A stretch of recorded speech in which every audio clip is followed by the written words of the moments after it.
大荒域、太古仙宗、瑶池峰、楚风入赘天灵峰一事，你真的不考虑一下？要知道，你这位瑶池峰的新峰主已经5年没有成功收徒，今年若再收徒失败，你的峰主之位极有可能不保，倒不如你入赘天灵峰，这样对大家都好。云雾缭绕的破败小屋前，一个身材丰腴的半老徐娘看着长相俊逸的楚风，苦口婆心劝说道：“宗主，入赘这辈子是不可能入赘的。”楚风转身坚定摇头。半老徐娘无奈，临走前留下一句：“正午收徒大典开始后，御剑离开。”等半老徐娘离开，楚风紧攥双拳，坚毅脸庞上露出不甘、苦涩。他不是这个世界的人，来自水星。风雨交加的夜晚，他莫名穿越到这方神魔鬼怪并立的诡异世界。好巧不巧，一屁股还坐死一只妖兽。不过他这滑稽的举动也救了濒死的瑶池仙子。瑶池仙子样貌绝美，是这太古仙宗18峰瑶池峰峰主。瑶池仙子为报答自己的救命之恩，打破不收徒惯例，将自己收为关门弟子，耐心教导。可怎奈自己天赋平平，始终不得要领。5年前，瑶池仙子听说大荒最危险之地生命禁区有改变资质的神物出现，便进入其中，可此去不复返。最后按照瑶池仙子临走前给宗主的嘱托，由自己继承瑶池峰峰主之位。自己年少，实力不够，没少遭到其他峰主排挤抢夺资源，其中有以天灵峰峰主最为过分。天灵峰峰主何秀本就是心胸狭隘之人，心中一直嫉妒瑶池仙子美貌，平日没少找后者的麻烦。因为瑶池仙子生死不明，他更是将怒火直接洒在自己身上，3番4次想将自己拉下峰主之位，吞并瑶池峰。幸好有仙宗宗主从中斡旋，何秀才没有得逞。可前段时间何秀搬出宗规，18峰有一峰连续6年没有收徒，其他峰主有资格提议罢免那一峰的峰主。也就是说，若今日自己再无法收徒，那这瑶池峰峰主很可能就会易主。可不知为何，那何秀突然改变主意，让宗主帮忙传话，只要自己入赘天灵峰，他就不会提议罢免自己。但他果断拒绝。何秀这么做不过是想折辱自己，同时折辱瑶池仙子。再者说了，就算自己入赘，以何秀的手段也不会轻易饶过自己。最重要的一点是，他想将瑶池峰完整还到瑶池仙子手中，甚至将一个发扬光大的瑶池峰呈现在瑶池仙子面前。虽然外界传闻瑶池仙子已经死在生命禁区，但他坚信瑶池仙子还活着。他曾不止一次想过前往生命禁区寻找瑶池仙子，但怎奈实力太低，连安全抵达生命禁区的外围都做不到。唉，都怪我实力太低。楚风一拳猛地砸在门板上，不甘道。可就在下一刻，异变突起，叮！万倍返还系统正在绑定。系统，他终于来了。楚风一愣，旋即面露狂喜之色。他就知道，作为穿越者，一定会有系统，虽然会迟到，但绝对不会缺席。呼，深吸一口气，楚风冷静下来，然后用仅能自己看到的画面开始研究系统。万倍返还系统，当宿主传授弟子功法秘籍或者赠予灵丹妙药、天材地宝等东西时，会触发高倍暴击，暴击倍数从2倍到1万倍不等，倍数越高，概率越小。有意思，如果我收个徒弟，传授他10年功力，运气好的话，触发1万倍暴击返还，那就能获得10万年功力。随便赏赐一件武器，1万倍返还，那岂不是绝世神兵？这样，即使我根骨平平，都能成为绝世强者。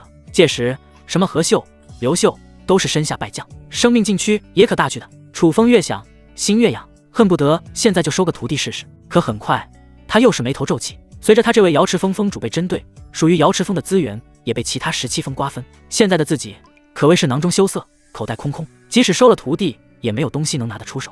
这可怎么办？系统绑定成功，恭喜宿主获得新人大礼包，是否打开？新人大礼包来的真是时候，打开。叮，恭喜宿主获得3品丹药，绝天根骨丹1枚，获得100年功力。楚风惊讶，大荒丹药稀缺，即使是偌大的太古仙宗，3品丹药的数量也是稀少。他没想到新人大礼包会有这种惊喜。接着他就感觉身体一暖，那久久停滞的实力出现突破，炼气7重天，炼气8重天，炼气9重天，筑基1重天，筑基2重天，终于筑基成功了吗？楚风感受着体内翻了近乎10倍的力量，兴奋道。不过在高兴之余，楚风也是有些郁闷，100年筑基，这天赋已经不是一般的差。至于绝天根骨丹，楚风并没有服用，若是收徒成功，他准备赠予后者来触发系统暴击返还。在稳固实力后，太阳高照，快要正午时分，楚风沐浴更衣，换上峰主道袍，瞬间像换了个人似的，白衣飘飘，一世独立，如同人间谪仙。接着他御剑前往太古圣殿参加收徒大典。此时的太古圣殿人声鼎沸，众人眼中布满期望、紧张之色。随着太古仙宗各峰峰主出现，人群又是安静下来。当正午来临的那一刻，楚风也是姗姗来迟。宗主、灵峰主、齐峰主、楚风与宗主还有其他16峰的峰主一一打招呼。虽然彼此私下互为竞争对手，但一些表面功夫还是要做的。其他峰主也是敷衍回应。可当楚风经过宗主身旁时，直接将一个傲气女子忽略。这身材曼妙、有着漂亮脸蛋的傲气女子，就是那天凌风峰主何秀。楚风，你眼瞎吗？没看见我？这么多人在场，楚风直接将自己忽略。何秀忍着怒气质问道：“咦，原来何秀峰主也在，是我眼拙了。”楚风瞟了何秀一眼，不咸不淡道：“我这么大个活人，你眼拙？”何秀气的牙齿咬得咯咯响。楚风，你若入赘到我天灵峰，即使今日没能成功收徒，我也会考虑不提议罢免你峰主之位。何秀故意提高声音说道，他想让楚风出丑。其他峰主也是露出看好戏的样子。楚风上下打量何秀，认真道：“何秀，入赘你天灵峰也不是不行，若能与你结为道侣，我楚风还是很乐意的。”与何秀结为道侣，其他峰主以及宗主都是目瞪口呆。楚风这招反杀真是精彩。何秀一愣，心中涌起滔天怒火：“楚风，你这是在折辱我！”楚风翻起白眼：“彼此。”宗主以及其他峰主眼见事态失控，连忙打圆场，将两人分开。正午已到，我太古仙宗收徒大典正式开始。太古圣殿下方的众人听到收徒大典开始，一个个摩拳擦掌，跃跃欲试。在负责测试天赋之人的指导下，队伍排成5条长龙，他们的面前都竖着一块巨大的测试石，只要将手摆放在测试石上，测试石就会得到他们的根骨信息。10号，根骨下等，不合格。叶倩，根骨下等，不合格。李晨，根骨下等，不合格。虽然来拜师的人有许多，但其中绝大部分人根骨下等，不符合太古仙宗的收徒要求。只有根骨达到中等之人才算合格，符合要求有机会进入太古仙宗中。当然，只是有机会，不是所有根骨中等之人都能进入太古仙宗。若是有隐疾或者其他糟糕情况，也不能拜入仙宗。听到自己的根骨不合格，那些人垂头丧气，一个个如同蔫了的花朵，这让的后面的人惶恐不安，面露忐忑不安之色。可很多的人依旧是根骨下等，没有修炼天赋。终于，当1刻钟时间过后，一道迥异的声音响起：“黄陵，根骨中等，合格。”那是一个瘦削少年，眼眶泛黑，一副日夜劳作的模样。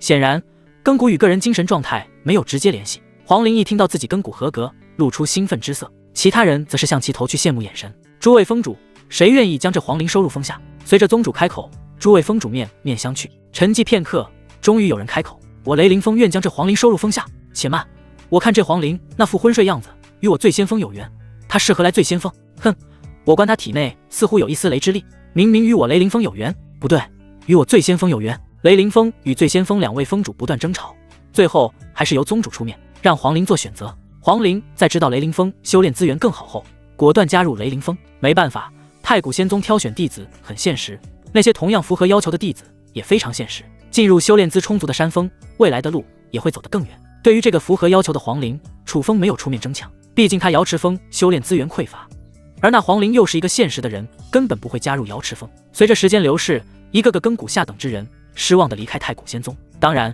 同样有符合要求之人拜入各峰麾下。除了瑶池峰的楚风外，其他峰主都有弟子进入麾下，其中又以何秀收的弟子最多。没办法，谁让何秀的天灵峰修炼资源丰盛，外加何秀的实力也在各峰主中位列前茅。几乎所有人都知道，师尊实力越高，获得的指点也就越多。何秀瞥了眼楚风，露出得意之色。楚风直接将其无视，但那略微抓紧椅子的手，出卖楚风略微焦躁的内心。很快，收徒大典进入尾声，测试最后一人叶清晨，根骨中等。这叶清晨脸庞绝美，带着一丝清冷之色，身材高挑，但却包裹严实。若是脸上没有那丝惨白之色，那真是完美。她的容貌冠绝在场所有女子之上。何秀的姿色虽然也为上等，但也逊色于这叶清晨。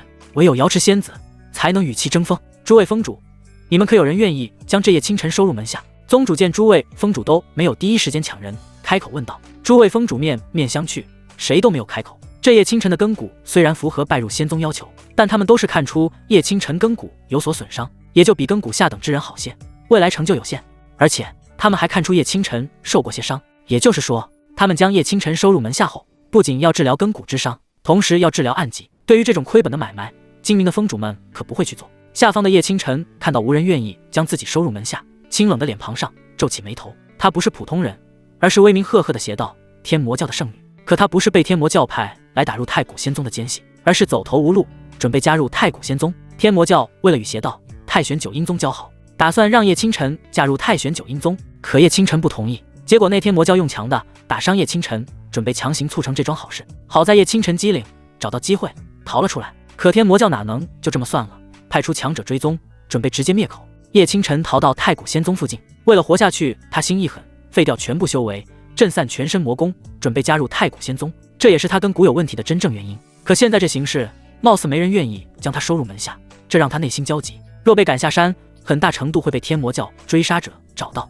一命呜呼。就在这千钧一发之际，一道慵懒的声音打破平静：“宗主，我愿意将这夜清晨收入门下。”是谁？宗主以及诸位封主闻声看去，见到缓缓起身的楚风。楚风，虽然我知道你为了不被罢免封主之位，收徒心切，可这夜清晨根骨受损，未来成就有限，说不定还不如你。宗主想了想，好心提醒道：“不错，根骨受损，需要3品以上的丹药才能补损，而如果同样一枚3品丹药用在根骨无损之人身上，效果更好。”其他封主纷纷开口劝说，觉得叶清晨没有收徒价值。楚风没有说话，径直来到叶清晨面前，露出和煦笑容：“叶清晨，我实力一般，修炼认知也有限，但我还是想将你收入门下，你愿意吗？”太古仙宗的其他人听到楚风的这番话，哭笑不得。这话真是收徒时该用的吗？确定不是在劝退？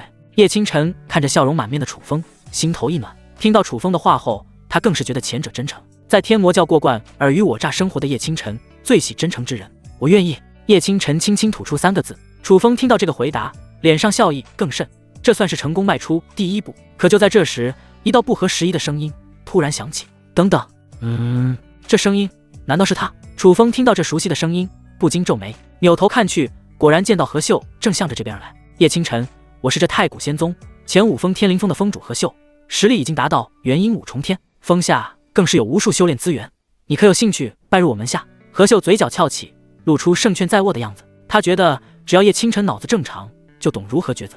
宗主以及其他峰主顿时一愣，旋即2个字浮现脑海：抢人。这何秀是想将叶清晨从楚风手中抢走，进而提罢免楚风峰主之位。至于是不是真心想收徒，已经不重要。虽然宗主以及其他16峰峰主觉得何秀有些过分，但都不好说什么，毕竟何秀的身份、地位、掌握的资源、人脉摆在那里。楚风自然也知道何秀用心险恶，当下脸色一沉：叶清晨，这是一品丹药，气血丹，说不定对你根骨有损有用，你若拜入我门下，这气血丹归你。何秀从怀中取出气血丹，晃了几下，同时斜瞥楚风一眼，带有挑衅之意：何峰主，你的好意我心领了，但我还是愿意拜入楚峰主门下。叶清晨连看都没看气血丹，就拒绝道：好，愿意拜入我门下就好。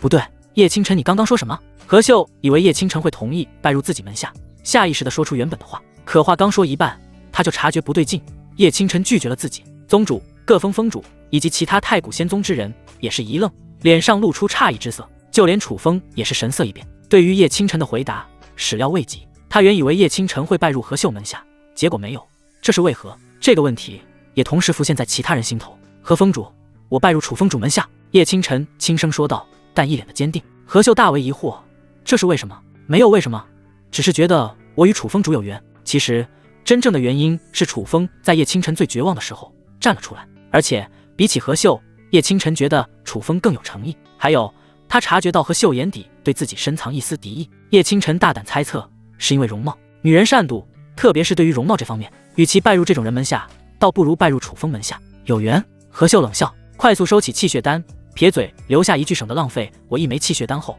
回到座位。此时松了一口气的楚风来到叶清晨面前：叶清晨，我们瑶池峰收徒没有那么多繁文缛节，你且称呼我一声师尊，算是入我瑶池峰。其实不是没有繁文缛节，而是瑶池峰穷困潦倒，无法张罗。叶清晨面露正色，行礼拜道：叶清晨拜见师尊。楚风将叶清晨搀扶，笑道：好，从今日起，我楚风也算是有徒弟的人了，不知有些人会不会失望。说完，他还有意无意瞥何秀一眼。何秀憋着怒气，满脸通红，没能成功折入楚风入赘天灵峰，又没有成功从楚风手中抢走叶清晨，这让他气得不轻，波涛起伏不定。清晨，为师囊中羞涩，没什么送你的，这枚绝天根骨丹算作见面礼。楚风将之前获得的丹药交给叶清晨。什么？绝天根骨丹？那可是3品丹药。是啊，就算在我们太古仙宗，这绝天根骨丹也是罕见之物。这楚风哪里来的绝天根骨丹？可能是瑶池仙子留给他的吧。可我更为震惊的不是楚风拿出绝天根骨丹，而是他居然不自己服用，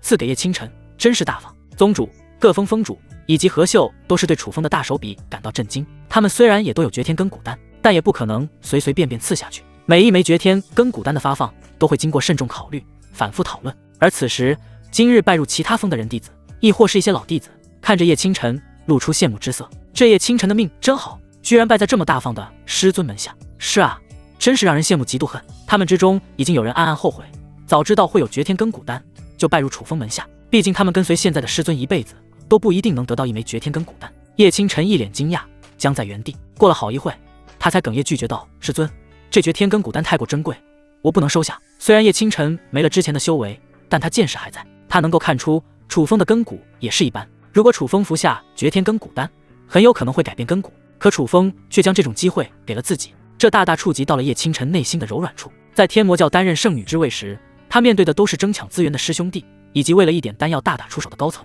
楚风的大方完全打破了叶清晨以往的认知，感动之余，他果断拒绝绝天根骨丹。楚风说道：“清晨，张嘴。”叶清晨一愣，师尊，张嘴干嘛？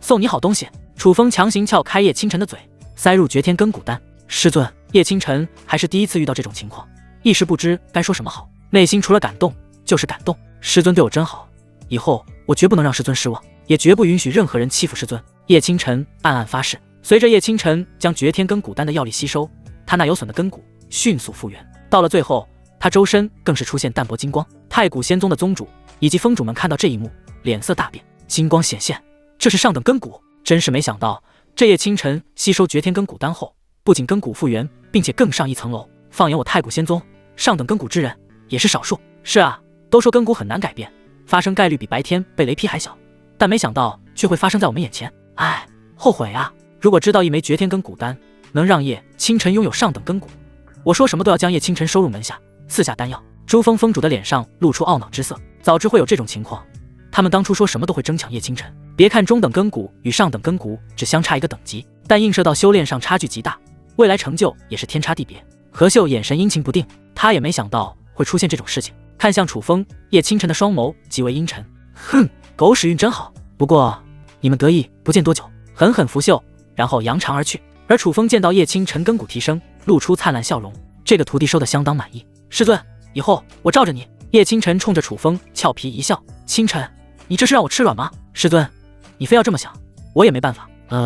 其实我也挺好的。楚风无奈一笑。丁，宿主成功赠送一枚绝天根骨丹，是否进行暴击返还？返还。楚风听到系统的话后，心道：丁，恭喜宿主触发1000倍暴击返还，获得6品丹药涅槃造化丹。什么？1000倍返还6品涅槃造化丹？楚风表面镇定，但内心掀起万丈巨浪。就算是在太古仙宗内部，6品丹药的数量也是不超10指之数，更何况是6品丹药中几乎是顶级品相的涅槃造化丹。这涅槃造化丹同样有着改变根骨的效果，但比起3品的绝天根骨丹，这涅槃造化丹的效果可是好上1000倍不止。传闻曾在大荒域之上有个没有根骨的采花大盗，闯入一处破败的远古遗迹，误食一枚涅槃造化丹，根骨出现巨变，甚至还觉醒了某种神秘之躯。从此世间少了一个采花大盗，多了一名采花大圣，什么贵妃、皇后、公主、神女都尽归其下，惹得许多人羡慕不已。直到现在，大荒域上都有这采花大圣的传奇，由此可见涅槃造化丹威力之大，绝非一般。不知我吞下这枚涅槃造化丹后，根骨会有多大的改变？楚风面露遐想之色，可忽然想到什么，他又有一个好主意。师尊，你怎么了？叶清晨看到楚风怔怔地看着自己发呆，不禁脸色一红。难道师尊在想那种事情？作为天魔教圣女，她虽然没有遇到过那种事情，但也经常听到只言片语，同时也知道有些为人师尊者有那方面的爱好，而自己师尊年轻气盛，有那方面想法也属正常。楚风一看叶清晨的表情，就知道后者误会，连忙解释道：清晨，事情不是你想的那样，你不要误会。师尊，我理解。叶清晨不等楚风解释，就打断道：理解？你理解什么？楚风哭笑不得。就在楚风想要继续说什么的时候，破风声响起，仙宗宗主顾红衣迎面走来，离得近了，带起阵阵香风。别看顾红衣徐娘半老，但风韵犹存，毕竟她年轻时好歹也是美女云集的胭脂榜常客。楚风，恭喜你喜得根骨上等的徒弟一位，不管哪一峰收到潜力弟子，顾红衣都非得开心。太古仙宗虽有18峰之分，但说到底大家都是太古仙宗之人，打断骨头连着筋，楚风与何秀除外，一切都托宗主的福。楚风也是笑道：这些年若不是顾红衣庇佑，瑶池峰早已易主。楚风，你也不能高兴太早，还有3个月就是18峰弟子比试。瑶池峰连续5年缺席，成绩垫底，若今年再垫底，恐怕那何峰主又会提议罢免你这位瑶池峰峰主。顾红衣叹了口气，露出一副清官难断家务事的样子。太古仙宗看似表面祥和，但内里争斗不断，各峰峰主都想通过打压其他峰脉来提升自己峰脉的地位，获取更多修炼资源，其中就以何秀最为激进。但顾弘一又不能多说什么。从大局来看，这也算是一件好事，能提高太古仙宗的整体实力。有了竞争，才会有提高，不内卷。如何提升实力？宗主放心，这一次各峰比试，我瑶池峰会一鸣惊人。楚风拍着胸膛，自信满满道：“楚风，有信心是好事，但你也知道，比试时不只会上一名弟子，光靠叶清晨一人难啊。各峰比试都是多人上场，越是底蕴深厚的山峰，越能走到最后。”说完最后一句，顾弘一转身离开。作为宗主，可是有些一大堆事情需要他处理，例如最近的妖兽祸事。清晨，走，跟我回瑶池峰。好。楚风御剑飞行，带着叶清晨返回瑶池峰。途中，或许是因为风太大，叶清晨忍不住抱住楚风的腰。由于贴得太近，楚风都能闻到叶清晨身上的体香，心中荡漾。这小妮子真是勾人，以后不知会祸害哪家圣子。当回到瑶池峰后，楚风又是将叶清晨带到一处雕像前。虽然是雕像，但那女子也是美得不可方物。师尊，这是何人？这是我的师尊，瑶池仙子，也就是你的师祖。师祖？他人呢？羽花登仙了吗？也就是死了没有？他被困在生命禁区，等我去救呢。楚风轻抚雕像，柔声道：“生命禁区，那可是大荒域最危险的地方，进去的人九死一生，就算侥幸过了下来，那也是身受重伤。”作为曾经的天魔教圣女，叶清晨自然了解生命禁区，甚至当年有头铁的天魔教高层结队闯入生命禁区，想要获得其中的宝物，结果全军覆没。这瑶池仙子恐怕也已经丧命，但她又不好当着楚风的面说出自己的想法。师尊，这是叶清晨，我的第一个徒弟，您的第一个徒孙。今日我就代师尊您赠给清晨一样东西。楚风面露正色，然后从怀中取出一枚丹药，那枚丹药约莫龙眼大小，通体火红，6条经文垂落而下，一股淡淡的药香扑面而来，仅仅只是吸一口就心旷神怡，舒服的全身毛孔张开。这难道是传闻中的6品涅槃造化丹？叶清晨看到火红丹药，瞪大双眼。对于这种能让根骨发生翻天覆地变化的丹药，叶清晨也只是在古籍中见过，却没想到今日竟然在现实中见到了这种丹药。师尊，这涅槃造化丹太珍贵了，清晨不能收，还请师尊自己服下。叶清晨连忙推辞：“清晨，这只是我代师祖赠与你的涅槃造化丹，你必须收下。”楚风一脸霸道，他直接掰开叶清晨的嘴，将丹药塞入其中。叶清晨感动得满脸泪水：“师尊真好，明知自己根骨不好，还将珍贵的涅槃造化丹给我这等大恩，如同再生父母。”砰砰砰！叶清晨直接冲楚风磕3个响头。师尊，恩情清晨记在心中，以后上穷碧落下黄泉，师尊吩咐，即使赴死，清晨也不会皱眉头。楚风摇头一笑：“傻丫头，快吸收涅槃造化丹的药力吧。”是。等叶清晨盘吸收药力时，系统声音也是响起：“叮，检测到宿主正在利用系统漏洞，警告一次，若宿主再将返还物品进行赠予，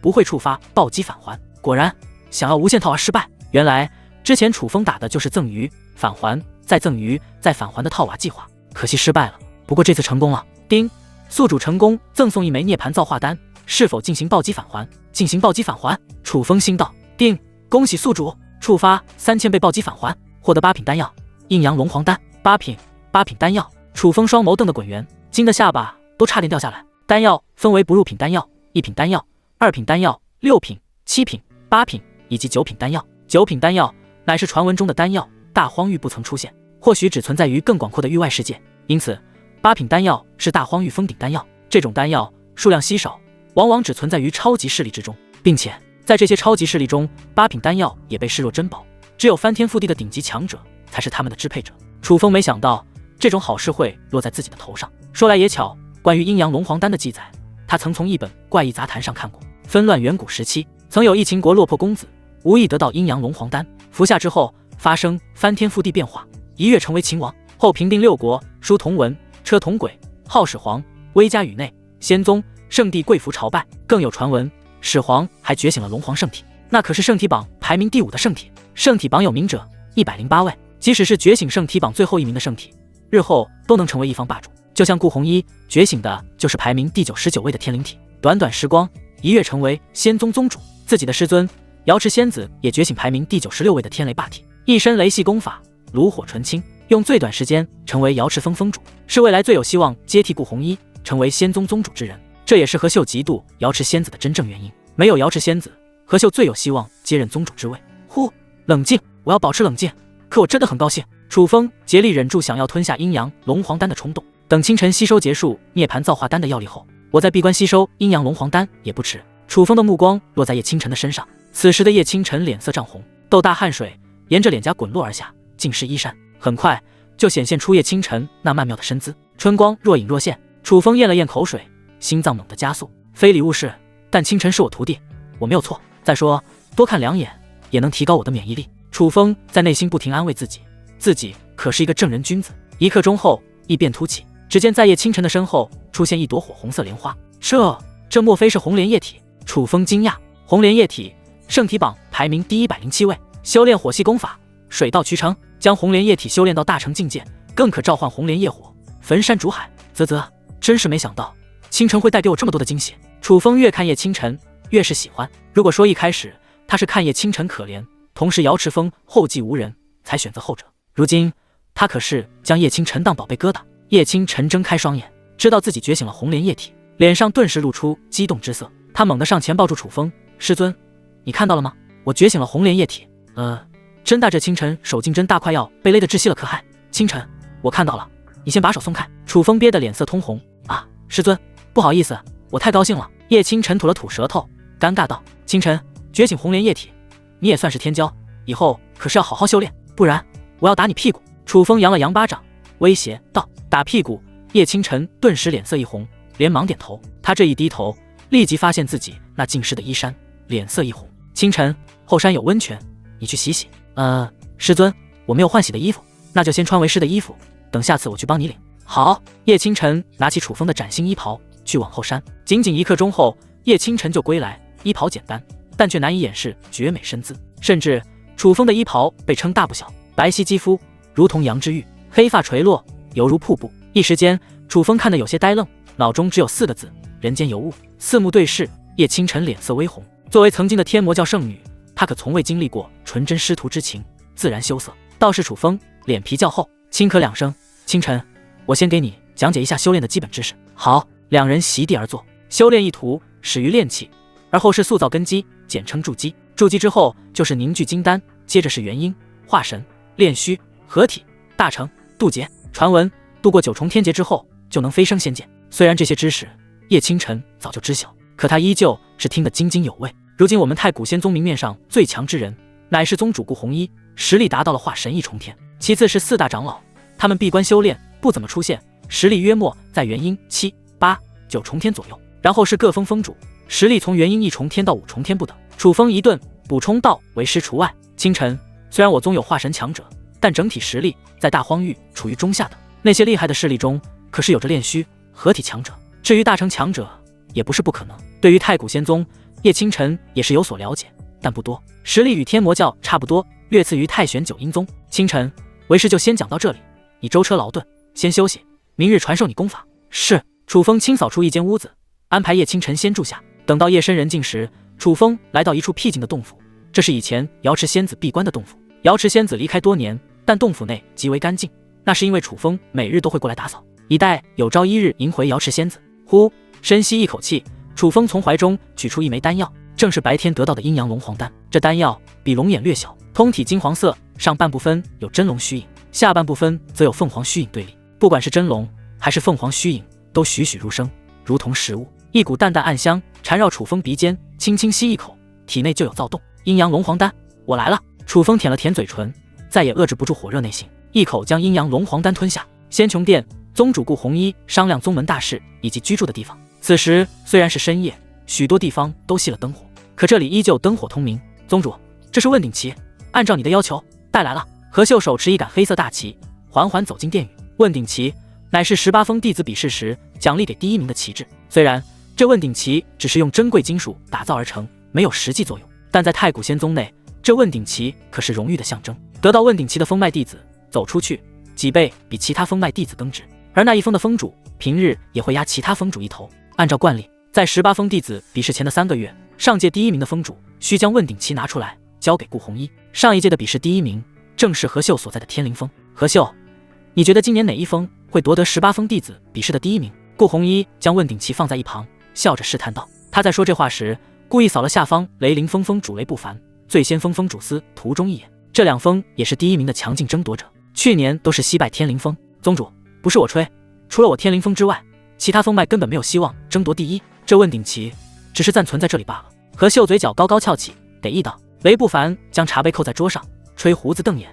何秀，去年我们雷凌风只是输了1招罢了，今年在我的调教下，那帮兔崽子们定然能挫你们锐气。司徒中放下手中酒葫芦，睁开惺忪醉眼。何秀，人不能吃太饱，话不能说太满。去年我们醉仙峰是败了，但那是因为本座的大弟子在外执行任务，他可是有一门杀招修炼时长达到2年半，用来拿你们天灵峰练手，正合适。显然，这雷不凡与司徒中都不是善茬，不然也不可能坐上峰主之位。一旁的顾红衣没有开口，看着3位峰主针锋相对，适当的内卷有助提高仙宗实力。那到时候就让我们弟子见真章。不过话说回来，你们说今年哪峰又会垫底呢？何秀眯着眼，把玩店中金瓶，问道。这还用说，那肯定是瑶池峰垫底。别看楚风收了个根骨上等的叶清晨，但3个月时间太短，叶清晨实力不会有多大提高，最多练气5重天封顶，外加楚风对修炼见解不深，很难指导叶清晨，他们垫底无疑。雷不凡连想都没多想，就脱口说道：“这话我同意，瑶池峰最后一位无疑。”司徒中点点头，然后揭开酒盖，咕噜灌下一口烈酒，叹道：“遥想当年，瑶池仙子是瑶池峰弟子时，气吞山河，横扫17峰，风光无限。如今楚风接任瑶池峰，此生无缘问鼎期。瑶池仙子当年英姿飒爽，何等风光，可徒弟楚风却是一个不争气的家伙。”司徒中不禁为瑶池仙子感到惋惜，收谁入门不好，偏偏收了个楚风这个玩意。何秀嘴角再度翘起，露出讥讽：“呵呵，就算仙宗18峰剩下最弱的2峰，那问鼎旗也不会落在瑶池峰头上。瑶池仙子知道如今瑶池峰的惨状，不知会不会气得从生命禁区诈尸回来。能踩瑶池峰、瑶池仙子、楚风2脚的时候，何秀绝对不会踩1脚。”顾红衣脸色一沉，呵斥道：“何秀，死者为大，注意言辞。”他知道何秀与瑶池仙子不对付，但如今瑶池仙子已经死在生命禁区，何秀还对其出言侮辱，这就过了。作为宗主，他绝不允许宗门出现侮辱死人一事。宗主，是我错了。感受着从顾红衣身上散发的一丝冷意，何秀连忙道歉。没有瑶池仙子压制自己，外加顾红衣这些年对自己的放纵，让何秀飘飘然，一时失言。雷不凡、司徒中眼观鼻鼻关心，面无表情，但早在心中乐开花。老实说，他们看何秀不爽，也不是1天2天了。接下来4人又是闲聊几句，谈了谈最近妖兽获释一事。宗主，时间不早了，我们就先走了。雷不凡3人准备起身告辞，可就在下一刻，意外发生，一道璀璨的金光自仙穹殿外忽然冲天而起，金光绚烂，照得整个太古仙宗如同白昼，即使仙穹殿周围古木环绕，依旧是被照得透亮。这是怎么回事？何秀面露惊讶疑惑之色，难道是我太古仙宗出现异变？司徒中也是睁大那对睁不开的醉眼，猜测道：“还是有邪道突然攻打我宗？”雷不凡下意识地紧了紧拳头。太古仙宗作为正道，没少与邪道势力争斗，那些潜藏在太古仙宗附近的邪道都想将太古仙宗除之而后快。顾红衣皱起眉头，空气中没有散发邪气，应该不是邪道进攻。走，我们出去看看。好，顾红衣一马当先，3人紧随其后。4人刚刚离开仙穹殿，就听到从东方而来的龙吟、凤鸣之声。怎么回事？我们太古仙宗可没有真龙、凤凰那等恐怖的存在，这龙吟、凤鸣声是从哪里来的？听声音是从东边，我们快去看看。4人向东御剑飞行。当他们越过一座高山后，就看到在某处山峰之上，金光去柱，撕破天空。在金柱周围，真龙虚影盘旋天际，真龙虚影下方有凤凰虚影遥相对望。龙吟、凤鸣就是从这里而来。那是楚风所在的瑶池峰，是发生了什么异变吗？去看看。顾红衣眼睛一亮，不知在期待什么，向着瑶池峰急速而去。雷不凡、司徒中也是好奇跟上，唯有何秀英沉着脸前往瑶池峰。而此时其他峰之人也是看向瑶池峰的位置，脸上挂着震惊、好奇。这些峰脉的峰主也是连忙前往瑶池峰。当顾红衣4人落在瑶池峰时，叶清晨也是走了出来。清晨拜见宗主，还有3位峰主。叶清晨，这是怎么回事？还有这么大动静，你是尊楚峰人呢？雷不凡忍不住问道。这我也不知道。叶清晨一脸迷茫，他也不清楚到底发生了什么。楚风在之前瑶池仙子闭关的洞府，去那里看看。顾红衣感应到楚风的气息，说道。雷不凡等人连忙去往洞府。而此时其他峰脉的峰主也是抵达瑶池峰，他们虽然不清楚发生了什么，但都跟上雷不凡等人的步伐。当他们来到以前瑶池仙子闭关的洞府时，看到了至今最难忘的一幕。只见一道赤膊上身的身影顺着金色光柱漂浮而起，在他的胸前有些1条巴掌大小的真龙虚影在不停游走，而在他的背部也是有着凤凰虚影相对而立。是楚风，这到底是怎么回事？雷不凡看清那人身影后，双目瞪得滚圆，像见到了鬼一般。看来这楚风应该是觉醒了某种圣体，要不然不会引出这等天地异象。司徒中灌下一口老酒，大胆猜测道：“什么？楚风觉醒了某种圣体？这怎么可能？他可是废沉寂了这么多年，要是暗藏圣体，不是早应该觉醒了？是啊，其他封脉的封主议论纷纷，感觉不可思议。以往在他们眼中平庸到极致的楚风会拥有圣体，这完全冲击了他们对楚风固有的认知。呵，也可能是楚风得罪了真龙、凤凰，现在正在遭到天谴。何秀阴阳怪气地说道。对于这话，其他封主不敢苟同。别说楚风，就算世宗主顾红衣都没有得罪真龙、凤凰的资格。就在下一刻，又有4道身影忽然到来。比起各封封主，这4人的气息更为强大。他们正是闭关不出的4大长老。刚刚在瑶池峰发生的异象，捅破闭关的阵法，让他们从闭关中醒来。大惊之下，他们赶来此处拜见4位长老。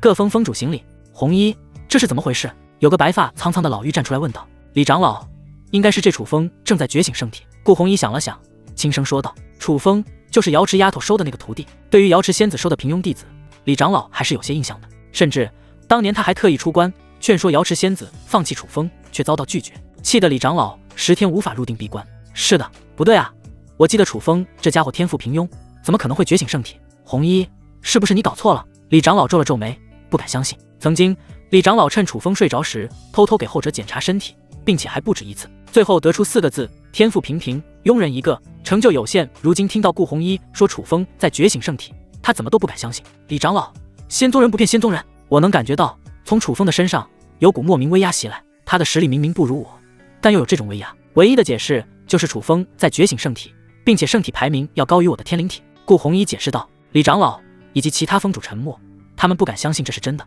就在这时，顾红衣的天灵体突然不受他控制，出现在身后，然后在众人惊愕的目光下，冲着楚风俯首跪拜。圣体跪拜！天呐，这是圣体跪拜！楚风真的觉醒了圣体？是啊，并且楚风觉醒的圣体排名还不低。各封封主、4大长老见到这一幕，瞪大双眼。圣体爆发之时，排名低的圣体会跪拜排名较高圣体。直到此时，他们这帮太古仙宗的高层才相信楚风觉醒了圣体。他们没注意，在角落中，叶清晨得到的红莲液体也正冲着楚风朝拜。啧，看来还是瑶池仙子看人准确。我们都以为楚风天赋平庸，可现在看来是天赋妖孽，暗藏圣体。司徒中又是喝了口烈酒，感叹道：哎，老了，看人不准哦。当初我还纳闷，瑶池丫头这么聪慧的一个人，怎么会收楚风为徒？现在看是大有玄机。楚风不鸣则已，一鸣惊人。李长老也是连连摇头自嘲。其他封主面面相觑，露出尴尬之色。在这之前，他们一直以为楚风是废物，可现在看来是他们目光短浅。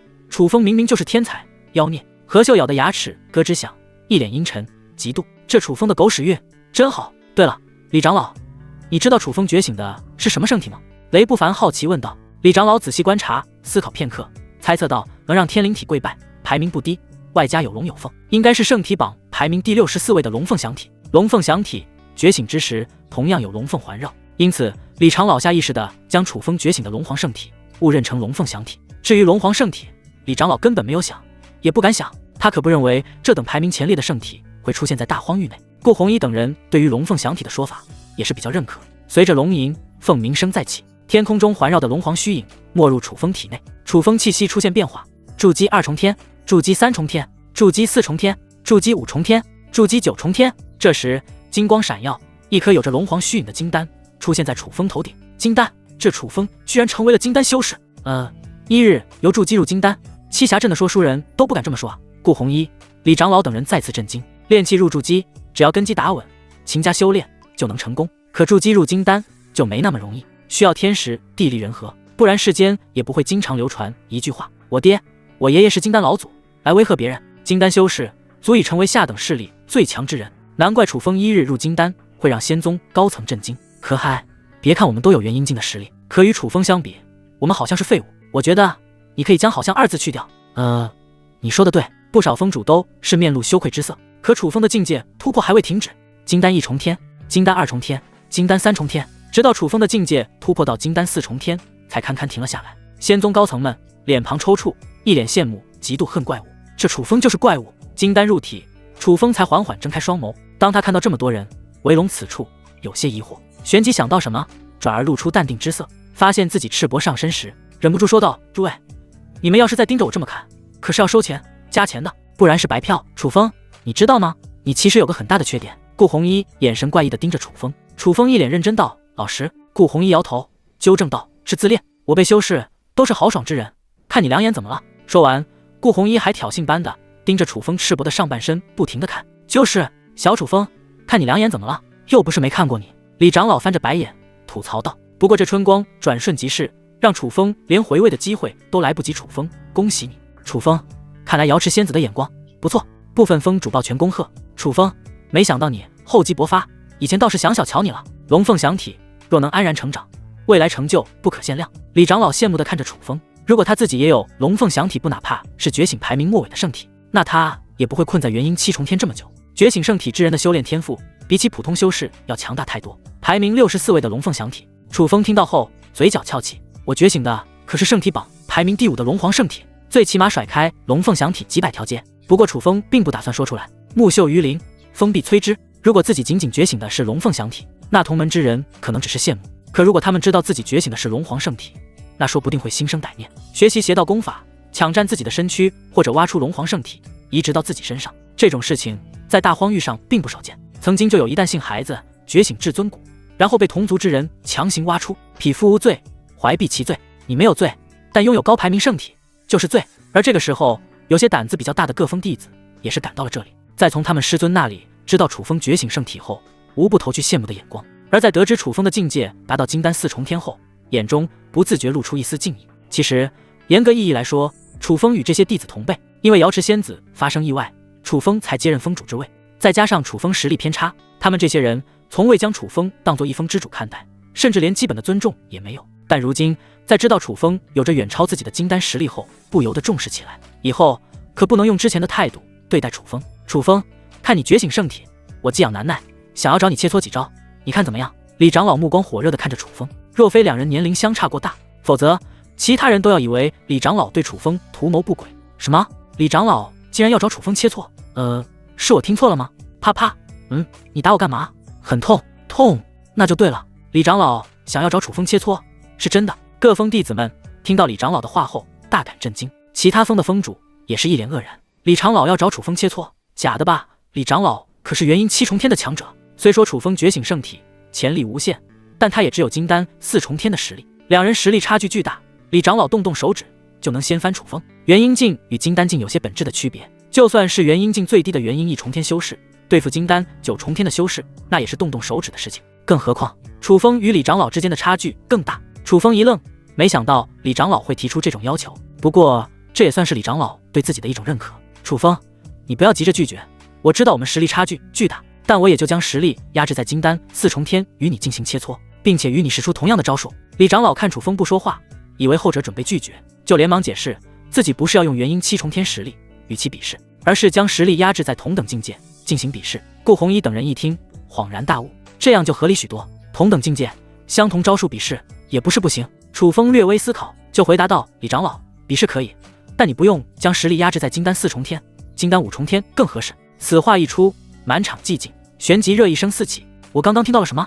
楚风主让李长老将实力压制在金丹5重天，比他自己还高一个小境界。众弟子听到后感觉不可思议，这楚风未免有些狂妄了些。金丹境内1重天的差距虽然没有云泥之别，但也有着肉眼可见的差距。楚风想越级挑战绝非易事，更何况李长老的战斗经验还在楚风之上。不错，我也这么觉得。峰主们先是一惊，继而皱起眉头。狂妄！楚风，你真以为觉醒圣体后就牛逼的没边？越级挑战根本不可能。这个时候憋了整晚的何秀终于找到机会，对着楚风就是一顿嘲讽。楚风神色平静，问道，何秀，你家住海边，什么意思？何秀不明所以。楚风白眼一翻，管得真宽。你！何秀气的面色狰狞，今日他可是好几次在楚风手下吃瘪，他恨不得将楚风抓在手上不停蹂躏。其他峰主则是憋着坏笑，何秀吃瘪的场面可是不多见，今日算是看爽了。眼见场面可能失控，李长老站出来示意何秀闭嘴，接着他看向楚风，楚风，你确定要让我将实力控制在金丹5重天？如果说我将实力压制在金丹4重天，你还有一丝获胜机会，而我将实力压制在金丹5重天，你根本就没有获胜机会。李长老，我确定以及肯定让你将实力压制在金丹5重天。楚风嘴角扬起，一脸自信。那好，楚风，到时候别被我一招打哭，损了道心。李长老无奈耸肩，他决定好好教育楚风，好让后者知道觉醒圣体后不该狂妄，还是得保持低调。楚风忽然想到什么，李长老，如果我们这样干比试，似乎有些枯燥。楚风，你想说什么？不如我们为这场比试的输赢增加一些彩头。彩头？李长老眼神怪异，这小家伙这么自信自己会赢吗？绝无可能。不过为了勉励楚风，李长老想了想，还是从能储存东西的储物戒中取出一把黑色古剑。楚风，这是3品的黑渊剑，采用深海玄铁打造而成，坚硬无比，削铁如泥，就算面对金丹7重天、8重天修士的攻击，也能完好无损。说完，就将黑渊剑插在地上。3品的武器，这李长老真是大方。我现在用的还是1品宝剑。嘿，你别不知足了，你的剑至少还入品了，我这把银剑连品都没入。周围弟子听到李长老拿出3品黑渊剑后，顿时炸开了锅。武器的品级划分与丹药相同，从低到高分别是不入品、1品、2品、8品、9品。如今太古仙宗各峰弟子大多用的都是不入品武器，稍微有天赋的用的1品武器。至于2品武器的话，都是各峰顶尖弟子以及许多执事等仙宗中层在使用，唯有各峰峰主使用的是3品武器，仅有的几把4品武器应该被4大长老掌握。至于宗主顾弘毅用的是4品还是5品武器，没人知道，反正最高不会超过5品。这也是为何李长老将3品黑渊剑拿出来作为彩头会引起众人震惊的原因。黑渊剑，李长老大气。楚风同样感到意外，冲李长老竖起大拇指。他没想到自己随口一句，李长老就拿出这种好东西。楚风，既然我已经将彩头黑渊剑拿了出来，那你是不是该让我看看你的彩头？李长老一脸好奇地看着楚风，想知道后者会拿什么东西出来。楚风一听，叹了口气，李长老，你也知道这些年属于瑶池峰的资源被其他17峰瓜分，我囊中羞涩，拿不出彩头。什么？没有彩头？楚风，你这是想白票？李长老愕然，从未见过如此厚颜无耻之人。楚风纠正，我赢了才叫白票，输了不算。李长老白眼一翻，你说的有道理，我无言以对。比试开始吧，你准备使用什么术法？李长老将实力压制在金丹5重天，来到楚风身前，屈指一点，画出比试范围，算作演舞台。顾弘一等人见状，站在线外，紧盯2人。嘿，你们说楚风主会被李长老一掌打到线外多远？我觉得3丈吧。我说个数，6丈。周围弟子七嘴八舌，不谈输赢，只谈丈数，显然都是觉得楚风输定了。叶清晨也是来到附近，看着楚风，满脸担忧。作为曾经的天魔教圣女，她的实力达到过金丹9重天，她非常清楚金丹4重天与金丹5重天的差距。师尊，小心不要受伤。叶清晨心中默默祈祷。哎，明知必输，这楚风还非要浪费大家时间，真是无趣。这楚风要是能赢，我将盒子倒过来写。何秀抓住机会，又是阴阳怪气，嘴遁输出。师尊，没必要动气，就当看猴戏。一个身材高挑但心胸平平，低头能看到脚尖的女子来到何秀身旁，宽慰道：这平平女子是何秀的大弟子王云，她的心胸真与身材一样狭隘。另一边的楚风自然听到周围众人的讨论声，但他镇定自若，只当没听见。李长老，我会的东西不多，折眉手算是一种。好，那我们就以折眉手分胜负。李长老面露正色，调动体内灵气汇聚在右掌之上，五指略微分开，然后冲着楚风猛然打去。这一招虽然看着普通，可从空气发出的炸裂声音来判断，这招威力绝不一般。同样的折眉手，仙宗弟子使出来与长老使出来完全不是同一种术法。楚风也是举起右手，气沉丹田，然后催动金丹，调遣灵气，右手之上顿时有淡薄光芒显现，然后与李长老同样五指分开挥出去，在空中划过一道完美弧线后，与李长老的右手触碰在一起。砰！一道闷哼声响起，接下来发生的一幕让众人惊掉下巴。只见李长老如同断线风筝，直接飞出演舞台，然后重重摔落在地面上。此时满场寂静，银针落地，亦可听见。过了好一会，才有弟子难以置信道：我不是在做梦吧？楚风主真将李长老打败了。是真的，我刚才被你打过的地方还疼着呢。雷不凡那对双眸也是瞪得滚圆，这楚风是怪物妖孽吗？他今日不过才刚入金丹4重天，就越级打败了李长老。司徒中震惊道：真是让人难以相信。顾弘一在震惊过后，脸上充满笑意。仙宗代有人才出，葛岭峰扫数百年，楚风未来可期。其他峰主们也是震惊，摇头苦笑，唯有何秀英沉着脸，像吃了苍蝇子一样难受。这怎么可能？一定是李长老在放水。何秀在心中疯狂咆哮，他不相信眼前这一切是真的。可何秀又了解李长老为人，这种比试不会放水。可他依旧不承认楚风真有越级挑战的本领。王云在失神片刻后，也酸溜溜自语一句：狗屎运真好。而叶清晨则是面露喜色，不愧是我上的师尊，就是牛。这个时候，李长老才狼狈地从地上爬起来。他没想到自己真会被楚风这越级打败。楚风，你够变态的，真的越级将我打败了。你绝对是我活到现在见过的天赋最强之人。李长老用吐槽的方式夸奖楚风，然后顺便又补充道：我的虎口就差一点被你打裂了。楚风耸耸肩，一脸无辜道：李长老，看来我只用8成力是对的，不然你大意之下真会受伤。什么？楚风刚刚只用了8成力？周围弟子、峰主们甚至包括宗主顾弘一，在听到楚风的话后呆愣原地。这也太打击人了。他们原以为楚风使出全力才得以越级战胜李长老，结果现在人家来了句才用了8成力瞬间，他们感觉整个人都不好了。李长老一愣，旋即露出苦笑：楚风，我只想说一句，你不是变态，你是太变态。自己原本想教育楚风觉醒圣体，不能骄傲，结果自己反而被楚风上了一课。有圣体是真的了不起。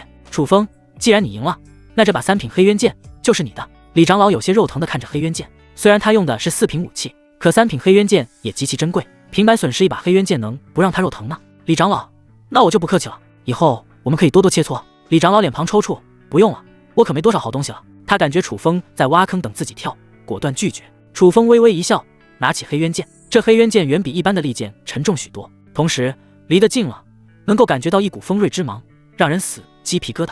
忽然想到什么，楚风看向人群中的叶清晨，清晨，过来。是。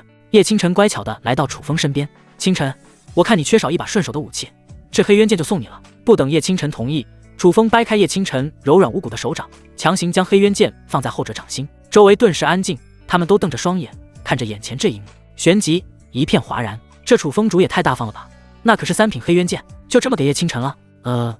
我整个人都要裂开了。各峰弟子们感觉世界变了样，3品武器那可是峰主们才能拥有的武器，可如今一个刚刚拜入楚风门下的弟子就这么拥有了，他们的世界观骤然崩塌。而在震惊过后，他们都是用羡慕的眼神看着叶清晨。这叶清晨运气真好，拜在了如此大方的师尊门下。早知道。有人话刚出口，忽然感觉不对，连忙闭嘴。他很想说早知道这样，当初自己就先一步拜在楚风门下，在如今的师尊门下努力学习一辈子，几乎无缘3品武器。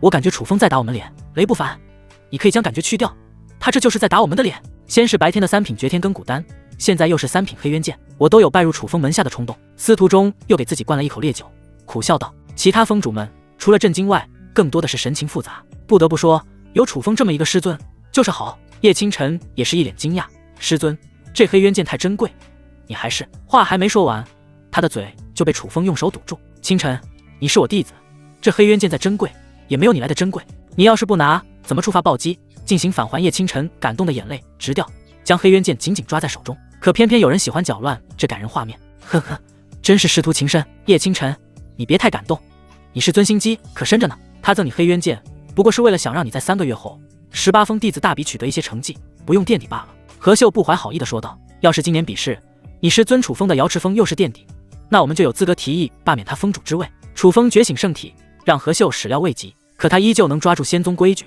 对付楚风。在任何势力中，规矩几乎大于一切，没有规矩不成方圆，即使圣体傍身也会受到一些规矩束缚。若为一人开了先例，那以后还如何管理宗门内的其他人？其他峰大部分峰主听到何秀的话，顿时感觉有道理。如果楚风是为了3月后的比试着想，似乎就能理解他为何将修炼资源都砸到叶清晨身上。是啊，我们虽然也疼爱门下弟子，但如果有最好的东西，都会留给自己。峰主们，你一言我一语，有些让楚风变成势利之人。叶清晨忽然站出来，诸位峰主，你们喜欢吃甜萝卜还是咸萝卜？峰主们一愣，疑惑道：叶清晨，你这话是什么意思？咸吃萝卜淡操心。诸位峰主，师尊赠我黑渊剑，是我们瑶池峰的家事，不用你们妄加非议。还有，我师尊是真心待我，不是你们说的那般势利。叶清晨毫不客气地对道。狂妄！叶清晨，你不过是瑶池峰一个小小的弟子，也敢对我们这群峰主这么说话？哼，以为自己有些天赋就了不起，不知道尊重宗门长辈吗？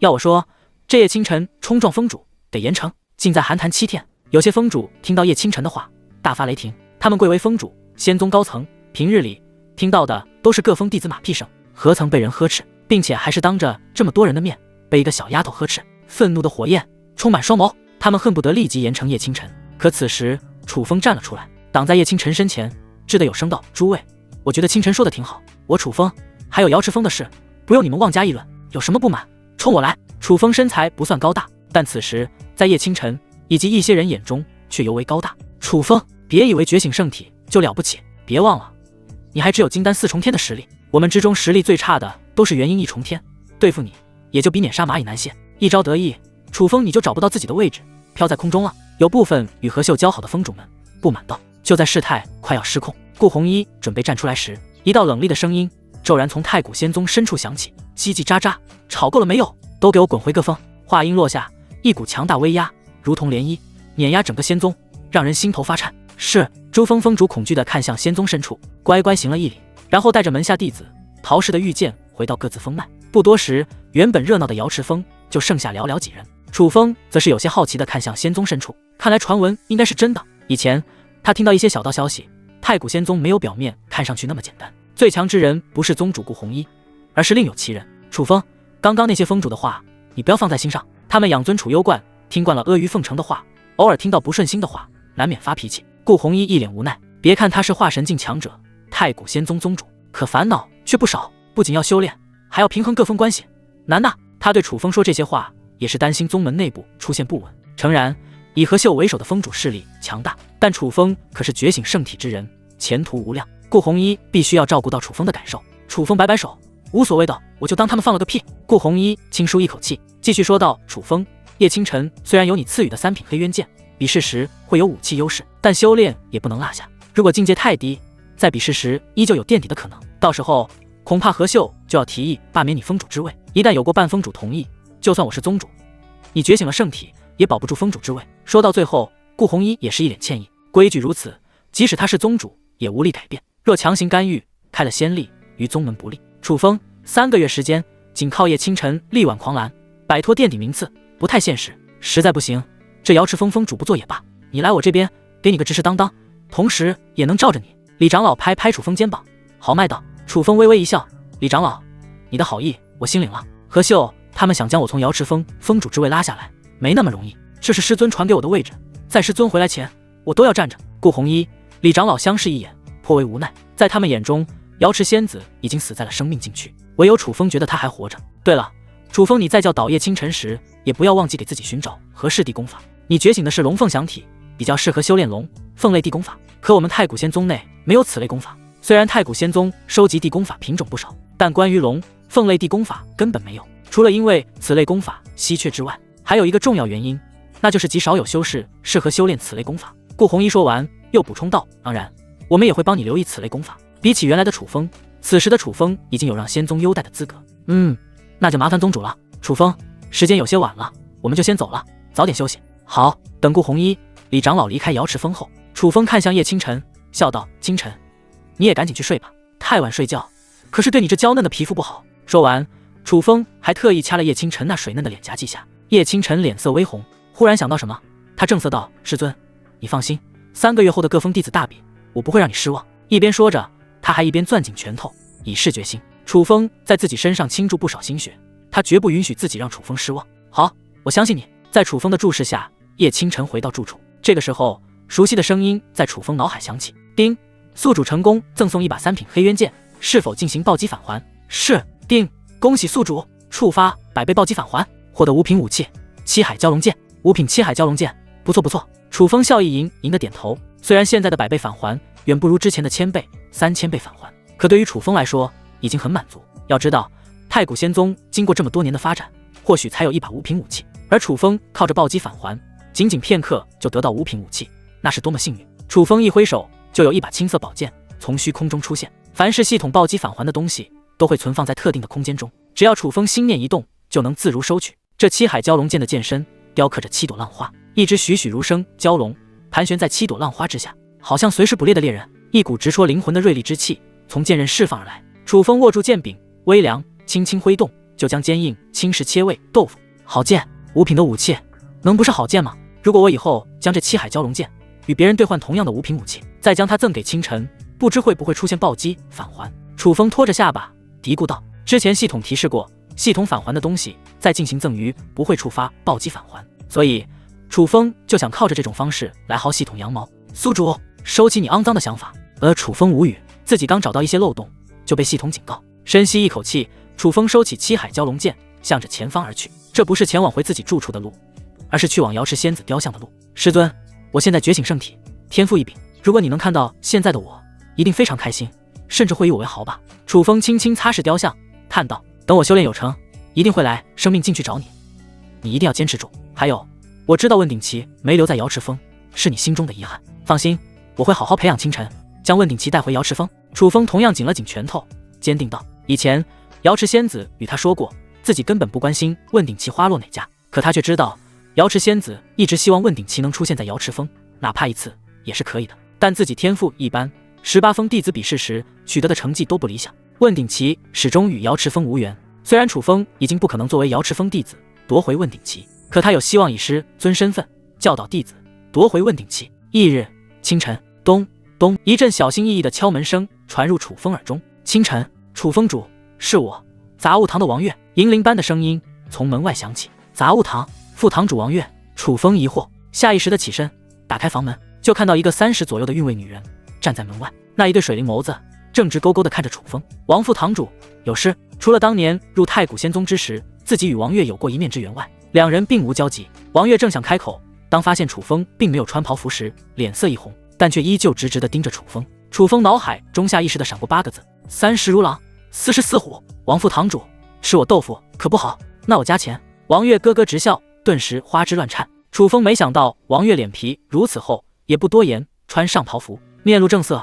王副堂主，有事说吧。王月一翻手，从储物戒中取出2件女子袍服。我担心楚风主繁忙，就斗胆将叶清晨的仙宗袍服送来了。凡是仙宗弟子都要去杂物堂领取袍服，因为昨日比较忙，楚风将此事给忘了。没想到今日这王月就亲自送来了，让他略感意外，又是不那么意外。王月没什么背景，能做到杂物堂副堂主，除了有些能力之外，还有一身不俗的察言观色本领。他定是知晓昨夜楚风觉醒圣体之事后，特来示好。王副堂主，你的好意我心领了。楚风意味深长地看了王月一眼。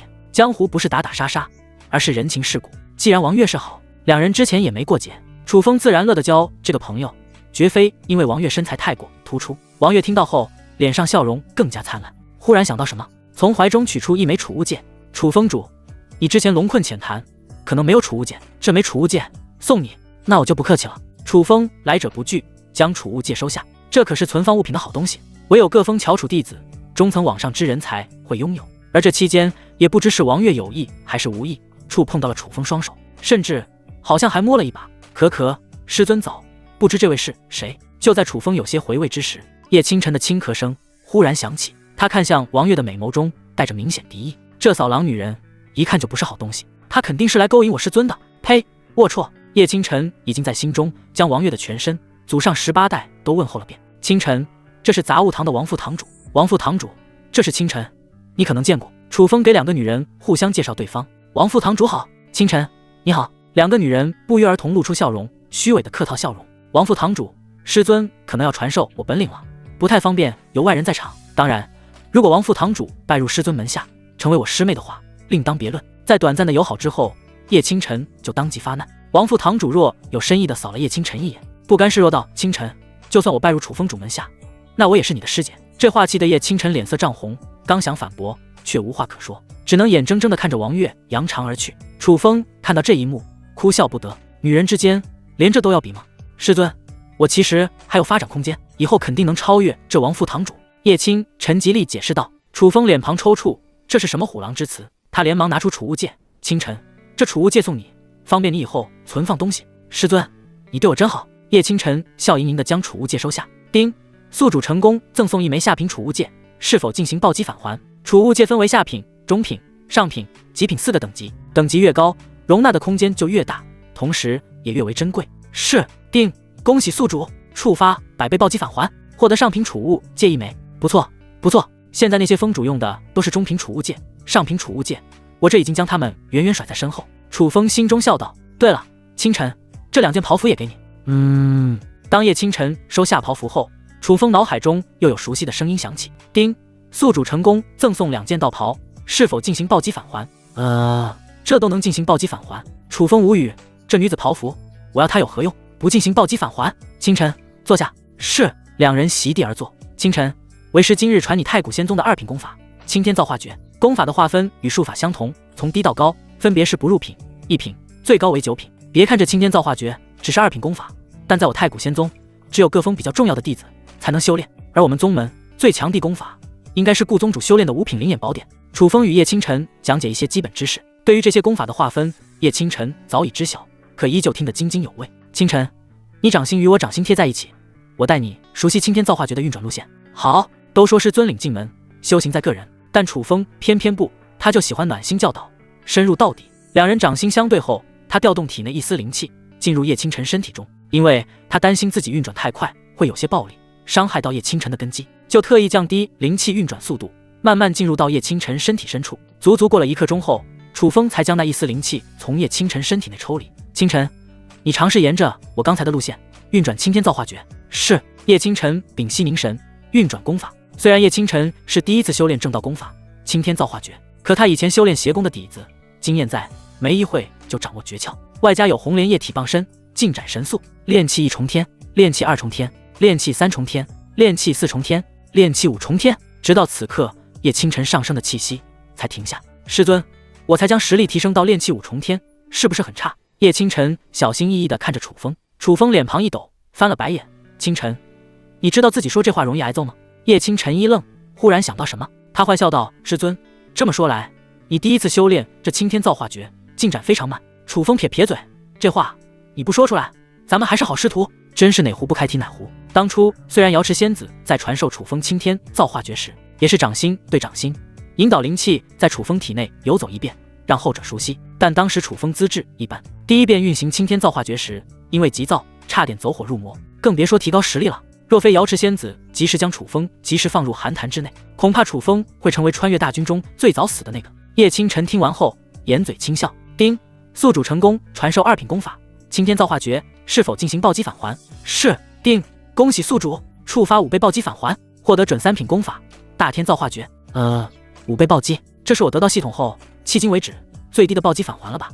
习惯了100倍、1000倍返还的楚风，忽然碰到一个5倍返还，心中忍不住嘀咕2句。他在脑海中翻阅大天造化诀，比起青天造化诀，这大天造化诀的确实精妙，灵气行走的路线多了好几条。师尊，你这青天造化诀虽然不错，但它属于通用型功法，而我觉醒的是红莲液体，可能火系功法会更加相配。叶清晨试探着说道。青天造化诀虽好，但与自己不是最匹配的，火系功法才是最合适的。以前的叶清晨在当天魔教圣女时修炼的都是偏血腥类地功法，没怎么接触过火系功法，所以他委婉提出这事就是想让楚风传授自己火系功法。可这让楚风有些犯难了，自己之前连青天造化诀都没有弄明白，怎么可能会有其他功法？师尊，莫非你没有火系功法？叶清晨看楚风不说话，就猜测道。可这个好像真没有，不过我们可以去功法殿看看。楚风轻咳2声，掩饰尴尬。功法殿是太古仙宗存放功法的地方，其内各种功法琳琅满目，有很大概率会有火系功法。师尊对我最好了。叶清晨抱住楚风臂膀，不停摇甩，撒娇道。清晨，别摇了，再摇我要受不了，要断了。哥哥。楚风御剑带着叶清晨前往功法殿，前进到一半，他忽然想到什么，取出腰间玉简，屈指一点，片刻，顾红衣的虚影就出现在玉简之上。楚风宗主，我记得每一峰的峰主每年都能去功法殿取一门3品以下地功法。不错，宗主，那我现在可以去功法殿取吗？顾红衣两眼一翻，吐槽道。楚风，我看你在御剑飞行，是在前往功法殿的路上了吧？还用得着问我吗？楚风嘿嘿一笑，还是宗主明察秋毫，我这不是担心在取功法的过程中会出岔子吗？顾红衣一听，想到了什么，脸上顿时露出正色。楚风，你这么一说，我忽然想起来，今年天灵峰可能会占据你们瑶池峰领取功法的资格，因为瑶池峰的没落，有许多资源被其他峰脉瓜分，这领取功法的重要资格也是如此。楚风听到这，皱起眉头。宗主，如果到时候我领取功法时遇到了麻烦，例如正好与天灵峰的人起了冲突，不等楚风说完，顾红衣就只得有声道。楚风，属于瑶池峰的资源就是你瑶池峰的，如果其他峰敢染指，或者遭到功法殿之人的为难，我顾红衣为你撑腰。楚风嘴角翘起，宗主，等的就是你这句话。功法殿有着三三两两的人进出，随着破空声响起，楚风与叶清晨出现在众人视线内，他们的出现顿时吸引众人的目光。楚风主好。有些弟子在知道楚风觉醒圣体后笑着打招呼，而有些弟子则冷眼旁观，他们不是何秀的弟子，就是与何秀交好峰主的弟子，因为昨天的不愉快，让得何秀等峰主下令禁止他们与楚风、叶清晨打招呼，违令之人会暗中找借口逐出宗门。楚风微微点头，算是打过招呼，然后准备进入功法殿，可忽然间有人拦在楚风身前，慵懒的声音随之响起。等等，这是一个眼窝深陷的老头，正漫不经心地瞥着楚风。何管事，拦我做什么？我要进功法殿领一门火系功法。楚风不着痕迹皱眉道，他记得眼前这老头姓何，是这功法殿的管事，算是太古仙宗的中层，有着金丹5重天的实力。根据楚风以前得到的小道消息，这何管事与天灵峰关系密切，传闻他是何秀的远方亲戚。何管事斜视楚风，鼻子里出气。楚风，你可没有领取功法的资格。为什么？还不是怨你自己。瑶池峰没落，资源自然要分给其他峰脉。楚风，要是没什么事情，早点回去，别在这浪费我时间。何管事眼中露出嫌恶之色，不耐烦挥手想要轰走楚风。就在这时，一个人影从功法殿走了出来，正是何秀的大弟子王云。他的手中拿着一本古籍，想来应该就是领取地功法。他看到楚风，叶青沉一怔，忽然想起什么，旋即把玩着手中地功法，自责道：“楚风主，真是不好意思，用你们瑶池峰的资格领取了一门功法。”嘴上说着不好意思，可王云一脸的得意，看不出丝毫自责。王云，我瑶池峰的东西不容他人染指，将你手中地功法还回功法殿，我要去领功法。楚风淡淡说道。王云手上拿的是木系功法，不是火系。如果是火系，他不介意直接夺过来交给叶清晨。王云微眯着眼，呵呵一笑，我要是说不呢，你能把我怎么样？楚风也不生气，淡然说道：“我给你3个数，3、2。”王云无动于衷，甚至扬了扬下巴，做出一个挑衅的动作。1！楚风猛然出手，掐住王云手腕，略微用力，就有清脆咔嚓声响起。王云手骨骨折，脸色大变，痛苦地发出啊的声音。手一松，那本木系功法就落在楚风手中。王云，既然你不想归还这功法，那我不介意帮你归还。楚风，你个混蛋，竟然敢对我出手！你不知道我是尊氏天灵峰峰主何秀吗？王云仗着是尊氏何秀，无视楚风峰主身份，直接咆哮道。啪！一道清脆的巴掌声响起，王云的脸上多了鲜红的5个手掌印，而打他的人正是楚风。哼，尊卑不分，恶意抢占我瑶池峰资源，就算是你是尊氏天王老子，那又如何？楚风霸气回对道。周围修士看到霸气侧漏的楚风，都是脸色一变。至于王云，看到楚风那暗藏杀气的眼神，吓得更是不敢开口。大胆！楚风，这里是功法殿，不是你的瑶池峰，容不得你撒野，无故殴打王云。你信不信我去宗主那里告你一个不辨是非，以大欺小之罪？何管事看到这一幕，阴沉着脸说道。他是何秀的远方亲戚，看到何秀的大弟子受委屈，岂能置之不管？楚风，别说我不给你机会，你现在立即将手中功法还给王云，鞠躬道歉，然后明日再去天灵峰一趟，负荆请罪，我就可以帮你说情，将此事压下。何管事双手环抱胸前，俯视楚风，一脸大度道。楚风听到这，直接乐了，眯着眼，要是我说不呢？那我现在就为王云做主，打断你手骨，再将今日这事上报宗主。何管事冷哼一声，虽然他知道楚风觉醒圣体实力不凡，同时也知道了楚风越级击败李长老的事情，可因为他没有亲自去到现场，觉得是李长老放水，故意输了比试，为楚风造势罢了。他现在要当着这些人的面击败楚风，证明后者不过如此。只见何管事身躯一抖，金丹5重天的实力尽数爆发，然后屈指成掌，照着楚风就是猛然打去。这一掌，何管事没有任何保留，气势凶猛，连空气都出现呼啸之声。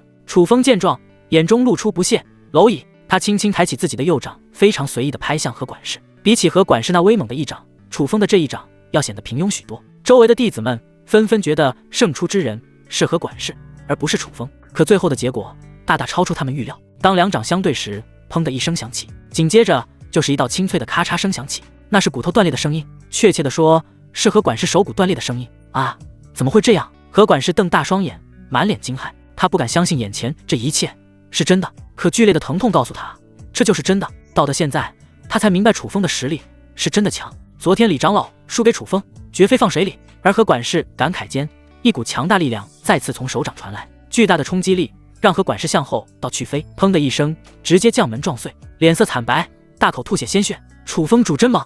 周围弟子小声说道，看向楚风的双眸间明显带着敬畏之色。这还是他们第一次见到楚风出手，可却给他们带来了不可磨灭的强大印象。就在这时，哒哒脚步声响起。这个时候，一阵脚步声响起，只见一个中年男子从功法殿没走出来，他正是掌管功法殿的真正主人，殿主秦汉，一个实力达到元婴境的强者。殿主，你终于来了，可要为我们做主啊！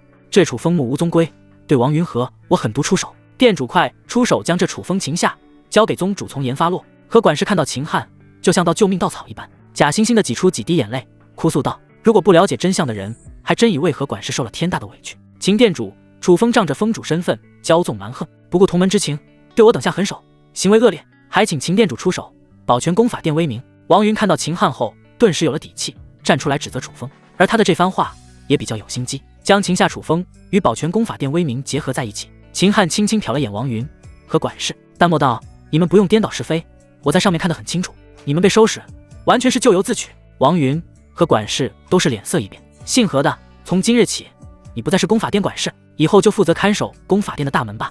什么？怎么会这样？何管事一头雾水，脸色顿时阴沉了下来。秦汉，你虽然是功法殿殿主，我是功法殿管事，但你不能随意处置我。还有，即使我与王云说的与事实有出入，但楚风出手打人是事实，必须从严处理。我要找宗主。何管事拿出玉简，一点没一会，顾红衣的虚影就出现在玉简之上。宗主，你可要为我做主啊！何管事一看到顾红衣，就老泪纵横的哭诉道。顾红衣一愣，忽然想到了什么，不咸不淡道：有事说事。宗主，事情是这样的。接下来半晌的时间，何管事将事情的发生经过说了一遍，当然都是添油加醋的版本。而王云见状，也在一旁附和：宗主一定要严惩楚风，还有我这功法殿管事之位，也不该由秦汉随意撤掉。他竟然让我看功法殿大门。顾红衣无动于衷。何管事，王云，楚风前往功法殿领取功法，已经与我打过招呼，这事是你们有错在先，被打伤的手骨就当教训吧。王云，你不明事理，阻挡挑衅瑶池峰峰主，罚没你半年修炼资源。而何管事，你也是老糊涂，同样罚没你半年修炼资源。既然你嫌弃看守功法殿大门不好，那你去山门看守仙宗大门。说完，不等何管事、王云再开口，顾红衣就结束联系。何管事听完，直接瘫坐在地上，一脸震惊、后悔。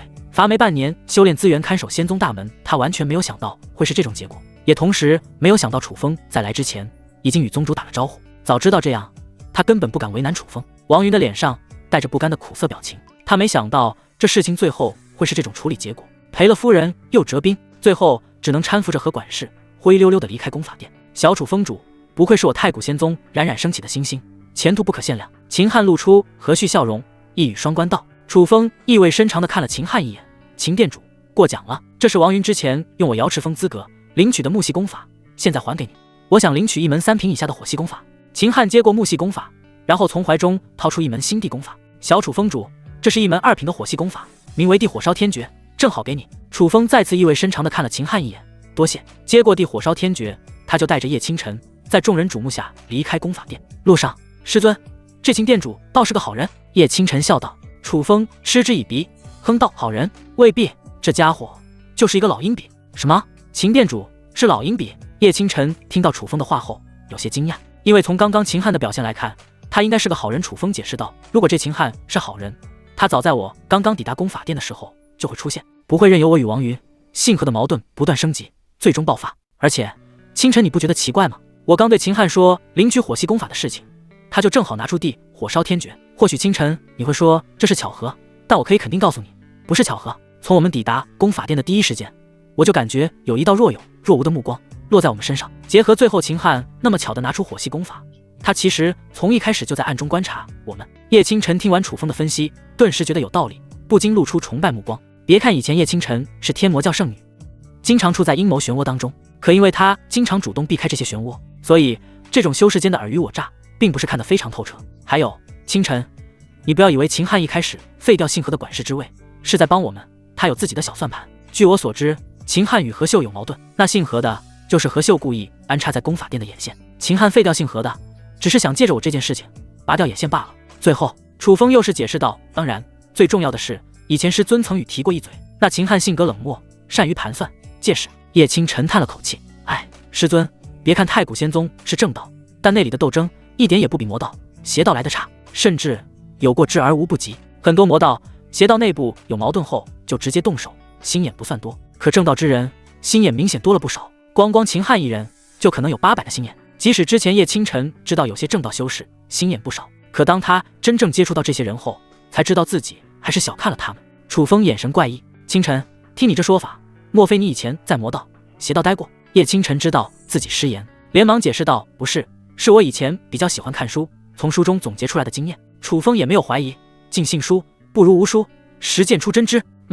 清晨受教。等两人回到瑶池峰后，楚风将地火烧天诀拿出来研究一番。清晨，这地火烧天诀是从天书学开始，然后经过楚风给叶清晨一边讲解的火烧天诀的修炼要领，一边亲自指导其修炼。叶清晨一点就通，外加红莲液体傍身，很快就掌握修炼要领。这个时候，熟悉的声音也在楚风脑海响起，丁，宿主成功传授2品功法地火烧天诀，是否进行暴击返还？是，恭喜宿主触发20倍暴击返还，获得3品功法赤炎天火诀。楚风脸庞一抖，有些无语，自己修炼的青天造化诀不过是2品功法，即使修炼暴击返还的大天造化诀也只是这3品功法，可叶清晨即将修炼的赤炎天火诀却是3品功法。师尊修炼地功法品级不如弟子，偌大的太古仙宗乃至大荒域恐怕只有楚风与叶清晨这对师徒。当然，楚风也不是不能修炼赤炎天火诀，可最适合自己的还是龙凤系功法。师尊，你的脸色怎么有些难看？是清晨修炼的不对吗？叶清晨注意到楚风的异常后，小心问道。不是，是为师腹中不适，想去方便。师尊，晨露未散，小心别掉进去。清晨，你真是为师的好徒儿。看着叶清晨认真模样，楚风真生不了气。离开转悠片刻后，楚风又是回来，比起之前，手中多了一本古籍。清晨，这是为师在你瑶池师祖洞府发现的3品火系功法，赤炎天火诀，可能更适合你。楚风将早已想好的借口说出来。3品火系功法，叶清晨顿时眼前一亮，没有怀疑，高兴地接过赤炎天火诀，在楚风的指导下，迅速掌握修炼要领。因为系统之前已经有规定，系统返还的东西进行再赠与传授，不会触发暴击返还，故而这一次楚风传授功法没有触发暴击返还。与此同时，叶清晨的境界再有突破，炼气5重天，炼气6重天，直到叶清晨冲到炼气7重天，气息才堪堪停下来。不错，不愧是3品功法，实力提升明显。炼气7重天的境界虽然还无法与各峰顶尖弟子媲美，但也算是中等。若是再有实战的术法磨练，想来整体实力会更上一个层次。楚风对着叶清晨满意的点头。现在的叶清晨已经有了3月后初步比试的资格，当然，这仅仅是从境界上看是有这个资格，真正的比试光有境界可不行，还要有实战经验。师尊，这一切都是托你的福，没有你就没有我的今天。叶清晨一脸感激，然后挽住楚风的手臂，不断用绝美脸颊进行摩擦，露出撒娇之色。虽然隔着衣服，但感觉不错，嫩滑，谈以后说不定是个磨人的小妖精。楚风有些激动，差一点就没把持住本心。清晨，今日你再熟悉赤炎天火诀，明日传授你太古仙宗的术法，后天下山找一处合适的地方进行实战，为3个月后大比做准备。楚风将心中的计划告知叶清晨，同时也想寻找下是否有合适自己地功法。叶清晨乖巧点头，一切都听师尊的。接下来，楚风前往太古圣殿，将后天下山之事进行报备。除了宗主、4大长老外，凡是太古仙宗之人下山都需要报备，峰主也不例外。楚风的瑶池峰还算平静，但天灵峰可没有那么平静。天灵殿，砰！一道猛烈的巴掌声响起，红木桌子瞬间化为粉末。这楚风欺人太甚，居然打我天灵峰的首席弟子，活腻歪了！谁给他的勇气？何秀看着下方委屈的王云，气得面色狰狞。师尊，楚风目光无人，现在就敢对我下手，以后说不定就能直接对你下手。我们必须要给他一个教训。还有内宫法殿殿主秦汉也不能放过，他也不是一个好东西。王云梨花带雨，委屈巴巴的在旁边不断拱火。何秀一听，顿时觉得有道理。小云，走，跟我去瑶池峰，为师这就去打断楚风手脚，帮你讨个公道。好。说完，何秀就准备带上王云前往瑶池峰。自从何秀担任天灵峰峰主以来，就没受过这种气。可他们2人脚步刚动，一道淡淡的声音从旁边响起。坐下。开口的是一个白发老者。只见他坐在侧方木桌前，一个人独自下棋。这白发老者的身份可不简单，他是太古仙宗的4大长老之一，名叫何成功，有着元婴9重天的实力，地位在之前的李长老之上，是4大长老之首。二叔，那楚风都要骑到我头上来了，就这么放任不管吗？何秀有些埋怨道。忘了说一句，何成功除了长老身份以外，还有一个身份，就是何秀的二叔，亲二叔。这也是为何何秀能在太古仙宗张狂，以及之前与瑶池仙子对峙的原因。何长老，如果这次不收拾楚风，恐怕他往后的气焰会更嚣张。王云轻声说道。何成功瞥了王云一眼，王云顿时有些心虚，不要自作聪明。何云一愣，忽然感觉是有蹊跷。何成功不紧不慢道，王云，你故意漏了一点，那就是宗主默认了这个结果。小秀，你若真去收拾楚风，恐怕会惹得一身麻烦。什么？宗主已经知道这件事情？何云惊讶。接下来，何成功与何云说了事情的大概经过。何云听完，怒气冲冲地瞪着王云，差点被坑了。王云低着脑袋，小声道：“师尊，我错了，终究是自己徒弟。”何秀哼了一声，不再追究。何成功一边下棋，一边说道：“现在楚风觉醒，龙凤祥体，在宗主以及那群老家伙眼中价值大大提升，暂且让他嚣张一段时间，等以后找机会再收拾他。”说完，何成功温和的双眸中闪过一道冷芒，手中的棋子更是直接化为粉末。何秀点点头，忽然想到什么，咬牙道：“二叔，还有那秦汉也不能放过，一直暗中与我作对，这次更是借着楚风事件拔掉了我的眼线。”何成功轻蔑道：“秦汉不过是个擅长盘算、借势的老鼠罢了，时机成熟，我连他的命一块取了。”何成功手中黑子落下，满盘白子化为灰烬。小秀，让你办的那件事情怎么样？二叔，江家的人已经去往大泽山，想来过不了多久，事情就能办成。好，那件事情成了，说不定我能迈入化神境，争一争那位置。说完，何成功看向仙穹殿的位置。就在下一刻，他腰间玉简响动，打开扫了眼内容，微眯着眼说道：“小秀，楚风在太古圣殿报备，后天就要带着叶清晨下山，想来是要带叶清晨磨练一番，为3个月后各封大比做准备。”何秀眼前一亮：“二叔，历练向来危险，说不定会出人命。”何成功没有立即答话，而是起身离开。临出门时抛下一句：“的确如此，我们仙宗也有不少人为此丧命。”第二天，瑶池峰，清晨，为师今日传授你术法。好，这术法的等级划分与功法相同，从低到高分别是不入品、1品、9品。我之前李长老对战时使出的折眉手乃是1品术法，而我仙宗最强的术法是只有宗主才能修炼的大荒分海印，那是5品术法。楚风与叶清晨席地而坐，讲解关于术法的基础知识，然后又是分析一下太古仙宗的术法。清晨，今日我就传授你折眉手，别看只是1品术法，但威力不小。一切听师尊的。气沉玄关，而后入天窍学。楚风一边讲解修炼折眉手的要点，一边握着叶清晨的手亲自指导。不得不说，正道术法与邪道术法还是有些很大的区别，即使是叶清晨也是在第3遍的时候才掌握了一些窍门。师尊，这次我独自试试。楚风将手从叶清晨身上抽离，看着后者修炼。丁，宿主成功传授1品术法折眉手，是否进行暴击返还？是。丁，恭喜宿主触发100倍暴击返还，获得3品术法奔雷手100倍返还，3品术法奔雷手，不错。楚风满意的点点头，这次的暴击返还比前几次给力不少。心念一动，楚风在脑海翻阅奔雷手的心法，很快他就明白这是一门以速度为主手法，修炼到大成境界，出手就在电光火石之间，瞬间就能打到对方要害之处，同时手上也会带着雷光，增加破坏力。这奔雷手就暂时先不传授给清晨，等他完全掌握了折眉手后，我再传授也不迟，毕竟贪多嚼不烂。楚风心道，然后去到一旁开始修炼奔雷手。修炼1刻钟后，楚风忽然停下，深吸一口气，猛地睁开双眼，右手出击，犹如电蛇，连眨眼的1/10都没有。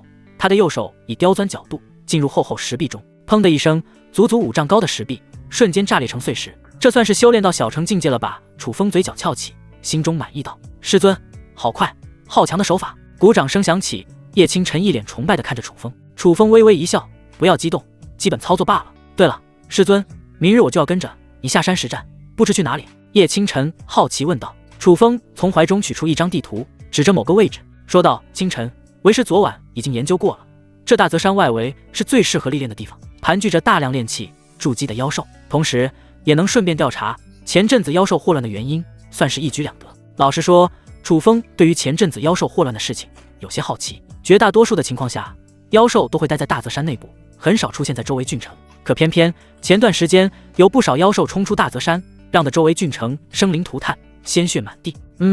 一切听师尊的。叶清晨乖巧点头。对了，清晨，时间还早，不如我们做些有意义的事情。楚风忽然想到什么，笑着提议道。有意义的事情？叶清晨微微一愣，不知楚风什么意思。清晨，你现在已经有炼气7重天的实力，身体的承受能力应该不错吧？楚风又是继续问道。身体承受能力不错，师尊想要干什么？莫非要做那种事情？要不然为何要问身体一事？叶清晨想到那事，脸色一红，扭捏道：“师尊，清晨的身体一直都挺不错的，可现在是大白天，合适吗？”他听过男女做那种事情的时候，都是在晚上黑灯瞎火中进行，白天想想都羞人。叶清晨脸色越来越通红。楚风没明白叶清晨所想，就脱口而出：“清晨，白天做这种事情比晚上更好。”一切听师尊的。叶清晨面色羞红，准备将手搭在扣子上。这一幕让得旁边的楚风一脸懵逼：“清晨，你这是在干什么？不用脱衣服，不用脱衣服。师尊，你竟然还有这种爱好？”叶清晨害羞道：“都是什么跟什么啊？”楚风察觉到不对劲：“清晨，你在想什么呢？为师想要传授你功力啊！传授功力？”叶清晨哭笑不得，原来是自己想歪了，刚才自己的想法真是羞耻。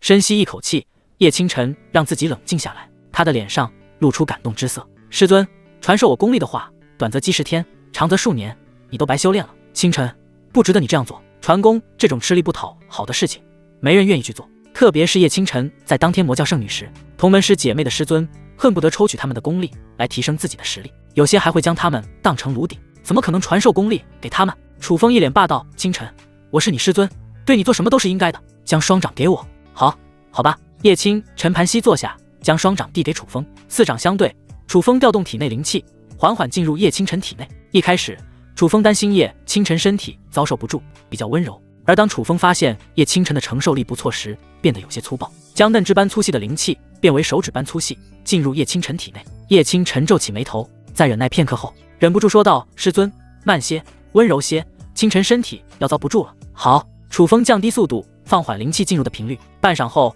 当叶清晨受不了说停时，楚风才停下。而这个时候，叶清晨的实力也是有所提高，炼气7重天，炼气8重天，炼气9重天，差一步，叶清晨就能完成筑基。师尊，清晨，感谢的话就不用说了，你先下去谢谢。师尊，我是想说，刚刚力量太强，我腿麻了。楚风无奈，他只能将叶清晨抱回房间。等关门离开后，熟悉的声音在脑海响起：丁，宿主成功传授10天功力，是否进行暴击返还？是。丁，恭喜宿主触发50倍返还，获得500天功力。500天，也就是1年半左右的时间，什么都不用做，白得1年半左右的功力，真爽。如果收好几百个女徒弟，每人返还500天的功力，那真是血赚。楚风越想越开心。下一刻，楚风的气息也出现变化，金丹4重天，金丹5重天，金丹6重天。当楚风突破到金丹7重天后，气息才停止增加，1年半不到的时间就能提高3重天的小境界，不错不错。修炼一途越到后面，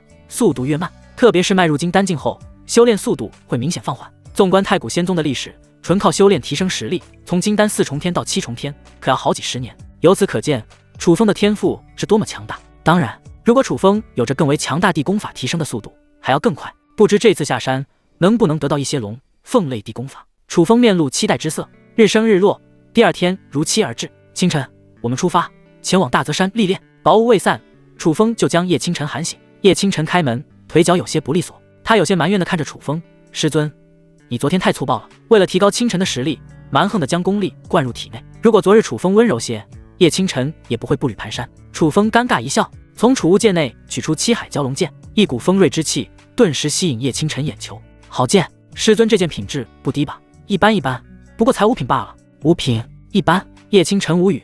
师尊，你挺会装逼。5品武器差不多都掌握在中等势力的掌权者手中，而自己师尊不过是中等势力内的封主，实力不是顶级，有5品武器绝对是一件值得骄傲的事情。哈哈，清晨上剑。楚风带着叶清晨御剑下山，他们不知道有一双眼睛在暗中注视着两人离开。师尊，天色已晚，我们不如就在这里歇歇。某处偏僻的森林上方，叶清晨对着楚风提议道：“在大荒域，夜晚是魔道邪道猖獗的时候，他们昼伏夜出，最喜欢在晚上行动。还有不少凶残的妖兽也喜欢在晚间行动，他们在夜晚的视力、嗅觉会比白天强上许多。这也是为何大荒域流传着一句话：天黑别出门。”楚风带着叶清晨寻找几处地方后，选择了一处相对隐蔽的山洞。在简单布置一番后，叶清晨进入其中休息，楚风则进行守夜。深夜到来后，森林中响起了一阵阵诡异的叫声，让人不寒而栗。不过好在楚风这边并没有异样。时间来到午夜，这是人最困的时候，就算是修士也不例外。就在下一刻，楚风眼皮一掀，看向某处，这些家伙跟了这么久，终于要动手了吗？楚风所在的偏僻山洞之外，看似一切正常，但实则暗流涌动。只见一道诡异的身影在丛林中穿梭，他们片刻就将山洞围得水泄不通。借着微弱的惨白月光，可以发现这群人面色冷厉，满脸杀气，一看就是经常在刀口上舔血生存之人。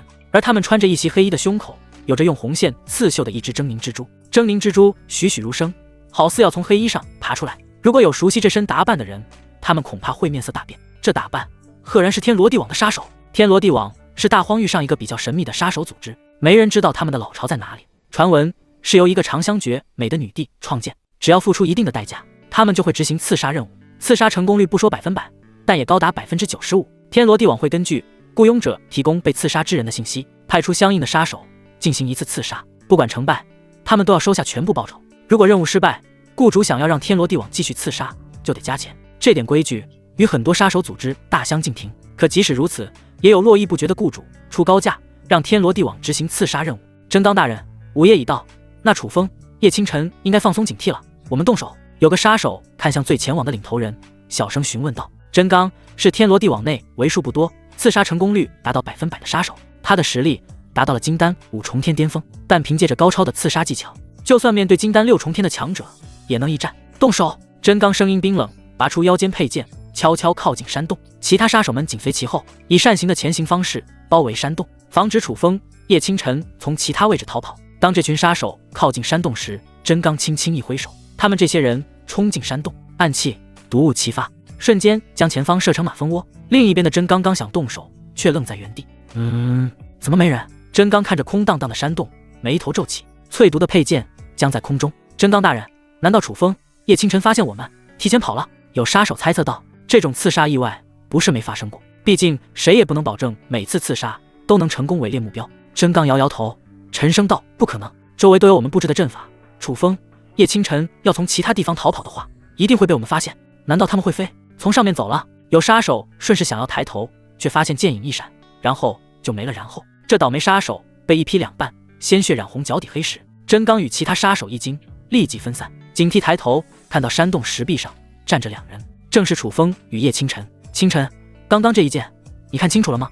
出剑不仅要快，还要得稳。哼！楚风抖了抖七海蛟龙剑，现场教导：“师尊，老实说，我没看清，你出剑速度太快了。”叶清晨苦笑道：“如今的自己不过才炼气9重天的实力，而楚风的实力已经达到了金丹7重天，实力差距巨大。”叶清晨真没看清楚风是怎么出剑的。那好，我尽量慢一些，让你看得更真切。师尊，以后有的是教导我的机会。眼前这些是天罗地网的杀手，你小心对付。叶清晨面色凝重。就在刚刚，楚风与自己说他们被人跟踪，对方即将动手时，他一开始还不信，没想到转瞬就有人杀进山洞。若非楚风提前让自己来到这山洞上方，差点就死了。而当叶清晨发现这些人是天罗地网杀手时，心中大惊。对于天罗地网这个杀手组织的大名，他早有耳闻，其高的刺杀成功率让他很担心楚风的安危，特别是当他发现下方刺杀首领的实力有金丹5重天巅峰后，更为担忧。楚风微微一笑：“倾城，最多1刻钟，我就能解决战斗。”说完，楚风持剑凌空而下。真刚大人，怎么办？哼！区区一个金丹4重天的楚风不逃，要与我们正面硬刚，真是找死！真刚面色一冷，即使是金丹4重天的天骄，可他也不放在眼中。真刚调动体内灵气，灌入佩剑之中，寒芒大放，左脚点地，身形如同鬼魅，顷刻间就来到楚风面前，一剑照着楚风心口而去。其他杀手见状，一拥而上，有刺向楚风后脑勺，有刺向楚风脖颈、下体。这些杀手们下手狠辣，招招致命。上方看着的叶清晨心一下提到嗓子眼，反观楚风则是淡定许多。哼！一群乌合之众。楚风手腕一抖，七海蛟龙剑势如破竹，瞬间将除真刚外的杀手们全部杀死。楚风的剑太过锋利，以至于他们到死都没察觉疼痛。好快的剑法！这楚风真的只有金丹4重天的实力吗？真刚见到这一幕，脸色一变。他是杀手，出剑速度比一般修士更快，能让他感觉惊讶的出剑速度至少得是金丹6重天以上修士出手。可根据得到的情报，这楚风明明只有金丹4重天的实力。不等真刚多想，楚风的七海蛟龙剑已经来到身前，剑剑对碰，一道清脆的声音响起，真刚的剑直接被楚风斩断。这怎么可能？我的可是3品宝剑！真刚脸色大变，自己这把3品宝剑可是耗费了许多才得到，可如今仅仅只是一个照面就被砍断，他岂能不惊？而且更让他感觉可怕的是，楚风根本就不是金丹4重天的实力，很可能是金丹6重天甚至7重天的实力。该死的雇主提供的信息怎么是错的？真刚气得在心中骂娘。做杀手最大的忌讳不是目标太强，而是情报出现错误。不过真刚没有因此退缩，事态还在可控范围之内，侧身避开楚风这强大的一剑。真刚顺势借力，踩着剑尖向上而去，他的目标赫然是叶清晨。楚风，我先折断你徒弟叶清晨的双腿，再打断他的双手，挖出他的眼珠。真刚得意一笑，准备先残忍对付叶清晨，让楚风方寸大乱，再伺机找机会杀他。叶清晨见真刚气势汹汹而来，脸色大变，以他的实力根本就不是真刚的对手，连忙向上逃跑。可很快，厚重的石壁挡住去路，叶清晨无路可逃，当下露出绝望之色。敢对清晨出手，你找死！楚风眼神冷峻，叶清晨绝对是除了瑶池仙子之外他的另一个逆鳞，谁敢动叶清晨就得死。下一刻，只见楚风如同鬼魅来到真刚身后，可此时真刚的手即将扣住叶清晨那白皙的脖颈。就在这千钧一发之际，楚风的右手之上有雷光闪烁，这赫然是奔雷手。接着楚风那奔雷手如同瞬移，直接洞穿真刚心脏，扑哧，真刚吐出一口鲜血，低头瞪大双眼盯着那穿透胸膛的右手。好快的速度！真刚到死都想不通楚风的手为什么会这么快。师尊，从鬼门关上走一回。叶清晨被吓得不轻，眼中带着一丝生还后的泪花。清晨哭哭啼啼，可不美了。楚风露出灿烂笑容，用没沾染鲜血的左手轻轻抚摸叶清晨的脑袋。叶清晨直接扑入楚风怀中。这种在鬼门关徘徊的经历，即使是曾经的天魔教圣女也是心有余悸。清晨，你先让为师将这些杀手处理一下。叶清晨疑惑，师尊，他们不是死了吗？万一我失手，他们假死，或者在临死前给天罗地网的其他人做标记，也是麻烦事一件。在楚风的印象中，杀手组织的人一般都喜欢在死前留下信息。还是师尊考虑周到。叶清晨看着将杀手脑袋砍下来的楚风，忽然有种错觉。别看自己这位师尊平日里人畜无害，但其实骨子里狠着呢。甚至他还有一种错觉，自己师尊不是正道中人，而是邪道老魔。楚风将真刚等人的脑袋砍下来后，又是一把火将山洞内的所有痕迹烧掉。做完这一切，他才带着叶清晨离开山洞。不知这储物戒中会有什么东西？楚风把玩着从真刚身上得到的储物戒，期待道。通过刚才的交手，楚风知道真刚在这群杀手中的地位不低，他的储物戒中应该会有不少好东西。楚风将血滴在储物戒上进行认主，然后将储物戒中的东西一股脑翻出来。绝大多数的东西都是淬毒的暗器以及各种毒药，这是杀手的标配。这本古籍是什么东西？暗器下方的一本古籍瞬间引起楚风注意。推开暗器，古籍的4个大字映入眼帘：摘星鬼步。这是身法类的术法。楚风眉毛一挑，脸上露出浓浓的兴趣。他虽然有一些攻击类的术法，可却缺少一门身法类的术法。真是没想到，刚打瞌睡就有人送来枕头，真是妙哉。翻开阅读，对于这摘星鬼步，楚风有了大概的认识。这是一门2品身法类的术法，修炼到大成境界，如同流星鬼魅，快速移动，瞬间暴起，杀对方一个措手不及。清晨，这摘星鬼步还算玄妙，你留着可以研究一番，有不懂的地方就问我。楚风将摘星鬼步交给叶清晨，叶清晨一喜，多谢师尊。丁，宿主成功赠予2品术法摘星鬼步，是否进行暴击返还？是。丁，恭喜宿主触发250倍暴击返还，获得4品术法3000天雷步，4品身法，很不错。楚风满意的翘起嘴角，身法类的术法本就稀少，就算在太古仙宗内，最好的身法不过才3品巅峰，4品3000天雷步绝对傲视太古仙宗内外。内心激动归激动，可楚风没有立即修炼这3000天雷步，而是带着叶清晨快速离开这个是非之地。师尊，你知道是谁雇着天罗地网的人来杀我们的吗？叶清晨皱起柳眉，楚风脸上露出一丝冷笑，还能是谁？不就是那个女人？师尊说的是天灵峰峰主何秀。叶清晨猜测道。师尊，这何秀虽然与你不和，可你们也算是同门，他应该不会雇天罗地网的杀手对你动手吧？清晨，你还是太单纯了。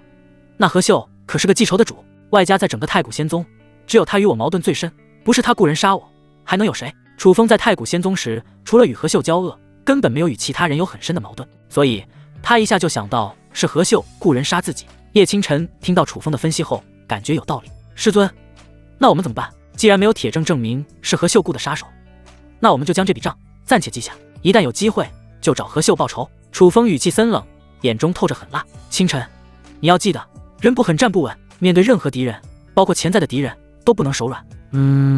对了，清晨，我这几天光顾着传授你本领，都不知道你来自哪里。楚风好奇问道。这几天他光顾着教导叶清晨，而忘了打听叶清晨的来历。叶清晨低头，眼中闪过一丝惊慌之色，但很快被他掩盖下去。清晨，你是有什么难言之隐吗？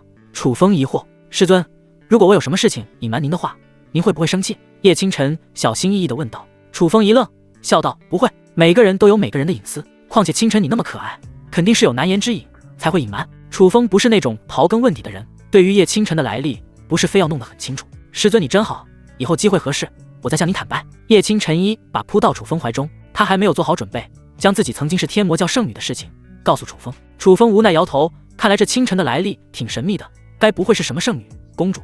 而此时，太古仙宗天灵峰，小秀，楚风带着叶清晨出去历练了，你这边有动作了吗？天灵殿的主位上，和陈宫一边自顾自的下棋，一边询问道。二叔，我已经雇了天罗地网的杀手，对楚风、叶清晨进行刺杀，相信以他们那奇高的成功率，会成功刺杀这2人。说不定现在天罗地网的杀手已经成功砍下了楚风、叶清晨的人头。说到这里，何秀就忍不住露出得意的笑容。师尊，既然有天罗地网的人出手，什么楚风、叶清晨都是手下亡魂。王云也是在一旁拍马屁。就在下一刻，何秀腰间玉简响动，二叔，小云，天罗地网的人来消息了，想必已经将那2人的脑袋给砍下来了。何秀说完，就是冲着玉简屈指一点，随着一道光芒闪烁，一个穿着黑袍的虚影出现在玉简之上，在黑袍的心口处有着熟悉的狰狞蜘蛛标记。楚风、叶清晨的脑袋被砍下来了。何秀迫不及待地询问道。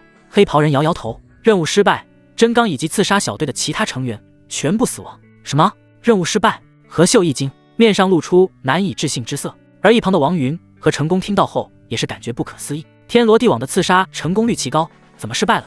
任务失败，是不是你们派出的人不行？何秀在短暂的震惊后皱着眉头不满道，天罗地网的刺杀成功率高达95%，偏偏执行自己任务时失败，不得不让何秀怀疑天罗地网没有精心办事。黑袍人眼神一冷，何秀，不要怀疑我们天罗地网的办事能力，这次刺杀楚风、叶清晨，我们派出的是刺杀成功率100%的真刚，他是的实力是金丹5重天巅峰，面对金丹6重天修士也能轻松一战。如果那楚风只有金丹4重天，任务肯定成功，失败的原因就是你提供的消息错误，楚风不是金丹4重天的实力。说到最后，黑袍人话中明显带着不满之意。对于天罗地网来说，真刚就是一颗冉冉上升的星星，未来绝对会成为天罗地网的门面人物之一，结果却因为这次何秀提供消息错误，让真刚白白送命，可想而知黑袍人的心情定然不好。虽然黑袍人没有确凿证据证明何秀提供的消息有误，但根据天罗地网这些年的刺杀经验，他果断判断是何秀提供的消息出现错误。被一顿训斥后，何秀虽然心中不服，但也冷静下来。他看向何成功，询问道：“二叔，难道这楚风的实力又有了突破？”何成功放下手中黑色棋子，露出沉银之色。楚风觉醒了龙凤响体，修炼速度不能按照一般天才判断，外加他已经引起那帮老家伙的注意，或许那些老家伙对他思乡受受，实力出现猛的提高也不是不可能。说到这里，何成功的双眸中明显露出嫉妒之色。二叔，那我们接下来怎么办？继续让天罗地网进行刺杀吗？就这么放过楚风、叶清晨？何秀心中不甘。何成功没有直接回答何秀的问题，反而看着墙上的地图，然后用手充当笔，画出楚风、叶清晨两人前行方向。很快他就注意到在两人后面的路程上有大泽山这处地方。如果我是楚风，这大泽山是最适合叶清晨历练的地方。小秀，你将楚风、叶清晨的画像传给江家之人，让他们找机会截杀两人。好。何秀连忙去办。而那天罗地网的黑袍人见没有生意，直接断了联系。另一边的楚风、叶清晨还不知道，又一场的刺杀在大泽山等着他们。两人白天赶路，傍晚时分则是寻找合适的地方住下。虽然有偶尔不开眼的小妖兽、不怀好意的修士的觊觎，但都被叶清晨一一解决。如果碰到打不过的修士，叶清晨则会吼一嗓子：“我是尊氏金丹老祖！”就会吓得对方一愣，进而遭到更猛烈的进攻。笑话，不早点将你杀了，等你家金丹老祖来了，我还有活路。这个时候，楚风就会从旁边突然出现，留下一句下辈子好好做人，就一箭结果了对方。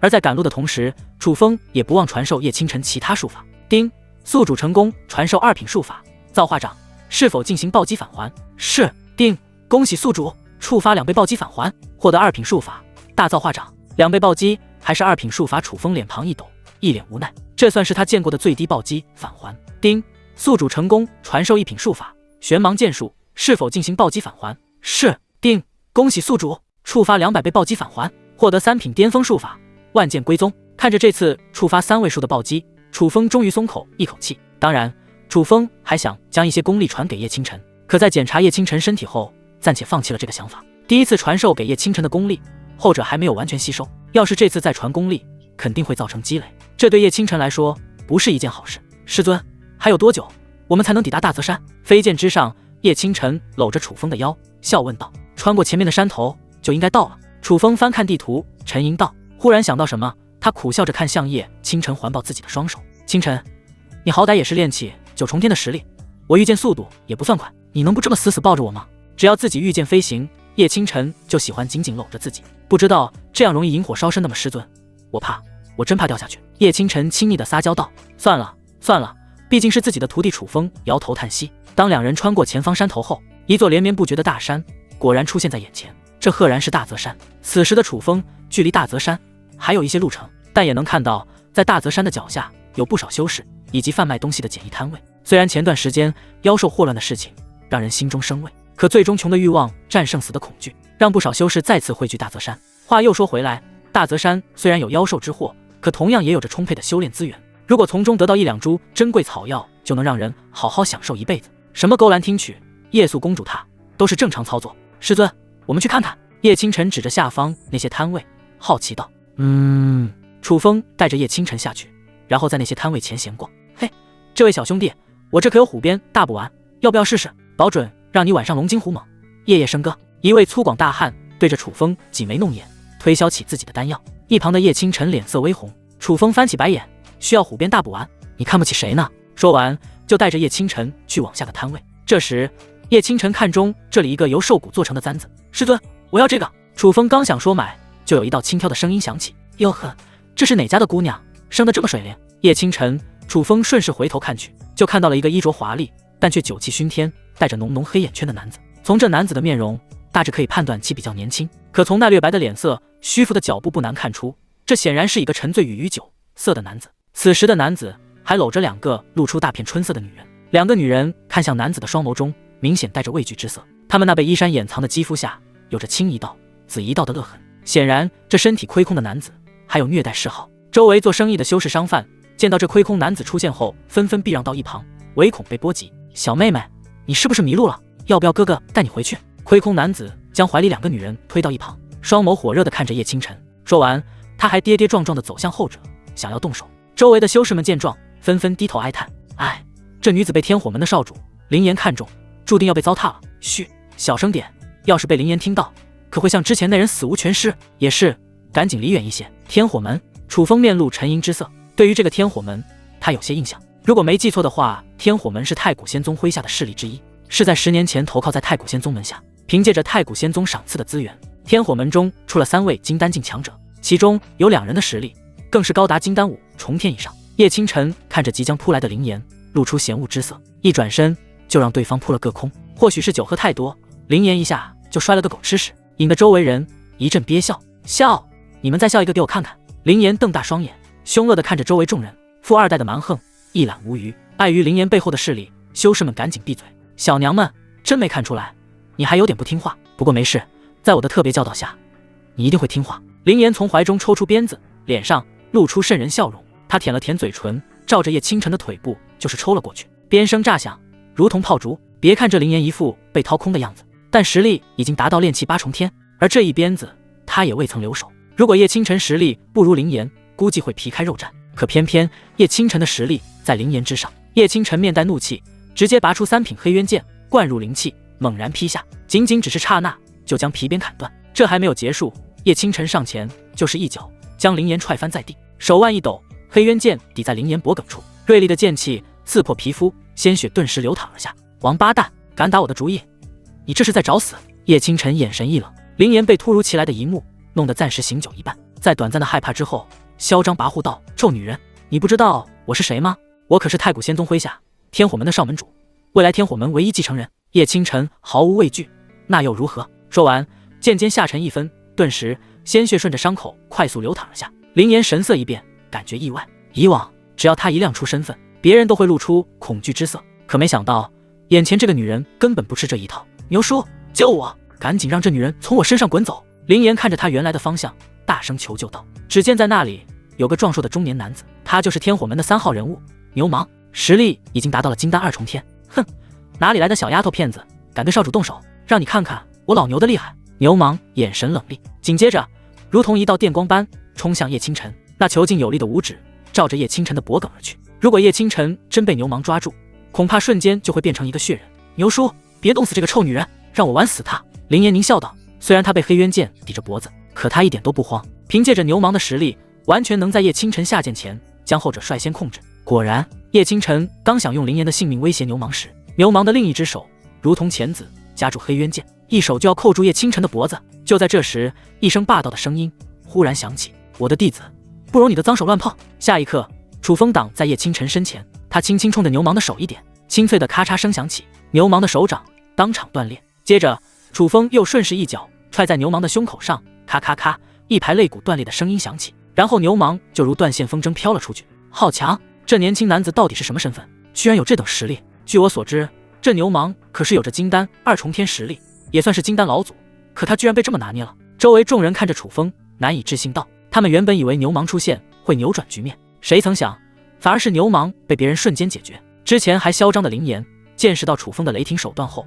目瞪口呆，这人强得有些过分。没一会，牛虻就踉踉跄跄地从地上爬起来，他扶着一块石头，看着楚风，苍白脸庞上挂着畏惧之色。阁下，你是什么人？我乃天火门副门主之一，那一位是天火门的少门主，我劝阁下不要多管闲事。牛虻深吸一口气，搬出身后的天火门，同时点明自己与林岩的身份，想让对方忌惮。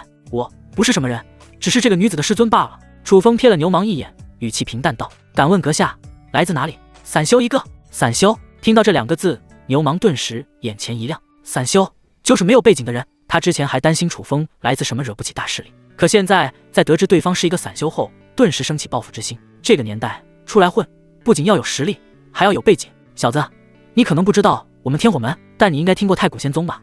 我们天火门的靠山就是太古仙宗。你识趣的赶紧让那个臭女人将我家少门主放了，然后你们共同跪下给我们赔罪，不然天火门、太古仙宗都不会放过你们。牛虻趾高气昂，满脸得意之色。林岩也是将刚刚楚风的话听在耳中，在得知对方只是一个散修后，露出得意之色。混蛋，你赶紧让这臭女人将我放了，然后任我处置，不然我一句话就能让天火门、太古仙宗灭你满门。林岩素来张狂，外加今日喝了不少酒，更是让他的气焰无比嚣张跋扈，直接放出豪言，自己一句话就能让太古仙宗灭杀楚风。如果不知林岩背景的人还以为他就是太古仙宗的宗主或者少宗主，完蛋了，这一对师徒完蛋了。刚刚看那年轻男子出手不凡，以为是有背景的天骄，结果却是散修。散修面对天火门、太古仙宗根本就没有反抗之力。是啊，这对师徒最好乖乖认错。我可是听说天火门门主，也就是林岩老爹也在附近。周围修士们都是用一种怜悯的眼神看着楚风、叶清晨。可让他们觉得诧异的是，自始至终这对师徒眼神平静，并没有因为林岩、牛虻的威胁而出现害怕、恐惧的情绪。呵呵，真没想到天火门会这么威风，区区一个太古仙宗附庸势力的少门主会这般狂妄。我现在就替太古仙宗教育一下。楚风冷笑，据他所知，太古仙宗的附庸势力之人都比较低调，鲜有张狂之人，没想到还是有漏网之鱼。好巧不巧，还让自己遇到了。今日说什么都要教训林岩，别目中无人。身形一闪，楚风来到林岩面前，他揪住林岩的衣领就是一巴掌，啪，清脆的声音骤然响起，伴随落下的还有林岩那4颗门牙，还有一大口鲜血。啊，你在干什么？林岩痛得眼泪直掉，头皮发麻。可楚风没有罢手，一个巴掌接一个巴掌抽在林岩身上。没一会，林岩脸颊肿得像个猪头。其实楚风完全可以一剑杀了林岩，但他觉得这样太便宜后者了。周围修士看得目瞪口呆，这散修疯了吧？明知道这林岩有很大背景，居然还敢动手。哎，我看这散修是准备破罐子破摔了。不远处的牛虻看到这一幕，一脸懵逼，过了好一会才反应过来，喝道：住手，混蛋，给我住手！楚风将昏死林岩扔到一旁，旋即眼神冰冷地盯着牛虻，住手！好，那我就来抽你。说完，楚风嗖的一下来到牛虻面前，一把将牛虻抓到半空中，右手啪啪啪的耳光直扇。牛虻痛得发出凄厉嚎叫声，他这辈子都没想过自己堂堂一个金丹境的强者会被人长乖，还是当着这么多人的面被当众长乖。比起疼痛，他更多的是羞愤，羞愤难当。就在这个时候，一道冷厉的暴怒声骤然响起，住手，给我住手！楚风抬头，只见一个头发花白的老者正气势汹汹而来。这人他并不认识，但周围修士认识，那是天火门门主林斩。传闻他的实力已经达到了金丹7重天，乃是这天火门最强之人。金丹7重天，那可真的是金丹老祖了。既然林斩来了，那这对师徒真要完了。牛虻看到林斩后，仿佛看到了救星一般，急忙哭诉道：门主，快救我！这混蛋不仅打我，还将少门主给抽晕了。林斩神色大变，什么？他还敢对妍儿出手？我要宰了他！林斩老来的子，对于林岩极为宠溺，这也造成了林岩性格上的嚣张跋扈，看到有些姿色的女人就想上，看到不顺眼的人就要打杀。保守估计，一年至少有上百人被林岩糟蹋，上百人被灭杀。林斩身躯一震，金丹7重天的实力显露无遗。他五指分开成爪，以极为刁钻的角度抓向楚风咽喉。楚风眼皮一掀，伸出2指，轻轻一点，在周围修士惊讶的目光中，轻松破解林斩凶狠攻势，甚至还靠着强大的冲击力，让的林斩噔噔噔向后退了好几步。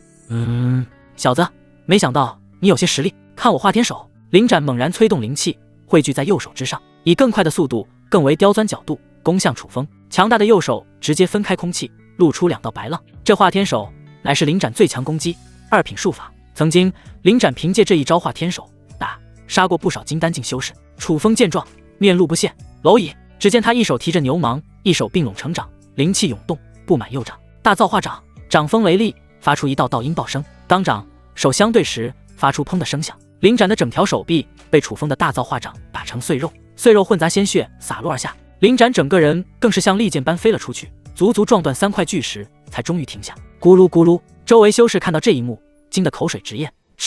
这人的实力也太恐怖了吧！对方可是天火门的门主，标准的金丹老祖。2人同为金丹7重天的实力，可为何差距会这么大？这年轻人真了不起。哎，没用，不过是个散修罢了。那林斩背后可还有太古仙宗这个庞然大物。虽然楚风表现强悍，可在他们看来，林斩身后的太古仙宗更牛逼。若是太古仙宗想要对付楚风，那简直比捏死一只蚂蚁还简单。牛虻见到这一幕，惊讶的合不拢嘴。这小子是怪物吗？同境界的门主竟然被他一招废了一条手臂，打成重伤。经过好一会的休息，林斩才面色惨白的从地上艰难起身。他看向楚风的目中没了之前的张狂，露出深深的恐惧。这人是谁？为何这么年轻，会有如此强大的实力？阁下未免有些欺人太甚，不知牛虻与言儿哪里得罪你了？你要对他们下如此狠手？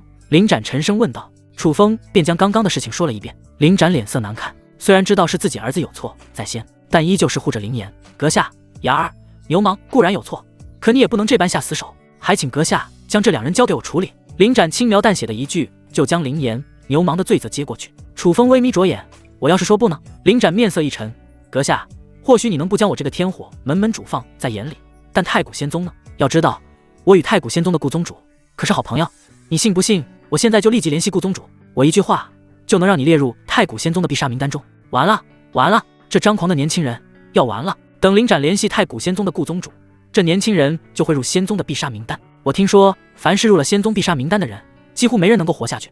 周围修士听到林斩要联系顾红衣，纷纷觉得楚风必死无疑。林斩听到周围修士的议论声后，脸上露出得意之色。小子，我告诉你，快将牛虻、言儿交给我，然后你们师徒自断双臂，谢罪。今日之事算是勉强算是结束，不然太古仙宗就会无限追杀你们。不知为何，楚风越听越想笑，他眯眼道：人，我今天就偏不给你，你联系太古仙宗，让他们将我放在必杀名单上吧。周围修士听到后纷纷摇头，这年轻人真是头铁，稍微低个头，废个双臂有这么难吗？没了双臂也总比没了性命好啊。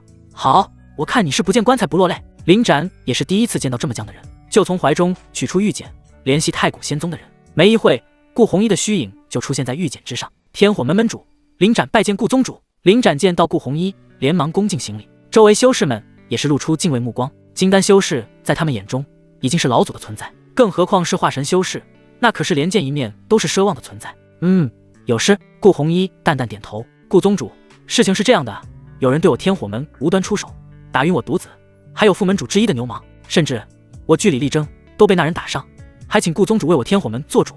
林斩一改之前嚣张姿态，一把鼻涕一把泪的诉说道。不得不说，他的演技是真好，如果不了解事情原委的人，真的会被其蒙骗。顾红衣听到这里也皱起眉头，凡是投靠在太古仙宗麾下的势力，都需听太古仙宗命令行事，同时太古仙宗也有义务保护他们，要不然人家势力投靠你图啥？而在顾红衣印象中，这天火门门主林斩还算老实。不得不说，这林斩平日给自己树立的老实人人设，这个时候发挥了作用。是谁？顾红衣声音低沉道。林斩眼底闪过喜色，连忙调转御剑方向，对准楚风、叶清晨两人。顾宗主，就是眼前这个小子，他就是始作俑者，不分青红皂白，打伤我儿、副门主，连我都险些丧命在他的手下。林斩越说越兴奋，冲着楚风还露出挑衅眼神。而当顾红衣发现凶手是楚风后，一愣。林斩，你确定你刚刚说的是实话？顾红衣声音没来由的一冷。什么意思？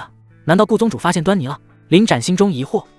不可能，周围没有太古仙宗的人，顾宗主不可能知道真相。顾宗主，我刚刚说的字字属实，如有一字为假，天打雷劈，不得好死。林斩厚着脸皮发誓道。好。顾红衣一连说了3个好字，然后眯着双眼问道：林斩，你可知道你眼前这人是谁？林斩忽然有种不好的预感，难道眼前这人有背景？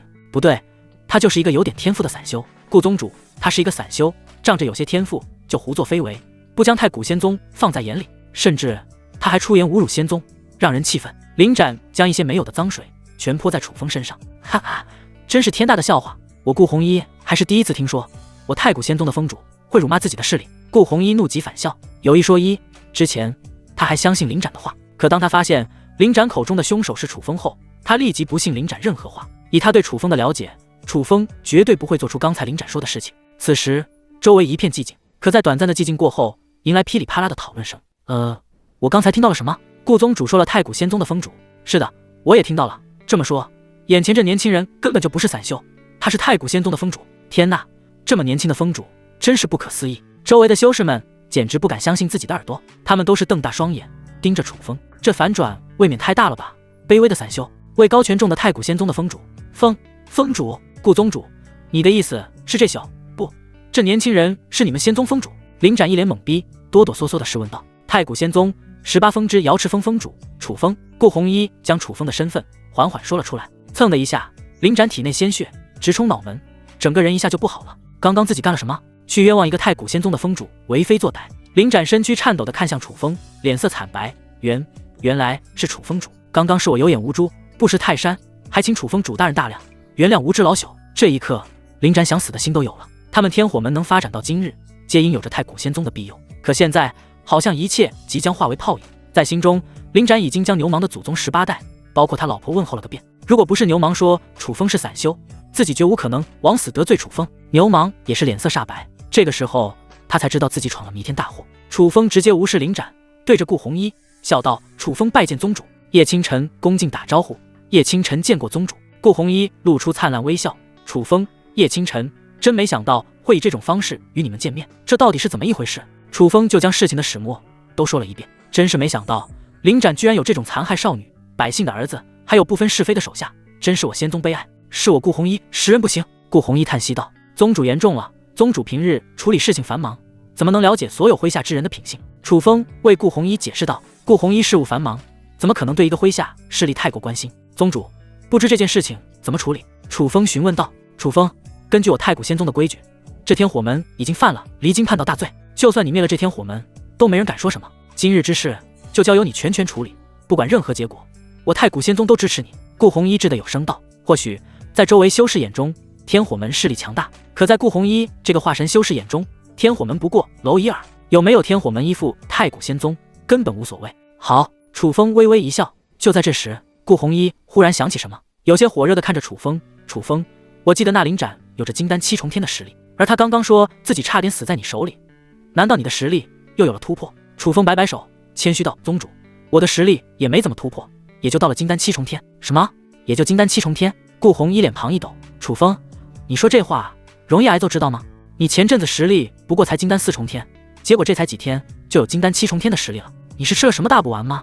顾红衣冲着楚风不断翻白眼。金丹7重天的实力对于他这个化神修士来说不算什么，可楚风这种变态般的突破速度，让他惊得牙床都快掉下来了。顾红衣觉醒天灵体也算是天骄一个，修炼速度不慢，可即使当年顾红衣从金丹4重天突破到7重天，也耗费了近乎5年光阴。当时太古仙宗的那群老家伙还夸赞自己天赋傲人，可他发现自己与楚风相比就是庸才一个。楚风听到顾红衣的话后，谦虚一笑：“宗主，或许我在梦中吃了10全大补丸吧。”顾红衣再度翻起白眼，对于这话他可不相信。楚风，我会将你的境界突破的事情禀告上去，或许等你回来能得到意想不到的好处。现在就先处理林展等人。好。等顾红衣结束联系，楚风那对不含感情的双眸落在林展身上。楚风主，楚风主，你大人有大量，宰相肚里能撑船，不要与我这棵朽木计较。这储物界内是我天火门所有的积蓄，都给你。林展跪倒着爬到楚风面前，解除与自己储物界的联系，献给楚风。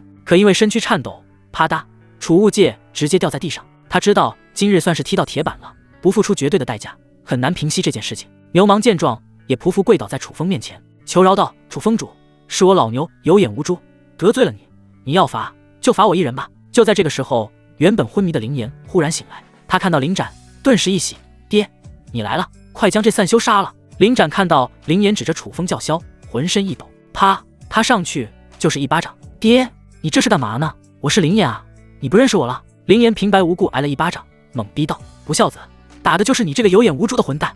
你知道这一位是谁吗？他是太古仙宗的瑶池峰的峰主楚风，你还不赶紧向他道歉认错！”林展一边抽林岩巴掌，一边解释道：“什么？这人竟然是太古仙宗瑶池峰的峰主？”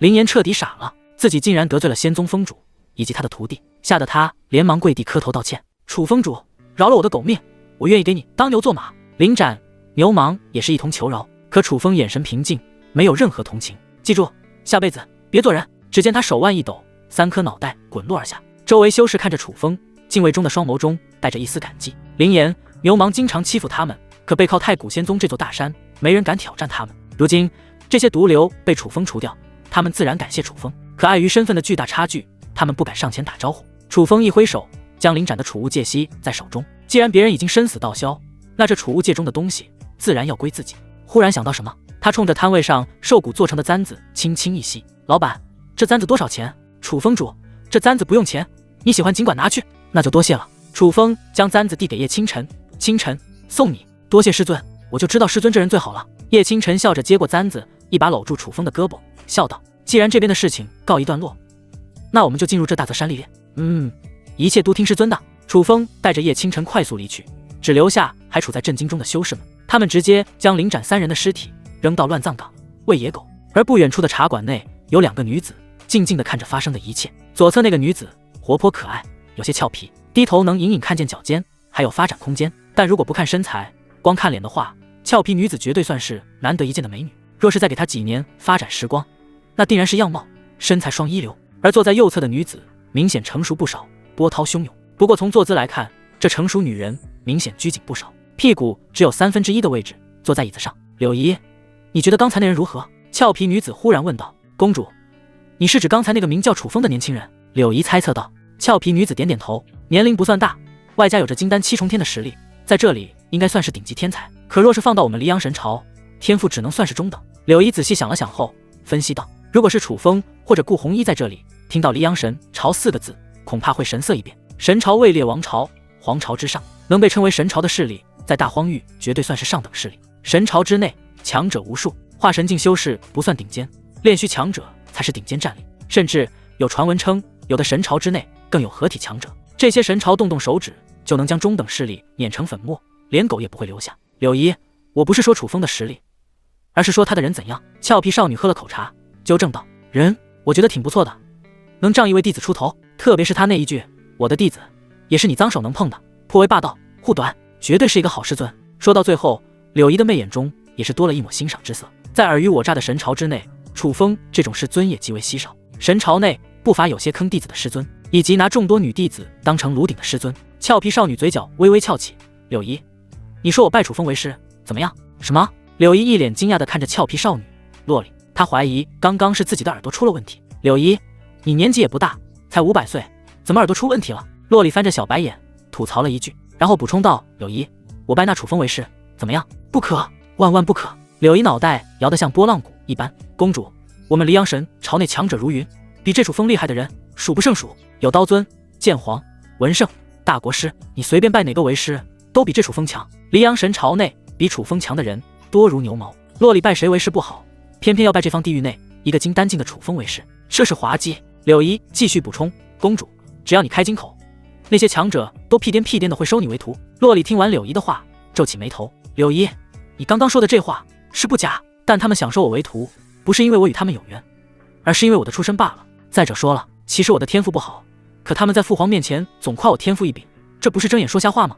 说到天赋不好4个字时，洛里眼神暗淡。自己的哥哥姐姐在相同的年纪早就有着金丹境甚至元婴境的实力，可自己却还停留在炼气8重天。别看自己是黎阳神朝的公主，地位尊贵，但黎阳神朝以武为尊，她因为境界的事情没少遭到哥哥姐姐的白眼，甚至有的人还提议拿自己与其他势力进行联姻，巩固黎阳神朝的地位。就连他那个父皇也对自己不苟言笑，经常板着脸。至于那些所谓的强者想收自己为徒，不过是为了讨好他父皇罢了。毕竟神朝之内不是打打杀杀，而是人情世故。柳姨沉默，对于这些事情以及洛里的遭遇一清二楚，这也是为什么洛里会离开黎阳神朝的主要原因。从小生活在尔虞我诈的环境中，遇到的几乎都是势利之人，他自然渴望遇到真诚之人。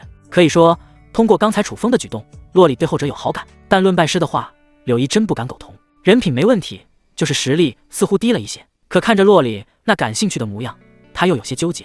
公主，让我查查这个楚风的底，再给你建议。好。柳姨取出玉简，让人调查楚风的底细。仅仅只是1刻钟，关于楚风的信息几乎都呈现在柳姨面前。楚风，太古仙宗瑶池峰峰主，前些年一直没有作为，实力在炼气期。柳姨明显一愣，这消息怎么不对？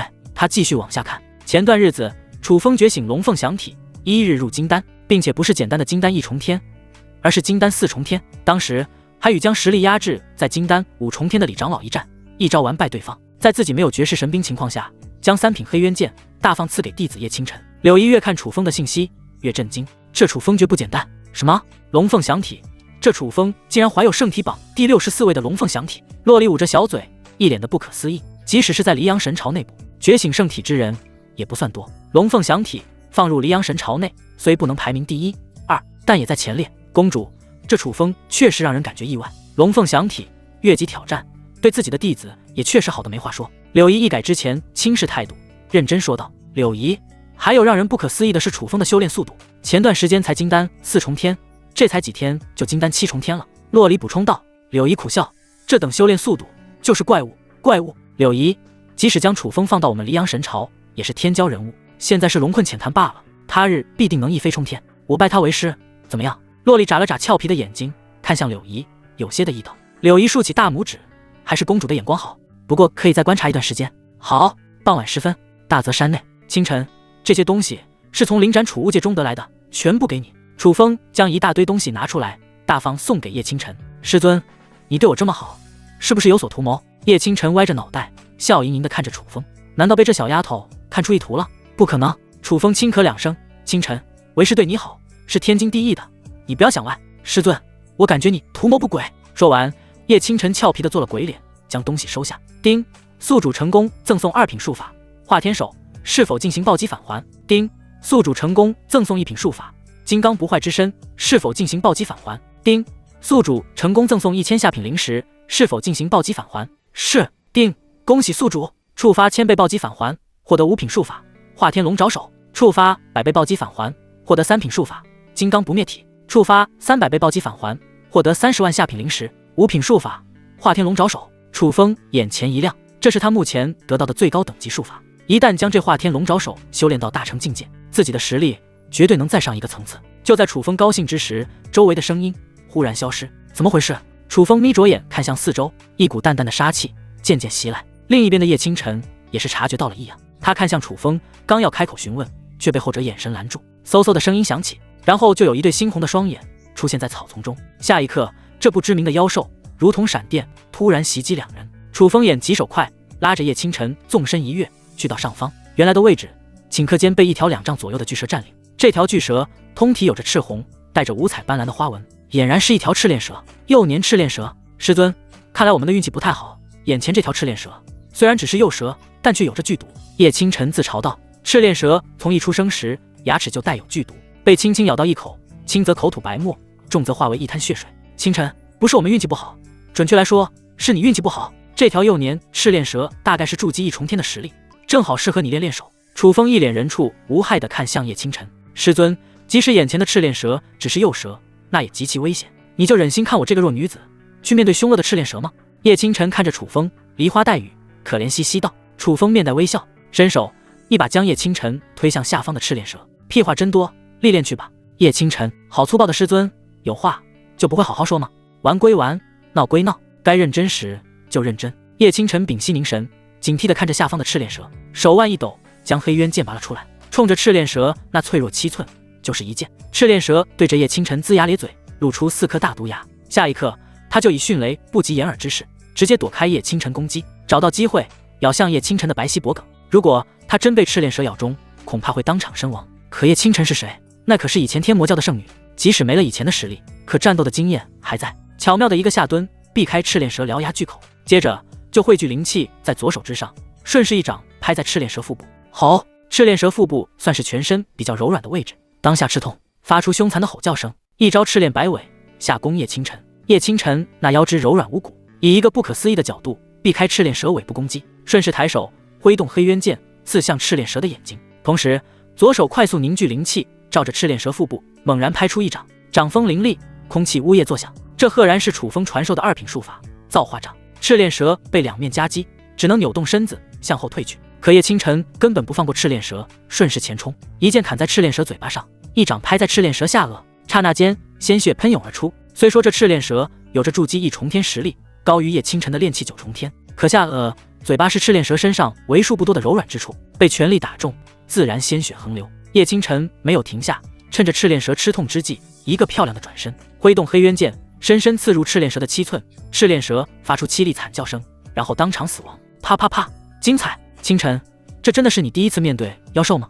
你刚才的攻击简直无懈可击。楚风从树上下拉，忍不住拍手叫好。他原以为叶清晨第一次对战妖兽会紧张，甚至出现失误，他都做好了随时帮忙的准备，却没想到叶清晨几乎以完美姿态解决了赤练蛇。叶清晨嫣然一笑，这还不是师尊教导的好？楚风一听，忍不住的意道：可清晨，不要说实话。对了，这赤练蛇的身上有不少好东西，将它分了。虽然赤练蛇是毒蛇，可也是一身宝，蛇胆能入药、明目、传闻，还有壮阳的作用。蛇血稀释，配上烈酒、金银花，有清热解毒的效果。就在叶清晨准备将赤练蛇解剖时，有2道破空声响起，来的是一个年轻男子与一个气质不凡的中年妇女。楚风主、叶清晨，你们也在这里？中年妇女看到2人后诧异道。楚风定睛一看，发现这中年妇女有些眼熟，旋即就想起这人身份，原来是齐峰主。真巧，中年妇女名叫麒麟，是太古仙宗18峰之一，小竹峰的峰主，有着元婴一重天的实力。至于年轻男子，楚风印象模糊。楚峰主，这是王申，是我门下第3弟子，入我门下的时间不算久远，但实力却达到了炼气8重天。麒麟对着楚风介绍起了身边的年轻男子，在说这话时，他的眼中露出一丝得意。虽然说炼气8重天的弟子在太古仙宗内只能算是中等，但王申拜入自己门下时间不长，有这实力，麒麟已经非常满意。忽然想到什么，他尴尬道：“楚峰主，不好意思，我不是在故意炫耀我教导弟子的水平。”原来麒麟是在害怕楚风误会。楚风摇头表示不在意，刚想开口提叶清晨的实力，那王申就抢先说道：“王申拜见楚峰主，见过叶师妹，以后叶师妹如果有修炼上不懂的地方，可以来问我。”他拍着胸膛，露出一副豪迈的样子。在叶清晨这种美女面前，他极力想要留下一个好印象，以期待未来能够与叶清晨有亲密关系。忽然想到什么，王申继续说道：“叶师妹，修炼之事需循序渐进，2个多月的时间，想将实力提升到太古仙宗的平均水平，十分困难。如果2个多月后的18峰大比上遇到你，王师兄我一定放水。”说完，他还露出一个自以为很帅的笑容。王申，你师尊我可还在这里呢？麒麟翻着白眼教训道。可下一刻，他话锋又是一转，不过看在我们与楚峰主、叶清晨有缘的份上，你确实应该放水。楚风看着得意的麒麟，笑而不语。叶清晨也没说话，但那撇嘴的动作分明在表达心中不满。若非楚风没开口，外加大家都是同门，否则他早已开口反驳。就在这个时候，又有2道破空声响起，一个年轻女子与一个身材干瘪的妇女出现。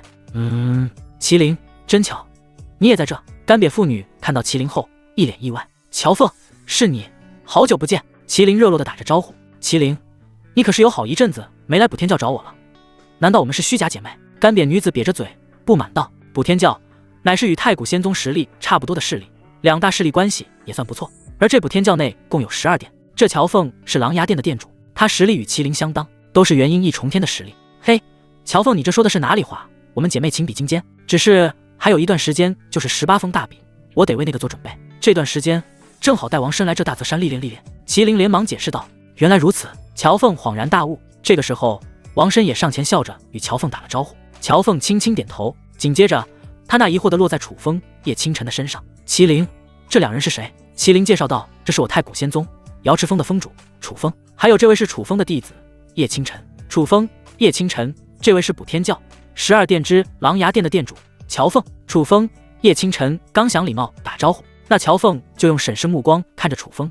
楚风，我倒是有些印象，太古仙宗18峰常年垫底的峰主。楚风，我有话直说，这叶清晨看起来聪明伶俐，而你实力悟性一般，收他为徒完全是耽误人家，倒不如将他让给其他峰脉。乔凤这话一出，现场氛围顿时尴尬。叶清晨第一个不乐意，他眼珠一转：“乔殿主，你选择道侣的标准是什么？”乔凤一愣，然后下意识的道：“这个嘛，当然是长得帅，实力强。不对，这是我的事情，你一个小娃娃管得着吗？”说完，乔凤皱着眉头，不满地盯着叶清晨：“这种问题是你该问的吗？毛还没长齐呢。”叶清晨翻着白眼：“乔殿主，同样的道理，我师尊会不会耽误我，与你何干？”你乔凤被叶清晨气得脸色涨红。以前他遇到的太古仙宗弟子对自己礼遇有加，却没想到今日会被叶清晨这么毫不客气地对回去，气得肝疼。你这太古仙宗弟子好没礼貌，不知道尊重长辈吗？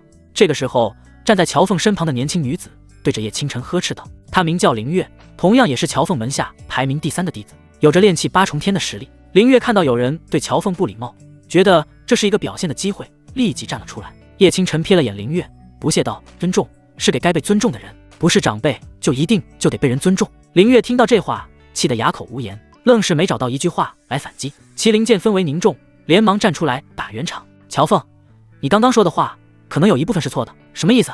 这楚风在前段时间觉醒了龙凤响体，前途无量。什么龙凤响体？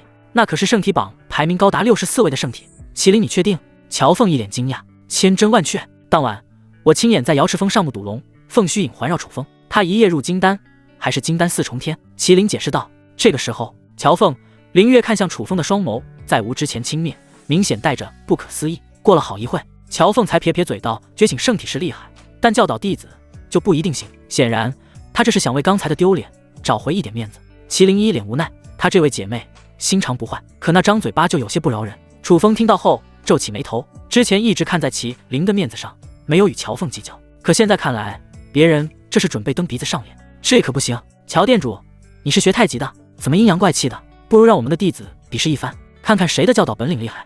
楚风话语中的攻击性明明很强，可偏偏却笑盈盈地看着乔凤，愣是让后者生不起气来。楚风，你确定？你不过才当了几天师尊，也敢与我比教导的本领？要知道，我可是当了上百年的师尊，指导过的问题比你吃过的盐都多。乔凤有些不屑，如果论潜力，自己不是觉醒圣体后楚风的对手，可论教导能力，乔凤有着绝对自信，自己能甩楚风365条街。楚风嘴角翘起，确定以及肯定。麒麟，你也听到了，是这个楚风要找虐的，没办法。乔凤耸耸肩说道：楚风你年轻气盛，对于乔凤的有些话听着不舒服也属正常，可是你让叶清晨与林月进行比试，这纯属找虐，你会丢脸的。那林月可是有着炼气8重天的实力。麒麟苦口婆心地劝说道，虽然他与乔凤是好姐妹，可一旦叶清晨输了，不仅丢的是楚风的脸，还有他麒麟乃至整个太古仙宗的脸面。楚风主三思啊，叶师妹才拜入你门下没几天，实力一般，她可能连林月的一根手指都接不住。王申也是竭力劝阻道，这么漂亮的师妹，怎么就拜了个头脑发热的师尊？王申替叶清晨感到不值。齐峰主、王申，你们不要着急，在一旁静静地看着就是了。楚风自信道。哎，年轻，楚风你还是太年轻，容易冲动。麒麟脑袋直跺脚，觉得楚风年轻、冲动、不识大体，特别是在觉醒圣体后，这种特征就被无限放大。可能是之前因为实力低微，被其他峰主打压、嘲笑，而想要不断宣泄。麒麟气归气，但他也知道自己已经无力阻止比试，只能扭头看向乔凤，商量道：乔凤，待会你让林月下手轻点，毕竟叶清晨出入我太古仙宗，实力一般。乔凤扬起下巴，麒麟，看在你的面子上，我会让林月注意分寸，但你也知道拳脚无眼，若某些人为了面子让弟子坚持，那我就不能保证不会受伤。话音落下，乔凤还故意瞟了楚风一眼，然后看向弟子林月，嘱咐道：林月，待会一招打败叶清晨，好好搓搓楚风的锐气。林月一脸自信，师尊放心，3息之内解决战斗。楚风缓缓来到乔凤面前，乔店主，如果只是这种弟子间的单纯比试，未免有些没意思。楚风你什么意思？难道你我也要切磋？不是，我的意思是为了更好的激励两方弟子，不如弄些彩头。楚风眯着眼笑道：彩头？你这是主动送东西上门啊？乔凤一听直接乐了，还有这种好事？而麒麟听到后一怔，这一幕似曾相识，忽然他脑海里就闪过当初在瑶池峰楚风与李长老比试的画面，当时也是楚风要求来一些彩头，然后在众人不看好的情况下赢了李长老。可现在这种情形又与当初不同，是弟子间的比试，想要出其不意取得胜利难如登天。乔店主，你这是同意了？当然，送上门的好事怎么会拒绝？乔凤露出一副胜券在握的样子，楚风眼底闪过一丝计谋得逞的样子。乔店主，这是我的彩头，五品武器七海蛟龙剑。楚风将七海蛟龙剑直接竖在身前。什么？五品武器？乔凤听到后瞠目结舌，五品武器即使在补天教内也只一把，掌握在教主的手中。乔凤现在用的武器还只是3品巅峰罢了。楚风，你确定这把七海蛟龙剑是五品武器？要知道，五品武器几乎是中等势力拥有的最强武器，你怎么可能拥有？乔凤在惊讶过后就对七海蛟龙剑的等级表示怀疑。五品武器极为罕见珍贵，一经出世就会遭到疯抢，引起一阵腥风血雨。在乔凤看来，楚风虽有天赋，但实力不算出众，怎么可能获得五品武器？楚风，你是不是将你这把七海蛟龙剑的等级搞错了？五品武器那可不是开玩笑的东西。麒麟同样一脸怀疑。齐峰主，你看我像开玩笑的样子吗？楚风一脸认真。乔凤，你若不信，可以亲自检查这七海蛟龙剑的等级。好。乔凤将信将疑地拿起七海蛟龙剑细细查看。麒麟看楚风的神色不像有假，也是半信半疑，凑到乔凤身旁一同观察七海蛟龙剑。半晌之后，乔凤与麒麟对视一眼，都是看到双方眼中惊骇之色。麒麟，这把七海蛟龙剑的等级好像真的达到了五品。乔凤，我觉得你可以将好像2字去掉，这七海蛟龙剑真的是五品武器。乔凤、麒麟讨论完，都是不约而同看向楚风，他们好奇问道：楚风，这把五品的七海蛟龙剑你是从哪里得到的？楚风一本正经回答：我如果说是在路边捡的，2位信吗？信你路边捡的，还不如信母猪能上树。那不就得了？乔凤，你不用管我哪里得来的，我拿这把七海蛟龙剑做彩头，够有诚意吧？乔凤脸上露出犹豫之色。楚风拿七海蛟龙剑做彩头，就这么对叶清晨有信心？难道这叶清晨实力不凡？可是不应该啊！叶清晨拜入楚风门下没多久，顶天也就练气5重天的实力，根本不可能是林月的对手。乔凤，你莫非不敢拿彩头出来？怕了？哼，我乔凤的字典中根本没有怕这个字。我也拿彩头出来。乔凤沉吟，不知要拿出什么级别的彩头合适。与五品武器对等的彩头可不好拿。楚风见乔凤上钩，就笑道：乔店主，我听说你们补天教有一本4品巅峰功法，名为天凤宝典，不如你将这天凤宝典拿出来，再加2枚筑基丹，你看如何？天凤宝典。乔凤听到这4个字感到诧异，没想到楚风会提出这种要求。天凤宝典是他们补天教在一处上古遗迹发现的，为了得到这天凤宝典，补天教还折损了2名元婴境修士。按照道理来说，2名元婴境修士换4品巅峰的天凤宝典也不算亏，毕竟元婴境修士能花一定时间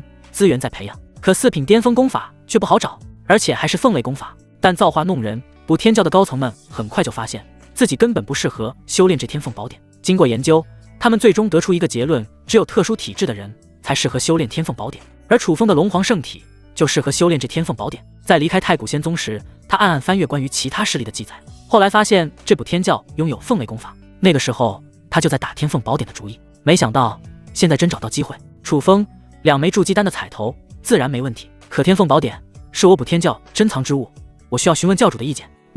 没问题。乔凤走到一旁联系补天教教主，没一会他就回到楚风这里。楚风，教主同意了，那夜清晨、林月的比试现在开始，画出界限就可以比试。楚风屈指4点就画出一个3丈的边界。林月，你不是快要筑基了吗？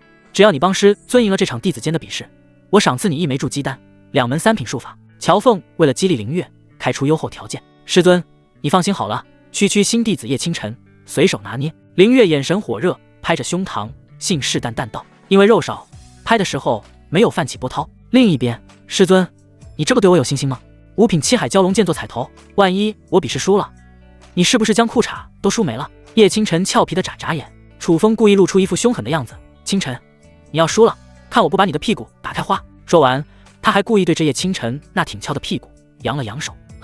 师尊，你就会欺负人家？叶清晨幽怨地白了楚风一眼，然后聚到画出的界限内。随后林月也是来到界限内，他看着叶清晨，露出审视目光。叶师妹，我下手尽量轻点，让你感觉不到疼痛就输了。叶清晨呵呵一笑：林师姐，饭不能吃太多，话不能说太满，小心被打脸。叶师妹实力不怎么样，嘴皮子功夫不错。林月冷哼道。楚风，为了避免伤到彼此，双方比试时不得带武器，一招分胜负，你看如何？没问题。那好，林月、叶清晨的比试现在开始。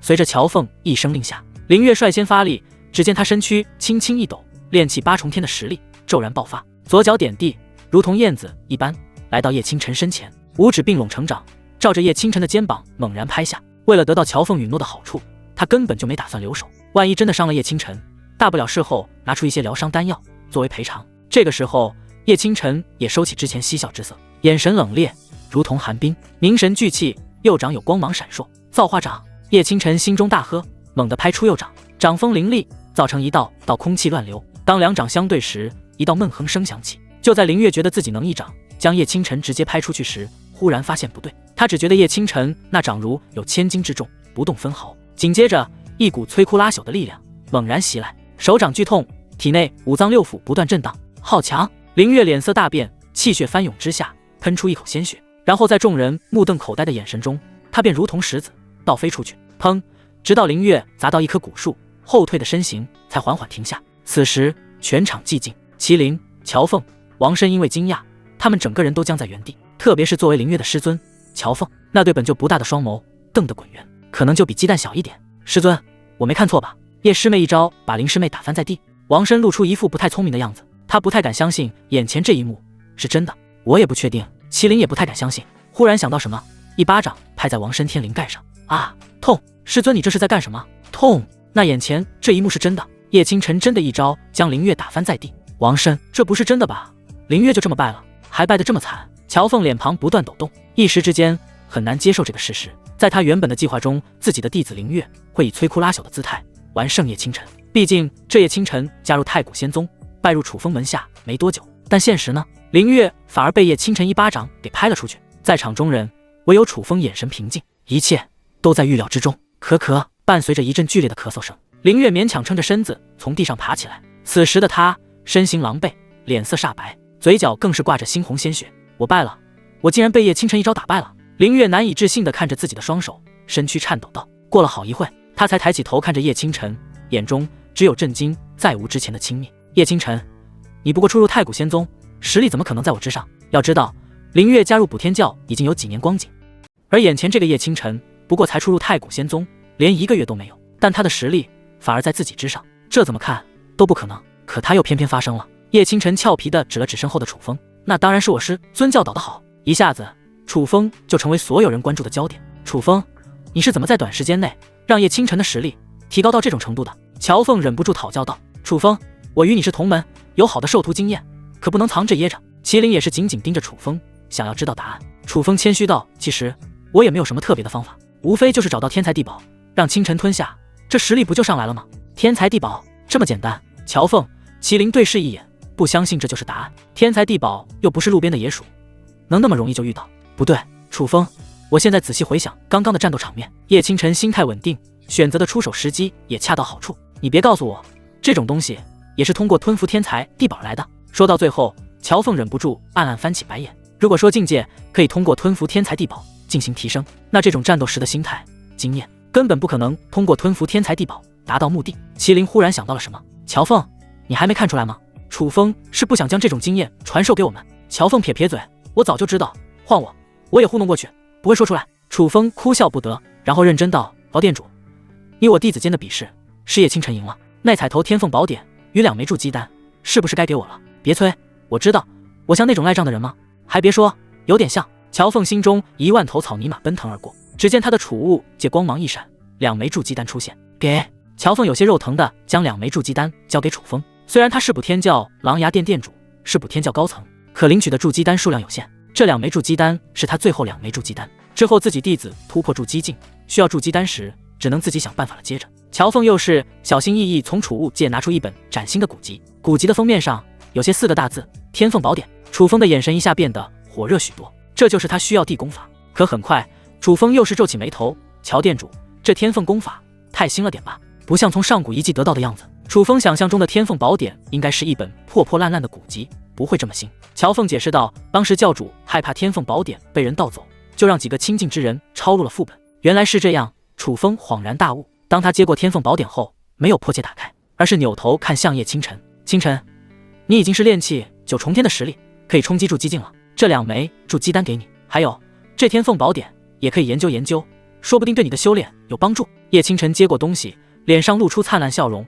多谢师尊，师尊对倾城真好。倾城无以回报，就想以身。楚风连忙轻咳2声，示意叶倾城停嘴。而乔凤、麒麟看到这一幕，脸庞不自觉的一抖。楚风，你可真是大方，筑基丹随便给了也就算了，没想到连4品巅峰功法天凤宝典也这么赏赐了下去。乔凤、麒麟试问，如果他们有些2样东西，也不会随意赏赐下去。而王申、林月则是一脸羡慕地看着叶倾城，这叶倾城的命真好，竟然败在这么一个师尊门下。要是我与叶倾城调换一下，那该多好。此刻2人恨不得自己与叶倾城换个位置。而作为老江湖的乔凤、麒麟也明显察觉到了这一点，他们对视一眼，都从对方眼中看到了无奈。楚风，你赢了彩头也就算了，这样赏赐彩头真是杀人诛心。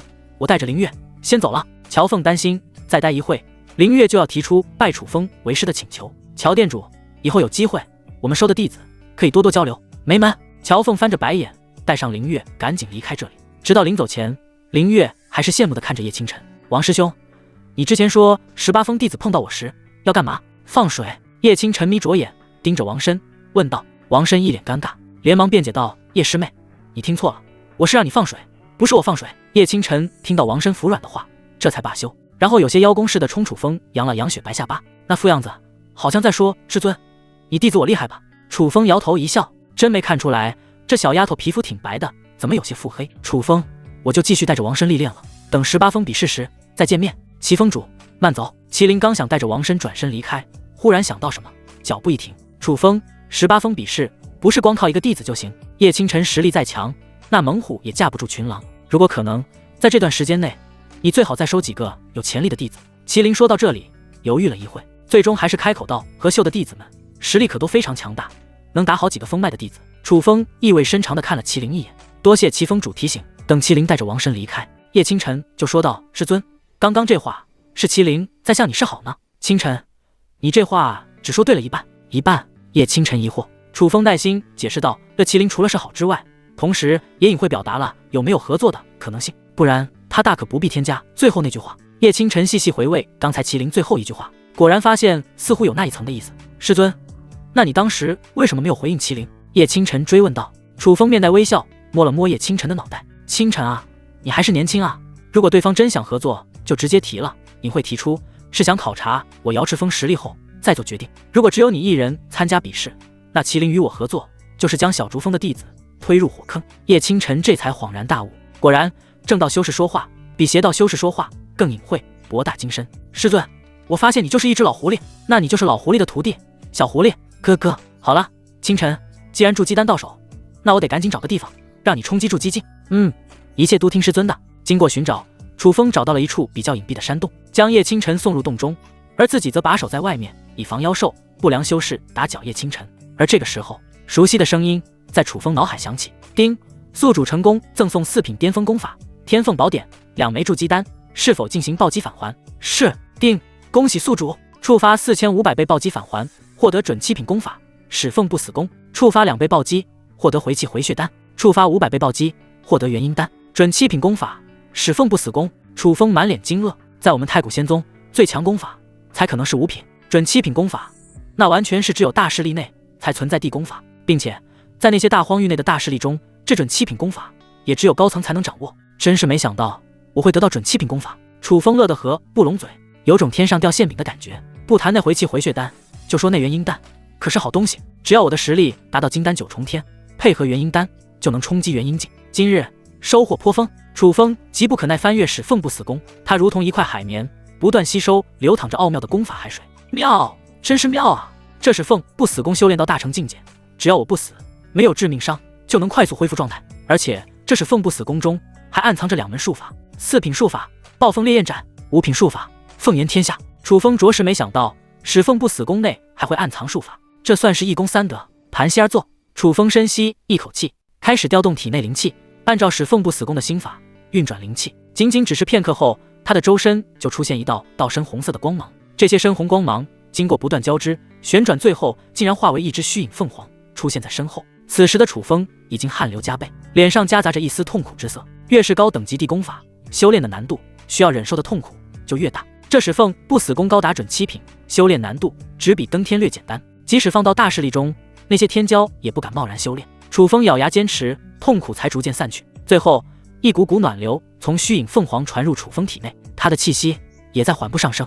金丹7重天，金丹7重天巅峰，金丹8重天，金丹8重天巅峰。气息忽地出现停顿，楚风猛地睁开双眼，咬牙喝道：“给我破！”或许是感受到了楚风突破境界的决心，虚影凤凰发出一道嘹亮的凤鸣声，惊得附近20里内妖兽匍匐在地，瑟瑟发抖，同时也引起了那些修士们的震惊与害怕。凤鸣，居然是凤鸣声！这里只是大泽山的外围，为什么会出现凤鸣声？我不清楚，但我感觉危险将至，得赶紧离开。大郎，你这话有道理，让我跟着你一同离开。楚风怎么都没想到，就因为自己修炼使凤不死功引起的巨大动静，让不少修士迅速跑路。而此时他的境界也在有突破，金丹9重天。这个时候，楚风修炼使凤不死功的意象才逐渐消失。金丹9重天，很好，只要再等我稳固一番实力后，就能服下元婴丹，冲击元婴境。楚风攥紧双拳，感受着体内强大的力量，一脸兴奋。不过他没有被喜悦冲昏头脑，立即冲击元婴境，而是深知根基不稳，会有隐患。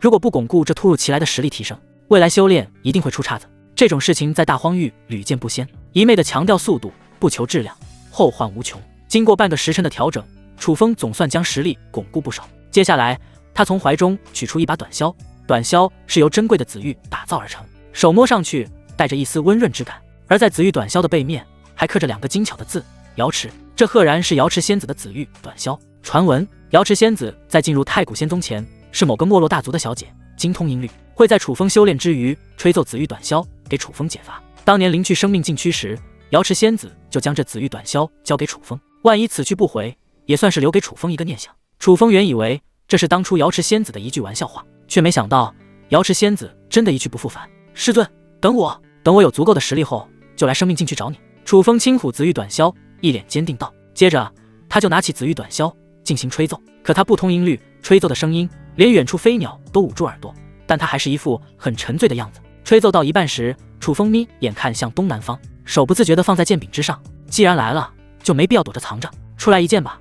楚风轻描淡写地说道。但他那只握着剑柄的手已经将七海蛟龙剑拔出几分，同时袍服无风自动，已然暗暗调动体内灵气，随时一战。在没突破到金丹九重天时，楚风还没察觉到异常，可现在他明显察觉到，在这东南方向有着两道若有若无的气息，显然自己应该是被人跟踪了。沉寂片刻，东南方向终于有了动静，只见两道人影缓缓出现，是一个成熟如蜜桃的女人，以及一个活泼俏丽的女孩。这两人正是柳姨与洛里。当楚风看到这两个陌生人时，眉头一皱：“两位，你们跟着我应该有好一会了吧？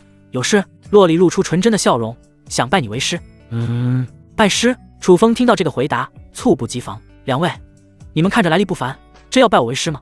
虽然楚风不认识眼前两人，但他的第六感告诉自己，这两人不简单。别占我便宜，我的实力可是达到了元婴境。柳姨没好气地白了楚风一眼。楚风嘴角翘起，皮了一下：“收你为徒才是占便宜，没收不算占便宜。”柳姨一听，狠狠剐了楚风一眼，这人不太正经，是我家小姐想要拜你为师。楚风这才仔细打量起了洛里，女孩年纪比叶清晨小一些，其他暂时不清楚。我叫洛里，我叫楚风，我很想知道你为何想拜我为师。楚风侧着脑袋好奇问道。他并不介意收洛里为徒，但他还是想知道原因。因为我想拜一个护短的人为师，不巧你就是那一个，外加你觉醒圣体，非常有潜力的样子，适合当我的师尊。洛里眨了眨那对纯净的眸子，说道。楚风第一次遇到这么直白的小女孩，一时间竟不知说什么好。这是洛里的拜师礼，希望师尊笑纳。洛里人小鬼大，从怀中取出一个玉盒，楚风也不推辞，上前打开玉盒。只见在玉盒当中摆放着一株血红老参，淡淡的香气顺着鼻尖钻入体内，让他顿时感觉无比舒服。这是500年以上的血参，你这拜师礼倒是厚重。楚风感到惊讶，血参是比较罕见的天才地宝，就算在太古仙宗内也算是稀少。血参不仅能够提升灵气，还有温补壮身的作用，传闻对那方面有大补作用。这还只是100年血参的效果，500年血参的效果更上一层楼。可，洛里，其实我收你为徒与这血参无关，完全是觉得你有诚意。楚风脸上露出和煦的笑容，可他的手却非常老实，不着痕迹地将血参收下。这一幕让得一旁的柳姨连翻白眼，小声嘀咕道：“男人没有一个说实话的。”而洛里沉吟着点点头，露出一副计谋得逞的样子。师尊，既然洛里都给了拜师礼，那你会给我什么东西？等级不会比500年的血参差吧？洛里一脸天真地伸出双手，笑盈盈地看向楚风。一旁柳姨见状，不禁对着洛里竖起大拇指：“厉害！”楚风一愣，没想到洛里小心思不少，可他也不是一般人，脸不红心不跳道：“小洛里，给你的东西师尊先欠着，等以后再补给你。”洛里听到这个回答，撅着小嘴，小声嘟囔道：“哼，坏师尊。”楚风看着洛里气呼呼的样子，觉得十分可爱，从怀中取出一枚圆滚滚的丹药，俯下身子揉着洛里的脑袋，笑道：“小洛里，这枚3品的破灭丹送给你可好？这破灭丹与绝天根骨丹有着相似的效果，改变根骨，破而后立。这丹药是楚风上次搜瓜灵斩的储物界时遗留下来的，原本他想将其送给叶清晨来薅系统羊毛，可后来因为赤炼蛇的突然袭击而忘了这事。说实话，这破灭丹对于觉醒红莲液体的叶清晨来说效果不大，可对于眼前的洛里来说效果应该不错，所以楚风也没有多想，就将这破灭丹拿了出来。之前对洛里说以后补给他东西只不过是玩笑话罢了，洛里这么可爱，楚风怎么忍心没有表示？破灭丹还算是尊有良心。洛里像翻书一般一改之前气呼呼的表情，笑嘻嘻地接过破灭丹。这个时候，熟悉的声音再度在楚风脑海响起：“丁，宿主成功赠送1枚破灭丹，是否进行暴击返还？”“是。”“丁，恭喜宿主触发1001倍暴击返还，获得6品丹药陨落玄冰丹。”“陨落玄冰丹，不错。如果将这丹药送给小洛里，不知道他会是什么样的表情。”楚风脸上露出遐想之色。而这个时候，洛里正向柳姨炫耀着手中的破灭丹。“柳姨，我师尊大方吧？这3品破灭丹在太古仙宗内也属于不常见的丹药呢，我师尊就这么给我了。”柳姨连连点头，可心中却不以为意。对于这方地界的势力来说，3品丹药也的确能称得上是罕见，可离阳神朝内这破灭丹可算不上稀奇玩意。若不是洛里受到天赋母族的限制，那他恐怕早就得到破灭丹了。当然，柳姨其实也可寻到破灭丹，将其交给洛里，可他却遭到了一些不明势力之人的警告，若敢插手洛里的事情，他们会直接灭了柳姨的家族。那些人势力强大，柳姨无奈只能旁观。“小洛里，为师忽然觉得这破灭丹好像配不上你的气质。楚风笑盈盈地走到洛里的身边，师尊，你有更好的丹药？洛里眼睛一亮，歪着脑袋猜测道，可忽然想到什么，他眼神又是一暗。师尊，洛里实力太低，只有炼气8重天，丹药等级太高的话，身体受不了。这破灭丹刚刚好。楚风看到洛里懂事的模样，不由得心中一疼。他一边轻轻揉着洛里的脑袋，一边笑着解释道：“小洛里，为师接下来拿出的丹药，虽然等级高，但绝对是你能服下的那种丹药。”哦，那是什么丹药？洛里眨着天真无邪的眼睛问道。而一旁的柳姨也是露出好奇之色。是这6品丹药，陨落玄冰丹。楚风将丹药取出，周围的温度顿时下降不少，空气中也蒙上了一层淡淡的白雾。什么？6品陨落玄冰丹？楚风，你确定？柳姨先是震惊，旋即就表示怀疑。6品丹药，即使放在离阳神朝内，都算罕见之物，更何况是能被称为6品丹药天花板之一的陨落玄冰丹。在这之前，柳姨调查过楚风的背景，天赋很不错，但可惜崛起太晚，没什么资源。6品丹药根本不可能出现在楚风身上，甚至即使是以整个太古仙宗的实力，都弄不到6品陨落玄冰丹。这也是为何柳姨会对楚风的话表示怀疑的原因。师尊，你确定没有骗洛里？手中的是6品陨落玄冰丹吗？洛里那宝石般的双眸中也是带着一丝怀疑。虽然说作为楚风的弟子，洛里非常愿意相信师尊的话，可那是罕见的6品陨落玄冰丹，就算是放眼整个离阳神朝，这陨落玄冰丹的数量也屈指可数，更何况只是中下势力太古仙宗中的一位宗主，怎么可能拥有这等玄妙丹药？楚风听到柳姨、洛里的话后哭笑不得。两位，我发誓真没骗你们，要是骗你们，天打五雷轰，不得好死。轰隆一声巨响，空中惊雷滚滚，这边的毒誓才刚刚发完，天空就有惊雷闪过。楚风尴尬的都能用脚扣出3座宫殿。柳姨、洛里眼中怀疑之色更深。楚风真是有口难辩，最后无奈说道：“你们还是检查一下吧，这6品陨落玄冰丹要是有假，今日我进宫。”柳姨上前接过丹药，洛里也是紧紧盯着那枚丹药。这枚丹药通体是雪白色，6条扎眼的经文从顶部鱼贯而下，汇聚丹底。丹药的周围温度有些低，时不时有冰晶滚落而下，一股较淡的香味进入柳姨、洛里的鼻子中。仅仅吸一口，两人就露出享受的表情。柳姨，这好像真的是6品陨落玄冰丹。洛里有些不确定道，虽然她是离阳神朝的小公主，但她也没有亲眼见过陨落玄冰丹，只是从别人口中听到过陨落玄冰丹的大致描述。柳姨没有说话，从储物戒中取出一本丹药古籍，打开进行对比。最后她咽了咽口水，一字一顿道：“小姐，这真的是6品陨落玄冰丹。”说完，她就用震惊的目光看着楚风。楚风，陨落玄冰丹如此珍贵，你是从哪里得来的？路边捡的？楚风半开玩笑道。柳姨翻起白眼，没好气道：“那你告诉我是在哪边捡的，我也去碰碰运气。”河边。柳姨她知道楚风不想说，故意搪塞自己，也不再追问，只要丹药是真的就行。楚风出手就是6品陨落玄冰丹，小姐没有拜错师尊，你真够大方的。这个时候，柳姨也不得不对楚风竖起大拇指，对后者刮目相看。她扪心自问，如果自己收徒，不会大方到将陨落玄冰丹作为见面礼，而是会等后续再三观察、再三斟酌后再做决定。甚至柳姨觉得，如果自己真有陨落玄冰丹，会自己服下，而不是给弟子。毕竟提高己身比什么都强。师尊，你对洛里真好，洛里爱死你了。洛里一头扎在楚风怀里，不断用头拱着后者。不就是一枚陨落玄冰丹，有必要这么激动吗？楚风不在意的摇头一笑，小洛里，你直接将这陨落玄冰丹吞下，看能将天赋提高到各种程度。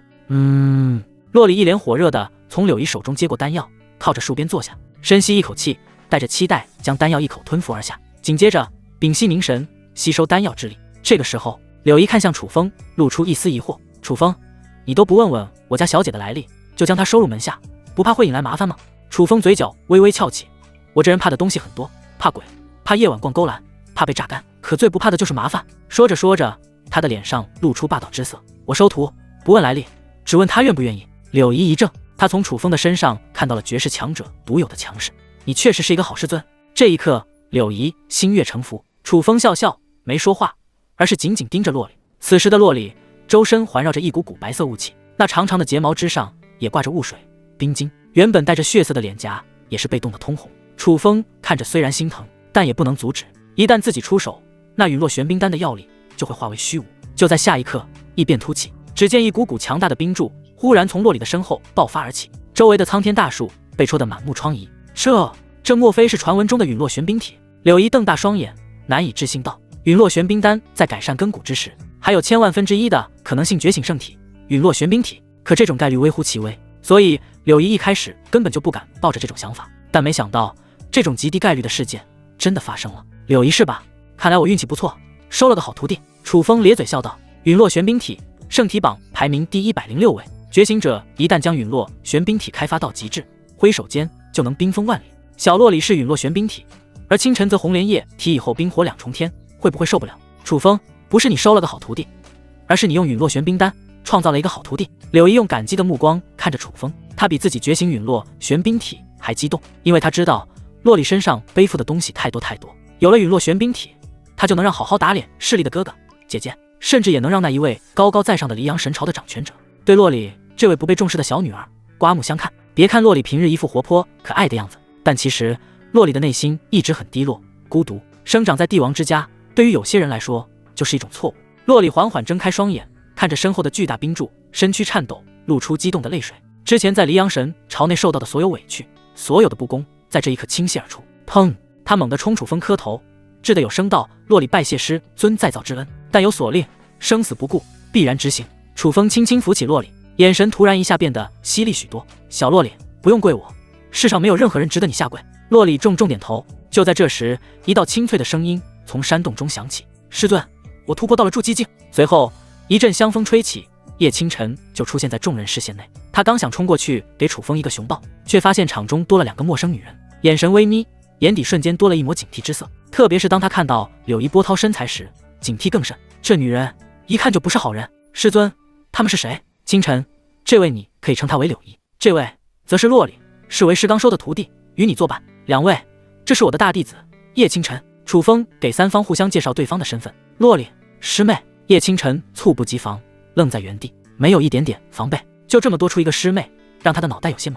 洛里早就知道楚风还有叶清晨这个弟子，大方的走了过去，伸手道：“师姐好，以后多多指教。”叶清晨手足无措，尴尬握手：“洛师妹，大家一同进步。”就在这时，柳依腰间玉简响动，打开看一眼后皱起眉头：“小姐，有些事需要我处理。”好。柳依看向楚风，郑重道：“以后小姐就劳烦你照顾了。”楚风保证道：“放心，我不会让任何人动他一根汗毛。”柳依不舍离去。清晨，恭喜你突破到筑基境，这下18封比试时，我们瑶池峰取胜的把握又大了几分。楚风笑道：“18封比试？”洛里小小的脑袋中有大大的疑惑。他虽然从柳依那得到了一些信息，但这些信息都是楚风的个人信息，没有太古仙宗内部局势的信息。清晨，你给师妹讲解一下我们太古仙宗内部局势。楚风为了促进2人的感情，吩咐道。是。叶清晨在短暂适应自己多了师妹后，就露出热情姿态，讲解局势。半晌之后，洛里握紧小拳头，露出气呼呼的模样。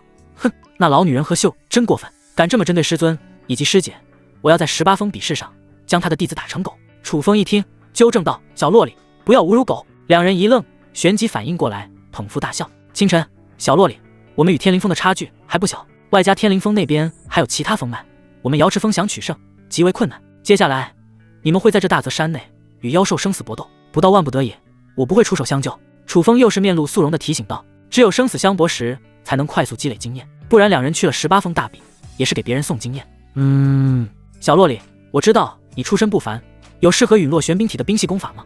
洛里觉醒陨落玄冰体，最适合他弟功法自然是冰系功法，可楚风这边暂时没有冰系功法。有是有，但等级不高，只是1品的寒冰功。洛里尴尬地拿出寒冰功，没办法，即使自己是黎阳神朝的皇室，没有天赋也得不到等级太高的功法。这寒冰功当初还是掌管功法的人看他可怜，偷偷塞给他的1品寒冰功倒是低了点。楚风皱起眉头，现在叶清晨修炼的都是3品的赤炎天火诀，让洛里修炼1品功法会赶不上叶清晨的步伐，同时也无法在18封比试时有对抗其他封的实力。此时身怀陨落玄冰体的洛里如同一个宝库，但却缺少一把合适的钥匙。师尊，不如让师妹修炼这天凤宝典，我之前试了试，发现自己不适合修炼天凤宝典。叶清晨将天凤宝典拿了出来，它是红莲液体，适合修炼火系功法，这凤类功法并不适合。当然楚风也是清楚这一点，之前他赠送给叶清晨是为了触发暴击返还。小洛里，你试试。虽然楚风觉得希望不大，但依旧让洛里尝试。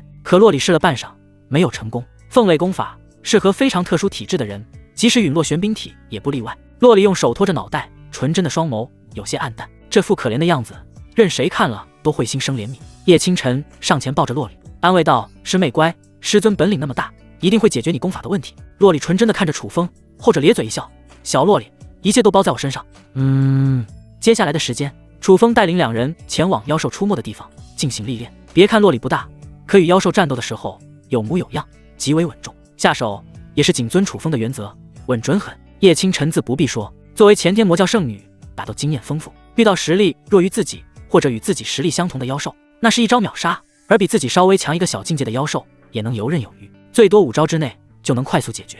这清晨小洛里的战斗天赋真好，都不用知道，这样会不会显得我这个师尊很没有用？楚风侧躺在苍天大树上，看着下方又解决妖兽的2人，心中嘀咕道：这些日子他几乎没有机会指导2人，这让自己有种挫败感。就在这时，楚风腰间玉简响起，屈指一点，顾红衣的虚影出现。宗主，楚风，有件事情需要你调查一下。什么事情？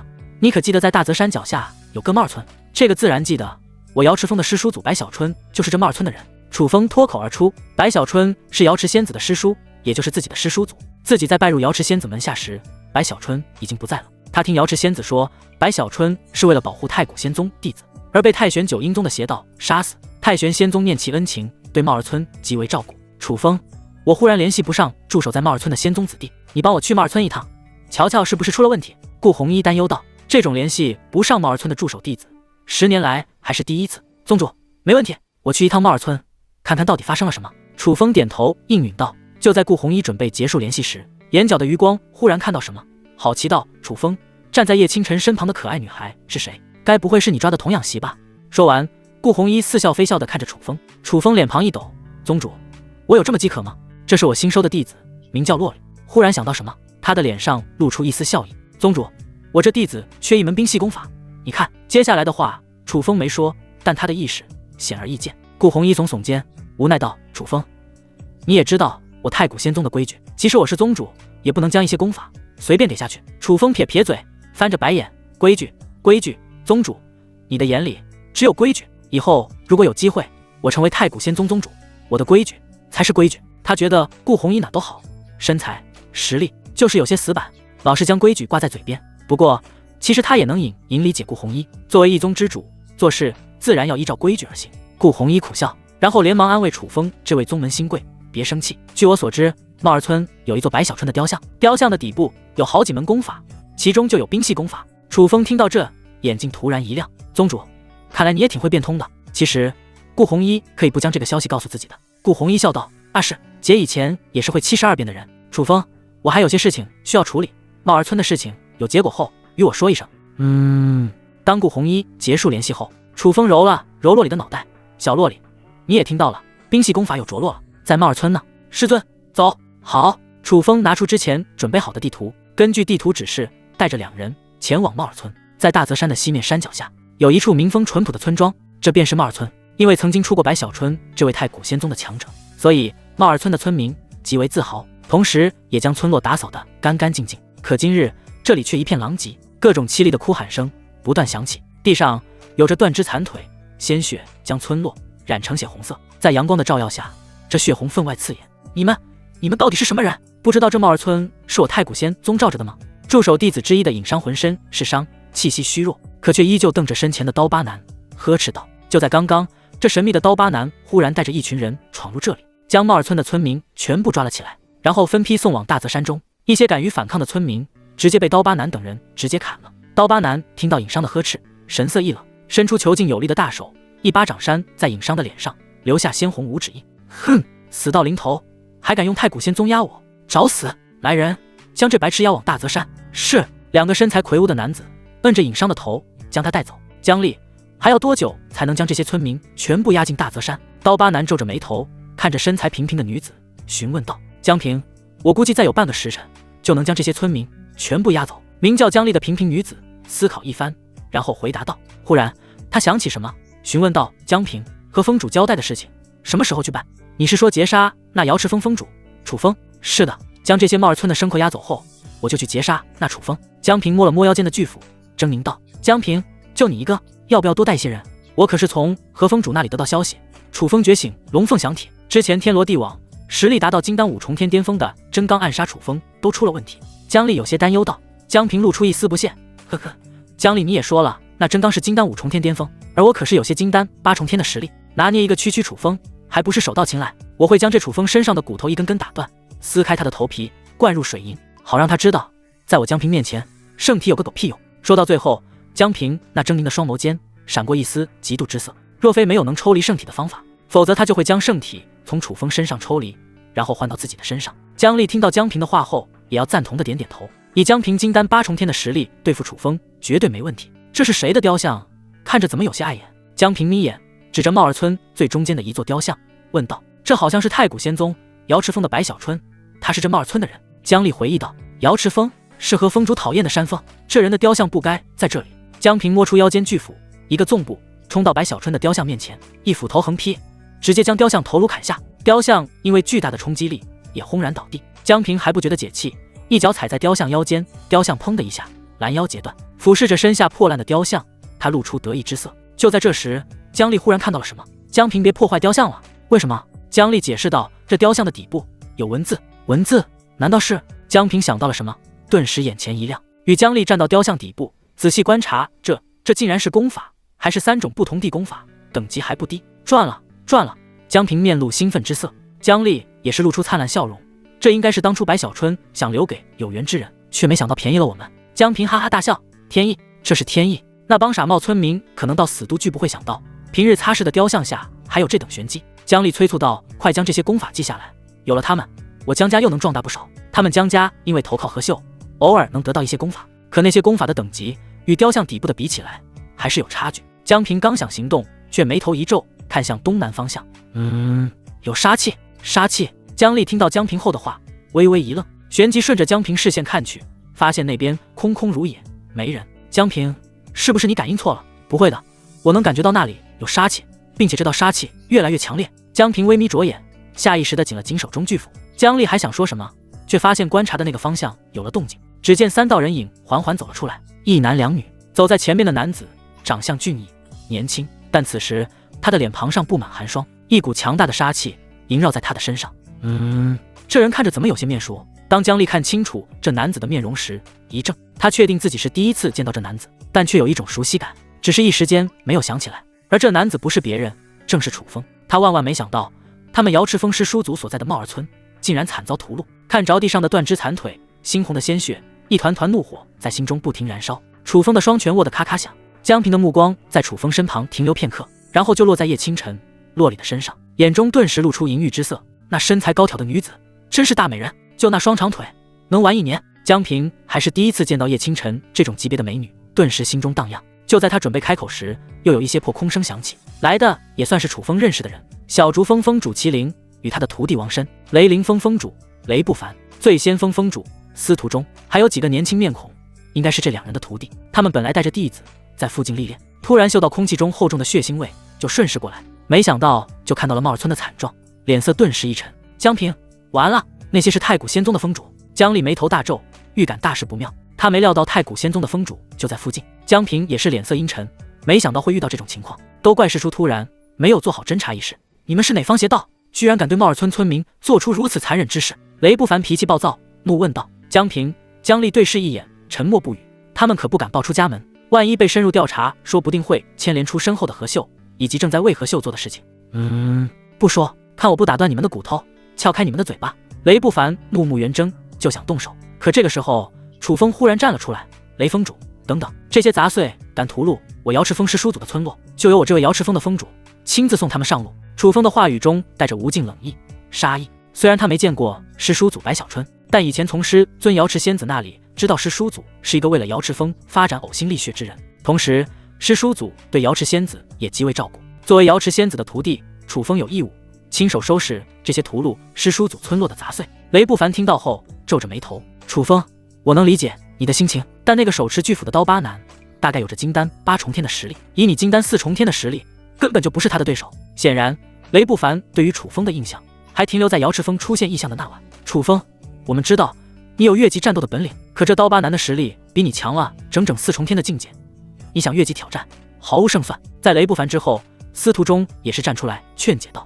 楚风，不如这样，等雷锋主将刀疤男等杀人凶手弄残后，交给你收拾。”麒麟委婉地劝说道。对于楚风实力的印象，他同样停留在金丹4重天。如果楚风真的与那刀疤男硬科诀对视十死无生，原来他就是瑶池峰峰主楚风，难怪看着眼熟。姜丽听到雷不凡等人的话，这才恍然大悟，感情眼前这人就是何秀要他们劫杀的楚风。原来你就是楚风。区区金丹4重天，还想杀我，真是笑话。江平轻蔑地瞥了楚风一眼，金丹4重天的实力也算是不错，可惜他江平的实力已经达到了金丹8重天，对付4重天的楚风，可能比碾死一只蚂蚁简单一些。楚风，以你的实力，不配做我的对手，还是让这些实力更为强大的风主们报仇吧。江平再次讥讽道：“楚风，不要上当，这刀疤男在用激将法。”麒麟从江平狡诈的眼底已经看出后者的用意，江平这是故意要激楚风对他出手，然后他好在临死前反杀楚风，或者用楚风的性命威胁几位风主，从而离开这里。一旦江平真的抓住楚风当人质，雷不凡等人还真的不方便强行出手。虽然有各方劝解，但楚风一脸坚定：“3位风主，你们的意思我都懂，但你们相信我，这小小的刀疤男根本不是我的对手。白小春师叔祖村落的仇，就由我来替他报。”楚风说完，就纵身一跃，来到江平面前。糊涂，这楚风真是糊涂！雷不凡气得直跺脚，司徒中一脸的无奈：“哎，年轻，还是太年轻。2位风主，现在哀叹也于事无补，待会我们伺机找机会将那刀疤男拿下。”麒麟想了个不是办法的办法，也只能这样。另一边，江平看到楚风真的中了自己的激将法，单枪匹马过来，心中乐开了花。雷不凡等人的到来，让他们成了瓮中之鳖，却没想到现在又有一条希望之路摆在眼前，只要将楚风拿下，就能用他性命威胁雷不凡等人离开这里。楚风，你真蠢！江平冷笑，然后催动体内灵气汇聚在巨斧之上，霎时间，他的巨斧之上闪烁着冰冷的寒芒。巨斧滔天，随着江平一声嘶吼，他高高举起巨斧，以极为霸道之势砍向楚风的右肩。江平为了防止生出变化，就使出最强一招，想要以最快的速度将楚风擒下。楚风眼皮一掀，双眸冰冷，他只是轻描淡写的挥动手中七海蛟龙剑，以最简单的横劈对付气势汹汹而来的江平。楚风这是在干嘛？面对强大的刀疤男，连术法都不用吗？就用这么简单的招数？雷不凡看到眼前一幕，急道：“我也搞不懂楚风在想什么。”司徒中也懵了，看不懂局势。麒麟还想为楚风说几句好话，却不知如何开口。眼前的一幕完全超出了他的认知。哈，楚风，你是不是被我吓傻了？竟然连术法都忘记施展！江平看到楚风没有施展术法，只是简简单单一个横劈，不加掩饰的嘲讽道：“他原以为楚风会施展什么强大的术法，却没想到楚风放弃挣扎，只是象征性抵挡一下。面对多方质疑，楚风却始终保持平静。两息之后，在众人的瞩目下，他耐平凡至极的一个横劈，与江平那强势的巨斧滔天触碰在一起。砰！随着一道清脆的金鸣声响起，七海蛟龙剑直接劈断了江平的巨斧。这还没有结束，七海蛟龙剑威势不减，咔嚓，像切豆腐一般，轻松将江平拦腰砍断。霎时间，鲜血挥洒一地，飘飞后退的2截江平将江丽以及周围的江家人的袍服染成血红色。一时间，满场寂静，他们都是瞪大双眼，不可思议地看着眼前这一幕。师尊，我没有看错吧？楚风主对付实力高达金丹8重天的刀疤男，只用了一招。王申咽了咽口水，不敢相信眼前这一幕是真的。你没看错，是真的。楚风没用术法，只是用最简单的一招横劈，就将对手给砍成2截。麒麟一脸愕然，这种结果完全出乎了他的预料，以至于到了现在，麒麟还没有回过神来。而雷不凡、司徒中2人也是一脸惊讶。司徒中，楚风居然真的打败了刀疤男，我小看了他。雷不凡，你用词不太准确，与其说是打败，倒不如说楚风碾杀刀疤男。不，或许碾杀也不足以形容楚风的强大，毕竟楚风没用术法，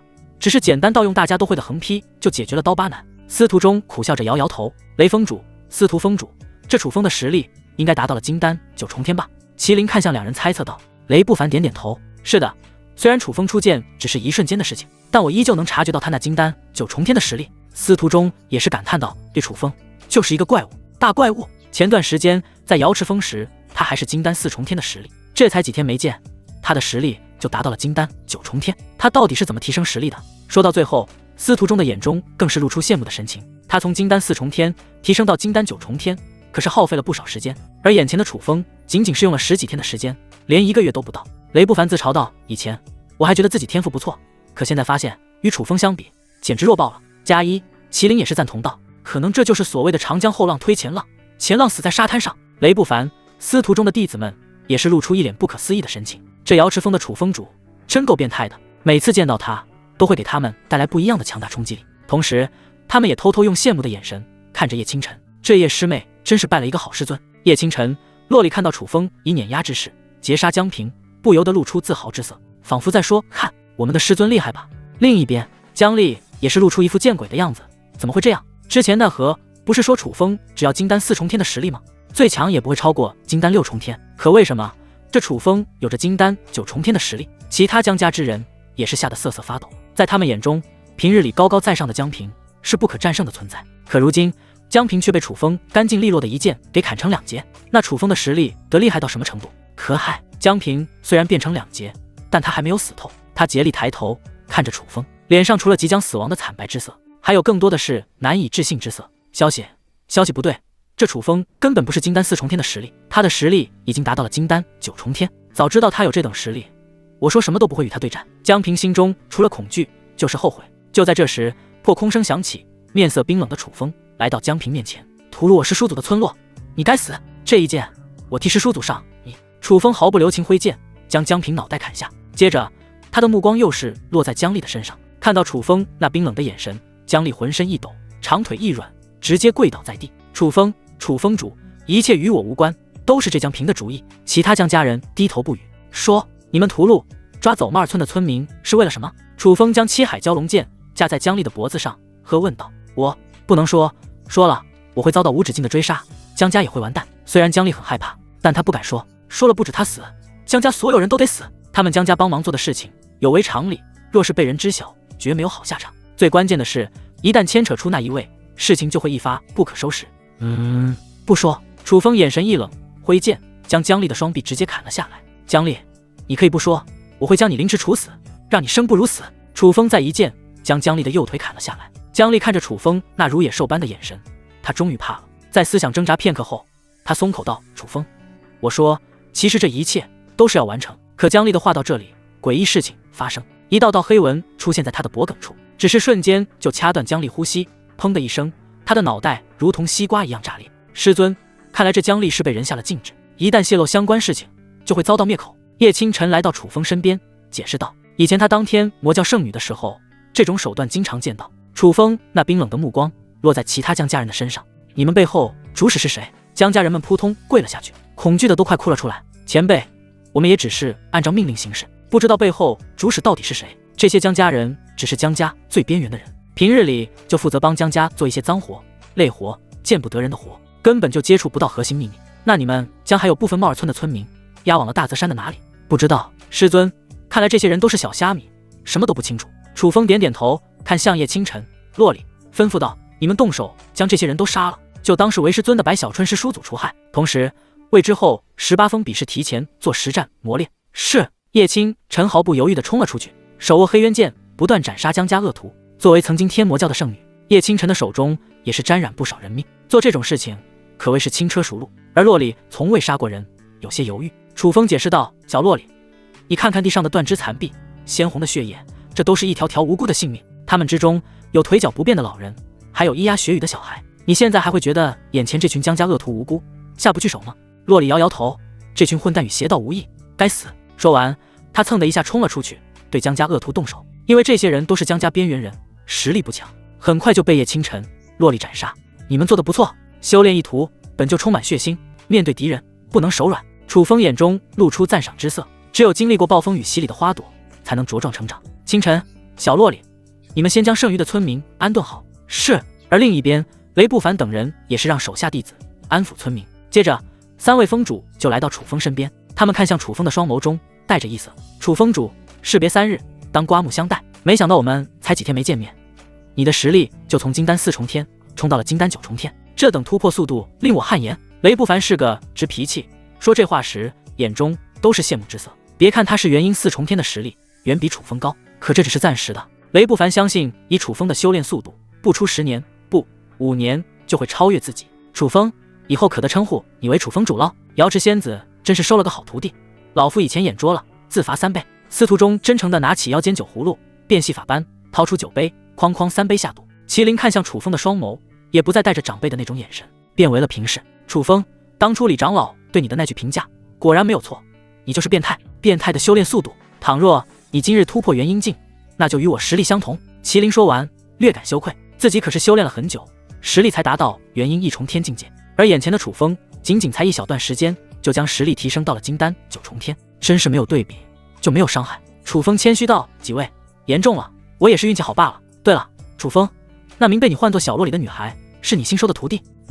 前几天刚刚收到门下，名叫洛里，但我喜欢称她小洛里。小洛里，快过来见过几位封主。是。洛里连忙小跑到楚风面前，那对纯净的双眸好奇地盯着眼前几人。小洛里，这是雷凌峰峰主雷不凡，这是醉仙峰峰主司徒中，还有那一位是小竹峰峰主麒麟。楚风介绍完，洛里就行礼，乖巧道：洛里拜见雷峰主、司徒峰主以及齐峰主。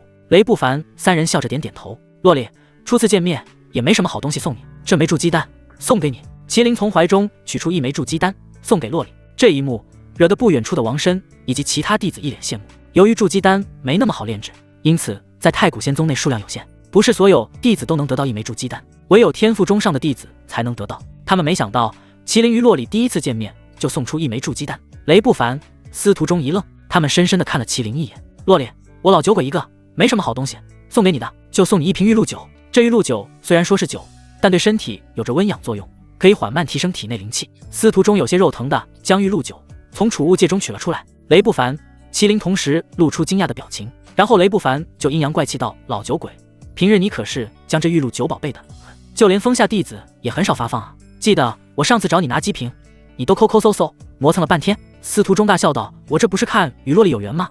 有缘。雷不凡两眼直翻，接着他变戏法一般对着洛里露出灿烂笑容。洛里，你手上的这把剑好像只是一品吧？我这正好有一把闲置的2品清元剑，就送给当见面礼。雷不凡心念一动，储物戒就有光芒闪烁，下一刻一把闪烁着寒芒的锋利青剑就出现在手中。司徒中见状同样阴阳怪气道：雷不凡，你这个雷电法王目的不纯啊，如果我没记错，你一共才只有3把2品宝剑吧？是啊，上次我记得雷峰主你可是说要将这2品清元剑当成修炼奖励送给门下弟子。麒麟也是立即补刀道。在两人的前后夹击下，雷不凡老脸一红，强行解释道：我这是觉得与洛里这孩子有缘。真的？司徒中，麒麟显然不打算放过雷不凡。雷不凡再也憋不住了，直接嚷嚷道：嘿，我这不是想向楚风示好吗？难道你们不是这样想的？说到最后，雷不凡恼怒地瞪着麒麟、司徒中二人。雷电法王，你可以不将这话说出来，以楚风主的聪明才智会想不到吗？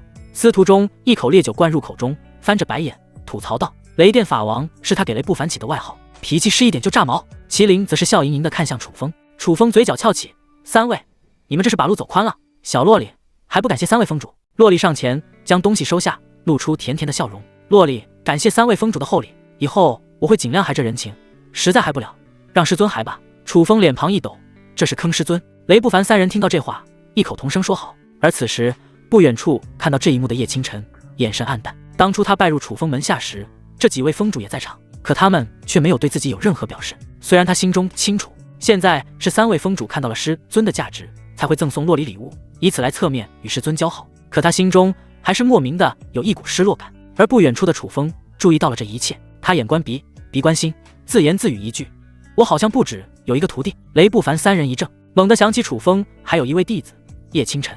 嘿，瞧我这记性，忘了叶清晨。小叶啊，其实当初第一次见面的时候，我就觉得我们有缘，奈何当时身边没什么东西，忘了送你礼物一事。这瓶天火酒同样有着滋补身躯、提升灵气的效果。小叶啊，当初我想将你收到门下，但奈何被楚风主抢了先，真是可惜。当时我还准备了这运灵丹，现在送给你，也算是物归原主。小叶，你入楚风主门下时，我就想送见面礼的，忘了，现在就将这块能多聚集灵气的黑玉给你。雷不凡3人不愧是老江湖，再说起谎来，脸不红，心不跳，好像他们编造的事情是事实一般。楚风也不拆穿，清晨还不谢过3位峰主。清晨感谢3位峰主厚爱。叶清晨笑嘻嘻地将礼物收下。王申等3峰的弟子看着2人手中的礼物，眼睛都直了，不管哪一件都是好东西，他们眼神中的羡慕之色如同流水，都快从眼中流淌而出。真羡慕叶清晨、洛里，他们真是拜了个好师尊，赚得盆满钵满。早知道当初我也拜入楚风主门下了，现在后悔来得及，你赶紧去拜。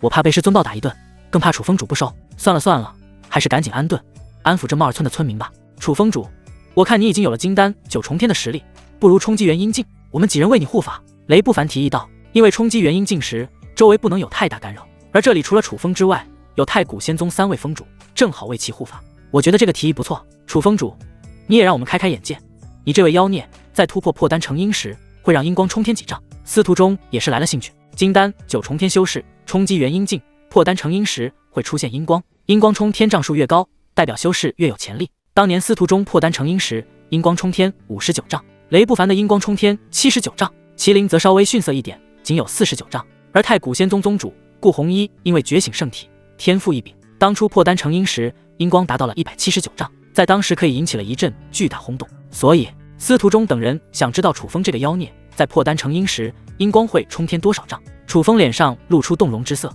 前阵子因为忙着叶清晨、洛里历练的事情，外加周围环境不好，才没有冲击元阴境。现在万事俱备，东风也是有了，倒是可以冲击元阴境。不知我破丹成阴时，阴光会冲天多少丈？楚风的脸上露出期待之色。可他刚想答应，忽然发现还有一些事情没有处理。3位封主，等我办完一些事情，就冲击元阴境。好。楚风3步并作2步来到身躯破碎但底部完整的白小春雕像旁边。果然，在这里他见到了顾红衣口中的冰系功法，还有一些其他系地功法。这些功法的等级还都不低，达到了3品。白小春是书祖，对不住，以后给你建造一座更雄伟的雕像。楚风先对着雕像道歉，然后一把将底座取了出来，走到洛里面前。小洛里，这底座上有3品功法，天残兵法，正好适合你修炼。3品功法，雷不凡、司徒中、麒麟3人正关注着楚风。听到他将3品功法赠给洛丽后，脸上露出苦笑之色。这楚风可真是大方。至于王申等3封弟子，再次惊讶。同样是太古仙宗的弟子，大家的差距怎么就这么大呢？他们现在修炼地功法，大多只是1品功法，最好的也不过是准2品功法罢了。人比人，气死人！3品天残冰诀，多谢师尊。洛丽美滋滋地接过底座。这个时候，熟悉的声音在楚风脑海响起：丁，宿主成功赠送3品功法天残兵法，是否进行返还？是。定，恭喜宿主触发108倍暴击返还，获得4品功法6芒玄冰诀。楚风嘴角翘起，然后又是将这返还地功法取出来。小洛里，我差点忘了，我这还有一门4品功法6芒玄冰诀，你还是修炼这个吧。不等洛里反应，3封弟子率先震惊，4品功法就这么给了？楚风主真是毫无人性，无敌大方。他们想要更高等级地功法，可是有着诸多要求，实力、天赋、贡献等等一样不能少。而眼前同为太古仙宗弟子的洛里，就这么轻易得到了4品功法，羡慕嫉妒之色都快从3封弟子眼中溢出来了。此时3位封主也是一愣，下一刻他们的脸庞都是默契的同时抽搐。楚风这家伙可够大方的，4品功法像路边白菜一样随手刺了下去。雷封主、司徒封主，我发现以后有楚风在的地方，我们还是尽量避开，不然没死在邪道手中，就已经被他的骚操作震惊死了。说到最后，麒麟满脸苦涩。有道理。雷不凡、楚风齐齐点头，我就知道师尊对我最好了。洛里接过功法，亲昵的用头不断摩擦楚风的手臂。楚风微微一笑，然后看向叶清晨。清晨，为师以后会给你寻到更高等级的火系功法。嘻嘻，那清晨在这先谢过师尊。送完功法，楚风一脸认真的取出玉简，屈指一点。没一会，顾红衣的虚影就出现在面前。楚风，帽儿村的事情有结果了。宗主，只能说暂时有了结果。帽儿村经历了一方江姓势力的袭击，他们抓走了大部分的村民，屠戮了一些不听话的村民。楚风一边沉声说道，一边移动玉简，让顾红衣看到帽儿村的现状。砰！混蛋，这群江姓之人找死，竟然敢屠戮、抓捕我太古仙宗功勋的村落！顾红衣暴怒，一拳猛地砸在身前的桌子上。这是挑衅，同时也是侮辱。宗主，帽儿村的村民，我们一定会竭力找回来，然后灭掉这群狗杂种。楚风紧了紧拳头，保证道：如果可以，楚风你将事情的真相调查清楚。我们这边附近的势力都知道帽儿村是我们太古仙宗功勋的村落，这种情况下，他们还敢屠杀、掳掠村民，背后恐怕有什么不可告人的目的，或者什么人撑腰。好，楚风，你将这些人的样貌让我过目，我这边也着手一同调查。是。楚风将家人的样貌给顾红衣一一过目，其中他在拎起江平的脑袋时，还说了一下江平的实力。什么？楚风，这江平有着金丹8重天的实力，那你是怎么打败他的？我记得你的实力不过才金丹7重天。顾红衣一脸惊讶，虽然他知道楚风战力不俗，但想要越级杀敌，并且如此干脆，极为困难。修炼一途，越往后一个小境界的差距就越大。金丹7重天的修士，别说斩杀金丹8重天修士，就连击败后者也很困难。宗主，我运气不错，捡到一些天才地宝，实力提升到了金丹9重天。楚风随便编了个借口解释道。顾红衣脸庞一抽，这都行？楚风你运气也太好了吧，捡到天才地宝，这是什么操作？对了，楚风，既然你已经有金丹9重天的实力，那你可以冲击元阴境，毕竟这次你调查帽儿村村民被掳掠一事，不知道会遇到什么样的对手。顾红衣担心楚风会遇到元阴境修士，届时不敌，说不定还会将自己的命给搭进去。楚风点点头，然后结束了与顾红衣的联系。3位封主，接下来我会冲击元阴境，就麻烦你们帮我护法。楚风你放心，有我雷不凡在，一只苍蝇都不可能靠近你3尺。雷不凡拍着胸膛保证道。楚风，有人胆敢靠近你，看我不一口烈酒喷死他。司徒中麒麟也是相继保证。楚风找个地势相对平坦的地方，深吸一口气，盘腿坐下，从怀中取出之前暴击返还的元婴丹，一口吞服而下。丹药入口微凉，而进入腹中之后又是变得灼热。一开始温度不算高，如同温水，而后温度逐渐上升，似沸水，接着就如同滚烫的岩浆一般。虽然楚风实力不凡，又觉醒了龙皇圣体，可他依旧感觉痛苦，面色略显狰狞，豆大的汗珠沿着脸颊滚落而下，染湿衣衫。不过当半晌过后，这种痛苦之感渐渐消散，转而化为一股股温润的力量，进入四肢百脉之中。楚风如同一块干瘪的海绵一般，贪婪吸取着元婴丹的力量。看来楚风熬过了冲击元婴境最艰难的时期，没有意外，他一定能突破到元婴境。司徒中作为过来人，他感受到楚风身体的细微变化后，就灌下一口烈酒，笑道：“现在就看楚风破丹成婴时，他的阴光能冲天多少丈。”麒麟紧紧盯着楚风，脸上露出好奇之色。雷峰主，你觉得楚风的阴光会冲天多少丈？雷不凡面露沉吟之色。当初宗主破丹成婴时，阴光冲天179丈，楚风可要比宗主妖孽多了，而且觉醒的圣体排名也领先宗主30位左右。我觉得楚风的阴光可达400丈到500丈之间。司徒中摇摇头，雷不凡，你这估计有些保守，我觉得的是500丈到600丈之间。麒麟听到后哭笑不得，两位峰主，楚风的天赋确实妖孽，但在妖孽也不可能达到你们口中的数字。你们还记得太阴学宫那个圣女林佑薇吗？她拥有的可是排名第59位的天阴圣体。前段时间破丹成婴时，他的阴光也不过冲天420丈。太阴学宫是这大荒域中等偏上的势力，其实力在太古仙宗之上。而麒麟口中的林佑薇更是太阴学宫几百年难得一见的天才，仅仅进入太阴学宫3年就被破立为圣女，同时她也是公认的太阴学宫下一任的公主。前段时间她破丹成婴，阴光冲天420丈，更是震惊无数势力。天骄传闻已经有大势力关注着林佑薇，想用丰厚条件让她加入他们。经过麒麟的提醒，雷不凡、司徒中才想起林佑薇的事迹，当下皱了皱眉头。这么说来，楚风阴光冲天380丈左右，可能还会少一些，350丈吧。不过这等阴光冲天的丈数，也算是我太古仙宗近500年的第一人了吧？不错，以后要我太古仙宗要有人想打破楚风的记录，极为困难。而就在他们说话间，楚风身躯猛然一抖，一颗有着龙凤盘绕的金丹从他体内缓缓漂浮而起。龙凤金丹光芒夺目，霎时间将这帽儿村照射的金光闪闪。准备的差不多了，楚风要开始破丹成婴了。雷不凡3人顿时眼前一亮，紧紧盯着楚风的龙凤金丹。龙凤金丹缓缓上升，当去到半空中时，一道龙吟声从金丹之上猛然响起，龙吟声极大，响彻至少方圆100里。这还没有结束，紧接着就是一道凤鸣声响起，响彻的范围丝毫不逊于龙吟声。靠近帽儿村的大泽山内，妖兽匍匐，纷纷露出恐惧状。楚风破丹成婴时的动静也未免太大了些吧？雷不凡看到这一幕，眼皮直跳。想当年他破丹成婴时，动静也就方圆几里罢了。雷不凡，麻烦了，楚风破丹成婴弄出这么大动静，恐怕会吸引不少人过来。司徒中有些担忧道，如果只是吸引一些好奇围观之人，倒还算好，可如果将一些邪道吸引过来，就麻烦了。毕竟有些邪道喜欢通过吞噬金丹元婴来提高实力。麒麟紧紧盯着周围，一脸警惕，同时他也暗暗调动体内灵气，以防出现什么突发事件。这也是为何修士突破元婴境时身旁最好有其他修士护法的主要原因，因为一旦被心怀不轨的邪道盯上，那突破的修士大概率会遭到不测。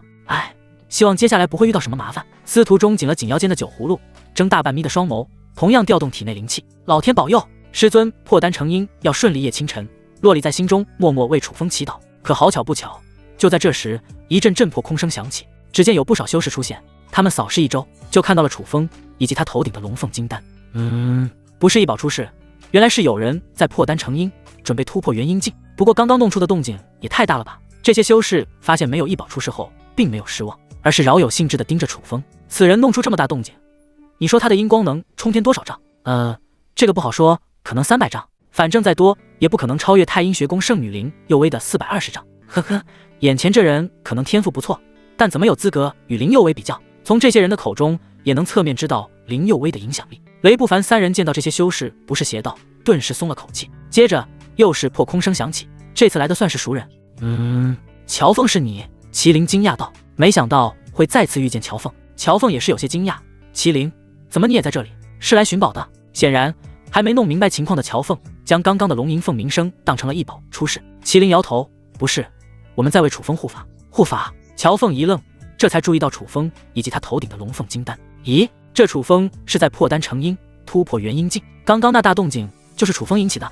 不错，麒麟，你不是说楚风前段时间觉醒龙凤响体，有着金丹4重天的实力？这才过了多久，他就有破丹成阴、冲击元阴境的实力了？乔凤瞪大双眼，感觉不可思议。这楚风突破的速度，宛如怪物一般。在乔凤这么多年的修炼生涯中，他还是遇到这么变态的人。麒麟摊手苦笑：乔凤，不止你不清楚，连我也不清楚楚风为何这么变态。乔凤一时来了兴趣，不知这妖孽般的楚风，他的阴光会冲天多少丈？说完，他就领着弟子灵月来到麒麟身边。没一会，又是来了好几个人，他们的实力可都达到了元阴境，并且实力都在太古仙宗宗主之上。藏剑锋的九剑老人，不老山的小童老，花宗的百花使者，雷不凡三人的脸上都是露出苦笑。他们没想到楚风搞出的动静会将这些势力的人也吸引过来。不管是藏剑锋、不老山还是花宗，他们的实力要么与太古仙宗相当，要么在太古仙宗之上。九剑老人、小童老、百花使者也都是赫赫有名的元阴强者，特别是花宗那个百花使者，他的实力更是达到了惊人的元阴9重天。麒麟，我们地方已经很久没有这么热闹了，真是没想到会因为楚风破丹成阴而聚集这么多势力的元阴强者。乔凤笑着说道：我只能说一句，楚风牛逼。麒麟也是哭笑不得，这些势力的元阴强者平日见一个都比较困难，没想到今日会因为楚风而聚集在这里。与此同时，这些势力的元阴强者也是聚集在一起，轻声议论。那破丹成阴之人是谁？看着挺年轻面生的。在他旁边的是太古仙宗的雷不凡、司徒中、麒麟。想来这俊逸男子是太古仙宗之人。根据我的调查，那俊逸男子叫做楚风，是太古仙宗瑶池峰的峰主。不老山的小童老调查片刻就查到了楚风的身份。楚风就是之前被誉为太古仙宗第一天教瑶池仙子的徒弟。是的，怪哉！根据我藏剑锋得到的消息，这楚风天赋平庸，怎么可能短短几年有些破丹成阴的实力？九剑老人一脸疑惑。百花使者是个漂亮女子，她笑道：九剑，你闭关刚刚出来，有些事情并不了解。这楚风在前段时间觉醒了龙凤响体，1日入金丹达4重天。九剑老人惊讶：什么？竟然还有这种事情？正如百花使者所说，九剑老人因为闭关的原因，没有关注外界消息，一出关就直奔大泽山而来，自然不清楚太古仙宗的变化。看来这太古仙宗又要出一个天骄。小童老接话话茬，讶异道：不过这楚风的突破速度也未免快得惊人，这才没几天，实力就从金丹4重天来到金丹9重天。百花使者点头赞同，确实这个楚风有些不可思议，就是不知道他破丹成阴时阴光会冲天多少丈，不知会不会超过太阴学宫林佑威的420丈。九剑老人没多想，就摇头道：不可能，那林佑威拥有的可是天阴圣体，排名还在龙凤响体之上，而且那林佑威因为种种奇遇，天赋高得离谱，就算是强如九剑老人，在提起林佑威时也暗藏佩服之色。小童老点头同意，林佑威的天赋几乎是大势力之下第一人，这楚风的阴光想要超越他根本不可能。林佑威的天赋的确是变态，但若是放入大荒域的大势力中，不见得名列前茅，毕竟那些大势力资源更好，他们的弟子有着觉醒更强圣体的希望。百花使者忽然想起什么，嘴角微微翘起：九剑、小童老，你们说如果林佑威在这里会不会很有趣？一个天才见证另一个天才的阴光冲天。九剑老人摇头一笑：这根本不可。最后那个能字还没说出口，他瞳孔猛地一缩：那是林佑威。什么？林佑威真来了？小童老、百花使者听到九剑老人的话后都是一惊，他们两人顺着九剑老人的视线看去，果然看到在东南方向出现了一道倩影。他有着一张完美的鹅蛋脸，丹凤眼，双眸如同星辰，极为深邃，脸上挂着淡淡的清冷之色。一袭白袍包裹住她那凹凸玲珑的身材，不管是从脸庞还是身材看，这都是一个几乎完美的女人。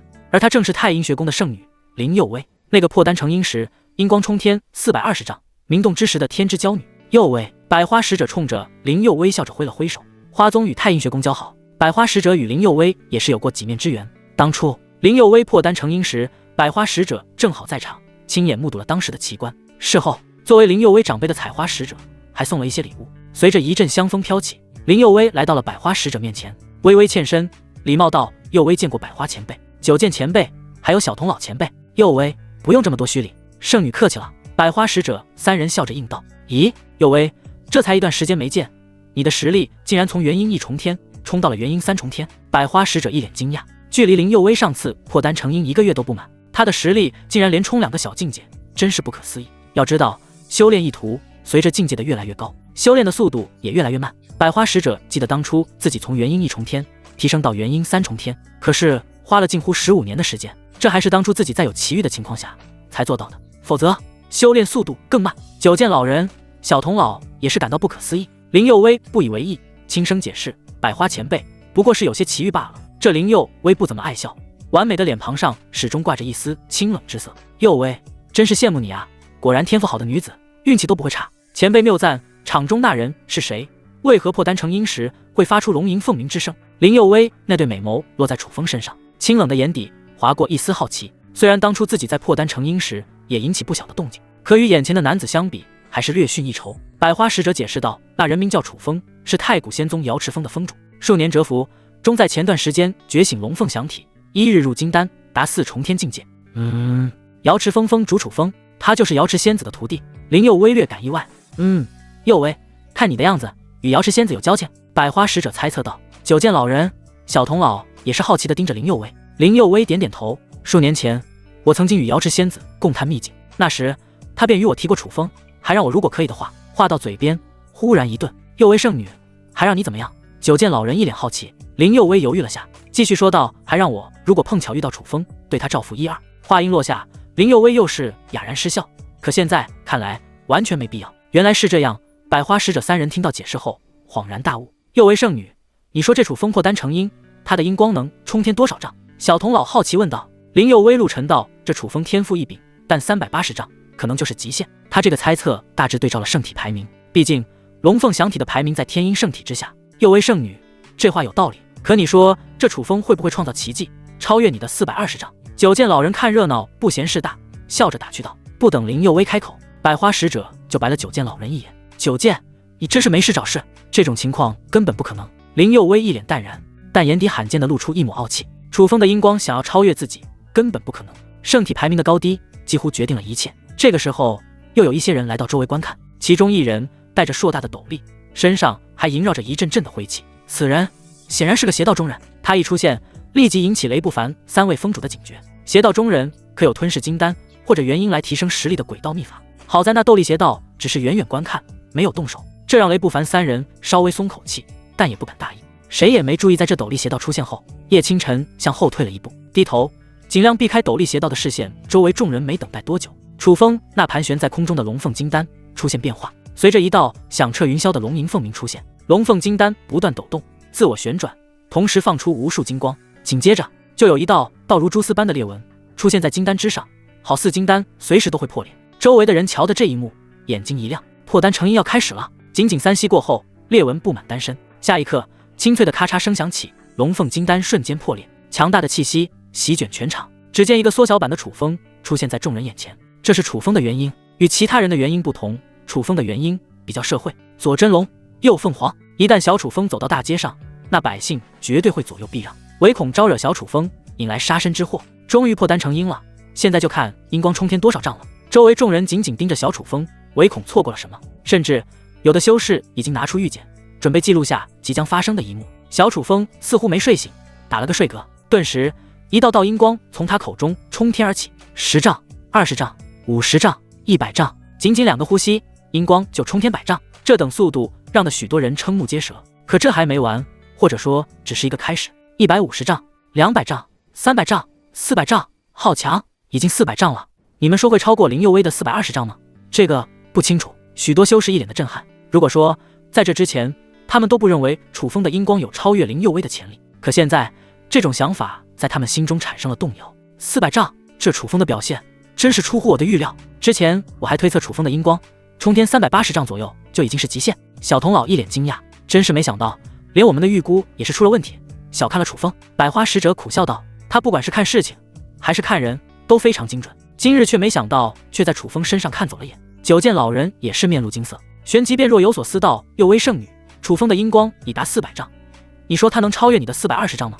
此话一出，小童老、百花使者的目光也落在了林佑威的身上。此时的林佑威看着那冲天400丈的阴光，清冷的眸子中露出意外。听到九剑老人所问，林佑威想了想，最终含糊不清道，楚风的表现也是超出我的预料，他能不能超越我的420丈，我还真的不清楚。在林佑威这位太阴学宫的圣女眼中，楚风身上多了一层神秘面纱。听到此话，九剑3人不禁暗暗点头。老实说，他们也很难猜测楚风的阴光到底能冲天多少。而在周围的各种热议声中，楚风的阴光继续冲天而起，400丈、410丈、450丈，楚风的阴光在瞬间超过林佑威之前的420丈，周围顿时哗然一片。超了！楚风的阴光真的超越了林佑威的记录，强！这楚风是真强！洛里看到这一幕，那如宝石般的眸子中也露出惊讶、喜悦之色。即使在天骄如云的大势力离阳神朝内，阴光能达到450丈的人，不说没有，但也少之又少。师姐，你看到了吗？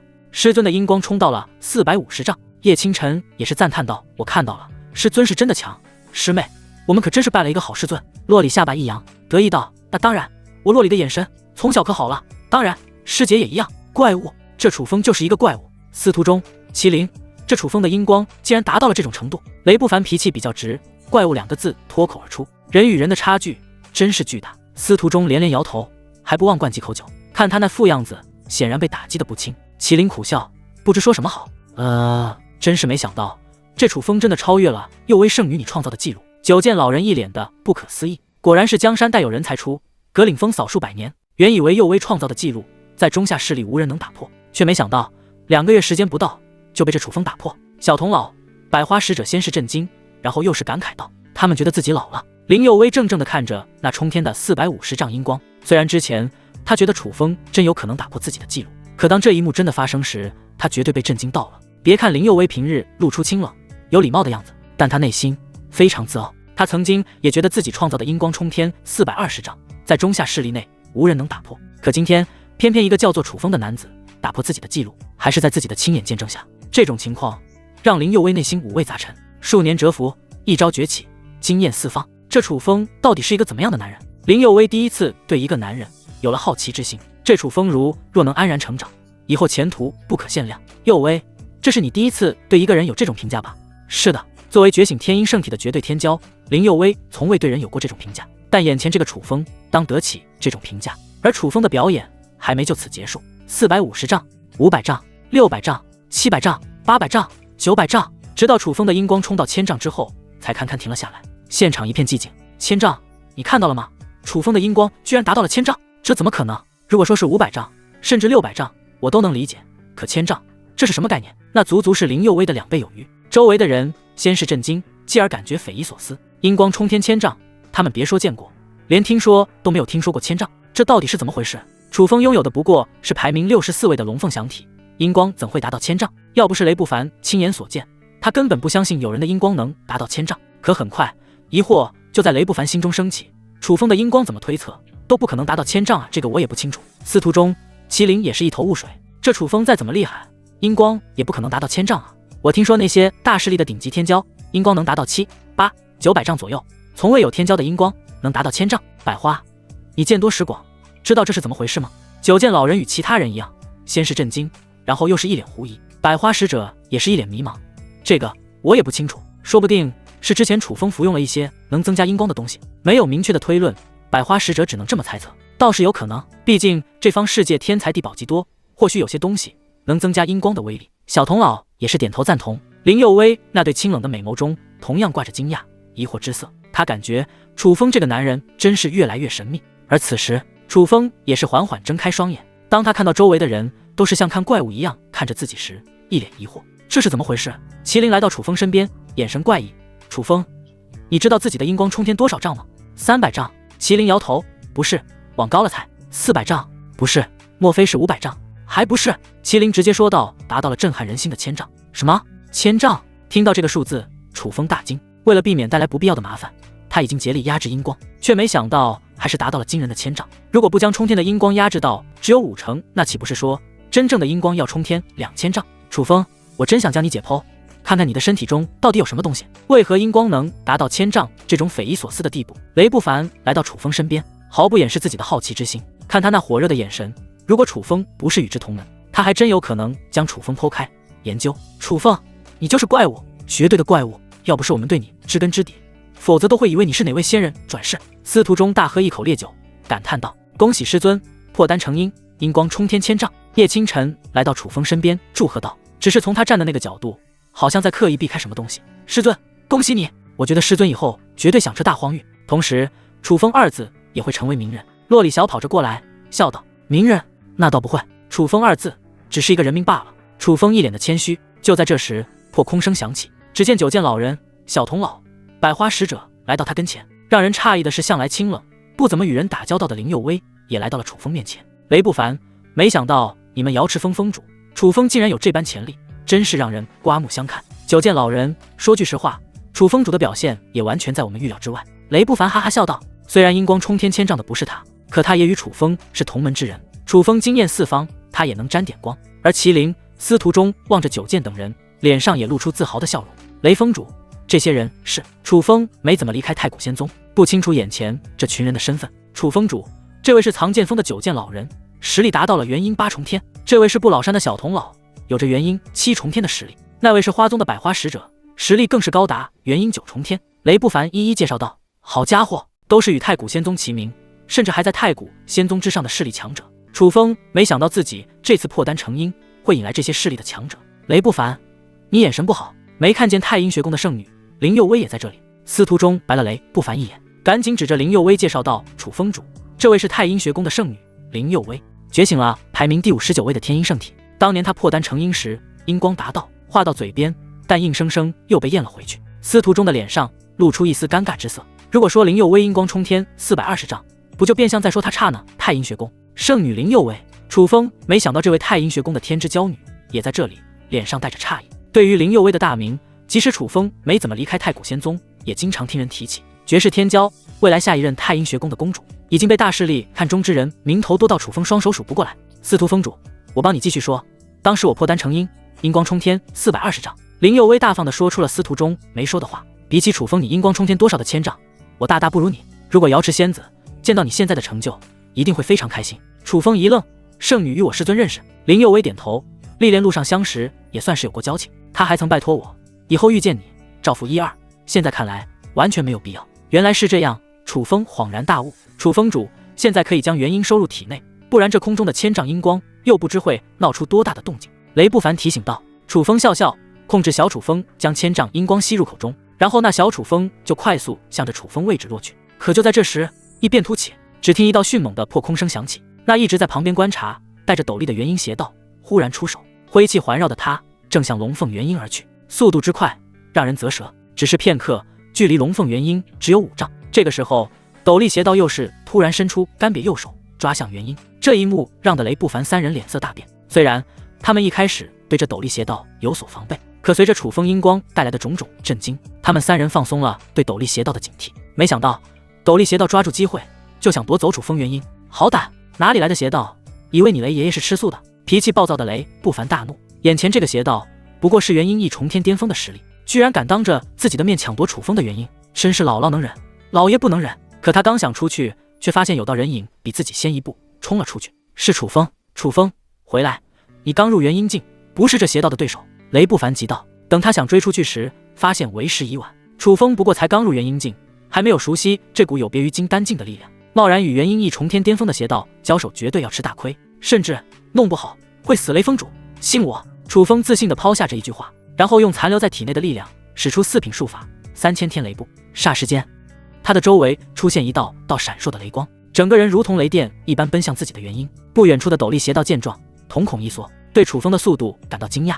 他同样使出强大的身法，想要赶在楚风前面将龙凤元婴夺走。雷不凡等太古仙宗的人见到这一幕，都是露出紧张之色。不过好在最终还是楚风的身法更胜一筹，赶在斗笠邪道抵达前，率先来到自己元婴面前。龙凤元婴嗖的一下就钻入体内，感受着体内充沛的力量，楚风先是露出享受之色，紧接着那对锐利如剑的眼神紧紧盯着身前的斗笠邪道，正愁没有练手的对象，你这不开眼的邪道就撞上来了。斗笠邪道抬头，他戴着黑色面纱，只有一对暗藏杀气的浑浊眼眸露出外面。桀桀，不过是初入元婴境的小子罢了，也敢与我天蚕王叫嚣，怕死都不知道怎么死的。沙哑如擦玻璃的难听声音从斗笠邪道的口中缓缓响起。天蚕王这3个字怎么听着有些耳熟？雷不凡露出思索之色。司徒中回忆道，我记得邪道天魔教中有位长老就叫天蚕王，传闻那天蚕王平日里出行最喜欢带着斗笠。麒麟继续补充道，天蚕王性情残暴，曾今夜行路上看到有村落有灯火，他觉得烦躁，就当场屠戮村落，全村365口人命连带牲畜都遭到灭口，手段之残忍令人发指。曾有元婴2重修士想杀天蚕王，却被天蚕王狡诈逃走。天蚕王是元婴1重天巅峰的实力，与元婴2重天境界的修士有明显实力差距，但天蚕王依旧从那名修士手下逃走，可见实力之强。说到这里，雷不凡3人对于楚风的处境更为担忧。以楚风初入元婴境的实力，对抗早已进入元婴境的天蚕王会很危险。两位封主，我们要做好随时出手的准备。麒麟提醒道。雷不凡、司徒中重点头。周围修士中有不乏听过天蚕王之名的修士。天蚕王虽然只有元婴一重天巅峰的实力，但对付楚风绰绰有余。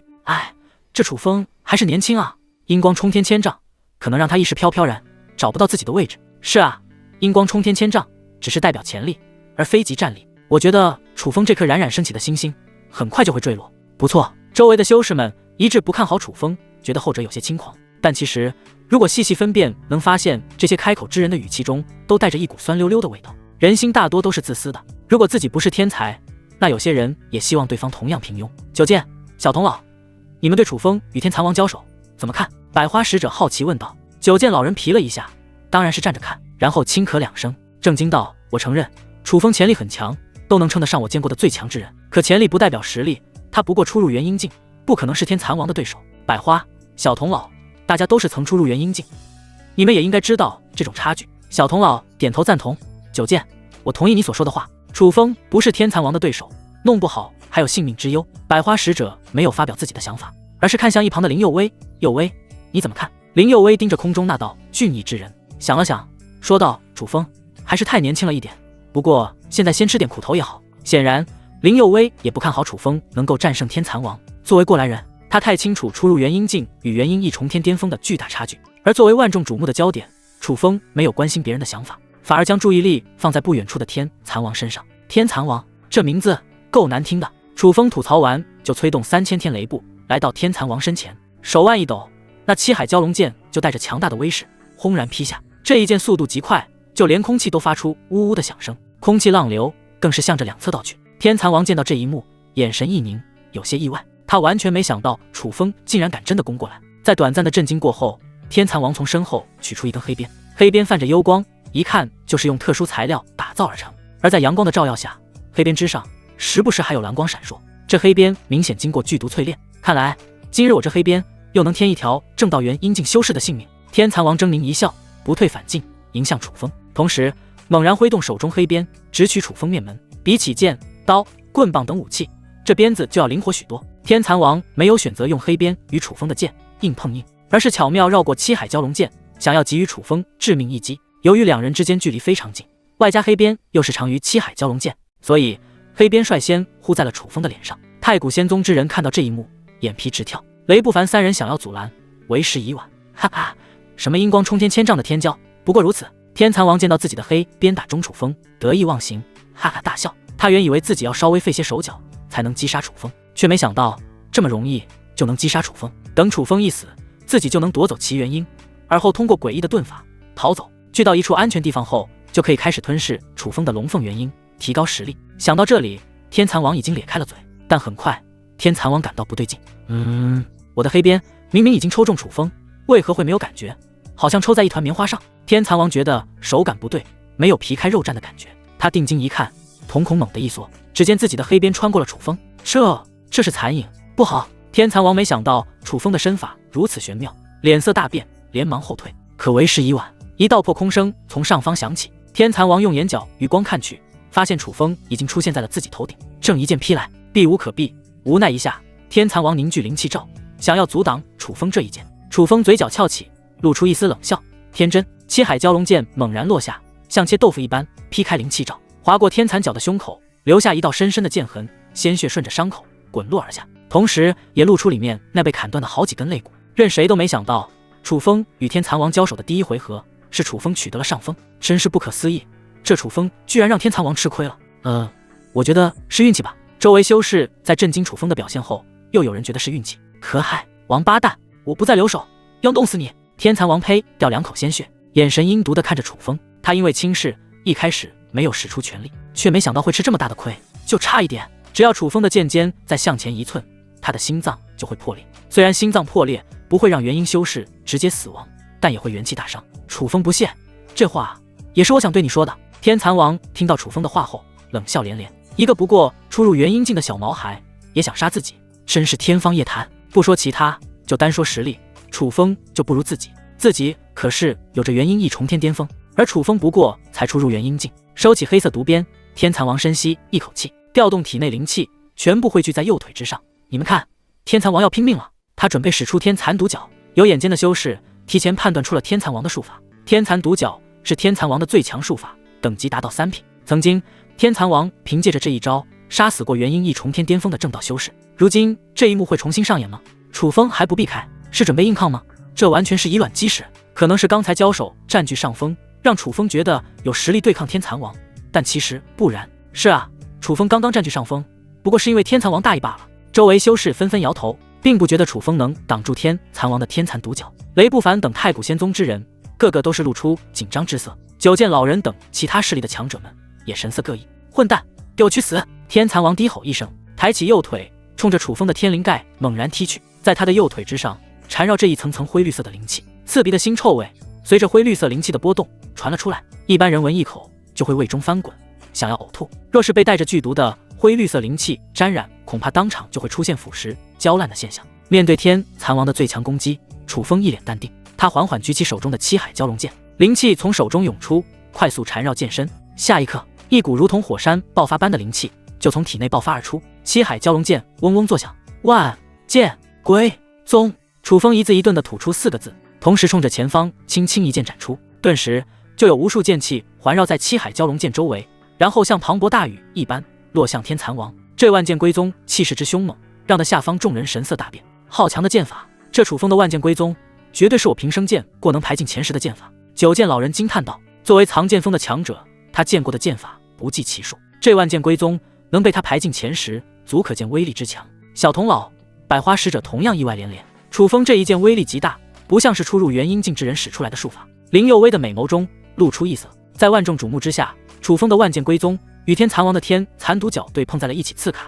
剑气在触碰到灰绿色灵气时冒起一阵阵的白烟，可很快那灰绿色灵气在无数剑气的迅猛攻击下如同污渍被快速清洗。咔嚓，一道清脆声响起，有一道剑气直接插入天蚕王的右腿之中，大片鲜血不断流淌而出。啊！天蚕王发出一道凄厉的惨叫声，他怎么都没想到，即使自己用出最强的术法都没有斩杀楚风，反而会被击败。不等天蚕王的惨叫声继续，那剩余剑气去雨点般噼里啪啦地刺入他的体内，然后天蚕王就瞬间变成一个血人，被强势定在地面，动弹不得。周围的修士瞪大双眼，感觉不可思议。楚风真的击败了天蚕王，他好像强得过分。雷不凡也是惊叹道：啧啧，楚风主真是强悍，这才出入元婴境就能击败天魔教的天蚕王，以后还得了。麒麟、司徒中也是露出自愧不如的样子。九剑老人在震惊过后也是摇头道：老了，眼光不行了。他觉得楚风会输，没想到楚风赢了，完全超出了他的预料。百花使者笑道：九剑，你的眼光其实还不错，就是在这楚风身上看走了眼。九剑老人翻了白眼，百花说的好像你没在楚风身上看走眼。百花使者尴尬一笑，而林佑威那清冷的眼神瞬间变得复杂，既有惊讶、意外，又有感慨，还有一丝异样之色。这楚风未勉强的有些过分，出入元婴境就能击败元婴翼重天巅峰的邪道。作为太阴学宫的圣女，天之娇女，她不得不承认，楚风不仅潜力了得，实战也极为厉害。楚风则淡定许多，没有表现出特别高兴的样子，这只不过是正常发挥罢了，还有更强的术法没有拿出来。要不是为了获得一些与元婴境修士交手的经验，他恐怕第一时间就将这天蚕王给杀了。既然已经测出了天蚕王的实力，那现在就可以终结他的性命。楚风手持七海蛟龙剑，面无表情地来到天蚕王面前，看着暗藏在楚风眼底的杀意，天蚕王浑身一抖。这一刻他怕了，由于受伤严重，天蚕王连擅长的遁术都没法施展。楚风，你想要干什么？告诉你，我可是天魔教的长老，你不能杀我，不然会遭到无尽的报复。天蚕王色厉内荏道，他知道自己压不住楚风，就抬出背后的天魔教，可惜楚风根本无动于衷。就在他直接挥剑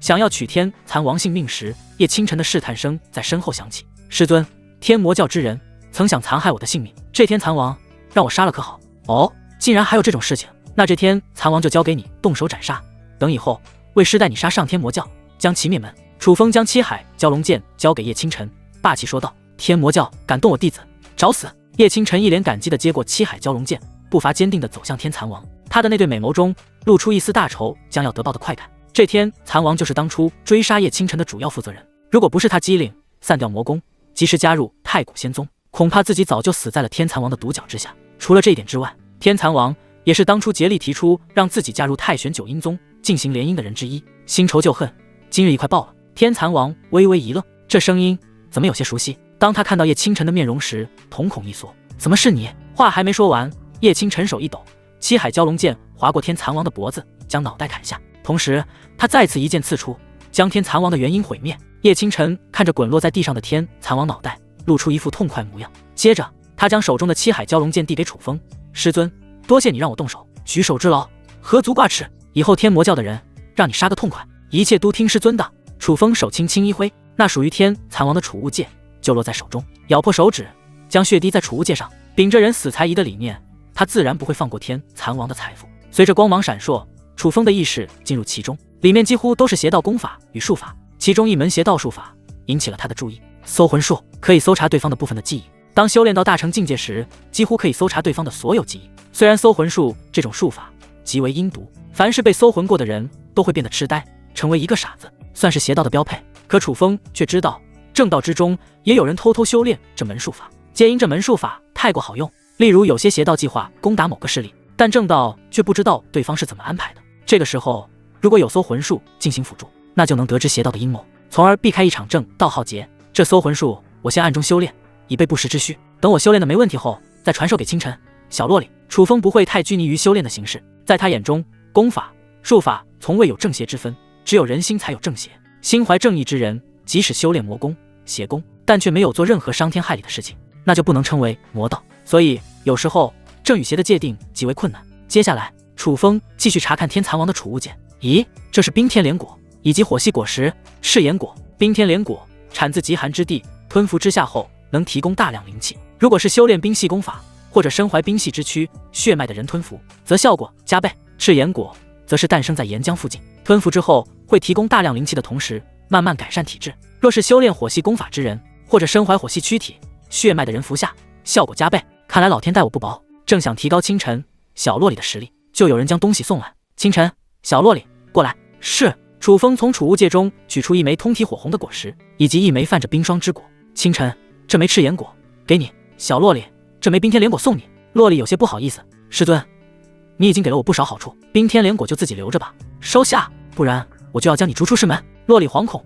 啊，那我立即收下。楚风看叶清晨也张嘴，以为要说拒绝的话，连忙道：别感谢，拒绝，收下。师尊，你误会了，我说你抓得太紧，快要将赤炎果抓烂了。楚风至于周围的强者见到这一幕，都是露出异色。不管是赤炎果还是冰天莲果，都是好东西，即使是对元婴强者也略有好处。楚风就这么赏赐下去，真是大方。换做他们，就不一定能做到。至于太古仙宗那三峰的弟子们，咽了咽口水，眼中都是羡慕之色。这楚风主真是对弟子好的过分，为什么自己的师尊这么吝啬？早知如此，当初就拜入楚风主门下当然。这话他们只能在心中想想熟悉的声音，在楚风脑海响起。丁，宿主成功赠送一枚冰天莲果，一枚赤炎果，是否进行暴击返还？是。丁，恭喜宿主触发3倍暴击返还，获得冰天暴莲果；触发100倍暴击返还，获得赤炎凤果。这2枚果实不错。楚风嘴角翘起，面露满意之色。特别是那赤炎凤果，对于凤类之躯血脉好处极多。虽然它对于火系之躯同样有好处，但有限。清晨，这赤炎凤果水深，我怕你把握不住，为师就给自己留下了。楚风，据我所知，还有一阵子就是你们太古仙宗18峰大比，到时候我可要来看看，看你这位瑶池峰峰主能带领2个弟子取得什么样的成绩。九剑老人看着瑶池峰师徒3人，笑道：楚风，我也要来看看。小童老补充道：加我一个。百花使者嫣然一笑。楚风略感意外，然后笑着说：欢迎。以往18峰比试，没什么势力会来观看，这次他们前来，一定会让太古仙宗特别有面子。就在这时，清冷的林佑威也忽然开口：楚风，我也会来观看。当年我与瑶池仙子游历时，知道问鼎期不在瑶池峰是他一件憾事。几位，我还有事就先走了。好。等林佑威离开，百花使者等人都是用若有深意的眼神看着楚风。虽然刚刚林佑威没有明说，但他的意思已经很明显了。楚风撇撇嘴，这学宫圣女是在点我呢，真是的，有话明说就行，干嘛遮遮掩掩的？楚风，雷不凡，我们也还有事情，就先走了。几位慢走。等众人离开，雷不凡那大手一巴掌拍在楚风肩膀上，露出一副只有男人才懂的笑容。楚风主，那太阴学宫的圣女好像对你有意思。司徒中补充道：原文林佑威性格冷淡，从未对任何年轻男子说过话，今日却在楚风主这里破了例。说完，他也是似笑非笑地看着楚风。楚风两手一摊：我可什么都不知道，你觉得我们信吗？我觉得你们信了。雷不凡3人脸庞一抖，叶清晨、洛里的眼底都是出现一抹警惕之色。危险！那太阴学宫的圣女林佑威很危险。3位封主，是时候将帽儿村剩下的村民要找回来了。楚风刚刚破丹成阴，对战天残王浪费了不少时间，为了村民性命着想，该行动了。我向着大泽山内的东面去，我带着弟子进入大泽山西面。清晨，小洛里，我带着你们一路向北调查此事，算是弟子大比前的重要历练。至于赤炎果、冰天连果，等处理完这件事后，你们再服下。好，一切都听师尊的。楚风等人分工明确，进入大泽山。1个时候后，仙穹殿这些江家人的信息查到了吗？顾红衣看着负责情报的林主事，沉声询问道。林主事有些犹豫，宗主，查到了一些眉目，但不多，挑你知道的说。是。林主事整理下脑中思路，缓缓说道。宗主，根据我们目前查到的情报，这些江家之人应该是居住在黑云城的江家之人。黑云城，听到这个3个字，顾红衣不禁皱起眉头。黑云城路途遥远，他们跋山涉水来到这里，是想做什么？而且这江家与我们太古仙宗没仇吧？他们为何对帽儿村出手？林主事想了想，猜测道：宗主，或许这江家与黑云城身后的主人焚天谷有关。焚天谷？顾红衣瞳孔猛地一缩，眼底露出一丝冷意。宗主，我们与焚天谷可有着仇怨？是焚天谷派江家袭击帽儿村，也不是没有可能。林主事继续猜测道。倒不是没有这个可能。顾红衣双目微寒。许多年前，太古仙宗发现一处巨大矿脉，因为位置的原因，就与当时交好的焚天谷一同开发此处矿脉。结果没想到焚天谷暗藏祸心，将毫无防备的仙宗看守、开发矿脉之人共计360口，尽数屠杀。18封中6封损失惨重，其中就有瑶池峰。从那以后，太古仙宗与焚天谷就变成了不死不休的局面。如果找到合适的机会，双方都不介意从对方身上狠狠撕下一块肉，而焚天谷也借此超越了太古仙宗。宗主，你说焚天谷的那些谷主们会不会也在大泽山内？如果这样的话，就麻烦了。林主是一脸担忧。顾红衣听到这里，眉头皱得很深。一旦事情真如这般，就麻烦了。雷不凡几位封主算是太古仙宗的中坚力量，身怀圣体的楚风则是未来。他们出事，那对于太古仙宗来说，绝对是个不小的打击。顾红衣没有任何犹豫，第一时间就联系了楚风。可不知为何，玉简的另一边没有任何动静。糟糕，怎么联系不上楚风？顾红衣面露焦急，他担心楚风已经出事了。宗主，大泽山内有不少阻断联系的诡异地方，说不定楚风主恰好经过了那些地方。林主是猜测道。希望如此，现在暂时联系别人。顾红衣联系雷不凡，好在这一次联系成功。宗主，雷不凡，你们正在寻找帽儿村被抓走的村民。是的，你们要小心。根据我们的调查，那动手的江家之人背后很有可能是焚天谷。顾红衣连忙叮嘱道。什么？竟然有这种事情？雷不凡感到意外。很快，他的眼底就露出一丝恨意。当年那一次焚天谷的背叛，他们雷凌风也损失不小。对了，我怎么联系不上楚风？你知道楚风去哪里了吗？顾红衣询问楚风下落。宗主，我们兵分几路，楚风向北而去，你联系不上他，可能是因为他经过了一些诡异之地吧？雷不凡猜测道。宗主，你其实可以不用担心楚风。为什么？因为楚风突破到了元婴境，还强势击败天魔教长老天残王。雷不凡缓缓解释道。什么？楚风初入元婴境就击败了天残王？根据我这边的情报，天残王可是有些元婴一重天巅峰的实力。顾红衣听到雷不凡的话后大感震惊，他也是从楚风那个阶段过来的。初入元婴境的修士想要挑战元婴一重天巅峰的修士极为困难，就好比一个刚刚10岁男孩去与一个成年的壮硕男子打一场，毫无胜算。更何况雷不凡还说楚风强势击败天残王，这几乎是不可能的事情。宗主，如果不是在现场，我也不敢相信这是真的，但这是我亲眼所见。接下来半晌时间，雷不凡将事情发生的经过说了一遍，除了楚风击败天残王之事外，他还讲了楚风破丹成阴以及阴光冲天千丈一事，当然还有几大势力的强者天骄因为楚风会来观看18封比试一事，这让的顾红衣惊讶的合不拢嘴。雷不凡已通知麒麟司徒中小心行事，我现在要去一趟仙宗禁地。禁地？雷不凡若有所思。宗主，你这是准备？不错。顾红衣说完，不等雷不凡开口，直接结束联系，然后就如同利剑前往太古仙宗禁地。半晌以后，就有一道隐晦的强大气息在禁地一闪而过。与此同时，大泽山某处阴暗潮湿的森林。师尊，这里既然有阻断向外联系的阵法，那么此处或者前方很有可能就是那江家之人掳走村民的地方。叶清晨拖着香腮猜测道。的确是这样的，这个向外阻断联系的阵法不小，真不知道那些江家之人想要做什么。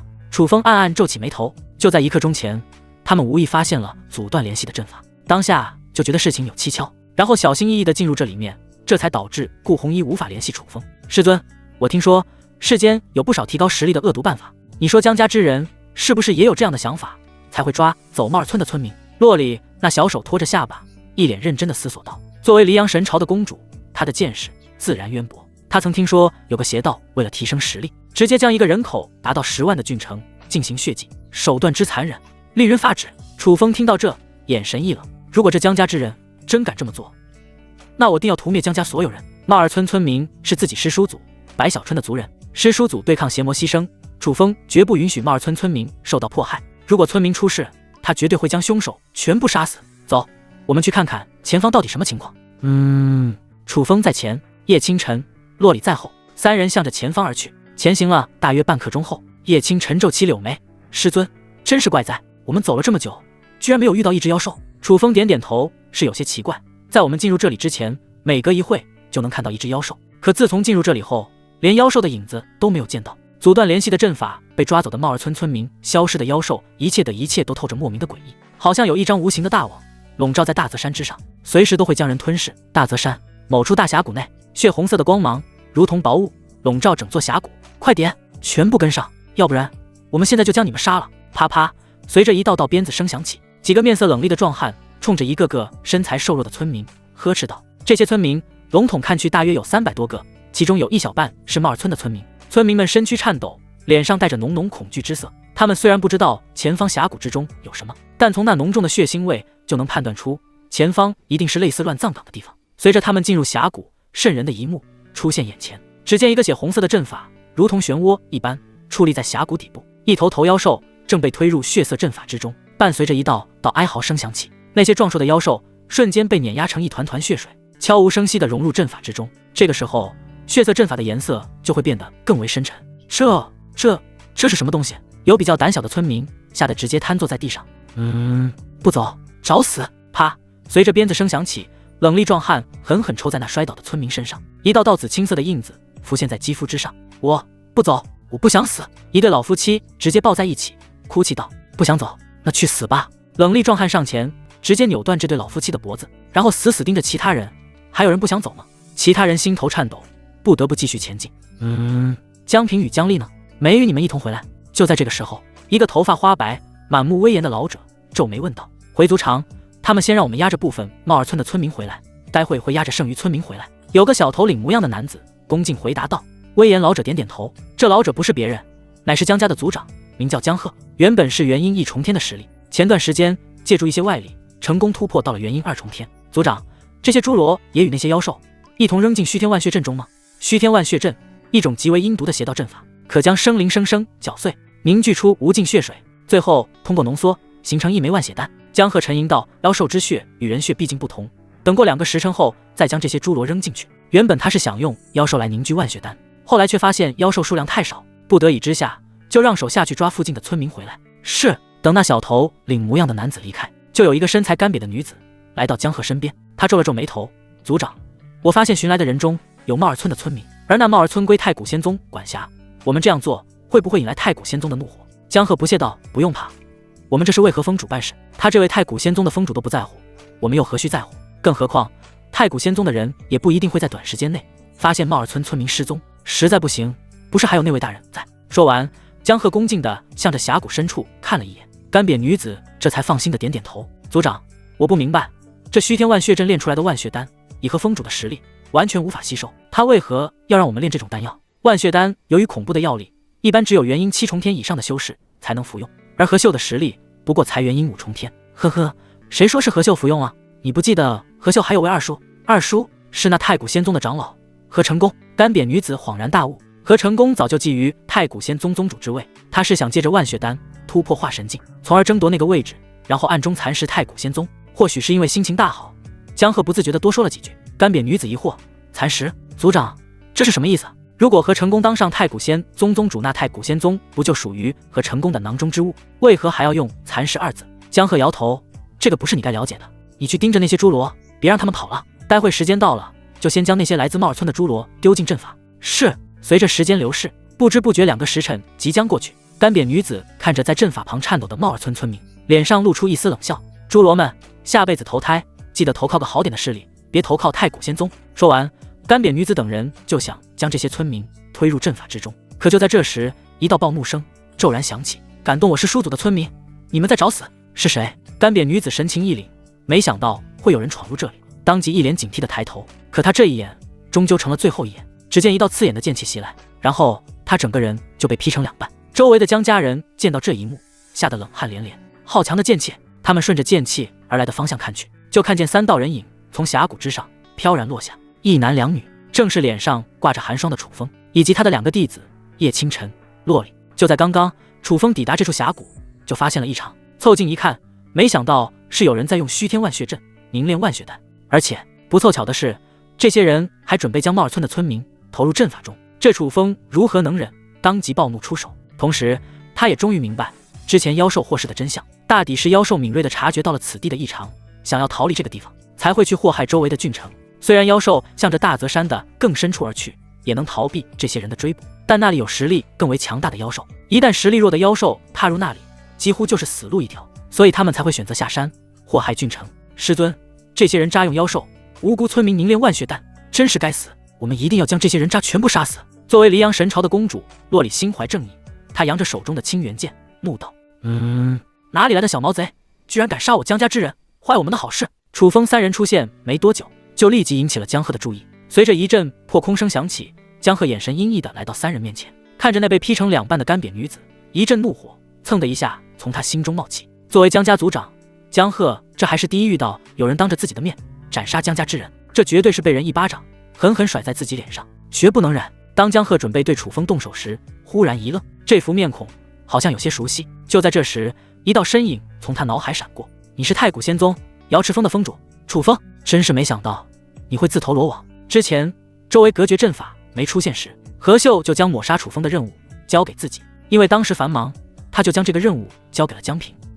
没想到如今楚风竟然主动出现在面前，自投罗网。听到这4个字，楚风觉得事情有蹊跷，可不等他多想，对面的江鹤已经有了行动。只见他缓缓取出一把不俗的黑刀：“楚风，将你的尸体连同这些帽儿村村民投入阵法后，凝聚出来的万血丹品质应该会不错。至于跟在你身后的2位女子，正好当我的小妾。”江鹤那对泛着贪欲的双眸不断扫视叶清晨、洛里。叶清晨绝对是他见过的最美女子，没有之一。至于洛里，虽然没有常开，但以后绝对是个美人。说完，江鹤就催动体内强大的灵气，笼罩楚风，想先用威压逼楚风跪下，然后一剑痛快斩下后者的脑袋。楚风眼皮冷冷一掀，手腕一抖，七海蛟龙剑横至身前，然后如同利剑一般向着江鹤而去。咦，区区金丹实力也敢与我一战？江鹤不屑，一刀猛然劈下，恐怖的刀浪掀起阵阵气流。愚蠢！楚风冷哼一声，抬起七海蛟龙剑劈去。只听平的精鸣声响起，江鹤手中黑刀出现一个巨大豁口，强大的力量更是震得江鹤虎口生疼。紧接着就是感觉肩膀一痛，一道狰狞伤口出现在灰袍之上。怎么会这样？我们族长可是有着元婴2重天的实力，他居然一个照面就被楚风打伤了。下方的江家之人看到这一幕，一脸惊愕。不是说这楚风只有金丹境吗？他怎么可能会有与族长对拼的实力？难道他已经突破到了元婴境？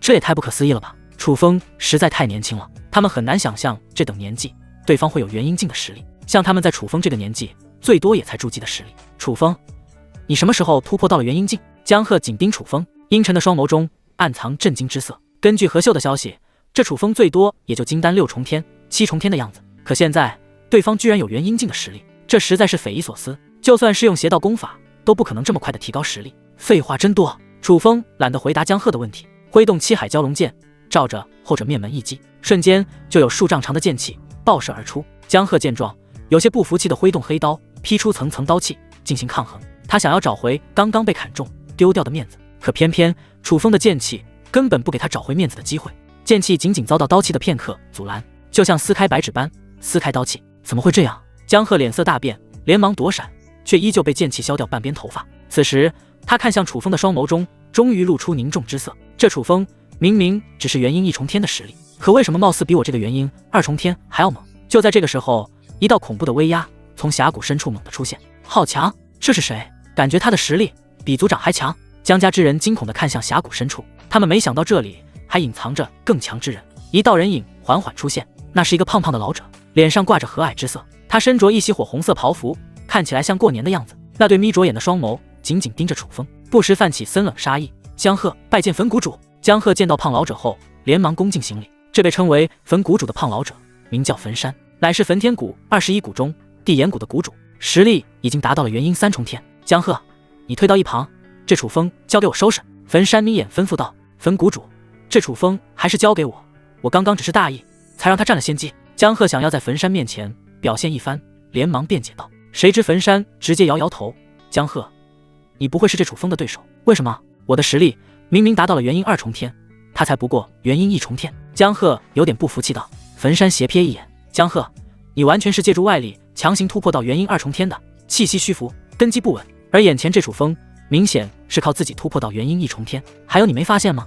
这楚风的灵气比起普通的元婴1重天修士可是雄浑许多。江鹤心有不甘，但焚山说的却是事实，若非外力辅佐，自己可能连元婴境都无法突破。楚风，太古仙宗瑶池峰峰主，5年蛰伏，一招觉醒龙凤响体，入金丹4重天，现在才没过去多久，又有元婴境实力，称你一声绝世天才也不为过。焚山眯眼打量着楚风，缓缓说道，这话明明是夸奖，可却带着一丝冷意。焚天谷，真是没想到江家背后会有你们焚天谷的影子。楚风面色冷峻，眼底闪过怒色。对于焚天谷与太古仙宗的恩怨，从他进入太古仙宗第一天就已经清楚，甚至他还知道瑶池仙子的师尊，也就是自己师祖，就在当年那场叛乱中被焚天谷之人打成重伤，最后抑郁而终。瑶池仙子的愿望之一就是找到曾经重伤他师尊之人，为其报仇。只可惜这一愿望一直没有实现。楚风，你这种眼神我很不喜欢，就让我像当初挖出你瑶池峰之人的眼珠那样，挖出你的眼珠。焚山那原本和蔼的脸上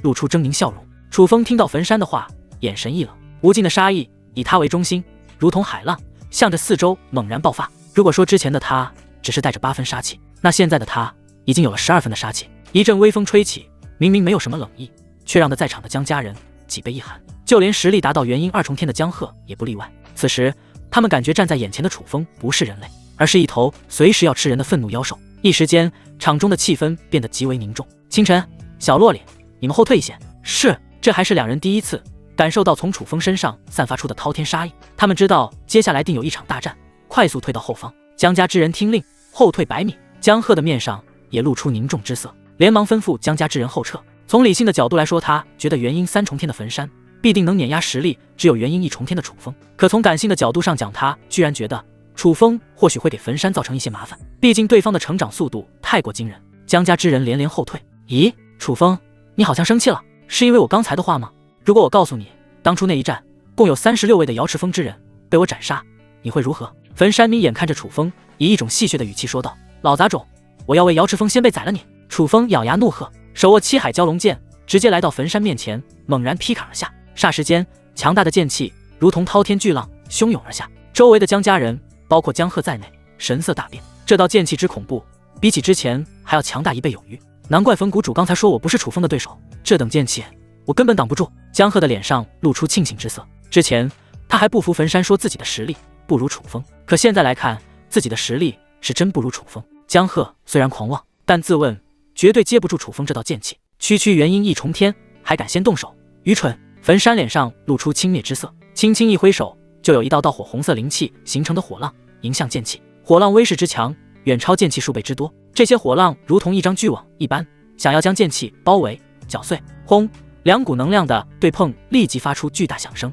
接着那将剑气吞噬的火浪竟然被强势撕开一道巨口，随着扑哧如同泡沫破灭声响起，火浪全被碾碎成尘烟。怎么会这样？实力高达元婴3重天焚谷主的攻击竟然被楚风给破解了。江家人一脸懵逼，江鹤也对眼前一幕感到难以置信。这楚风不过是元婴1重天的实力，而焚谷主实力达到了元婴3重天，他们之间可是足足差了2重天的实力。虽然这一击焚谷主没有使出全力，但也不应该被楚风如此简单破解。虽然之前江鹤觉得楚风或许会给焚山带来麻烦，但那也仅仅只是觉得如此。当这一幕真的发生时，他绝对震惊到了。面对疾驰而来的剑气，焚山满脸意外，他连忙一个侧身避开剑气，抬头看向楚风的目光中多了几分凝重。楚风，真是没想到，你比我想象的还要强大。只有真正的与楚风交手，焚山才发现自己低估了前者。焚山的眼神眯成一条缝，充斥着绝对杀意。这楚风必须死，不然等他未来成长起来，必定会给焚天谷带来无尽麻烦。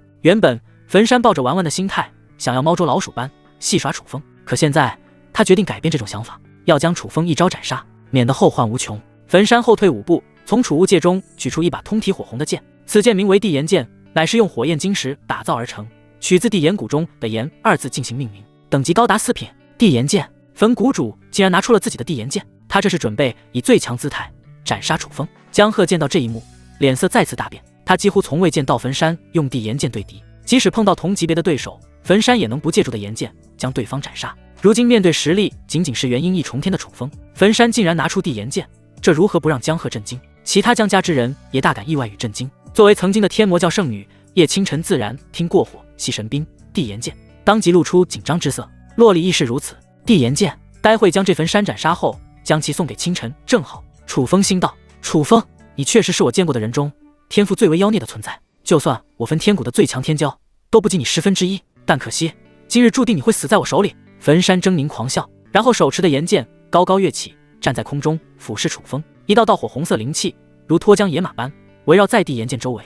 炎蛇剑法，随着焚山猛然一挥，一条巨大的灵气炎蛇从地炎剑上呼啸而下，似要将楚风全部吞没燃烧殆尽。面对焚山的最强一招，楚风面色平静，他缓缓抬起手中七海蛟龙剑，雄浑的灵气沿着手臂如同粗壮水柱缠绕在剑身之上。顷刻间，这些雄浑灵气变为火红之色，不断交织缠绕，最后竟然变成了一只灵气火凤。灵气火凤睁眼，那恐怖威压如同瀑布般倾泻而下，让得所有人心头一颤。一些实力比较低的江家人浑身发抖，灵气混乱，就算强如江鹤也暗暗咽了咽口水，冷汗从额头滚落而下。好恐怖的术法，这楚风即将使出的是什么术法？为何会让我有种末日降临的感觉？终于楚风动了，他轻抬七海蛟龙剑，一字一顿道：暴凤烈焰斩。剑落，灵气火凤遮天蔽日，带着上位者的无尽威势，向着灵气岩蛇而去。狭路相逢勇者胜，火凤以绝对碾压的姿态将岩蛇吞没。怎么会这样？焚山双目瞪得滚圆，不敢相信这一切是真的，自己实力在楚风之上，并且还使出了最强的岩蛇剑法，却没想到岩蛇转瞬就被火凤吞没。不等焚山从震惊中回过神，他自己也被火凤生生吞没。败了！实力高达元婴3重天的焚谷主使出最强术法后，竟然被楚风击败了。江家之人一个个都目瞪口呆，不敢相信眼前这一切是真的。江鹤也是满脸惊愕，这是真的？元婴1重天的楚风击败了焚谷主，还是以一种碾压姿态击败后者？他根本不敢相信眼前这一切是真的，实在是太过魔幻。根据推算，楚风突破到元婴境的时间不长，而焚山早在许多年前就突破到了元婴境，如今更是有着元婴3重天的实力。据他了解，焚山是实打实的突破到了元婴3重天，不像自己是靠着某些偏门手段，所以焚山不会出现气息虚浮一事。可即便是在这种情况下，焚山居然还被楚风击败，这可真是让人匪夷所思。师姐，师尊竟然越级击败了焚山，他是不是太强了？洛丽捂着小嘴，纯净眸子中满是不可思议。作为黎阳神朝的小公主，她自然也见过不少天骄，这些天骄确实能做到越级败敌杀敌，可是能在初入元婴境就击败元婴3重天修士的天骄，她根本没见过。这一刻，洛丽对于楚风有了全新的认知，自己这师尊未勉强的有些过分，同时一股自豪感也是油然而生。我洛丽眼光运气真不错，能拜这种人为师。师妹，师尊真是强的有些过分，他才初入元婴境没多久啊。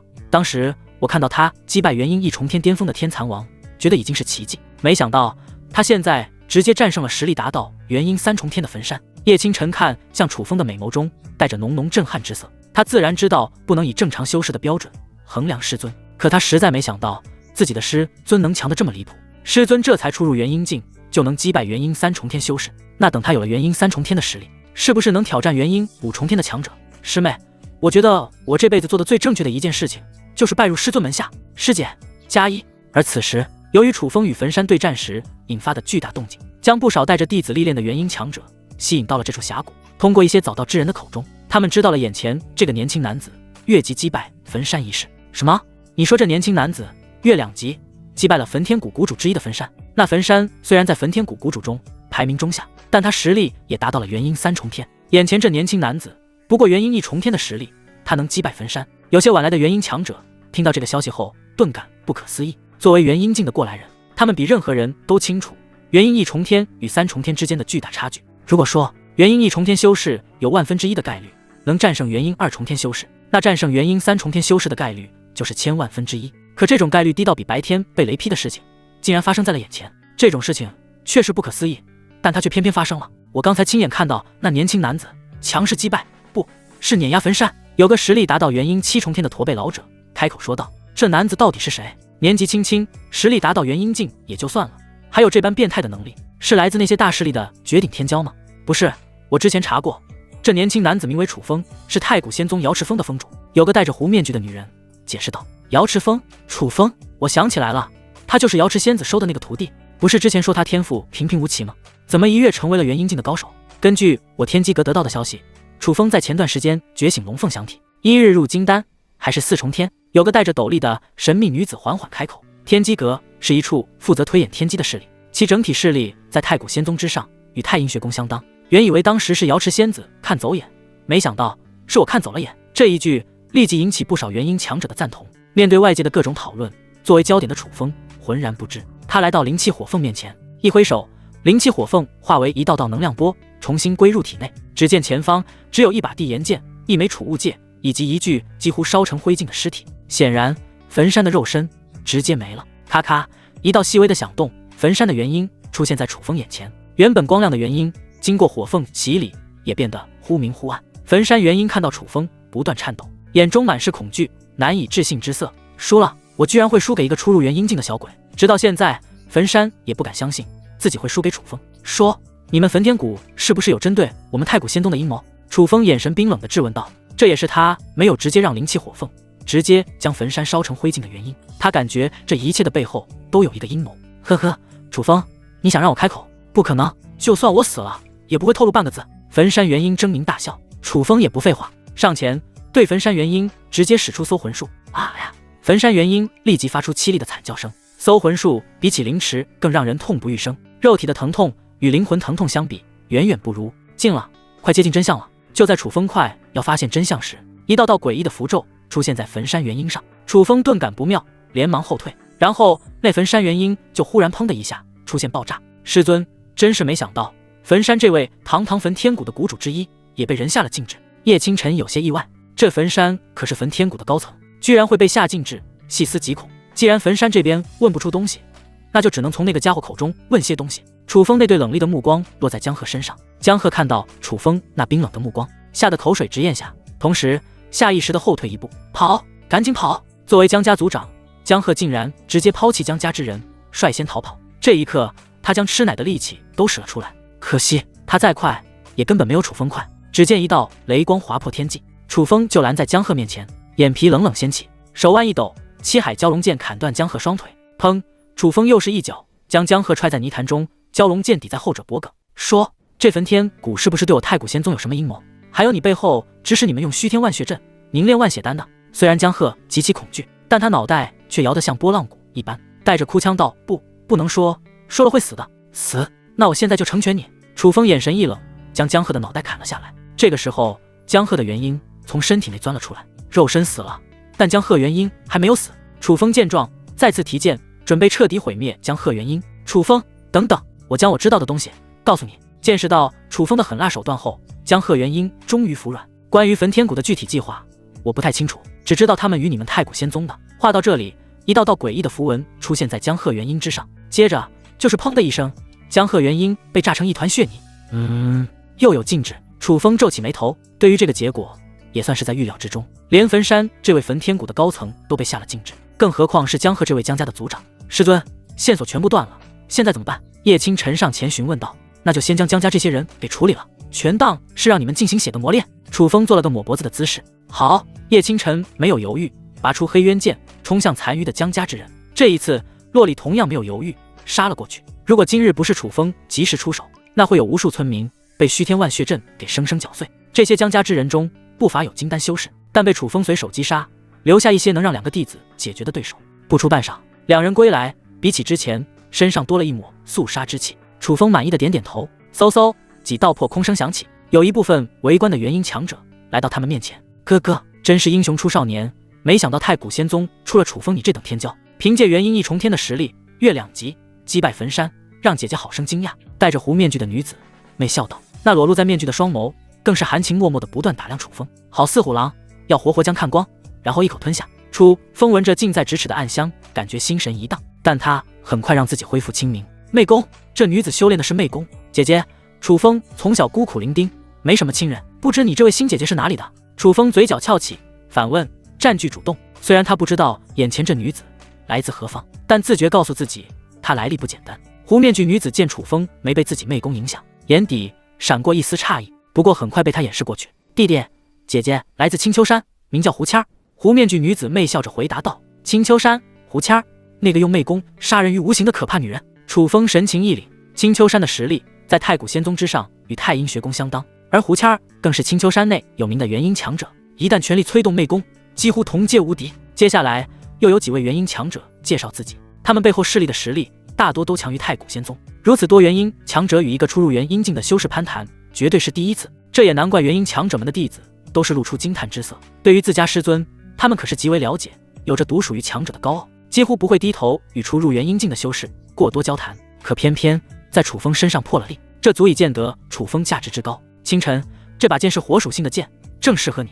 你将它收下。楚风手一挥，那地炎剑就落在手中。叶清晨嫣然一笑，多谢师尊。这一幕的出现，让的元婴强者们脸庞一抖，这楚风真是大方，4品地炎剑就这么给了。我酸了。其实不只是元婴强者酸了，连他们的弟子都是酸了，纷纷用羡慕的眼神看着叶清晨，想着如果自己师尊是楚风，那该多好。同时也有人用幽怨的目光暗暗看着自己的师尊，那小眼神盼望着获得什么。可这些元婴强者哪有4品武器赏赐下去，连忙与楚风道别，离开这个是非之地。弟弟，以后有空要来青丘山玩啊，姐姐等你。胡谦儿冲着楚风暗送秋波，声音酥媚，怕是被姐姐你吃了。楚风笑着点头。等这些元婴强者以及他们的弟子一走，楚风的目光又是落在下方那些无辜村民身上。你们沿着这条路一直向南，就能离开大泽山。趁着现在沿途没有妖兽，快点走吧。村民们比较淳朴，他们连忙跪地磕头，一脸感激。多谢前辈相救，多谢高人挽救我等性命。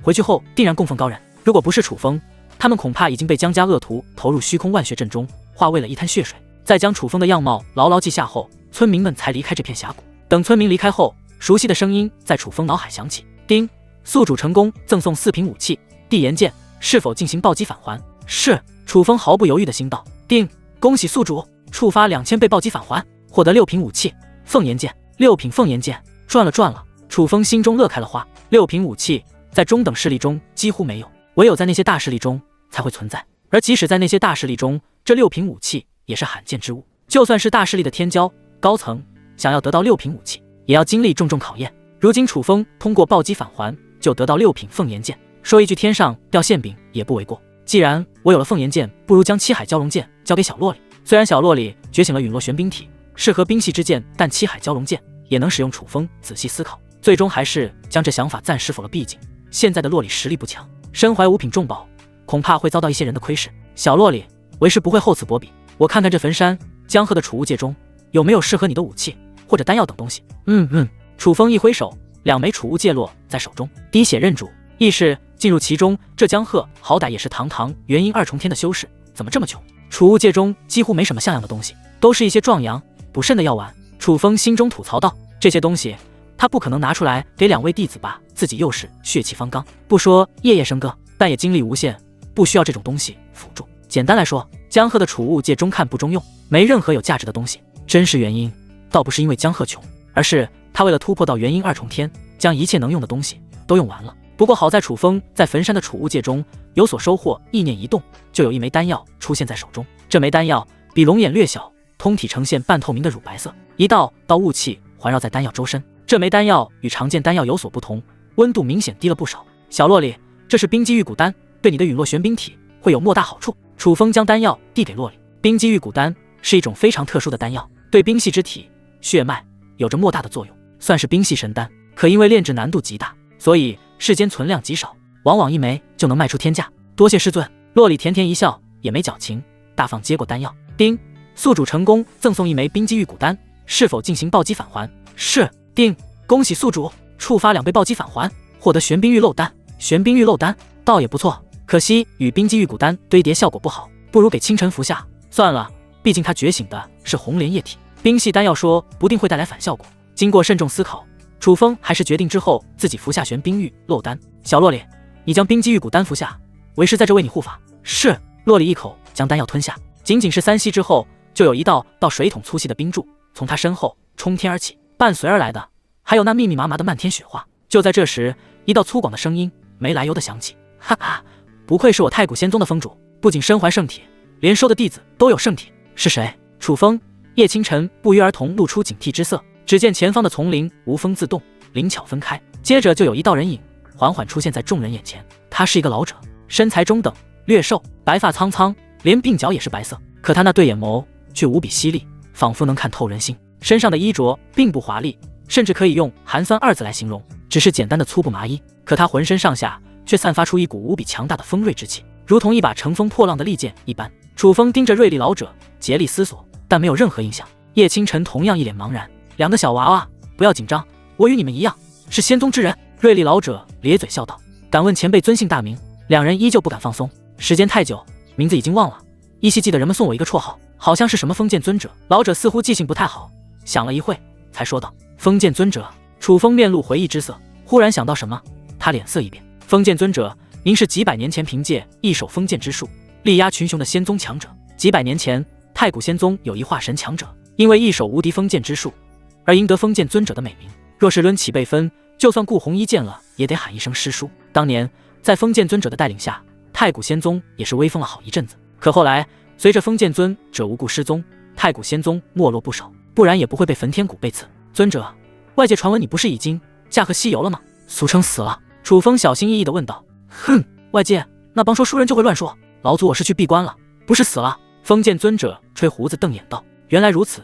对了，尊者你怎么会突然出现在这里？还不是红衣来找我，讲了你阴光冲千丈、越级杀天、残王等等事迹，让我无论如何都要找到你。现在看来，楚风你可比我想象的还要厉害，越两级杀焚山，还有一个身怀陨落玄冰体的弟子。封建尊者越看楚风越是喜欢。楚风谦虚一笑，真是有劳宗主关心了，这一切都是运气罢了。尊者可不只有洛里师妹拥有圣体呢。叶清晨忽然说道。封建尊者一愣，然后顺势看去，就见到在叶清晨的身后出现一朵火红色莲花，这是红莲液体。楚风你两个弟子居然都有圣体。封建尊者大感惊讶，算上楚风，瑶池峰就拥有3大圣体，这绝对是瑶池峰从未有过的辉煌，甚至是太古仙宗历史上罕见的高光时刻。当年封建尊者为了找到一个圣体传人，几乎走遍整个大荒域，可最后依旧没有眉目。结果楚风这才2个月不到就收了2个圣体弟子。楚风有些尴尬，白了叶清晨一眼。清晨，不许这样，要操持低调。师尊，我这是帮你长脸。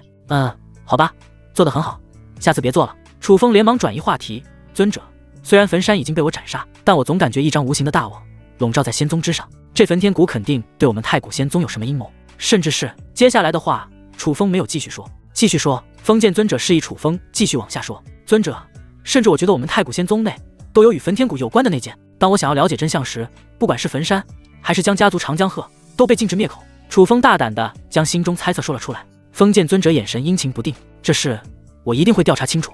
焚天谷这种反骨贼，真是谋害我太古仙宗的贼心不死。忽然想到什么，封建尊者凌空一剑劈开虚天万血阵，只见一枚魔火还未成型的血丹出现在面前，屈指一点落在楚风身前。这是还未成型的万血丹，你服下它应该能提高一些实力。因为楚风的阻拦，江鹤没有成功炼制出万血丹，可却已经有了万血丹的雏丹。雏丹虽然不及成丹，但也蕴藏不少灵气。多谢尊者。楚风原本想将这雏丹交给叶清晨或者洛里，但感觉到雏丹内蕴含的强大力量，就打消了这个想法。外加这是封建尊者特意取出来给自己的，那就更加不方便赐给2个弟子。楚风张嘴将雏丹吞下，别看这雏丹没有什么温度，可方一入口极为滚烫，像在喝岩浆一般，同时那刺鼻的血腥味也在口腔中弥漫而起。若是换作一般人，恐怕已经呕吐在地，但楚风不是一般人，他生生将雏丹吞服而下，一股股的灵气热浪开始向着4肢百脉横冲直撞。即使是万血丹的雏丹，那效果也极为霸道。幸亏楚风的实力已经迈入元婴境，不然会有爆体而亡的风险。稳住心神，引导药力向着元婴而去。封建尊者略微紧张，老实说，元婴修士想要吞下这万血丹的雏丹，至少需要元婴3重天的实力。可封建尊者依旧让楚风将其吞下，是觉得后者有这个实力消化丹药。楚风守住心神，引导药力向着元婴而去。半晌之后，他猛地睁开双眼，低吼道：“给我破！”强大的灵气光柱以楚风为中心冲天而起，掀翻周围古树，撕碎地面。元婴1重天，元婴2重天，元婴3重天。借助雏丹的药力，楚风一下就突破到了元婴3重天境界。元婴3重天，这雏丹威力可真是恐怖。叶清晨捂住嘴巴，俏脸之上满是震惊之色。作为曾经的天魔教圣女，她自然见过不少强力丹药，可却从未见过有丹药能让元婴修士连破2重天境界。封建尊者摇头纠正道：“不是雏丹威力大，而是楚风运转吸收能力太强。按照我之前的推算，一般元婴修士吸收雏丹后，能提升1重天的实力已经顶天，但楚风硬生生提高了2重天的实力，完全是因为天赋异禀。虽然封建尊者不是炼药师，可他对某些丹药特别了解，其中就包括万血丹以及他的除丹，所以他才能判断出是楚风吸收能力惊人，而非除丹药力惊人。叶清晨似懂非懂的点点头，然后一脸崇拜地看着楚风：“师尊，恭贺你突破到元婴3重天，1个月时间不到，师尊就从金丹4重天突破到这等境界，堪称大荒域第一人。”楚风依旧谦虚：“运气罢了，没什么值得骄傲的，说不定明日清晨你就超越了我。”“哦，那到时候师尊你喊我师尊。”楚风白眼一翻：“喊你妹！楚风，你我能在茫茫人海认识，也算有缘。我这有2门不错的术法，送给你。”封建尊者一翻手，从储物戒中取出2本古籍，楚风也不矫情，大方接过来。一剑断山海，剑舞春秋。翻开古籍，查看内容。这2门剑法竟然是4品术法。楚风一脸意外：“尊者，我们不过刚见面，就送我4品术法，这礼物未免太大了吧？”放眼整个大荒域，4品术法的等级不是顶尖，但在太古仙宗内，这几乎属于顶级术法。自己不过是与封建尊者初次见面，对方就送这等术法给自己，实在太过匪夷所思。而且还不是1门，是2门。封建尊者豪迈大笑：“楚风，不用不好意思，我就觉得你我投缘，要是投扁呢？”楚风在心底皮了一下：“楚风，给予你这等术法，自然是希望你好好修炼，同时也希望你能好好指导2个弟子。毕竟过段时间就是18封弟子大比，要是你瑶池峰取得最后1名，那我可要将这2门术法收回，而且到时候你还有被何秀提议罢免封主的危险。”封建尊者故意板着脸警告道：“楚风觉醒圣体，潜力不凡，是该享受一些特殊待遇。可太古仙宗始终有太古仙宗的规矩，即使是天骄也得遵守。而封建尊者同样不能因为实力高人一等横加干预。”楚风拍着胸膛保证道：“尊者，你就看好了，这次我瑶池峰不仅不会排名末尾，还要争取将问鼎旗留在瑶池峰，完成师尊愿望。”提到师尊2字，他的脸上不禁露出一丝落寞之色。“哎，如果瑶池那丫头能看到你现在的样子，肯定会非常开心。”封建尊者感慨道。对于瑶池仙子这位当初的太古仙宗第1天骄，他也是寄予厚望，可惜最终却去了生命禁区，一去不返。尊者，我想问问，拥有什么样的实力才能安全进入生命禁区？楚风，你想进入生命禁区寻找瑶池丫头？是的，师尊待我极好，而且他也是因为我才去的生命禁区，如果不寻到他，枉为弟子。楚风脸上露出坚定之色。封建尊者看到楚风这副模样，也知道劝不住，就思索道：如果有炼虚境或者适合体境的实力，应该就能安全进入生命禁区。虽然生命禁区号称禁区，但根据封建尊者的判断，炼虚合体强者就能闯入其中，要不然那些大势力也不会偶尔传出从生命禁区带回重宝的消息。至少需要炼虚境吗？看来我还得努力。楚风忽然想到什么：尊者，那有没有什么办法能在实力弱的时候进入生命禁区？这个吗？好像是有，借助一些逆天的法宝，或许能在外围看看。尊者有这些法宝的消息？可楚风，你就暂时不要打这些法宝的主意了，都在大势力手中，你还是先将18封大比的危机度过，再考虑这些东西，好吧？楚风无奈点头。对了，楚风，我去周围看看还有没有焚天谷的人，你这段时间就带着2个弟子在大泽山好好历练，争取取得一个好成绩。是。随着一阵清风起落，封建尊者消失不见。楚风收回目光，落在洛里身上，估摸着时间，后者应该将冰肌玉骨丹的药力吸收的差不多了。果然，仅只是3息过后，洛里忽然睁开双眼，发出低吼声，周围的冰柱再次向上窜了几丈，这代表洛里的陨落玄冰体被开发了几分潜力，圣体会因为觉醒者的实力吞服的东西而被慢慢挖掘。如果楚风有足够多的冰系丹药或者冰系天才地宝给到洛里，那估计洛里就能将陨落玄冰体的潜力发挥到极致。翻手间，冰封方圆10里，师尊师妹的气息在不断上升，好像要突破到筑基境。叶清晨惊讶道，他之前还打算将自己多出的1枚筑基丹送给洛里，如今看来好像用不着了。哈哈，真是没想到冰肌玉骨丹还有这种效果，真是一举两得。楚风哈哈大笑，他没有服用过冰肌玉骨丹，也不是炼药师，不精通药理，自然不知道冰肌玉骨丹还有额外的效果。另一边，洛里的气息不断提升，炼气8重天巅峰，炼气9重天。随着一道清脆声响起，洛里筑基成功。师尊，我达到筑基境了。洛里快跑到楚风面前，一跃搂住后者脖子，兴奋道：自己不过才拜入楚风门下没多久，就突破到了筑基境，这一切仿佛都是梦。可嗨，小洛里，你怎么那么重？快放开为师，要被你勒死了。楚风哭笑不得，不就突破个筑基境，有必要这么兴奋吗？洛里尴尬地缩了缩脑袋，跳了下来。小洛里，清晨，这2门剑术，一剑断山海，剑舞春秋，你们各选1门吧。若是修炼到小成境界，想来在比试上会多几分胜算。楚风将刚刚得到的2门剑术拿了出来。叶清晨率先说道：“师尊，我选一剑断山海。”洛丽也是接着说道：“师尊，那我就要剑舞春秋。对了，之前你们得到的赤炎果、冰天莲果也可以拿出来服用了。等完全吸收他们的力量后，再研究下剑术，然后我们再进行历练。”楚风吩咐道：“是。”2人乖巧点头。而此时，熟悉的声音在楚风脑海响起：“丁，宿主成功赠送4品术法，一剑断山海，剑舞春秋，是否进行暴击返还？”“是。”“丁，恭喜宿主，触发500倍暴击返还，获得5品巅峰术法，一剑定生死；触发2000倍暴击返还，获得6品术法，无敌剑域。”“发了，发了！竟然是5品巅峰术法与6品术法，这些可都是在大势力中才有的术法。”别看楚风面色平静，可心底已经乐开了花。如今太古仙宗内最强的术法，可能才堪堪达到5品，而自己却拥有5品巅峰、6品术法，这优越感一下就上来了。淡定，淡定，先联系宗主，与他说下失踪的帽儿村村民已经找到了，同时将焚天谷的事情与他说下。因为周围有着隔绝联系的阵法，楚风不得已聚到外面。不过在临走之前，他在2个弟子身旁简单布置了一些防御阵法，防止他们遭到不测。宗主，我已经寻到解救出帽儿村的其他村民，这背后除了有江家之人外，还有焚天谷。楚风看着玉简中的顾红衣虚影，说道：“没想到真有焚天谷这个反骨贼。”顾红衣咬牙切齿：“宗主，事情的经过是这样的。”当楚风说完，顾红衣瞪大双眼，难以置信地看着前者。楚风，你说你凭借元婴1重天的实力，越级斩杀了实力达到元婴3重天的焚山，这个消息对于顾红衣来说太过震撼。2者可是足足差了2重天的境界，一般来保命都很难，更何况是击杀对方。宗主，是那焚山学艺不精。楚风谦虚地说了一句：“学艺不精，根本不可能。太古仙宗与焚天谷是死敌，我会不了解焚山？他的实力，即使在元婴3重天中，也算佼佼者。楚风，你能将他击败，只能说一句，你更加变态。”顾红衣笑盈盈道：“知道焚天谷有一位谷主折损在楚风手中，他心情大好，同时也觉得太古仙宗有楚风这位天骄，真是一种福气。宗主，我猜测我们内部或许有人与焚天谷有联系。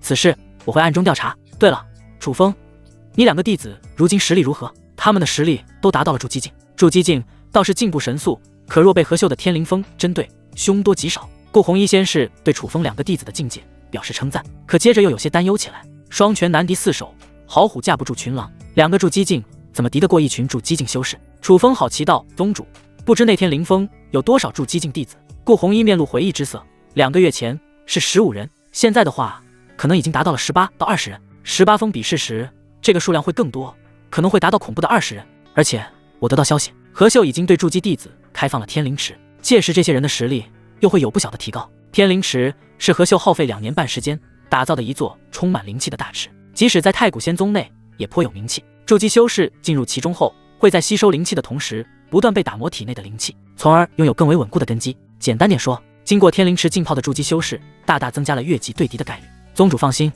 我们瑶池峰不会让你失望。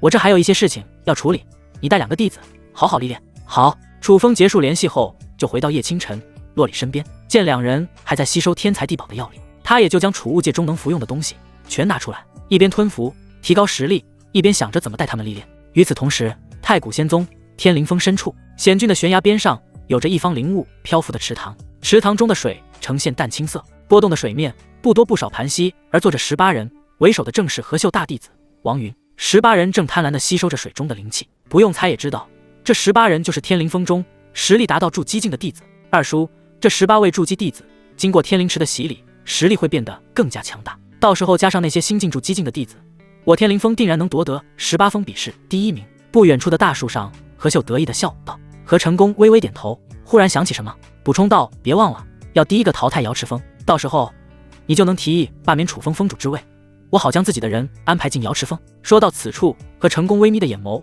闪过一丝阴谋之色。那是自然，这楚风与他师尊瑶池那女人同样令人厌恶，收徒大典上让他逃过一劫，我要在18封的比试上让他颜面丢尽，再联合其他峰主罢免他峰主之位。何秀一提到楚风，那还算美丽的脸庞上就出现狰狞之色。何成功继续说道：“等将家人与那股势力的人暗中将妖万血丹送来，我就会与顾红衣再争峰主之位。一旦成功，我会让这楚风巧妙失踪。龙凤响体可是让人眼馋啊！”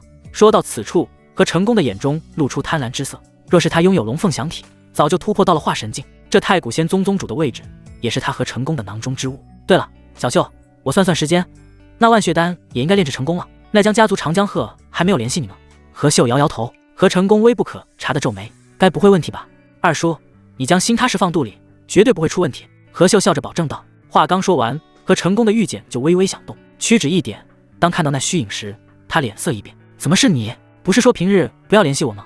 只见在何成功玉简上的虚影是一个胖嘟嘟的老者，他穿着一袭可能比身材略小的火红色长袍，挤得肚子上的肉似乎要跳出来。或许是因为脸上的肉太多，胖老者的眼睛眯成了一条缝。原本这应该算是一个祥和的老者，可此时脸色却有些阴沉。若是太古仙宗的其他高层在这里，就会惊讶地认出这胖老者赫然是焚天谷的谷主之一，洛言谷谷主洛风，一个实力达到了元婴7重天的修士。何成功，我亲自找你，自然是因为有急事。洛风听到何成功不满的话语后，不由得皱起眉头，没好气道。何秀见气氛有些尴尬，连忙出来打圆场。洛谷主，别生气，我二叔不是担心被太古仙宗的其他人发现端倪吗？何成功也是知道自己刚刚有些失礼，点点头，不错。洛风这才脸色有所缓和，他也不废话，直接说道：何成功，焚山死了，江鹤包括江家在大泽山的人也全部死了，你想要的万血丹也没了。何成功听到后脸色大变，失声道：怎么会这样？按照计划，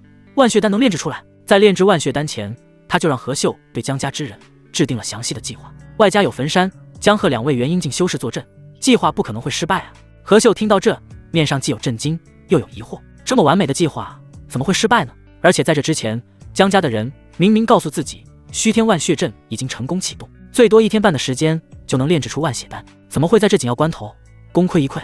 哼，还不是被你们太古仙宗瑶池峰峰主楚风坏的好事，那焚山也是死在了他的手上。洛风没好气地说道。楚风？不可能，洛谷主，根据我得到的消息，这楚风不过是金丹境的实力，而那焚山可是有着元婴3重天的实力，这种情况下，楚风怎么可能击杀焚山，破坏计划？何秀听到洛风的话后，头摇得像拨浪鼓一般，连连说不可能，双眸之中还带着不屑轻蔑。何成功也是连连摇头，洛风，肯定是你搞错了，楚风这区金丹境的实力怎么能击杀元婴境的焚山？这根本就是天方夜谭。显然不只是何秀不信，何成功也不信洛风说的话。虽然何成功承认楚风觉醒圣体后战力不凡，可要越级挑战元婴境修士，难度犹如登天，更何况是将对方击杀。哼，愚蠢，你们2人真是愚蠢，谁告诉你们楚风是金丹境的实力？洛风听到何家2人的话后，气得直跺脚，本就不白的脸色顿时黑了许多。何秀、何成功对视一眼，才弱弱地问道：洛风，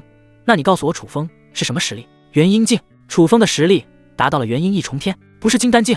洛风没好气地说道。什么？元婴境？这楚风的实力增长得也太快了吧，距离他觉醒圣体过去1个月都不到，他就有元婴境的实力，就算是那大势力的天骄也不可能如此变态。何秀双目瞪得滚圆，不敢相信楚风已经有了元婴境的实力，这等突破速度，莫非是天天吃了大补的天才地宝丹药？何成功同样面露惊骇之色，这等恐怖的突破速度他也是第一次听说，不过他的调整能力明显比何秀迅速。在短暂的震惊后，何成功提出质疑：洛风，楚风不过初入元婴境，他就能越2级击杀焚山，是不是焚山有伤在身？他从未听过有初入元婴境的修士能击杀没受伤的元婴3重天修士。呵呵，有屁的伤，焚山根本没受伤，就是这楚风的实力有些变态。我与你们说这件事情，是想让你们找机会除掉楚风，为焚山报仇，同样方便你们执行计划。说到最后，洛风眼中露出冷冽杀意，他有一种预感，如果不将楚风快点除掉，恐怕未来会给他们焚天谷带来无尽的麻烦。若不是最近焚天谷腾不出人手，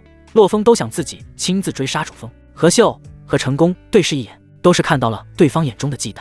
洛风，我知道了，找到机会我们就会除掉楚风，此事越快越好。等洛风结束联系后，何秀嫉妒道：真没想到楚风实力会进步如此迅速，一定要除掉他。二叔，不如我去一趟大泽山灭口。何成功摇摇头，不行，我现在怀疑有老家伙去保护楚风，毕竟这等变态的进步速度足以让他们出手，现在只能慢慢寻找机会。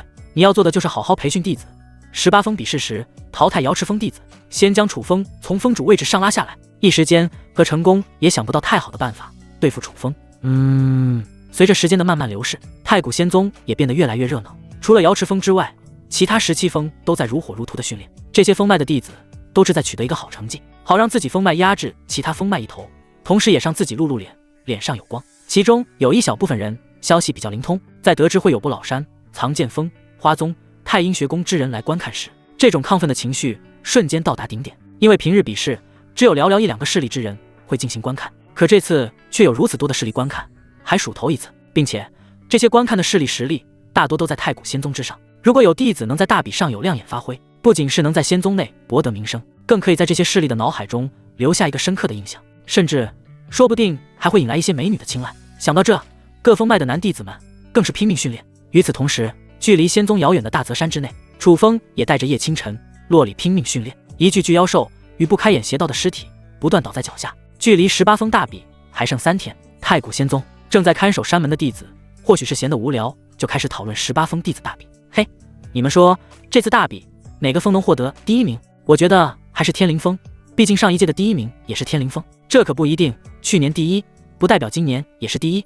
我看好雷灵封，我还是看好醉仙封。众人七嘴八舌，看好谁的都有，讨论不出一个所以然。但从他们的观点中，不难判断天灵封、雷灵封、醉仙封排在前3。对了，既然讨论不出第1名，不如我们说说哪个封脉会垫底吧？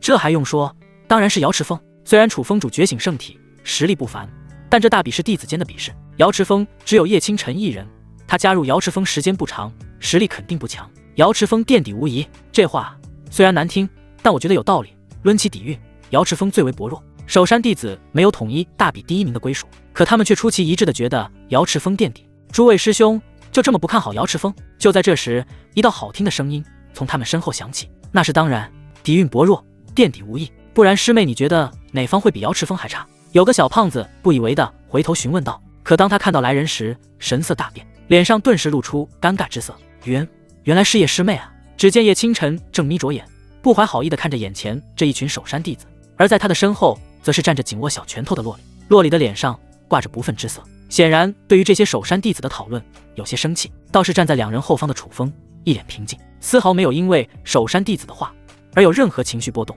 拜见楚封主，刚刚那些话都是我们乱说的，还请楚封主不要放在心上。守山弟子看到楚风后惊慌失措的道歉。明明楚风与他们的年纪相仿，可他们却有一种极大的压迫感，仿佛眼前的楚风不是人类，而是一头凶猛妖兽。今日风小，不会闪舌头，以后背后讨论瑶池封就不一定了。楚风眼观鼻鼻关心，不咸不淡的说道：“是，以后再也不敢了。”守山弟子知道这是楚风在警告他们，他们连连点头，生怕点头晚了会被楚风从严处置。在做了简单的登记后，楚风就带着2个弟子返回瑶池封。路上，师尊，刚刚为什么不让我教训那些嘴碎的守山弟子？叶清晨依旧是有些怒气未消的样子，敢在背后说瑶池封的坏话，就是在说自己师尊的坏话，他可忍不了。若非楚风暗中阻止，叶清晨早就让守山弟子们知道花儿为什么这么红。楚风解释道：“其实他们不看好我瑶池封也正常，等到时候18封大比时，好好让他们惊讶一下也不迟。”还是师尊想的周到。楚风3人回来，虽然没有通知什么人，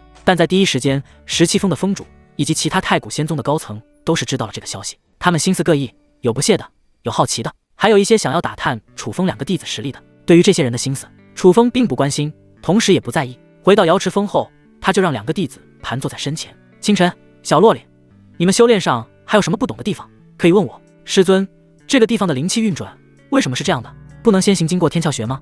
师尊，这里我也是有着一些疑惑，为何出剑时不能这样？虽然叶清晨、洛里天赋异禀，可在有些细节问题上依旧是有着疑惑。之前因为一直在历练的原因，而忽略了细节问题，如今难得空下来，外加楚风发问，正好请教后者。这是因为如果不这样，会有走火入魔的风险。楚风耐心地为2人指出问题的本质。半个时辰后，当楚风讲完时，2人闭上眼睛，细细感悟。他们时不时会伸出手掌在空中比划，有时候又会拿出自己的佩剑进行演练。一旁的楚风看到这一幕后，不禁暗暗点头。经过自己的指导，2人比起之前可是明悟了不少东西，不管是招式起手，还是术法的施展流畅程度，有了大大的提高。清晨、小洛里，你们继续在这巩固基础，明日我再传授你们其他东西。好。楚风起身离开，去到瑶池峰的后山。瑶池仙子那绝美的雕像出现在他的视线中，拨开雕像下的青草，楚风席地而坐，用柔和的目光看着瑶池雕像，拿出2个酒杯倒酒。饮酒算是瑶池仙子除了修炼教导楚风之外的最大爱好。师尊，还有几天就是18封大比，你想要问鼎旗在临瑶池峰的愿望一定会实现，同时我也会想尽办法进入生命禁区找到你。楚风一脸的坚定，举起酒杯，将陈年女儿红猛然灌入腹中。此时的天灵峰、天灵殿，何秀正聚精会神地与何成功在下棋，在他们的身旁不远处站着25人，为首之人正是大弟子王云将军。二叔，你已经连输13把了，何秀嘴角翘起，得意地说道：“他这二叔实力很强，但下棋实力一般，这也就算了，还非得跟他一直玩，真是又菜又爱玩。”何成功不以为意，轻轻一拍，属于何秀的所有棋子都破碎。小秀，你看错了，是我赢了。何秀这个时候，何成功腰间玉简响动，他扫了一眼，便淡淡的吐出一句：“那人回来了。”楚风，呵呵，不足为患。以为带着弟子去大泽山历练就能扭转局面，天真。何秀眼中露出不屑之色，这次18封比试的第1名定然是自己的天灵峰，也会第一个将瑶池峰淘汰。何成功取出一副新棋，深深的看了何秀一眼。小秀，这楚风给人太多意外，不得大意。何秀一愣，忽然想到了什么，他将王云唤到身前，在他的耳朵轻轻说了几句话。王云大惊失色，什么？师尊，这样做会不会违背比试规则？放心，我已经研究透了规则，这样做绝对没事。而且，你觉得瑶池峰的人能将你逼到这种程度吗？王云直接摇头，这个当然不可能。那好，你现在就去房间躺着，我过会就来。是，那师尊你到时候下手轻点。翌日，瑶池峰，师尊起床了，太阳都要晒屁股了。随着一阵温柔的敲门声响起，2道清脆悦耳的声音传入迷糊睡觉的楚风双耳中。楚风简单的穿上衣着，开门就有2张面孔凑了上来。师尊，你黑眼圈有些重，精神不太好，是不是房间藏女人了？昨夜颠鸾倒凤一整晚，才导致你这样。叶清晨一脸狐疑的看着楚风，师姐，师尊一定不是这样的人，你肯定误会他了。洛丽一脸正义的为楚风辩解道。接着他越过楚风进入房间，扫视一圈，然后对着外面喊道：“师姐，房间内没有女人。”楚风，我靠，这2个老六还会分工合作。楚风黑着脸回到房间，一手将洛丽提着，然后走了出来。小洛丽，这才没多久，你怎么跟你师姐学坏了？师尊，不是师姐教的，与师姐无关。难不成是我教的，与我有关？楚风脸更黑了。叶清晨见状，连忙转移话题：“师尊，你不是说今日还要传授我们新东西，为比试做准备？”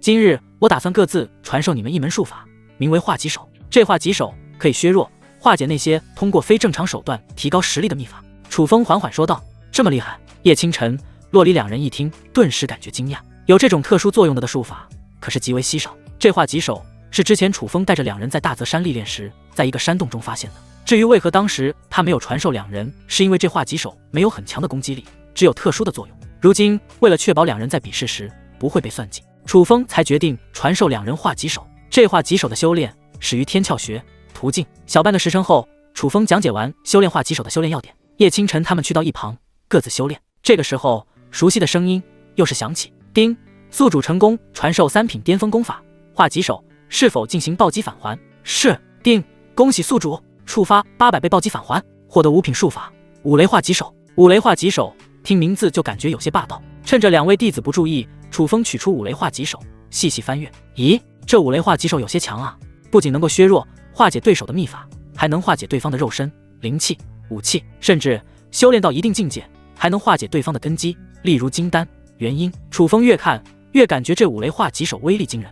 与化棘手的单一作用不同，这五雷化棘手可是兼具了强大的攻击力。试想一下，当自己与别人交手时，忽然用出五雷化棘手，化解对方灵气，对方可能一脸懵逼，还没反应过来就被击败了。当然，五雷化棘手虽然很强，但也不意味着无敌。如果楚风用这五雷化棘手去对付化神境强者，那恐怕会喜提黑色小盒子一个试试这五雷化棘手的威力。楚风按照心法调动体内灵气，当灵气沿着复杂路线去到右手之上后，他缓缓起身，来到一块足足10丈有余的巨石前。这一幕立即引起了叶清晨、洛里的好奇。师姐，师尊这是想做什么？一巴掌拍碎那块巨石。洛里眨着他那对宝石般的眼眸，猜测道。叶清晨沉吟片刻，就猜测到或许是修炼什么新的术法吧。与洛里相比，他的心智更为成熟，还有与楚风相处的时间也更长，所以对于楚风的某些举动，他能猜出一二。如果是修炼新术法的话，那师尊绝对将那巨石弄成碎片。洛里继续猜测道。或许不止呢。叶清晨补了一句。2人不再修炼，而是紧紧盯着楚风。楚风深吸一口气，将右手放在巨石之上。五雷化棘手，给我化！随着楚风心中的低吼声落下，一道诡异的雷光攀爬到整块巨石之上。接下来，这巨石就如同一团被染色的空气，破裂，消失不见。怎么会这样？洛里瞪大纯净双眸，感觉不可思议。这与他想象的完全不同。他想过巨石会变成小石块，变成碎渣，但却没想到会直接消失。那巨石可是有10丈有余呢，就这么凭空没了。师尊刚刚使出的是什么术法？叶清晨一脸震惊。作为天魔教圣女，她见过不少极为特殊的术法，可她从未见过有术法能像眼前这般凭空让巨石消失。在好奇心的驱使下，两人都是来到楚风身边。师尊，你刚刚修炼的是什么术法？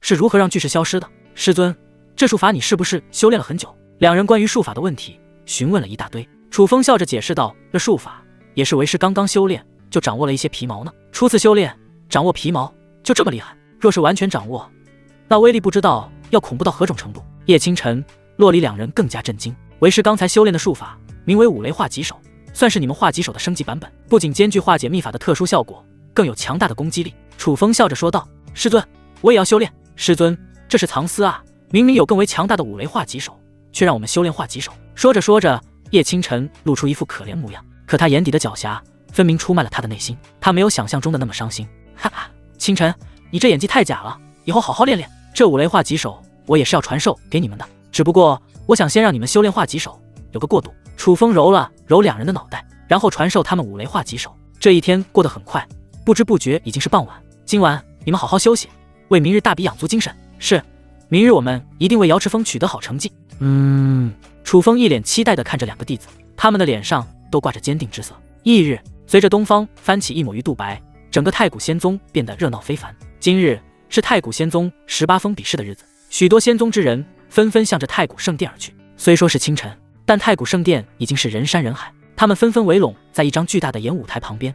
你们说今日18峰弟子比试，哪方峰脉会夺得第一名？上届第一是天灵峰，这次我依旧觉得天灵峰能夺得第一名。这可不一定吧，我觉得雷凌峰的实力不输于天灵峰，还有那醉仙峰的实力也不弱呢，也有望夺得比试第一。众人议论纷纷，对于比试的第一名各有自己的看法。对了，你们觉得瑶池峰会取得什么样的成绩呢？金莲师妹，不是大郎师兄我不看好瑶池峰，而是这瑶池峰底蕴太弱，排名肯定在后几位，很有可能是道一。有个身材矮小一边吃着烧饼的弟子悠哉悠哉地分析道。不错，我同意大郎师弟的观点，这次他们可能依旧排名末尾，更何况楚风主与和风主矛盾颇深，天灵峰恐怕会在比试时率先淘汰瑶池峰。显然许多人都不看好瑶池峰，在他们看来，叶清晨、洛离两人加入瑶池峰时间太短，实力不会提升到太高的境界，外加瑶池峰的弟子人数明显少于其他峰脉，他们不看好瑶池峰也情有可原。随着时间的流逝，峰主们也带着门下弟子接连入场，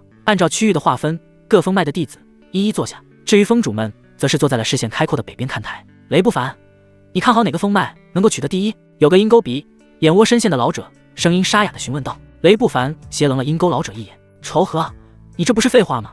当然是我雷凌峰会取得第一，难不成是你的天仇峰？原来这鹰钩鼻老者名叫仇和，是太古仙宗18峰天仇峰的峰主，实力最近突破到了元婴4重天。上一届18峰弟子大比之时，天仇峰创造性的取得了第8的成绩，这可将仇和给高兴坏了。当然，与雷凌峰排名前3的相比，天仇峰还有不小的差距。呵呵，雷不凡，我倒觉得这次依旧是天灵峰取得第一，你们雷凌峰屈居2、3吧。仇和皮笑肉不笑地说道。说完这话时，他就用有些讨好的眼神看向何秀。仇和，这么多年过去了，你依旧喜欢捧别人的臭脚？雷不凡那个暴脾气直言不讳道。仇和脸色铁青，刚想反击，另一边的何秀就开口了。仇和，别和雷不凡一般见识，等比试后他就知道我天灵峰弟子的厉害。何峰主说的是。仇和连连点头，然后坐到何秀身旁。对了，雷不凡，听说你最近与楚风走得挺近，他人呢？我们其余17峰的峰主弟子都到了，就差他没来了。该不会他是怕了会垫底，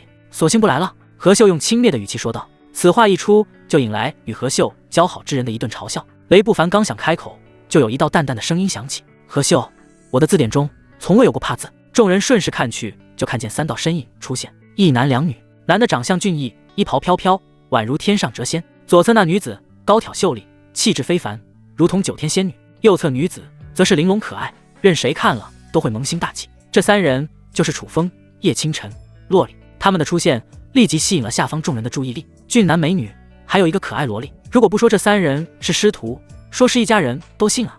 穿着正式峰主袍服的楚峰主有些帅得过分。加一，不少女子看着楚风都是露出羞涩模样。可以说现在的楚风就是他们的理想型。周围的男弟子见到这一幕，纷纷摇头，暗叹自己为何没有楚风的颜值。实力不如也就算了，连颜值也是逊色一大截。楚风本事不大，架子不少，让我们这些人等你这么久。何秀看到楚风那云淡风轻的样子，心中就来气，忍不住呵斥道。楚风瞥了何秀一眼，皇帝不急太监急，比试都没开始，你急什么？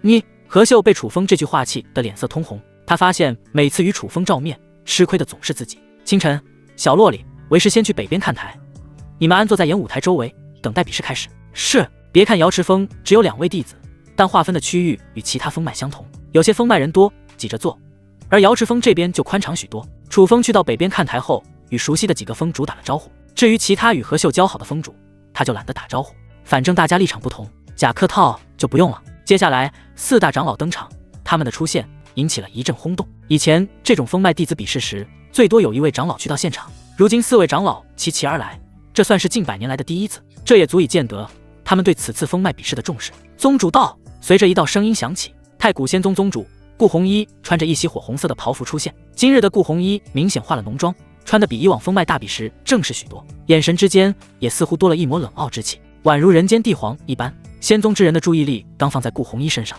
可很快就被处他身后的人吸引。那是青云剑宗的长老王路遥，那衣袍是藏剑锋的衣袍。我想起来了，他是藏剑锋的9剑老人。9剑之下我无敌，9剑之上1换1。还有，那是不老山的小童老，快看，还有花宗的百花使者。我可是听说百花使者的实力无限接近化神境。咦，你们快看最后那一位，那是太阴学宫的圣女，被誉为大势力下第一天骄的林佑薇。真是没想到，他们都会来。虽说有一小部分消息灵通之人知道会有其他势力来观看峰脉大比，可还是有大部分人不清楚这个消息。这也难怪，当这么多只在传闻中听过的强者天骄出现时，他们会面露惊色。同时他们也豁然明白，为何4大长老都会到现场，毕竟其他势力都来了比较重要的人物，4大长老若还是闭关，就有些摆架子托大了。几位，还请北边看台上座。顾红衣冲着身后几人笑道。几人跟随顾红衣去到北边看台，周围所有人的视线也随着几人的目光移到北边看台。那些峰主们一一站起来与他们礼貌地打招呼，他们也是微微点头，算是回应。楚风，我们又见面了。楚风刚想打招呼，那9剑老人就率先开口笑道。他这一咧嘴，立即露出3颗大黄牙。楚风，我感觉你比起当初又是厉害不少。在9剑老人之后，小童老也是不断上下打量着楚风，他能明显感觉到楚风的实力比起之前更为厉害。如果说之前楚风不会给他任何威胁感，可现在小童老居然从楚风身上感受到了一丝威胁。9剑老人，你消息真是落后。我之前可是从红衣宗主那边得到消息，楚风已经不再是元婴1众的实力，而是有了元婴3重天的实力。花宗的百花使者笑盈盈地说道。在来到太古仙宗后，他就向顾红衣打听了关于楚风的所有信息，这其中自然包括了楚风的实力。什么？不仅是9剑老人，小童老听到后都是大惊失色，这种突破速度真是惊人。楚风，你果然强大，变态。不知该说什么的2人只能摇头苦笑道。而这个时候，圣女林佑薇那清冷的脸庞上也是露出不可思议的神情。楚风，我很好奇，你的未来到底能成长到何种地步？林佑薇紧紧盯着楚风，好似要将他看透。周围峰主们见到眼前这些位高权重的势力大佬天骄围着楚风转，脸上都露出羡慕神情。刚刚这些人只是简单的向他们点头打招呼，连一句都没说。而他们在面对楚风时，楚风还没开口，他们就先说了一大堆话。何秀见到这一幕，咬牙切齿。他刚刚与这些人打招呼时，对方也只是轻轻点头罢了。哼，楚风，你真是好威风。待会比试时，有你们瑶池峰好看的。他将这一切都归罪在楚风身上。几位，这一切都是运气罢了，不足为奇。楚风依旧保持谦虚姿态，可不知为何，林佑薇等人看到楚风谦虚模样，就想上去将他暴打一顿。楚风，你也知道，我们这次来是看你瑶池峰发挥的，不要让我们失望啊。百花使者那对丹凤眼直勾勾地看着楚风，掩嘴笑道，眨动的美眸好似在暗送秋波。我瑶池峰尽力而为。随着这些势力的人入座，顾红衣站了起来，说了一些比较正式的话，最后他清了清嗓子，宣布道，接下来我要说的是关于这次比试的奖励。奖励！一听到这2个字，众人立即竖起耳朵来了兴趣。18峰比试第3名者奖励天破丹1枚，其他资源若干。天破丹，那可是用来冲击金丹境的上好丹药。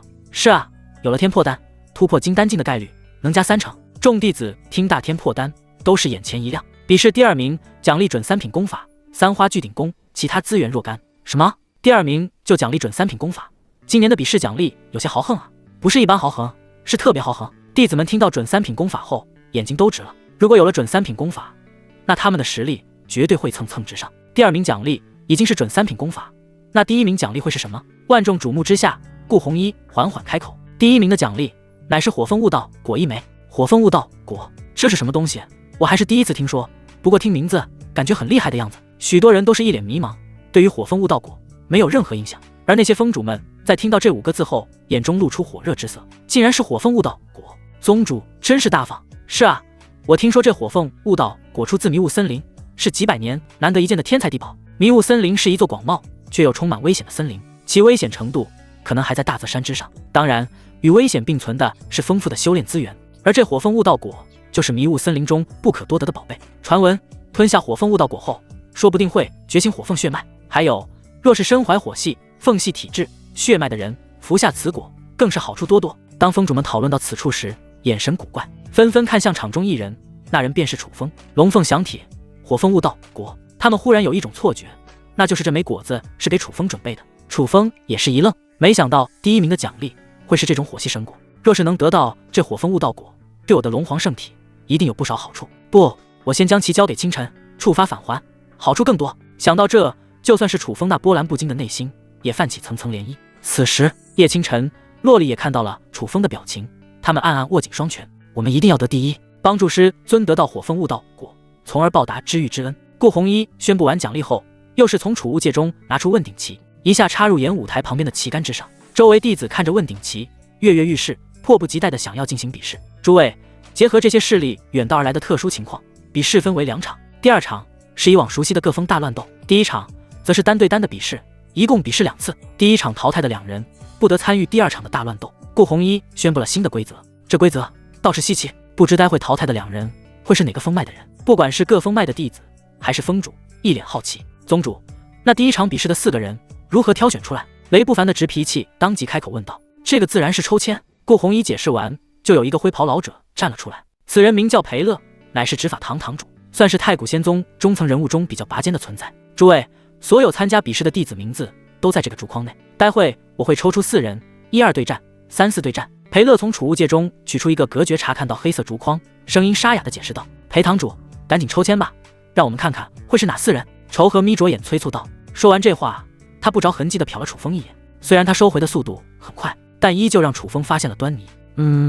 有点不对劲。在万众瞩目下，裴乐缓缓将手伸进黑色竹筐，随意地抓出2根竹签。第1场前2人分别是瑶池峰的洛里、天灵峰的李仗。裴乐一边大声宣布，一边将手中竹签展示给众人查看。瑶池峰运气也太差了吧，一共就2个弟子上来抽中一个，而且对手还是矛盾颇深的天灵峰，看来今日连老天爷也没有站在瑶池峰这边。下方众人看到这个结果，议论纷纷，都是对着楚风、洛里投去同情的目光。李章在天灵峰内虽然不算顶尖弟子，但也不差，至少是筑基3重天的境界。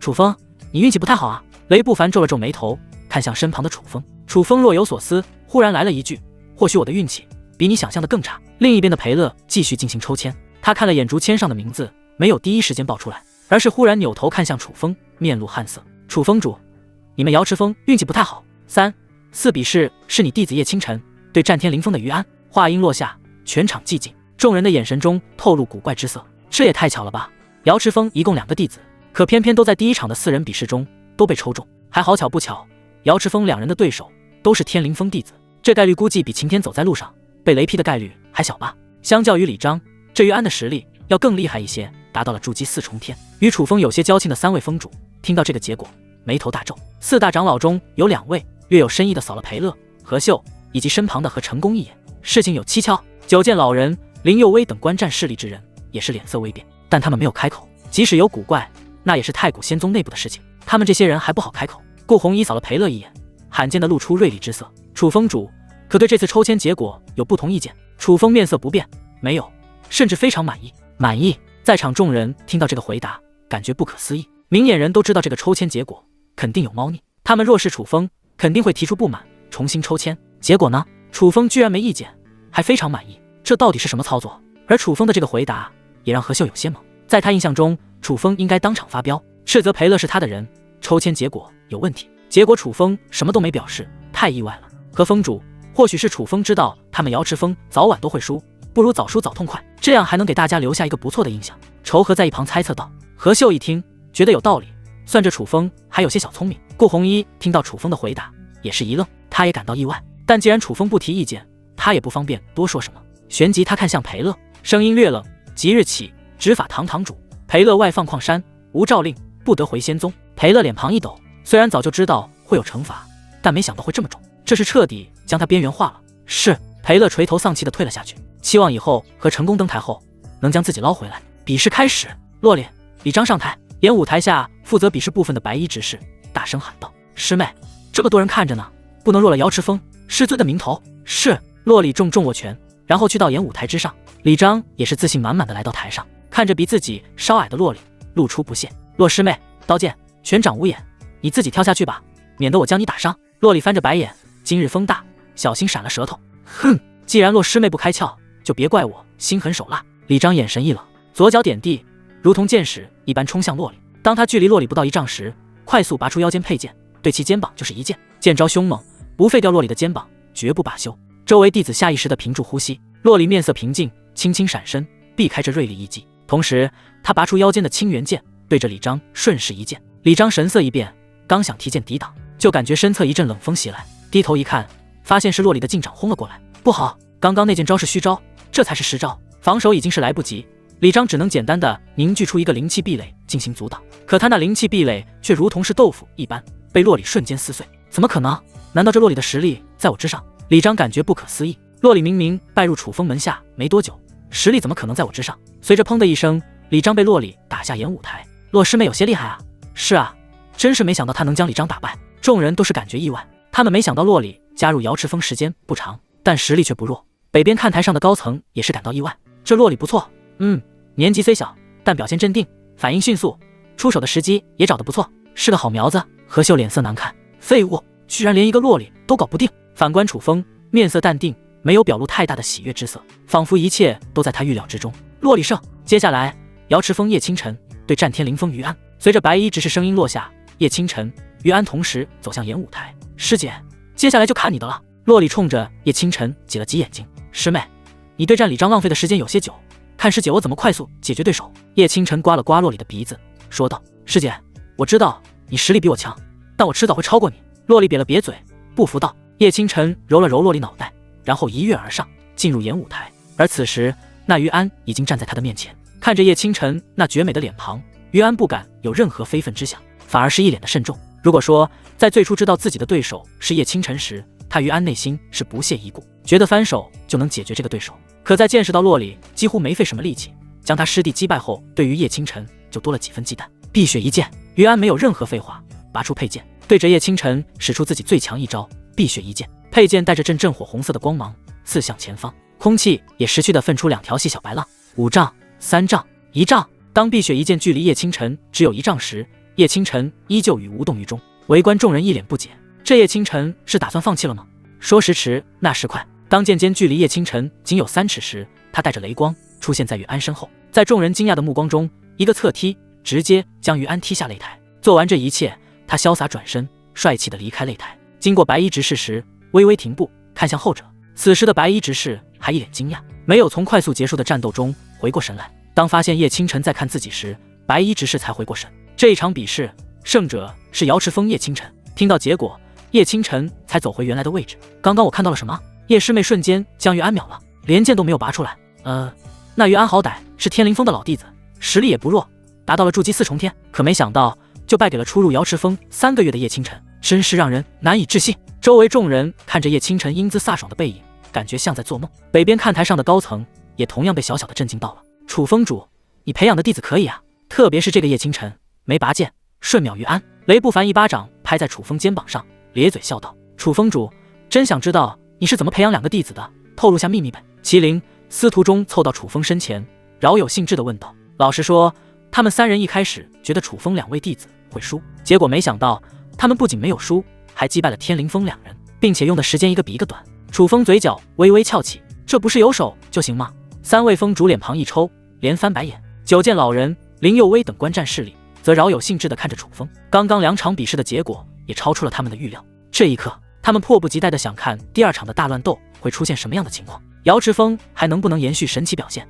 废物，于安这个废物使出碧血一剑后还被对方秒杀，真是垃圾。何秀的手紧紧攥着坐姿扶手，咬牙切齿道：“他原想第1场败了，第2场于安能找回一些面子，结果呢，败得更惨。之前比试洛丽好歹还拔了剑，结果刚刚的比试叶清晨连剑都没拔就将于安火速击败，这如同一巴掌狠狠抽在他何秀脸庞上。众目睽睽之下，真是丢脸。和风主不用动气，现在先让瑶池峰威风一回，等珠峰大乱斗的时候，天灵峰就能瞬间将瑶池峰淘汰。仇和在一旁安慰道。何秀这才脸色好看一些。台下，师姐厉害啊，动作干净利落，一气呵成，不说任何废话，赢了帅气，转身离开演舞台。洛里看着叶清晨，一副小迷妹的样子。叶清晨露出一丝微笑，用玉指刮了刮洛里鼻子，要是不厉害，怎么做你师姐？哈哈，也是。就在这时，一道不合时宜的刺耳声响起。呵呵，不就是赢了2场无关紧要的比试，开心的像过年一般。叶清晨，洛里抬头发现开口的是王云，他的眼中带着浓浓的鄙夷之色。嘿嘿，大师姐，不能怪他们，毕竟他们见识浅薄，待会大乱斗的时候会输得很惨，现在不开心，之后就没机会了。一个贼头贼脑的男子轻蔑道。此话一出，立即引起在场所有天灵峰弟子的赞同，他们看向叶清晨，洛里的眼中带着不屑之色。洛里气得面色涨红，刚想出言反驳，就被叶清晨阻止。哪里来的狗，在这里狂吠，也不知道待会被我们打了，还会不会这么狂妄？叶清晨明明在骂王云等人，可他脸上偏偏带着一副人畜无害的笑容，这顿时气得王云等人心中火气大冒。等着，叶清晨、洛里，你们给我等着！大乱斗的时候，一定要你们好看。虽然王云很想动手，但他知道现在不是时候，气愤地带人离开。这个时候，白衣只是再次喊道：“各峰弟子进入演舞台，准备第2场比试。”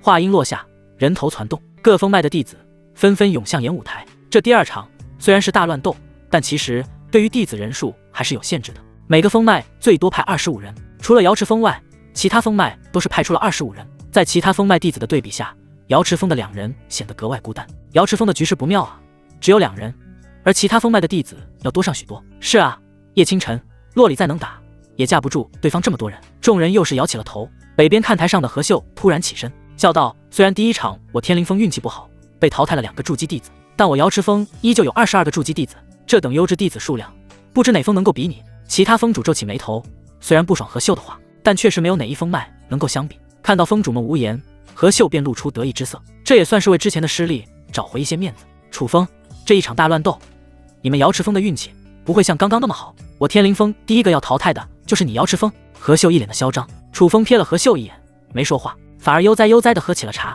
何秀看向下方的王云，吩咐道：“小云，带领所有人围攻叶清晨、洛里。”是。演舞台上的王云的令，然后大声吼道：“其他峰脉的人让开，别妨碍我们围攻瑶池峰的2人。”声音之中暗含一股不容置疑之意。此话一出，让得有些峰脉的弟子眉头大皱。王云刚刚那种口气让他们极为不喜，可即使不喜，碍于天灵峰的绝对实力，他们也不得不让开一条通道。走。是。王云率领天灵峰弟子气势汹汹地向着瑶池峰2人而去。师姐，麻烦了。洛里紧握手中的清源剑，脸上露出凝重之色。如果是单对单，他无惧天灵峰的人，但现在是群战，不稳定的因素就会有很多。师妹，有师姐在，不用怕，师尊还在上面看着我们呢。叶清晨拍了拍洛里的肩膀，鼓励道。洛里抬头看向北边看台，当发现楚风用和煦的眼神盯着他们时，洛里忽然自信满满。何秀，25人欺负2个初入瑶池峰的弟子，我雷不凡看不过去。雷凌风之人听令，与瑶池峰2人并肩作战，对抗天灵峰。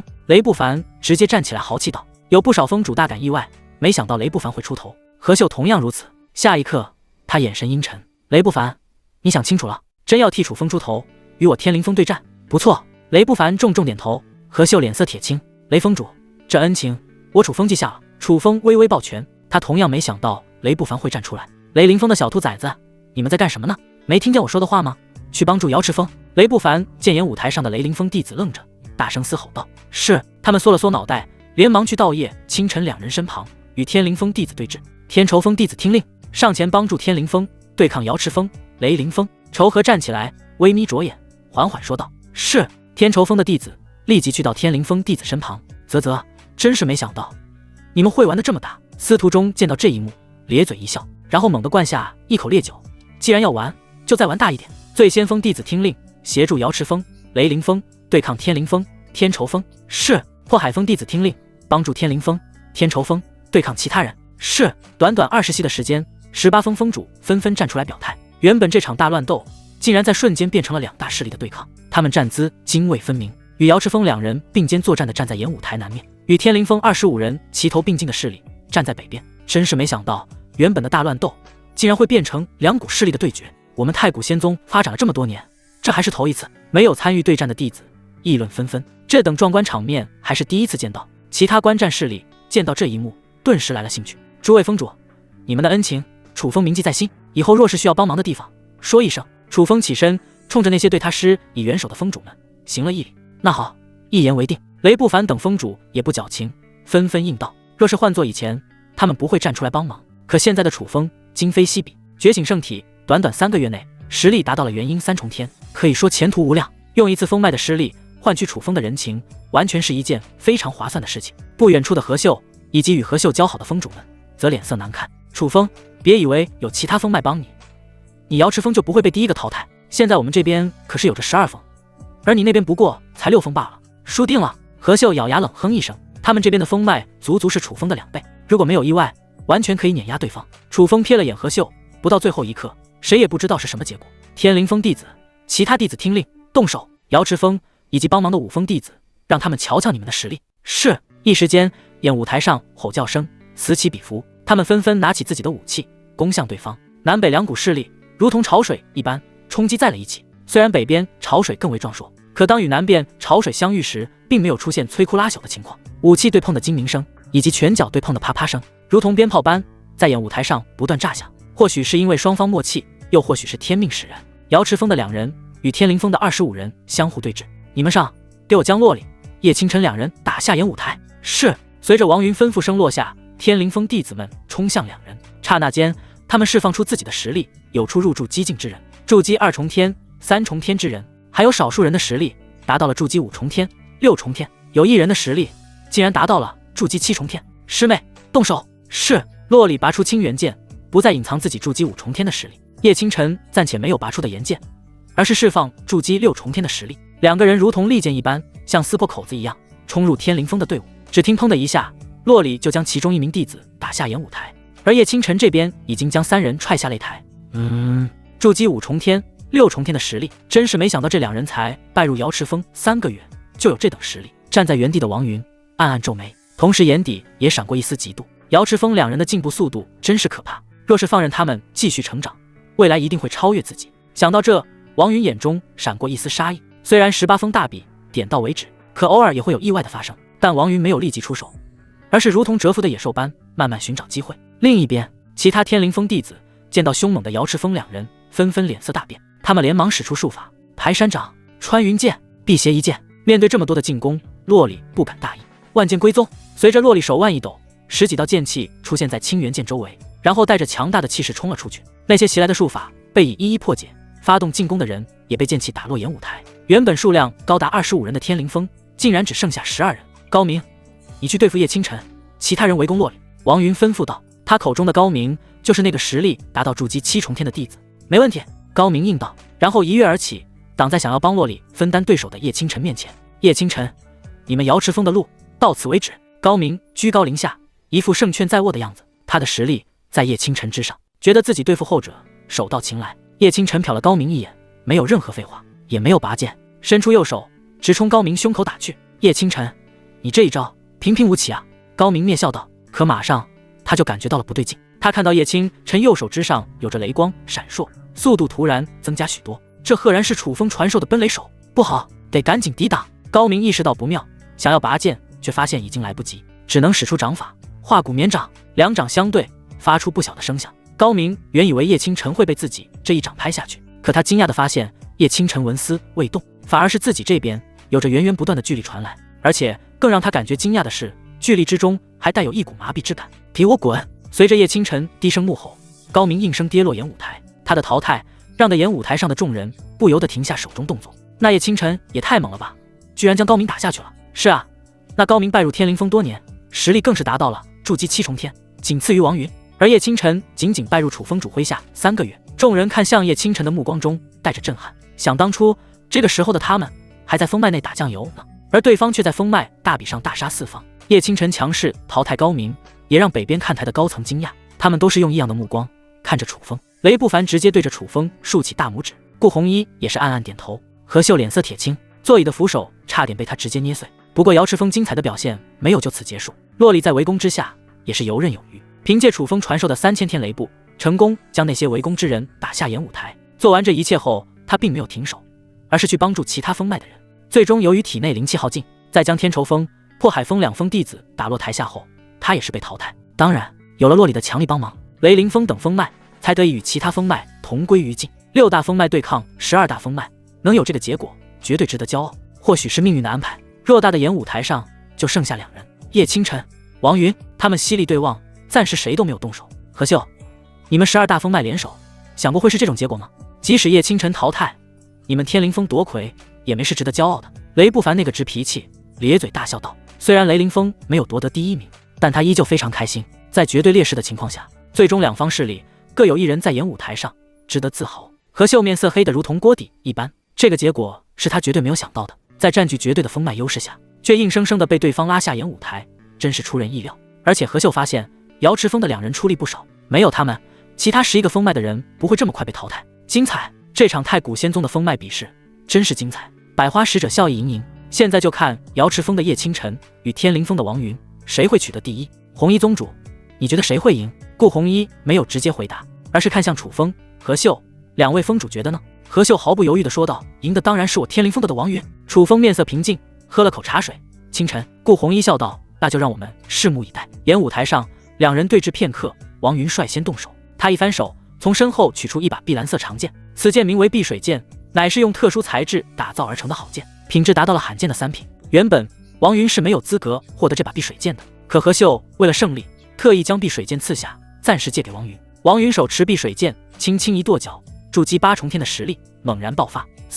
8重天，真是没想到王云达到了这种实力。看来这场比试没有任何悬念了，王云必胜。不错，之前叶清晨越级击败高明，确实让人感觉惊艳，但想越级打败王云，不可能。虽然下方响起了不看好自己的声音，可叶清晨依旧面色平静。面对王云，他不再像之前那样不拔剑，他缓缓将的岩剑拔了出来。接着2人眼神对视一眼，没有任何废话，出剑进行打斗。平平平，各种精鸣声不断响起。2人从演武台中间杀到东边，又是打到南边，最后又是在西边缠斗。众人原以为叶清晨会迅速败北，可现在却惊讶地发现，叶清晨竟然与王云打得难解难分。王云有着2重天的优势，都没有快速将叶清晨击败。叶清晨可真厉害啊！是啊，我很想知道楚峰主是怎么教他本领的。北边看台上的高层们也是表情各异，没想到会是这个结果。原本春风得意的何秀也是眉头大皱，这与他想象的根本不同。王云，别墨迹了，使用术法。是。王云一个翻跃，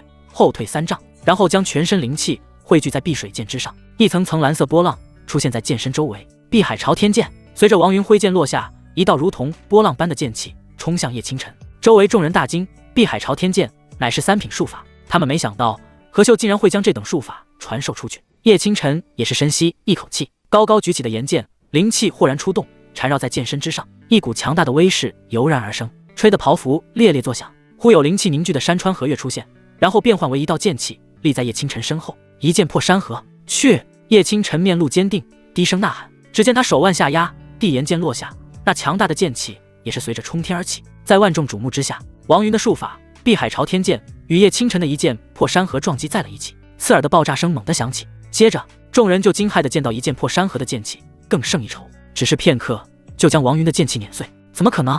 王云脸色大变，不敢相信术法的比斗自己竟然会输，可那袭来的剑气代表着这一切都是真的。匆忙之下，王云连忙躲闪，可依旧被剑气擦过，霎时间肌肤裂开，鲜血横流。王云喷出一口鲜血，俨然受了重伤。赢了！叶清晨竟然越级战胜了王云，围观弟子们难以置信，这其中可是有着2重天的差距，想要扭转这差距是一件极为困难的事情，可偏偏叶清晨就做到了。好，楚风，你这弟子叶清晨不错。北边看台上，雷不凡在震惊过后就拍手叫好。楚风，叶清晨的表现堪称惊艳，你到底是怎么培养他的？司徒中也是用惊奇的目光看着楚风，能与你们有什么不同？就这样培养的呗。楚风不在意的笑了笑。与楚风交好的几位峰主听到这，笑翻白眼。何秀见道场中的那一幕，先是露出震惊之色，他没有想到王云在占据境界优势的情况下，居然会被叶清晨击败。而在震惊过后，他的脸色旋即变得阴沉无比。哼，楚风，别得意，我天灵峰还没有输。没输？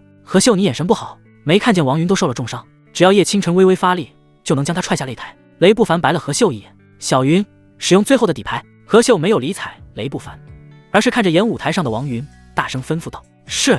王云重重点头，奋力竭力脱掉肩袖，露出一道道复杂晦涩的黑色符文。王云肩膀的是什么东西？我也不清楚，但感觉好像很厉害的样子。围观弟子一脸茫然，而北边看台上的高层们见到黑色符文，神色一变，那是提高实力的元阳符文。好像是的，元阳符文算是一种秘术，能够让修士在短时间内提高实力，但也有一定的后遗症，使用者会在3个月内不能下床。如果不到紧要关头，没人会冒险使用元阳符文。何秀，你这是在作弊！元阳符文这种东西完全属于外力。雷不凡第一个跳出来指责何秀。往年各封封主为了夺魁，绞尽脑汁想尽办法，可却没人在弟子身上刻画过元阳符文。呵呵，雷不凡，别把你那个牛脾气拿出来。封脉大比的规则上有写不能在弟子身上刻画符文吗？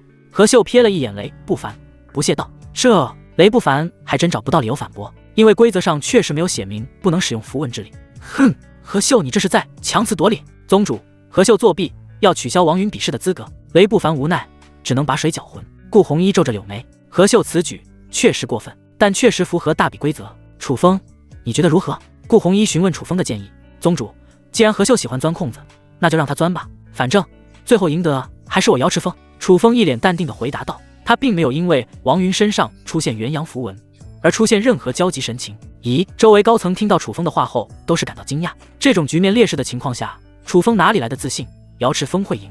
雷不凡还想开口，可看到楚风那自信的眼神后，硬生生地将话咽了回去。演舞台上，叶清晨，你是厉害，但我告诉你，最后赢得还是我王云以及天灵峰。王云狰狞大笑，他咬破手指，将血滴在元阳符文上。下一刻，元阳符文如同流水般缓缓流动，同时释放出一道道黑色的光芒，涌入王云体内。王云原本那枯竭的灵气出现快速恢复，而身上那伤痕也是以肉眼可见的速度在不断恢复。围观弟子见到这一幕，都是觉得元阳符文无比厉害，同时对于这场封脉大比心中有了答案。哎，瑶池峰的表现虽然惊艳连连，但可惜还是技差一筹。叶清晨能做到这种程度已经是非常好了，输了也是赢了。听着这些不看好的话语，叶清晨神色平静，并没有出现别人想象中的沮丧之色。王云，不到最后一刻，谁胜谁负还不一定。叶清晨左脚点地，身子如同雄鹰般飞出，仅仅瞬间就来到王云面前，同时伸出右手。只见在他的右手之上出现了一道漩涡般的灵气团，灵气团的中间似乎还有雷电闪烁。呵呵，叶清晨你再有手段也是徒劳。王云轻蔑一笑，同样伸出一掌汇聚灵气进行抵挡。随着砰的声音响起，王云轻松抵挡住了攻击。就当他得意之时，忽然发现不对劲，那就是掌外的灵气好像在慢慢消失。接着他惊恐地发现那从元阳符文带来的灵气也在缓慢消失，这到底是怎么回事？你们看，王云肩膀上的元阳符文在快速消失，这是怎么回事？围观弟子发现异常，只见黑色的元阳符文竟然像被水冲洗一般快速消失。北边看台上的高层自然发现了这一幕，他们脸上露出惊奇之色。怎么会这样？元阳符文怎么会被化解？何秀瞪大双眼，一脸的难以置信，这还是他第一次看到符文秘术能被化解的情况。楚风，你传授给叶清晨的是什么术法，竟然能化解元阳符文？大竹峰峰主李妹儿惊讶问道。司徒中等人也是紧紧盯着楚风，一下子楚风就成为了众人的焦点。也不是什么厉害的术法，就五品术法五雷化棘手。清晨学艺不精，让各位见笑了，只修炼了一些皮毛。楚风放下手中的茶杯，轻描淡写的说道。什么五品术法五雷化棘手？北边看台上的所有高层为之震惊，就连四大长老、宗主顾红衣以及百花使者等人都不例外。五品术法那相当于中等势力内最强术法，以楚风的身份应该得不到这等术法，就算有奇遇得到也就算了，还传授给了自己的弟子，这是真的大方啊。这一刻他们都酸了。楚风，难怪你一直这么淡定，感情是有如此厉害的后手。小童老总算明白楚风为何一直如此淡定，就算是在看到王云身上被刻画了元阳符文，也依旧如此。原来是有更强的底牌。何秀听到楚风的话后，脸色难看，感情自己是那个蹦跶来蹦跶去的小丑。其他与何秀交好的峰主垂头丧气，原来这场比试从一开始就已经有了结果。演舞台上，叶清晨凝视王云，低吼嘶吼，五雷化棘手，给我滚下去吧！突然间，一个巨大漩涡出现在叶清晨掌间，王云身上残余的元阳符文被瞬间化解，同时他体内的灵气也未能幸免，全部被化掉。毫无意外，王云吐出一大口鲜血，脸色苍白的被打下擂台，咔嚓撞击地面后出现骨头断裂的声音，王云如同烂泥一般瘫在地上，动弹不得。在短暂的沉寂后，有不少人高呼瑶池峰，瑶池峰。他们紧紧盯着演舞台上的叶清晨，露出崇拜眼神。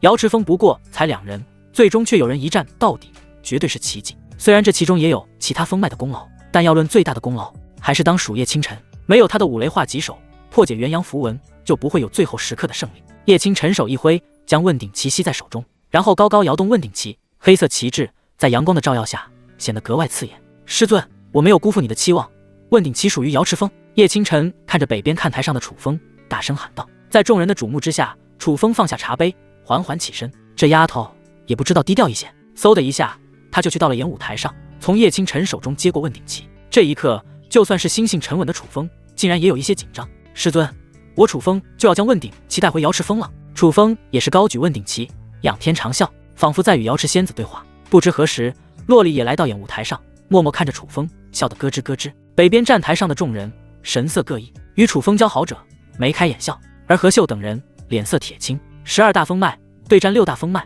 竟然输了。最后时刻，王云使出特别手段，元阳符文也依旧败了。这场风脉大比，他们的脸完全丢光了。此时的他们恨不得找个地缝钻进去。顾红衣缓缓起身，他笑意盈盈地看着楚风，宣布道：18风大比结束，第1名瑶池峰。说完，顾红衣就不断鼓掌。今日18风大比的精彩程度绝对超过以往任何一届，仅有2人的瑶池峰笑到了最后。在这个结果没有出来之前，如果有人与自己说瑶池峰会夺得第1，那他怎么都不会相信。片刻，震耳欲聋的鼓掌声响彻全场。虽然有些风脉与瑶池峰不对付，但也不得不鼓掌表示祝贺。何秀没有任何表示，冷哼一声，去到王云身边查看后者的身体情况。可很快，他的脸色完全黑了下来。叶清晨，恶毒，你竟然将小云的根基给毁了，我也要将你根基毁了。何秀怒气冲冲，面色狰狞地向着叶清晨而去，伸出遒劲有力的右手，想要废掉后者。五雷化棘手本就霸道无比，不仅能化掉别人的灵气，还能化掉别人的根基。即使王云没有凝聚金丹元婴，但依旧会被破坏根基。外加刚才叶清晨使出全力，没有留手，自然就将王云的根基给破坏掉了。天灵峰输了比试，何秀心头本就一团火，现在发现大弟子王云被废了根基，心头更怒，再也顾不上身份，强势对叶清晨出手，要同样废掉其根基。围观弟子，北边看台上的高层见到这一幕，都是大惊失色。他们没想到何秀会对一个弟子动手。就在这千钧一发之际，一道冷喝声炸响：“何秀，放肆！我的弟子也是你能教训的！”楚风一下就挡在叶清晨身前，汇聚灵气，毫不畏惧与何秀对拼一掌。虽然楚风的实力比何秀足足低了好几个小境界，可他硬生生的与何秀打成了平手。楚风主好厉害，竟然挡住了何峰主的进攻。是啊，何峰主的实力可是比楚风主厉害不少。围观弟子面露惊色，北边看台上的各方高层们亦是如此。他们能察觉到楚风是元婴3重天的实力，而何秀的实力已经达到了元婴6重天，两人可是差了足足3重天的境界。虽然刚刚那一掌何秀可能没使出全力，但也绝对不是一个元婴3重天的修士能够抵挡的。由此可见，楚风的真实战力极为变态。而作为当事人的何秀也是一脸震惊，他同样没想到楚风能够抵挡住自己的一击。此时一股杀心从他心底升起，楚风师徒现在已经如此厉害，以后还得了，顺便将这楚风现在就废了。就在何秀想要再次动手时，一道身影拦在他面前，正是宗主顾红衣。何秀，你再敢动手，别怪我翻脸无情，将你逐出太古仙宗。比试无眼，王云被废也就被废了，你居然要报复叶清晨，罚没你半年的修炼资源。顾红衣眼神冰冷地盯着何秀，后者不顾身份，准备大打出手，是他万万没想到的。这何秀完全是输不起。北边看台上还有藏剑锋、不老山等势力看着，何秀如此行径，完全是让太古仙宗蒙羞。宗主，是我失礼了。何秀收敛怒气，欠身道歉。顾红衣脸色这才有所缓和。何秀盯着楚风，眼底深藏怨恨。楚风，不久之后就是峰主比试，叶清晨今日如何对小云，到时候我就如何对你。放完狠话，何秀狠狠拂袖离开。峰主比试是太古仙宗内部一场极其重要的比试，仙宗会根据各峰主的排名安排修炼资源，峰主排名越高，那他所属的峰脉获得的资源就会越好，拜入这一峰脉的弟子自然就会越强。反之，峰主排名越低，获得的资源自然是越少，弟子提高实力的速度就越缓慢。为了能让门下弟子获得更多的资源，各峰的峰主都会在比试时卯足全力，为此难免会发生一些受伤的情况，不过没有性命之忧或者坏人根基的事情发生。可刚刚那何秀因为王云被叶清晨废了根基一事，将楚风记恨上了，等峰脉大比时绝对会下狠手。面对这种情况，顾红衣也是无力的叹了口气。他虽然贵为宗主，但有些事情处理起来也不是那么容易。顾红衣一直想要调和瑶池峰、天灵峰的矛盾，可现在看来完全没有作用，并且这两峰脉的敌对情况是愈来愈严重。楚风，你放心，1个月后的峰主比试，我会时刻关注对决情况，一旦这何秀要废你根基，我一定会出手。顾红衣安慰道。虽然他觉得楚风天赋异禀，仅仅3个月的时间就能突破到元婴3重天，堪称奇迹，可峰主比试还有1个月，楚风想要提升到能抗衡何秀的地步，根本不可能。毕竟修炼一途，越往后提升的速度越慢。即使楚风身怀圣体，也没有那么容易提升实力。对于顾红衣的好意，楚风微微一笑，但他觉得就算是现在自己与何秀打一场，那赢的人也会是自己。除了自己的境界低于何秀之外，其他方面都高于何秀。5品术法就有4门，还有那恐怖的6品术法无敌剑域。剑域一出，何秀必败无疑。准7品地功法是凤步死功，更是具有强大的恢复能力。就算何秀玩些手段，那他也毫不畏惧。等到了1个月后的风主比试，楚风绝对会让何秀大吃一惊。这风主比试的第1名，我拿定了！楚风在心中霸气道。夺得第1名就能得到许多资源，到时候就会不断触发万倍返还这个系统，届时自己的实力也会有不小的提升。实力强了之后，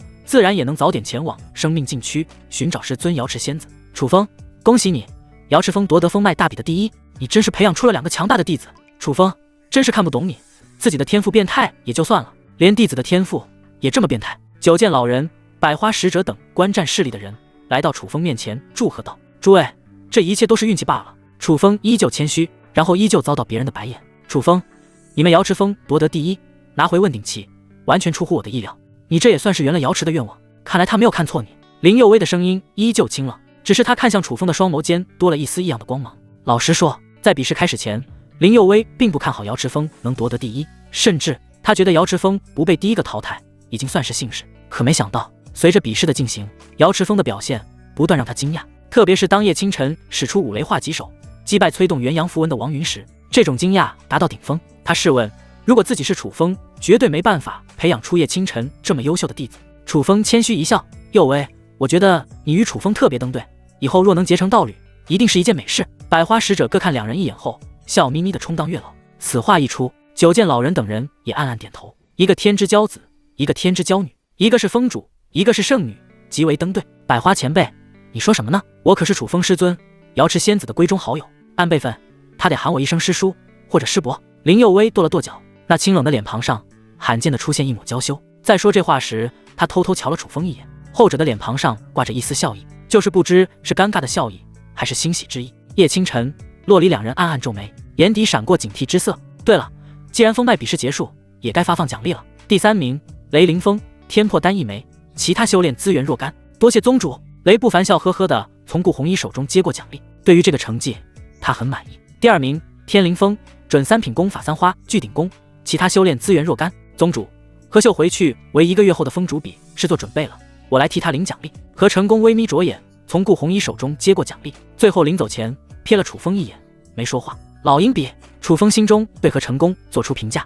第1名，瑶池峰，火风悟道果1枚。顾红衣从怀中取出一个精致的玉盒，有些天材地宝能够随意保存，可有的天材地宝必须根据特性进行特殊保存，像火风悟道果这种奇物，需要装在玉盒之中，不然会慢慢败坏，从而失去蕴含的力量。顾红衣轻轻打开玉盒，玉盒只是露出一道缝隙，就有一股扑鼻的香味传了出来，仅仅只是吸上一口，就让人心旷神怡。当玉盒完全打开时，香味变得极其浓烈。众人也是见到，在玉盒中静静地躺着一枚拳头大小的火红果子，果子之上似乎还有一只火凤的虚影。之前我都只在古籍上见过火凤悟道果，现实中还是头一回见到，这果子不简单。雷不凡，你这不是废话吗？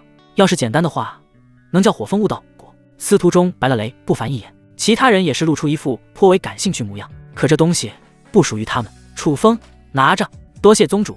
楚风接过装有火凤悟道果的玉盒后，并没有马上收入怀中，而是招招手，示意叶清晨来到身前。清晨，这次比试你出力最大，这枚火凤悟道果赏赐给你。周围的高层们目瞪口呆，那可是珍贵的火凤悟道果，就算是元婴修士服下也有极大好处。楚风就像赏赐大白菜一样，将它赏赐给了叶清晨。师尊，这火凤悟道果太珍贵了，弟子不敢收，而且如果没有师尊的谆谆教导，今日清晨也无法击败王云。叶清晨诚惶诚恐，不敢收下，毫不客气地说一句，没有楚风就没有他叶清晨的今天。哼，清晨不收我可是要打你屁股了。楚风故意板着脸，叶清晨看到楚风坚决的模样，只能无奈收下。丁，宿主成功赠送火凤悟道果1枚，是否进行暴击返还？是。丁，恭喜宿主触发50倍暴击返还，获得始凤悟道果。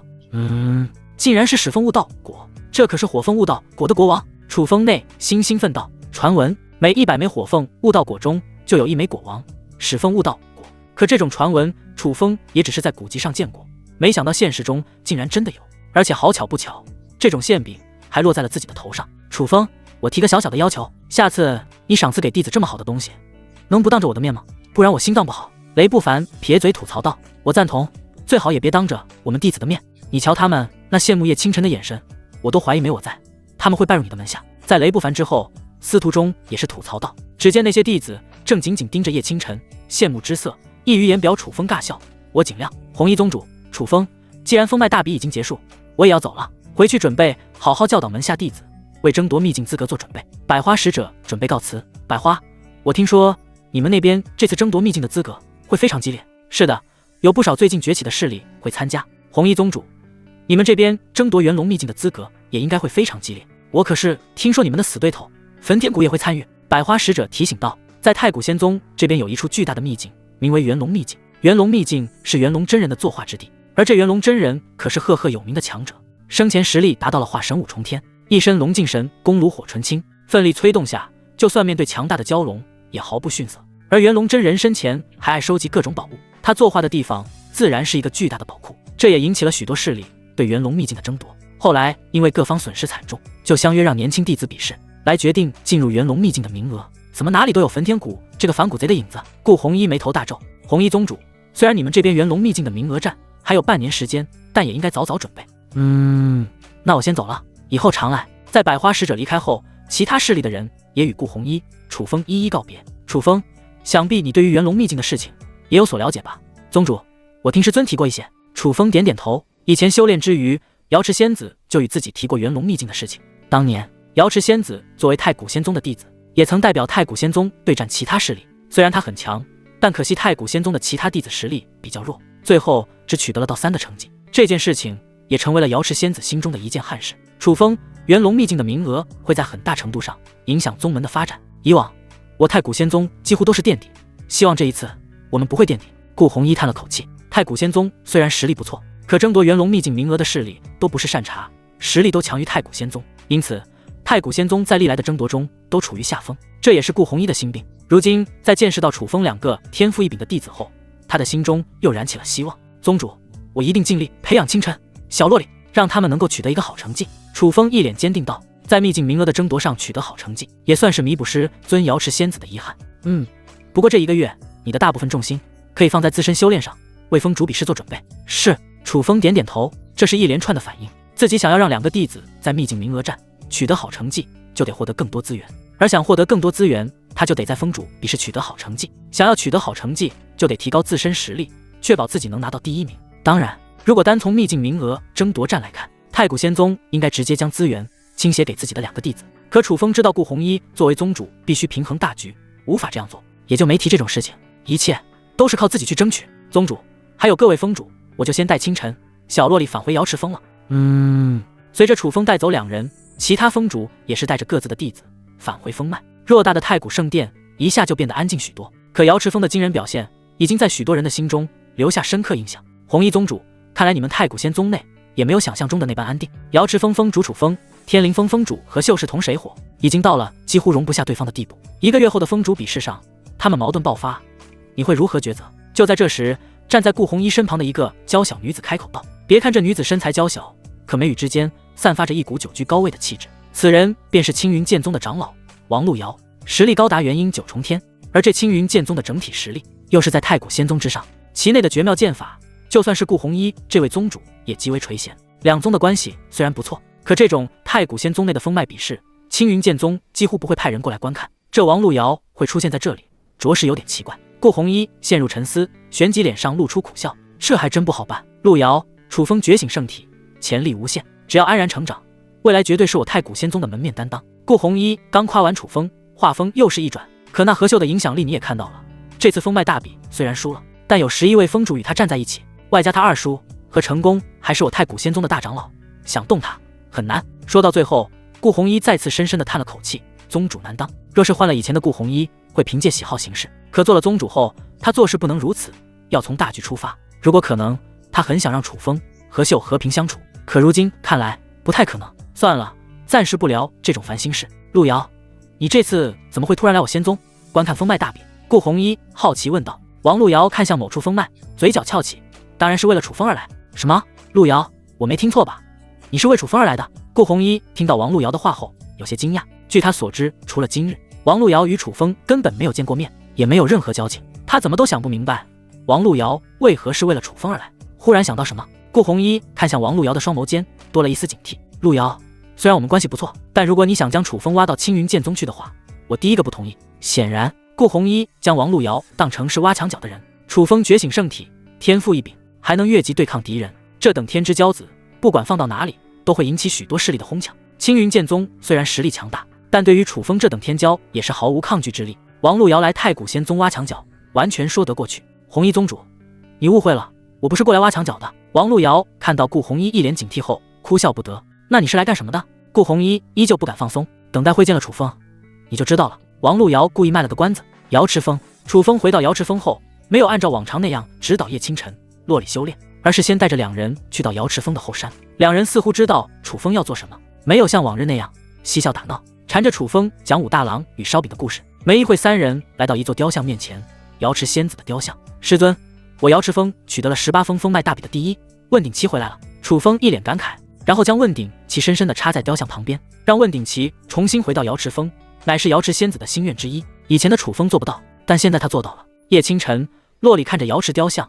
恭敬地行了一礼。今日的阳光非常明媚，犹如披散的流光落在瑶池雕像之上。或许是因为角度的原因，让人觉得瑶池雕像的嘴角微微翘起，仿佛是因为问鼎旗重回瑶池峰而在开心。就在下一刻，一点光芒在瑶池雕像眉心闪烁，接着一道女子虚影就出现在三人面前。虽然只是一道虚影，但也能看到女子那完美无缺的身形、脸庞，就算是再挑剔之人，也无法从虚影女子的身上挑出任何毛病。师尊，楚风瞪大双眼，紧紧盯着虚影女子，一脸的难以置信。或许是因为太过激动，楚风的身躯竟然在微微颤抖。这虚影女子不是别人，正是他的师尊瑶池仙子。师祖，叶清晨、洛里对于这突如其来的状况同样感到震惊，可很快反应过来后，他们立即行礼问好。瑶池虚影缓缓来到楚风面前，脸上露出无尽的柔和之色。只见他伸出双手，想要轻轻抚摸楚风的脸颊，可却因为只是虚影，不是实体，遗憾穿过。师尊，楚风有些着急，想去拥抱瑶池仙子，却发现扑了个空。紧接着，瑶池虚影随风消散，失去踪影，仿佛从未出现过。楚风紧紧攥着双拳，脸上露出复杂神情，既有喜悦，又有失落。叶清晨、洛里看着这一幕都没有说话。过了好一会，楚风才深吸一口气，一脸坚定地看着瑶池雕像。师尊，等我，我一定会去生命禁区将你带出来。这个时候，叶清晨才试探着询问道：师尊，刚刚是怎么回事？师祖的虚影为何会突然出现？楚风若有所思，或许是师尊的特殊手段，当问鼎旗靠近他的雕像时，他的虚影就会出现。他来过瑶池雕像无数次，可没有一次出现过虚影，但这一次，当自己将问鼎旗插在雕像旁时，瑶池雕像出现异样，所以楚风将这种情况归结于问鼎旗与雕像之间的联动。对了，清晨，我为你护法，你将火风悟道果吞下，早些为半年后的秘境名额争夺战做准备。是。叶清晨取出玉盒，将其中的火风悟道果取出来，深吸一口气，然后一口将其吞下。仅仅只是片刻，叶清晨的身躯就出现颤抖，脸上的五官出现扭曲之色，豆大的汗珠顺着鬓角滚落而下，滴答滴答。叶清晨原本那一尘不染的袍服迅速被汗水淋湿，曼妙的身姿顿时一览无遗，配合那沉重的呼吸声，不禁让人浮想联翩。可楚风是正人君子，还是叶清晨的师尊，岂能有非分之想？仅仅是瞧了两眼就稳定思绪。洛里看到叶清晨痛苦模样，有着紧张，他拉了拉楚风的衣袖，担心道：师尊，师姐很痛苦，会不会有危险？小洛里，这种痛苦是清晨必须经历的，就算是我也无法帮助他。当然，如果他熬不过去，我会亲自出手，可那样的话，火风悟道果的效力就全没了。楚风看到叶清晨痛苦样子，自然心疼，可再心疼也没有办法，无法出手帮忙。好在叶清晨争气，很快扛过火凤悟道果的摧残，一股股浓郁的灵气如同奔流进入他的四肢百脉之中。楚风、洛里见状，轻舒一口气，而随着灵气不断被吸收，叶清晨的实力也不断出现增长。筑基6重天，筑基7重天，筑基8重天，筑基9重天。短短片刻，叶清晨的境界就冲到了筑基巅峰，这等突破速度让人啧舌。师尊，师姐的实力提升好快。洛里露出羡慕之色，就算他身怀圣体，想要在短时间内修炼到筑基巅峰也不太可能。小洛里，以后师尊也会找到快速让你提高实力的丹药、天才地宝。楚风揉了揉洛里脑袋，笑道：师尊，你说师姐能借此凝聚金丹吗？这个不好说，毕竟我对于火风悟道果了解有限。楚风这边刚刚说完，那夜清晨就咬牙发出一道嘶吼声，然后就见到有源源不断的灵气汇聚在他的头顶，最后通过不断交织缠绕，形成一枚火红色的金丹。在金丹的上面还印有一朵小小的莲花。金丹境，师尊，师姐她真的突破到了金丹境，倒是出乎我的预料。楚风满意的点点头。可他这话刚刚说完，叶清晨的实力竟然继续提升。金丹一重天，金丹二重天。当叶清晨的气息逐渐稳定下来后，他的实力最终达到了金丹三重天。啧，金丹三重天，师姐真厉害。师妹你这话就错了，不是师姐我厉害，而是师尊给的火风悟道果厉害。叶清晨起身笑盈盈的说道，然后一把扑到楚风身上。师尊，多谢你。楚风摇头一笑，谢我做什么？我又没有做什么。这火风悟道果是你夺得风脉第一而获得的。轻飘飘的几句话，楚风就将自己的功劳一笔带过。试想一下，如果没有楚风栽培叶清晨，叶清晨也无法夺得风脉第一，也就无法让瑶池峰获得火风悟道果。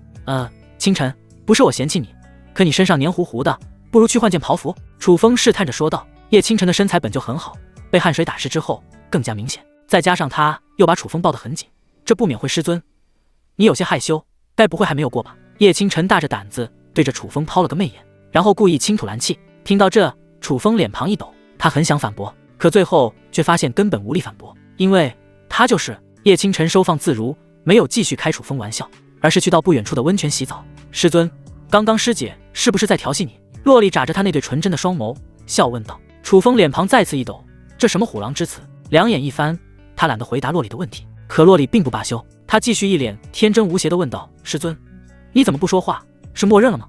还是不好意思回答我？楚风听得烦了，故意瞪着洛丽，吓唬道：小洛丽，再敢开为师的玩笑，下次把你扔下山。切！洛丽拖长声音，有些不屑。楚风有些头疼，不管是叶清晨还是洛丽，在收他们为徒之前，他们对自己都是毕恭毕敬，可随着时间的流逝，他们对于自己似乎没那么尊重，现在居然敢开自己的玩笑，真是反了天了。但楚风又没有很好的办法对付他们，毕竟是自己的弟子，不能下狠手。忽然楚风想到什么，眼神变得不一样。小洛丽，既然你师姐变强了，你想不想变强啊？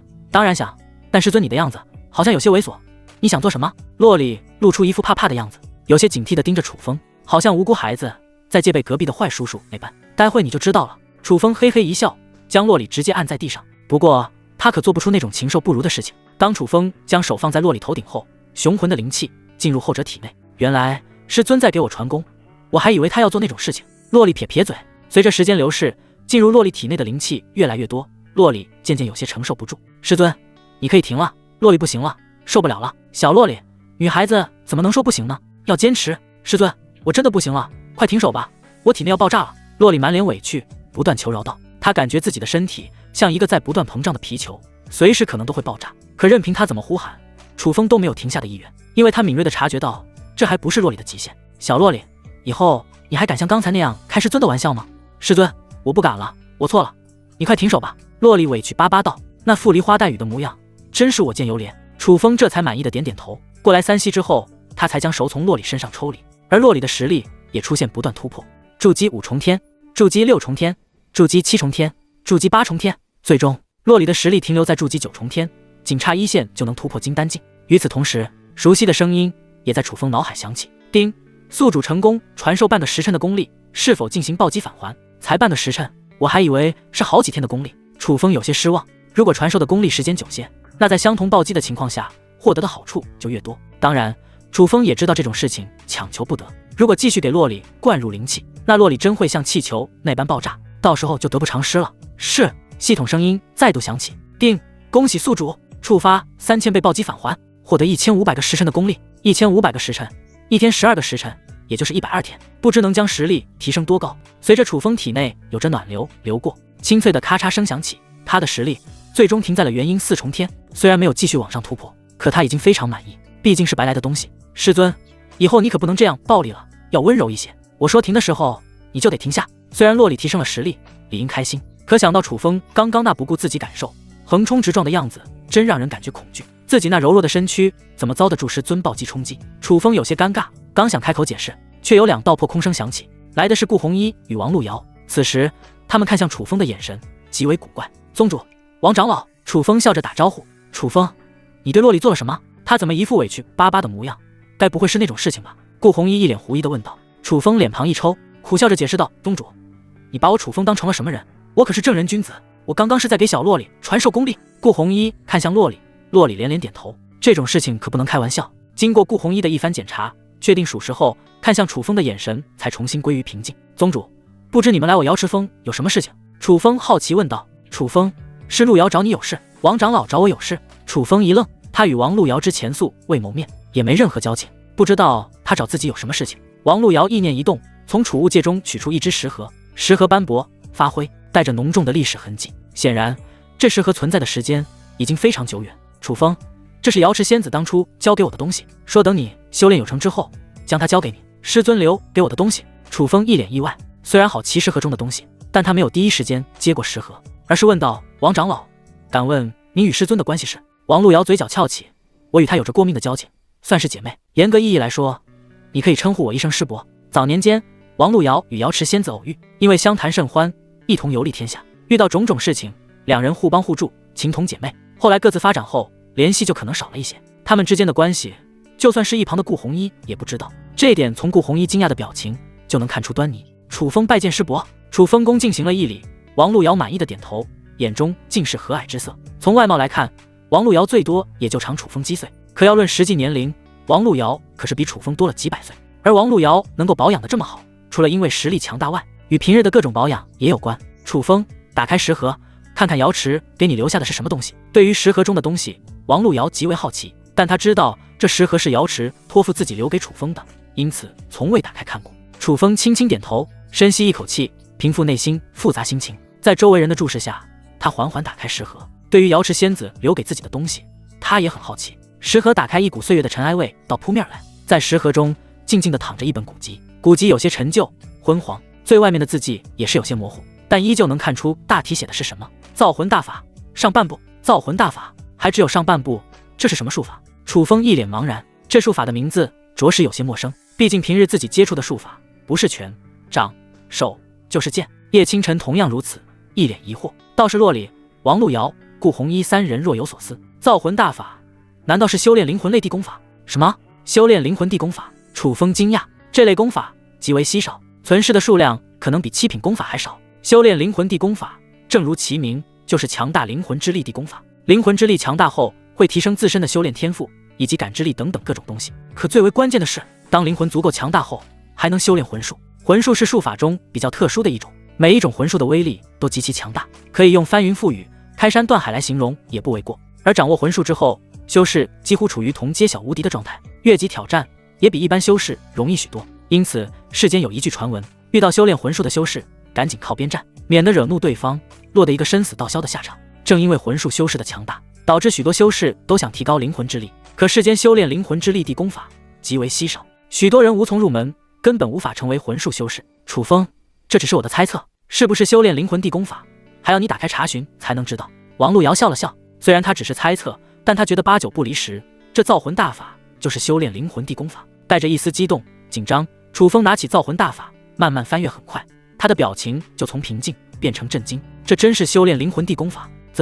真是没想到啊，瑶池给你的东西这么重要。王陆瑶的脸上露出感慨之色，瑶池仙子是真信任自己，如果是换做其他人，恐怕已经将造魂大法占为己有。这种能够强大灵魂地功法，称呼一声瑰宝也不为过。接着他看向楚风，楚风，瑶池是对你真好，其中一部分原因除了这造魂大法外，还有就是让我将它交给你的时机。如果你实力太弱，那这造魂大法就会成为催命的东西。当初瑶池仙子与王陆瑶郑重嘱咐过，只有等楚风的实力达到元婴境，才能将石盒交给他。王陆瑶当时还好奇为什么，如今在见到石盒中的东西后，才恍然大悟。匹夫无罪，怀璧其罪。当实力不足以支撑宝物时，那宝物就如烫手山芋，会变成催命符。楚风感动，不管师尊做什么事情，他都在为我考虑，而我却不能帮他做任何事情。说到最后，楚风的脸上露出一丝惭愧之色。啪！王陆瑶一巴掌拍在楚风肩膀上，鼓励道：“说什么呢？你培养出2个优秀弟子，帮瑶池峰夺回问鼎旗，就是在帮你师尊做事。如果在峰主比试夺得第一，延续瑶池峰的辉煌，也是在帮瑶池做事。说的再长一点，如果在秘境名额战取得好成绩，更是让你师尊长脸。瑶池仙子与自己情同姐妹，她的弟子几乎就是自己的弟子，自然要好好鼓励一番。楚风，你已经做得很好了，如果瑶池丫头知道你今日成就，会非常开心。”顾红衣也是对着楚风这位太古仙宗的明日之星鼓励道。师伯，这修炼灵魂地功法极为珍贵稀少，你知道师尊是从哪里得来的吗？楚风好奇问道。据他说知，这种灵魂功法一般都掌握在大势力手中，一般人连接触的资格都没有。王路遥若有所思，这我就不清楚了。当年好像听他提了一句，是从家族中带出来的。家族中带出来的？楚风听到这感到惊讶，家族得强大到何种程度才会拥有灵魂功法？楚风看向顾红衣，顾红衣似乎知道楚风所想，摇头道：对于你师尊的来历，我也不是特别清楚，只知道他从西方来。好吧，看来我这个师尊够神秘的。就在此时，一张牛皮纸从造魂大法中滚落而下，楚风抓住，定睛一看，上面有火红色的4个大字：迷雾森林。而在地图上有一处神秘地点被圈了出来，卧龙湖。迷雾森林，卧龙湖，这是什么意思？楚风有些疑惑。对于迷雾森林，他了解的不多，只知道这个地方与大泽山同样危险。卧龙湖，如果我没记错的话，这卧龙湖因为特殊的环境，附近曾经孕育着一种名为断魂草的东西。王路遥若有所思地回忆道。顾红衣想了想，也顺势补充道：因为这断魂草有着提升灵魂的作用，被许多修士疯抢，后来就灭绝了。楚风皱起眉头，既然这断魂草已经灭绝，那师尊标记这个地方是做什么？难道是要我去一趟这个卧龙湖？师尊，这牛皮纸的后面好像有字。忽然间，洛里提醒道。原来因为楚风、王路遥、顾红衣3人身高比较高，没有住到牛皮纸的反面，而洛里还未发育完全，自然看到了牛皮纸下方的端倪。楚风将牛皮纸反转，就看到了那一行行的清秀小字，这是师尊的笔记。楚风一下就认出这是瑶池仙子的笔记，有着激动。咦，不知瑶池留下了什么内容？王路遥、顾红衣都是好奇，楚风也是连忙看去。无土楚风为施巧或断魂草种子，种植于卧龙湖旁，望你轻取断魂草，提升灵魂之力，提升实力。原来如此，楚风等人恍然大悟，不知瑶池丫头种下的断魂草会不会被人取走了？顾红衣有些担心。王路遥摇摇头，应该不会。卧龙湖自从断魂草被采摘光后，几乎没有修士去到附近，外加断魂草的生长大概需要5年光阴，瑶池种植的断魂草应该刚刚成熟。对于断魂草这种红极一时的东西，王路遥也是有所研究，生长周期不像一般的草类1年1个周期，它5年才会成熟。如果从瑶池仙子留给王路遥的时间算起，那断魂草刚刚成熟。楚风，既然这断魂草是你师尊留给你的，那你不应该让他们落入旁人手中，外加1个月后就是你们的封主比试，你也需要出去历练，不如就选择迷雾森林。王路遥提议道。我也正有此意。楚风轻轻点头，他原本还在想着去大泽山还是迷雾森林进行历练，如今有了瑶池仙子留给他断魂草一事，那自然选择迷雾森林。楚风，我也正好要去迷雾森林办些事情，不如结伴出发，如果你碰到什么意外，我也能罩着你。别看王路遥身材娇小，可他在说这话时颇有大姐大的模样，外加他激动之下拍了拍胸膛，顿时引起轩然大波，那就更有大姐风范。好，那我们明日出发。楚风决定先休息调整1天。好，没问题，那师伯我就先走了，不妨碍你们师徒间加强感情。别看王路遥之前一本正经，可现在临走前还不忘皮一下。冲着楚风，洛里挤眉弄眼。洛里脸皮薄，面色通红，倒是楚风一脸的淡然，反正他脸皮厚，无所谓。顾红衣则是摇头一笑。说来也巧，两人离开后，叶清晨也回来了，看到楚风手中的古籍，一脸好奇，询问之下才知刚刚发生的事情。修炼灵魂地功法，那可是宝贝啊，真是没想到师祖给师尊留了这种东西。叶清晨在短暂的震惊过后，一脸的羡慕。虽然瑶池师祖暂且不在，但他依旧能用自己的方法对楚风好，不得不让人羡慕他们的师徒情谊。当然，楚风与他叶清晨之间的师徒情谊也极为深厚。清晨，小洛里，不如你们也一块修炼瑶池师祖留给我的造魂大法啊！师尊，这不妥吧？毕竟这是瑶池师祖留给你的东西，没什么不妥的。就算以后瑶池师祖知道了，也不是怪罪的。好吧，别看叶清晨、洛里答应的有些勉强，可当他们真正看到造魂大法的内容时，完全被吸引了。两人如同海绵一般，不断吸水造魂大法。与此同时，熟悉的声音在楚风脑海响起：丁，宿主成功赠送灵魂功法造魂大法，是否进行暴击返还？是。丁，恭喜宿主触发10倍暴击返还，获得9天断魂术。由于灵魂功法太过稀少，世间没有像区分一般功法的9品那般区分灵魂功法，因此系统暴击返还时也没有提示9天断魂术的具体等级。可楚风在脑海中略微翻阅，就发现这9天断魂术比造魂大法强大高深许多。清晨，小洛里还小，这9天断魂术不适合他们，为师先帮你们探探底。楚风心道：师尊，感觉缺了点什么？心眼。楚风皮了一下，就遭到叶清晨的白眼。洛里连忙说道：师尊，造魂大法是能让我们灵魂强大，可缺了魂术，却无法发挥最大的作用。灵魂之力强大是好事，可若没有与之相应的魂术搭配，就如同宝库缺了把钥匙。你们只管修炼造魂大法，魂术一事，我自会想办法。楚风拍着胸膛，露出一副万事交给我的样子。因为平坦，这一动作没有引起大波浪。接下来，楚风又是去了一趟太古圣殿，登记了明日离开太古仙宗的事情。天灵峰、天灵殿，废物！你们都是一帮废物！这么多人，还有封脉数量上的优势，你们居然连瑶池峰的2人都没搞定，还让他们得了第一！砰！何秀面色狰狞地盯着下方弟子，一巴掌拍在红柱上，整个天灵殿不断颤抖。今日的封脉大比，对于他，对于天灵峰来说是莫大的耻辱。自己原本想狠狠打脸楚风，等瑶池峰垫底，他就能提议罢免楚风。届时，有着峰主人数优势的何秀就能将楚风赶下峰主之位。可现实却是瑶池峰不仅没有垫底，还得了第一。更让他气得不行的是，自己的大弟子王云还被瑶池峰废了根基，以后就是普通人，不，甚至可能连普通人都不如。师尊，是我们没用。弟子连忙跪在地上，深深低头，恐惧着道歉。老实说，他们真害怕自己被愤怒的何秀一掌拍死。而不远处的何成功脸色也略显阴沉，这次天灵峰的失利让他某些计划落空了。没一会，他腰间玉简响动，看了眼，眉毛一挑，露出一丝喜色。你们先回去好好反省，多加修炼，以后别再丢天灵峰的脸面了。何成功收起玉简，对着下方跪着的天灵峰弟子沉声说道：是。弟子们如蒙大赦，连忙小跑着离开天灵殿。虽然何秀心中对他的弟子依旧不爽，可既然自己这位二叔发话，那他只能暂且作罢。小秀啊，我安排在太古圣殿的人传我消息，楚风他们明日会离开宗门，前往迷雾森林。迷雾森林，楚风这是为1个月后的峰主比试做准备，去历练。何秀猜测到，自己实力在楚风之上，如果楚风不想在峰主比试上输得太过难看，就不能待在宗门内，需要出去历练一番。而迷雾森林是一个不错的选择。何成功轻轻点头，然后若有深意地看着何秀，两人是亲叔侄关系，加上相处良久，何秀一下就明白何成功的意思。二叔，你的意思是派人将楚风给……何秀悄悄做了一个抹脖子的姿势。何成功微微点头，最好是这样。我感觉这楚风就是一个不稳定因素，未来绝对会影响我们的大计。说到最后，何成功的眼底明显闪过一丝冷芒。楚风的成长已经大大出乎他的预料，让他起了杀心。如果说以前的何成功还未将楚风放在眼中，那现在的楚风就是眼中钉肉中刺。二叔是选择让天罗地网的人动手，还是将消息透露给焚天谷？让焚天谷的人动手吧，这样能竭力撇清我们的嫌疑。好。何秀拿出玉简，屈指一点，出现一道虚影，这人正是焚天谷洛岩谷谷主洛风。有事？因为上次的岩谷谷主焚山被楚风斩杀，洛风脸色淡漠。洛谷主，楚风杀了焚山，你们肯定想将他碎尸万段吧？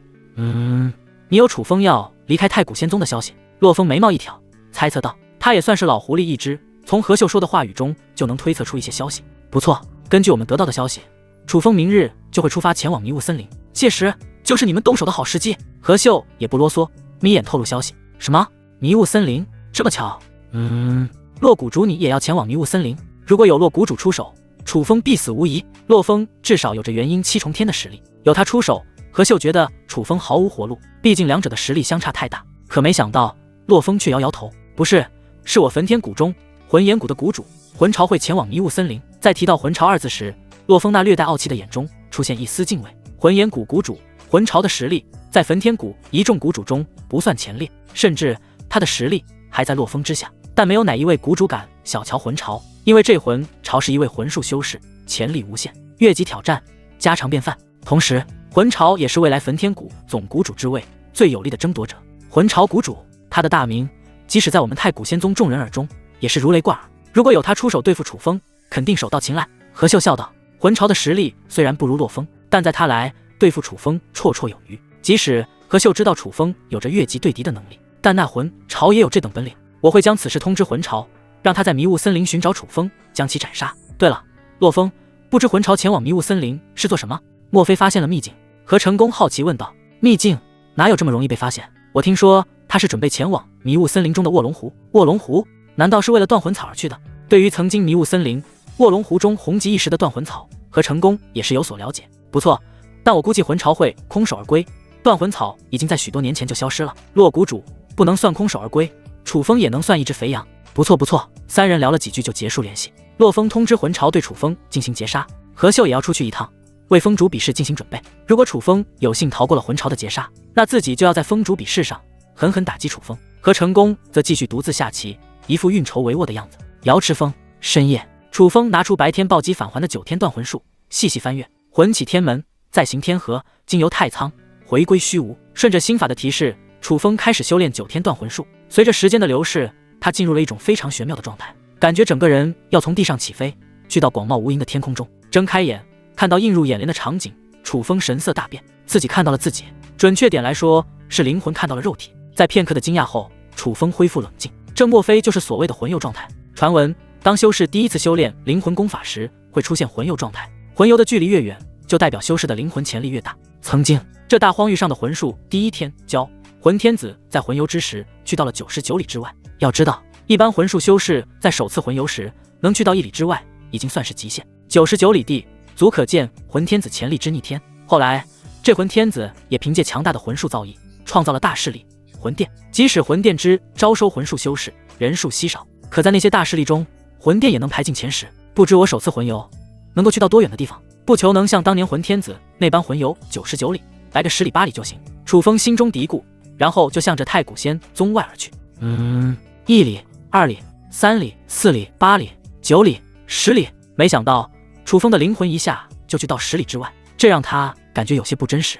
怎么还没有感觉到阻力的存在？楚风有些疑惑。按照道理，随着魂游的距离越来越远，会感觉到越来越强的阻力，当无法突破阻力时，那就是魂游的极限。可现在楚风已经魂游了10里路程，可却没有发现阻力的存在，这让楚风感觉魂游是不是没有想象中的困难，又或者是自己的灵魂潜力有些强大？楚风摇摇头，收起思绪，继续魂游。15里、20里、30里、40里，直到楚风魂游了50里，他依旧没有感觉到任何阻力。这魂游好像没什么难度啊！那些说首次魂游1里就是极限的人，是骗子吧？如果楚风心中所想让那些魂术修士知道，估计他会被口水喷死。别人是真的首次魂游1里废里。楚风继续魂游，同时不忘欣赏下方的风景。有在苦练银剑的修士，一剑刺入石头；有被丈母娘劈头盖脸臭骂的赘婿。你个废物，修炼这么久，就只有这点实力，以后别上老娘的床，除非你像太古仙宗瑶池峰的楚风主那样厉害。楚风，这信息量好大，让人猝不及防。没一会，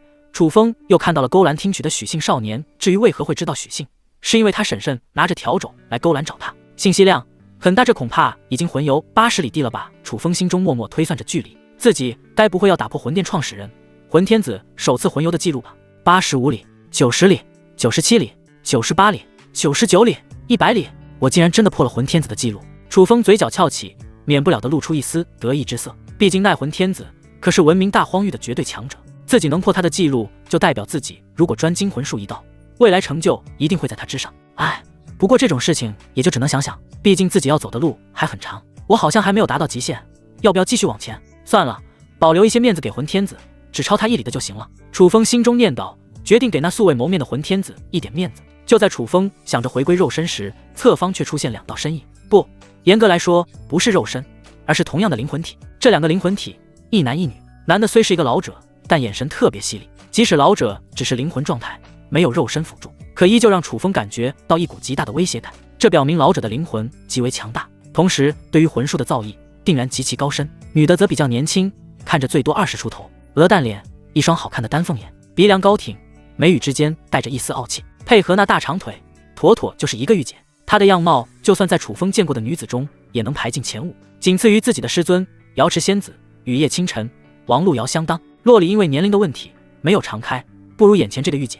与老者相比，御姐几乎没有压迫力，甚至楚风觉得御姐有些弱，一拳就能干翻的那一种。随着御姐的不断靠近，她的脸上逐渐露出痛苦之色，可她依旧咬牙坚持，骨子里有股不服输的劲。小瑶，可以停下了。老者抚摸着花白胡子，满意的咧嘴大笑。御姐听闻后不为所动，继续向前。终于在前行10米后，御姐停下脚步，脸上露出一抹苦笑，还想突破60里，没想到50里已经是极限。小瑶，你首次魂游达到50里已经很强了，首次魂游能达60里者凤毛麟角，寻遍整个大荒域都找不出几人。老者安慰道，寻不出几人，站在你们面前这一个就是。楚风将2人的对话听得真切，心中嘀咕道，有人。这个时候老者、御姐才注意到眼前有人，样貌俊朗，看起来非常年轻，放在人群中属于那种特别吸睛的那种。就算是老者、御姐见识颇多，在看到眼前这个男子后也略感惊讶。小瑶，真是没想到我们魂游的时候会碰到其他人也在魂游。小朋友，这是你第一次魂游吧？老者魂游次数极多，对于魂游之人的观察也是不计其数。他只是轻轻扫了楚风一眼，就发现后者是初次魂游。小朋友，我哪里小了？楚风轻轻点头。玉姐见到这一幕，顿时来了几分兴趣。她想知道楚风首次魂游多远，可碍于内心的高傲，她又不好意思先开口询问。倒是老者比较直接，笑问道：“小朋友，可否告知你首次魂游的距离？1里。”楚风原想如实告知自己首次魂游100里，可他转念一想，还是保守点好，不然那个玉姐魂游才50里，自己是对方的双倍，这不有炫耀之意。所以楚风没有告知自己真实的魂游距离。果然，玉姐一听到这话，脸上虽然没有太多表情，但嘴角微微上扬，显示出一丝得意。倒是老者似乎看出了端倪，他盯着楚风笑而不语，让楚风脸上的笑容微微僵硬。终于，老者似笑非笑道：“小朋友，不用害怕，我不是坏人。你魂游的距离，在老夫看来，至少已经达到了50里开外。”老者凭借魂游者的一些特征，能大致判断出对方魂游的距离，因此老者判断楚风诀非魂游1里，而是50里开外。什么？50里开外？玉姐听到这个消息后，神色一变，有些不可思议地看着楚风。师尊不是说过，像他这等首次能魂游50里之人，已经极为稀少，可怎么眼前这人就魂游了50里？师尊，是不是你搞错了？玉姐觉得是老者弄错了，眼前这俊逸男子怎么看都不像能魂游50里的人。虽然他与老者初来此地，但对于这大荒域东南各势力也是有所了解，这边并没有魂术势力，不会诞生魂术天骄。老者轻轻摇头：“小瑶，我不会弄错的。说他魂游50里，还只是保守估计，说不定他已经魂游60里了。”什么？60里？不可能！玉姐毫不犹豫地摇头，表示不信。要是真有首次魂游60里的天骄，那也是在大荒域的中心中州，不可能出现在这偏远的东南沿海一带。小瑶，你若不信，可以与这人比试一番。老者知道自己弟子性格高傲，只有通过实战才能让他相信自己的话。没问题。玉姐没多想就答应了。我有问题。楚风感觉自己像透明人一样，当即表示反对。小朋友，你看这样可好？如果你能在灵魂的比拼上战胜我弟子小瑶，那我就给你一门用于攻击的魂术。老者听到楚风抗议的话语后，并不在意，咧嘴一笑，开出自己的条件。楚风眉毛一挑，似乎来了兴趣，但他没有立即答应。而那被称为小瑶的玉姐，在听到老者所言后，有些惊讶。她没想到平日有些吝啬的师尊，竟然会开出这等诱人条件。当小瑶看到楚风没有立即答应时，皱起柳眉，有些不满。这种包赚的比试，你还在犹豫什么？你可知道我师尊是谁？平日里有多少人想要获得我师尊一门魂术，而踏破门槛？老者见小瑶即将透露自己的身份，挥手打断：“小朋友，你看2门魂术如何？灵魂比试中赢了我弟子，你能得到2门魂术。”楚风不再犹豫，好，一言为定。对了，前辈，我不叫小朋友，我叫楚风。老者一愣，旋即介绍道：“我叫魂牙子，这位是我弟子碧瑶。”碧瑶，魂牙子，好奇怪的名字。楚风心中嘀咕。对了，前辈，灵魂的比试是怎么样的？非常简单，你们2人互相对砸一拳，谁把谁打后退了，就算赢了。在没有修炼魂术之前，灵魂的比试非常简单粗暴，就是硬碰硬，没有任何技巧可言。好，楚风摩拳擦掌，准备蓄力进行攻击。而另一边的碧瑶也是深吸一口气，美眸一下锐利许多，与楚风云淡风轻的样子形成鲜明对比。开始，随着魂牙子一挥手，碧瑶率先出手，猛然瞪的一个加速就冲到楚风面前，侧身借助强大的腰腹，将力量从地面传入手中，照着楚风面门就是一拳。前一刻这碧瑶还静如处子，现在动如脱兔，还是那种一颤一抖的凶兔。放在平日，楚风定然欣赏一番，练练自己的定力。可现在关乎2门魂术的奖励，他无暇欣赏，将手臂拉到极限，轰然一拳狠狠砸了出去。别看此时的楚风是灵魂状态，可是这一拳依旧让的空气呼啸，发出刺耳爆炸声。砰，2拳就这么对碰在了一起。楚风站在原地纹丝不动，反观碧瑶则是直接向后飞了出去。没看错，不是向后倒，而是飞。当他足足被打飞10丈，才跌落在地。10丈，这楚风的灵魂之力比我想象的要强大许多。就算心态沉稳如魂牙子，在见到50丈的距离后，也是面露震惊之色。虽然他已经看出楚风的灵魂之力强于碧瑶，但他也没有想到会强出这么多。在他原本的预估中，楚风最多能将碧瑶打飞10米。怎么会这样？这家伙的灵魂之力竟然比我强这么多！碧瑶从地上爬起来，一脸惊愕地看着楚风，美眸中满是不可思议。原本他以为自己的灵魂之力在楚风之上，自己能够将他一拳打趴下。结果呢，不仅没有将楚风打趴下，反而自己被打飞了不小的距离。这一刻，碧瑶对于楚风又是重新有了新的认知。他看向后者的美眸中，不像之前那般带着一丝高傲，而是换成重视。怎么会这样？这碧瑶也不太竞奏了吧？被我一拳打这么远。楚风有些难以置信地看着右拳。他之前见碧瑶来势汹汹，觉得他非常强大，结果被自己一拳打飞这么远。魂牙子，碧瑶，楚风，你强行了吧？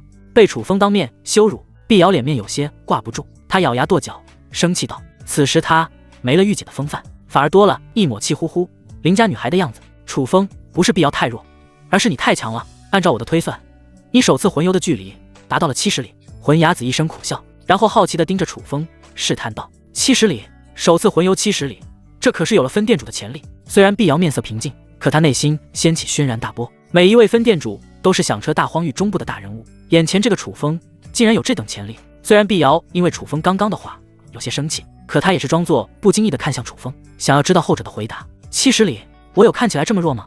对于魂雅子的问题，楚风轻轻点头，没有正面回答。魂雅子的眼神一下变得火热。楚风，不知你有没有兴趣拜入我的门下？什么？师尊要收徒？碧瑶脸色一变，他这位师尊地位尊贵，即使在强者遍地走的中州也有响当当的名气，因此这也造就了魂雅子高傲的性格，非绝顶天才不得入其门下。自己能够有幸拜入魂雅子门下，除了确实有强大的灵魂之力外，还因为魂雅子在年轻时欠他们家族一个人情，要不然自己真不一定能成功拜入魂雅子门下。可如今魂雅子却主动开口要收楚风为徒，这完全颠覆了碧瑶的认知。可当他想到楚风首次魂游70里地的灵魂之力时，又有些释然。这等天骄确实值得魂雅子亲自开口收徒。可楚风听到后没多想，就摇摇头：多谢前辈赏识，可我已经有了师尊，恕我不能拜你为师。魂雅子一愣，没想到楚风会拒绝自己。楚风，你师尊比我还强？不应该啊，在这大荒域的东南沿海地带，没有哪位掌权者的实力在自己之上啊。楚风依旧摇头，他的实力肯定不如你，但我既然拜他为师，就不会轻易拜别人为师。楚风，你可知道我师尊是谁吗？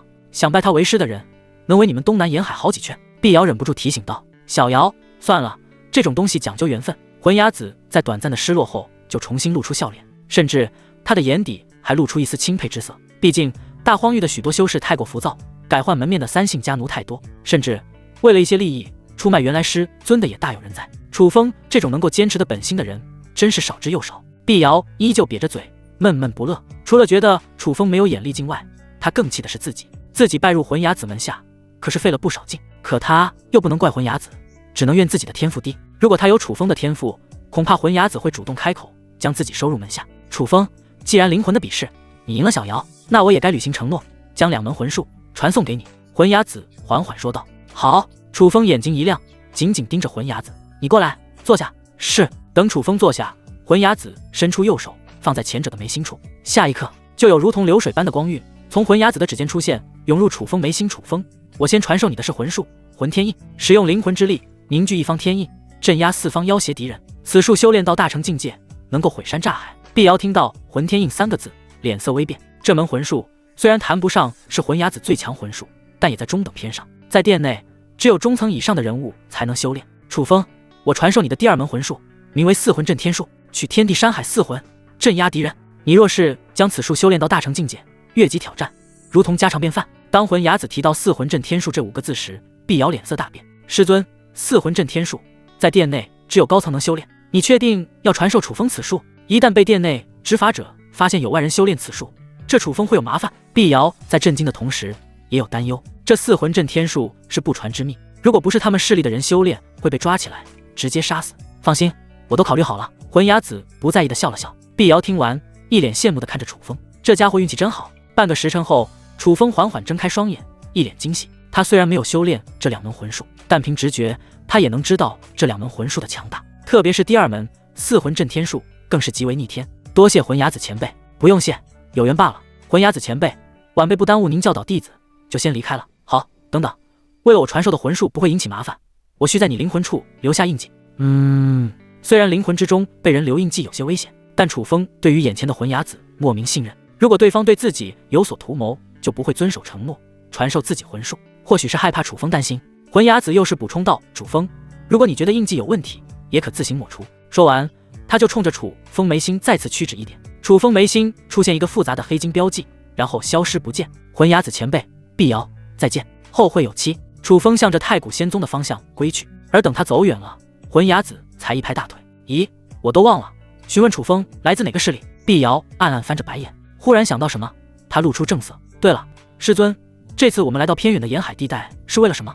魂殿所在的中州距离这边极远，他真不清楚师尊来这是为了什么。元龙秘境中有我们魂殿要找的东西。原来如此。对于元龙秘境，碧瑶也是有所了解，是这东南沿海一处强者作画的地方，似乎被几大势力共同掌控。进入之前需要先进行名额的争夺，但他对此不以为意。他们魂殿想要进入你们控制的秘境，那是看得起你们，实在不同意，大不了灭了你们。就在此时，魂雅子的眉心闪过一丝红光，这是魂殿高层特有的传递消息的方式。魂殿来消息，他们查到有个魂殿叛徒，魂朝也在这边，要我动手将其斩杀。魂朝，碧瑶似乎有些印象，曾经魂殿某处分殿的人，后来不知为何成功偷到魂殿秘法，逃离中州，没想到会在这边落脚。还有一件事情，魂殿查到黎阳神朝的人也快抵达这边，让我注意他们的动向。魂雅子又是说起第二件事情。黎阳神朝的人，莫非他们也是为了元龙秘境来的？这个就不清楚了。不过我上次得到一个小道消息，黎阳神朝的小公主洛丽好像来了这边，他们应该是想将洛丽带回来进行联姻吧。虽然魂雅子不怎么关心外界的八卦，但有时候魂殿高层会将这些信息告诉他。生在皇家，这就是罪。碧瑶摇头感慨道，最是无情皇家人。皇家人的出发点都是为了巩固统治，联姻就是一个很好的手段，当然大家族也是如此。不过好在碧瑶天赋够高，拜入魂雅子门下，算是脱离了家族的束缚。小瑶，生在皇家不是罪，实力弱才是原罪。魂雅子纠正道，只要实力够强，管你是皇家还是圣人，都得看你脸色行事。碧瑶若有所思。另一边的楚风，灵魂在回归肉身之后，就开始在原地研究得到的两门魂术。即使天赋强如楚风，在修炼魂术之时也是磕磕绊绊，花了一整晚的时间才堪堪将两门魂术修炼入门。看来我的魂术天赋还是太低了，用了这么久的时间才入门，想要修炼到小成大成境界，不知要多久。楚风起身看着东方的一抹鱼肚白，哑摇头自嘲道。可若是魂雅子或者碧瑶知道楚风此时的想法，估计会郁闷的吐血。就算是天赋强如魂雅子，当年也花了1个多月才对两门魂术有了入门的理解，当时还在魂殿之中引起不小的震动。而楚风仅仅花了1个晚上的时间，就对两门魂术有了入门的理解，这已经远远超越了魂雅子。就在这时，脚步声响起，洛里来到楚风面前。师尊，你起得这么早？我昨晚没睡，是因为女人才通宵。洛里眨着那对纯净的眼眸，好奇问道。楚风脸庞一抽，这都什么话？我楚风眼里只有女人，庸俗。小洛里，师尊是正直的人，别老是女人的。对了，清晨呢？他没与你一起吗？师尊，师姐昨天晚上突然有所感悟，选择了闭关。原来如此，趁着王师伯还没来，我先传授你两门魂术，可能比较晦涩，但你可以先行揣摩。楚风不会放过任何能触发暴击返还的机会。师尊，你昨天还没有魂术，过了1晚就有了，是出卖色相获得的吗？洛丽眨着那对纯净双眸，再次问道。小洛丽，你可真是我的好徒弟。楚风听到洛丽的话后，翻起白眼，无语道，自己怎么收了这么个弟子，什么事情都能与女人联想到一起。洛丽嘿嘿一笑，接下来楚风将昨日得到的两门魂术传授给洛丽。咦，这两门魂术好像有些强啊，特别是第2门魂术四魂震天术。即使洛丽没有修炼过魂术，可身为黎阳神朝的公主，对于魂术也有一些了解，她一下就看出四魂震天术的不凡。忽然间，洛丽感觉四魂震天术好像有些熟悉，貌似魂殿也有一门极为恐怖的魂术，名为出四魂震天术，是只有魂殿高层才能修炼的魂术。想到这，洛丽眼皮直跳，自己师尊传授的魂术，该不会就是魂殿的那门魂术吧？他可是听说非魂殿高层修炼这门魂术，可是会遭到无尽追杀。想到这，他不由得冷汗直冒。咦，不对，师尊从未与魂殿的人接触过，也没有去过特别的地方，这四魂震天术应该不是魂殿的那门术法。洛里分析一番后才松口气。另一边的楚风却不知道刚刚洛里的心情变了好几次，他的脑海中响起熟悉的声音。丁，宿主成功传授魂术魂天印四魂震天术，是否进行暴击返还？是。丁，恭喜宿主，触发5倍暴击返还，获得魂天圣印；触发2倍暴击返还，获得9魂震天术。虽然传授2门魂术，触发暴击返还的倍数不算高，可楚风却依旧看出了魂天圣印与9魂震天术的高深晦涩。即使以他逆天般的天赋，也仅仅看懂了只言片语。想要真正研究透这2门新的魂术，楚风估计自己得花好几晚的时间。几晚的时间看起来有些短，可这已经是楚风之前研究魂天印四魂震天术的好几倍了。嗖，破空声响起，王璐瑶御剑出现在他们面前。今日的王璐瑶与前几天不同，她换了一袭碎花裙子，外加粉红色的靴子，看起来略带可爱俏皮。如果不清楚王璐瑶身份的人，可能就会把她当成邻家清纯女孩。师伯，今日的打扮可是看起来年轻许多。楚风拍起王璐瑶的马屁，王璐瑶刚想笑着夸楚风懂事，忽然想到什么，故意板着脸。楚风，听你这意思，是我之前不年轻？楚风面露尴尬，不知如何回答。王璐瑶扑哧一笑，嗨，不逗你了，我们启程前往迷雾森林。好，楚风、洛里，你们上我的飞剑，这样抵达迷雾森林的时间也能大大缩短，那就麻烦师伯了。对了，叶清晨呢？他忽然有所感悟，选择闭关了。洛里，你站我前面，楚风你站我后面，抱紧我，我要加速了。好，楚风抱着王璐瑶，感受着那盈盈细腰，心中略有波动。当一阵暗香随风进入楚风鼻中时，他心中更是掀起波澜。楚风不是吃斋念佛的和尚，对于王璐瑶这等美女，要说没有反应，那是假的。嘿，楚风你在想什么呢？这王璐瑶可是你师尊的好友，你的师伯。反观王璐瑶，要说没有反应也是假的，毕竟楚风的俊逸样貌放在那里，外加还是1等1的天骄，抛开身份，绝对符合王璐瑶对另一半的要求。可是他是我的师侄，王璐瑶你怎么能有这种想法？轻甩脑袋，抛开这种龌龊的想法，他赶紧御剑前往迷雾森林。由于迷雾森林距离太古仙宗比较遥远，外加王璐瑶还带着2人，所以足足花了5天的时间才抵达迷雾森林。虽然迷雾森林极其危险，时不时就会有强大的妖兽出没，林中还有各种吃人的诡异藤蔓，但这依旧挡不住修士来这迷雾森林寻宝、富贵险中求。好俊逸的男子，好美的女子，那孩子也是有些可爱。楚风他们3人刚刚出现，就立即引起了周围人的注意。他们独特的气质与周围人身上的杀伐戾气形成鲜明对比，外加容貌出众，想不吸引别人的注意都不可能。他们应该是一家3口吧？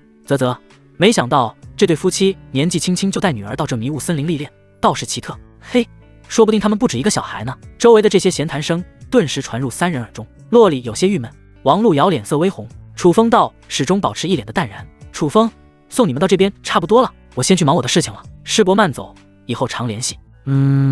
因为王璐瑶还有自己的事情，就先离开。楚风带着洛里根据地图所示前往卧龙湖。迷雾森林虽然听着是森林，可能面积不大，但实际上其面积极大，说是有10个太古仙宗那么大也不为过，甚至有过之而无不及。2人刚刚进入森林，就发现视线暗淡许多，阳光几乎都被苍天大树挡住，只有极少地方能透光。森林之中不时传出一些恐怖的叫声，以及闪过一丝诡异身影。小洛里，待会碰到危险，你先上，解决不了时我再动手。虽然元龙秘境的名额战还有半年，但楚风依旧打算及早磨练洛里。洛里轻轻点头，当看到有一团黑影靠近时，青元剑出鞘，将黑影斩落。那是一条白色大蛇，名为白莲蛇。当2人行到某处山涧时，楚风似乎发现了什么。小洛里，你在这等我，我去前面看看。好。等楚风离开，洛里就找了个相对隐蔽的地方，暂时躲了起来。可没一会，就有破空声响起。洛里以为是楚风回来了，就悄悄探头张望，结果看到的不是楚风，可也是自己的熟悉的人。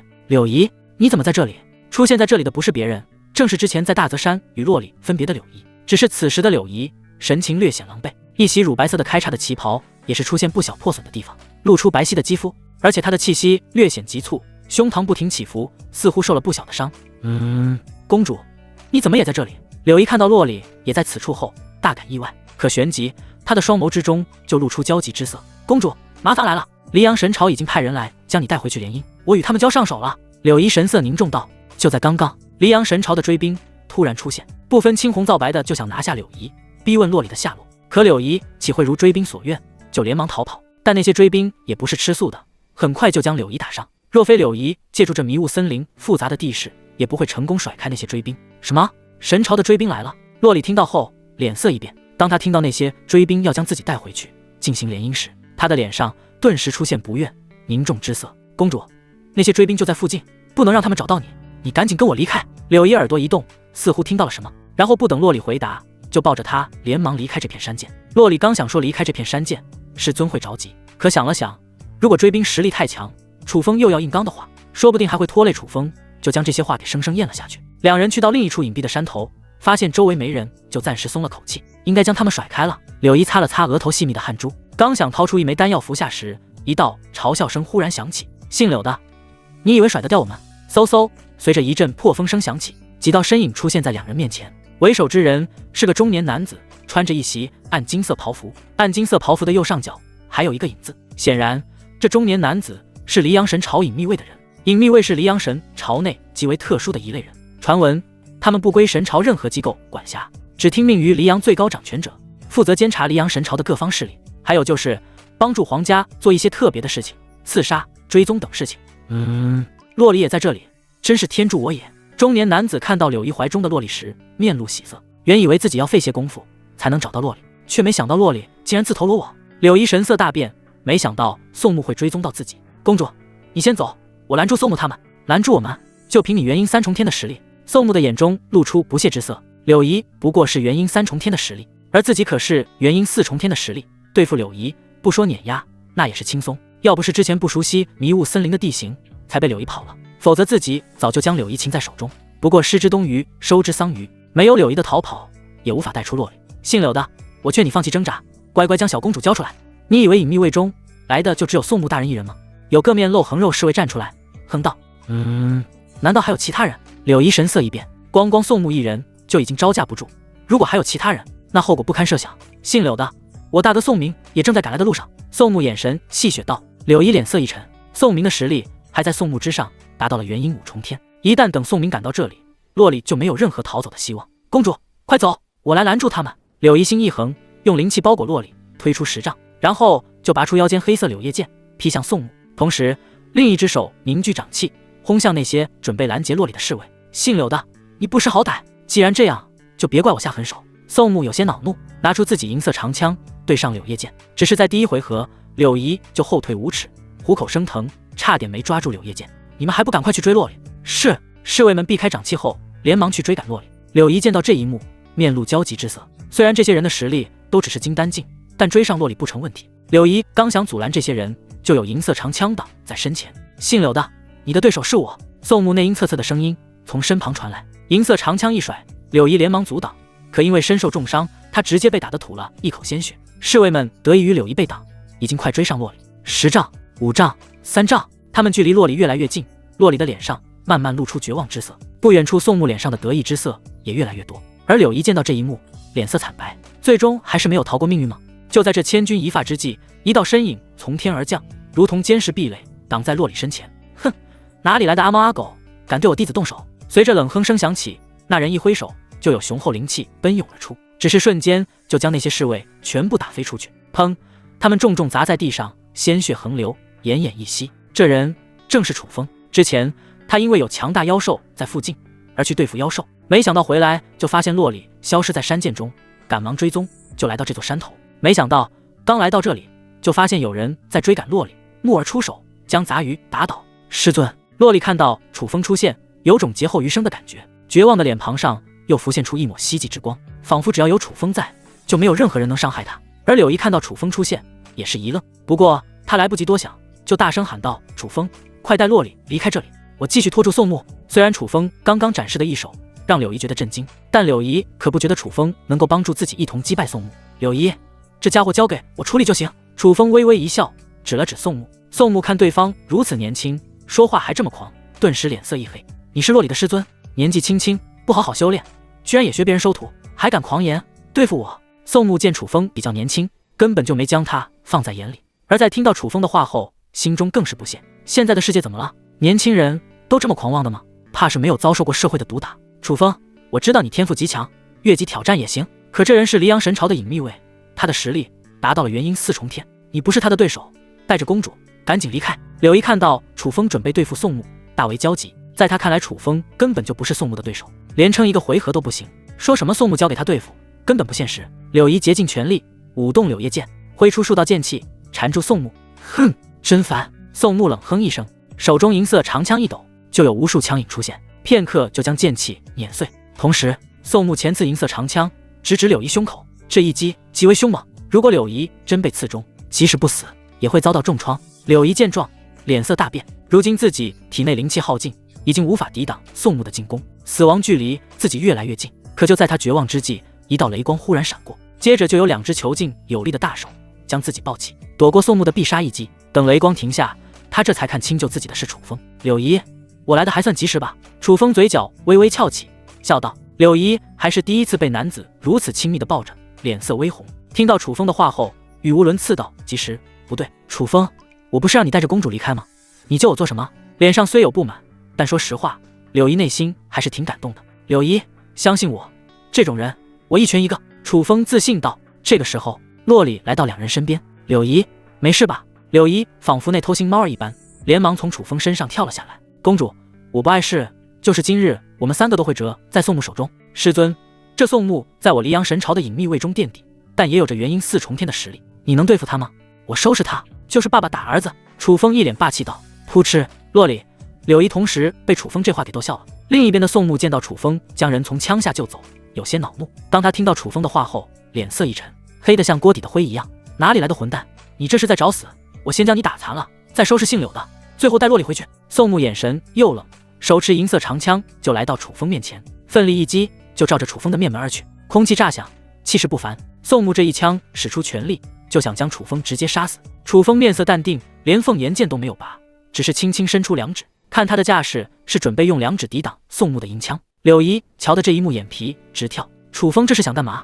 难道想徒手挡住宋木的攻击？这根本不可能。宋木也是同样的想法。当他看到楚风双指接枪，感觉对方不知天高地厚，可当他的银枪与楚风的双指接触时，银枪像是被钳子死死夹住，不能再进分毫。怎么会这样？这人竟然用两指抵挡住了我的进攻！宋木神色大变，不敢相信眼前这一幕是真的。自己堂堂黎阳神朝的隐秘卫，就这么被一个不知名的修士给挡住了进攻。这要是传出去，不知会被多少人笑掉大牙。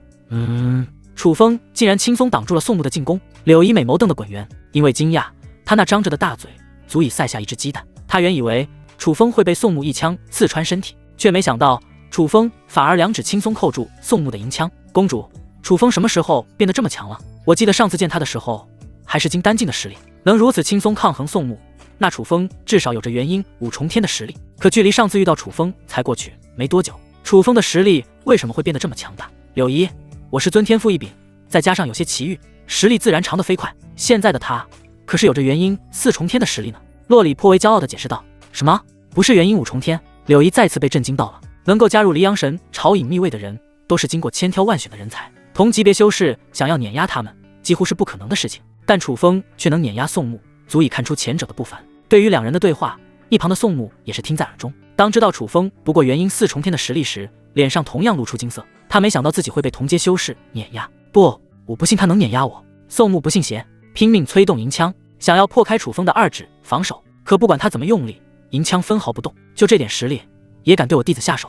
滚吧！楚风眼神一冷，双指猛然发力，将银枪拽向身前。抓着银枪的宋木也顺势被拽了过去。楚风一记掌刀拍向宋木的胸口。别看这只是楚风轻描淡写的一次进攻，却让宋木神色大变，如临大敌。如果自己真的毫无防备的被这掌刀打中，肯定会受重创。他不敢大意，连忙凝聚全身灵气进行阻挡。可饶是如此，他依旧被掌刀击中，砰的撞击声后，又是一道惨叫声响起。宋木喷出一口鲜血，如同断线风筝砸在地上。周围的侍卫们见到这一幕，吓得瑟瑟发抖。他们眼中战无不胜的宋大人，就这么被人轻松击败。宋木艰难地从地上爬起来，他扶着石块，惊恐地看向楚风：“你到底是谁？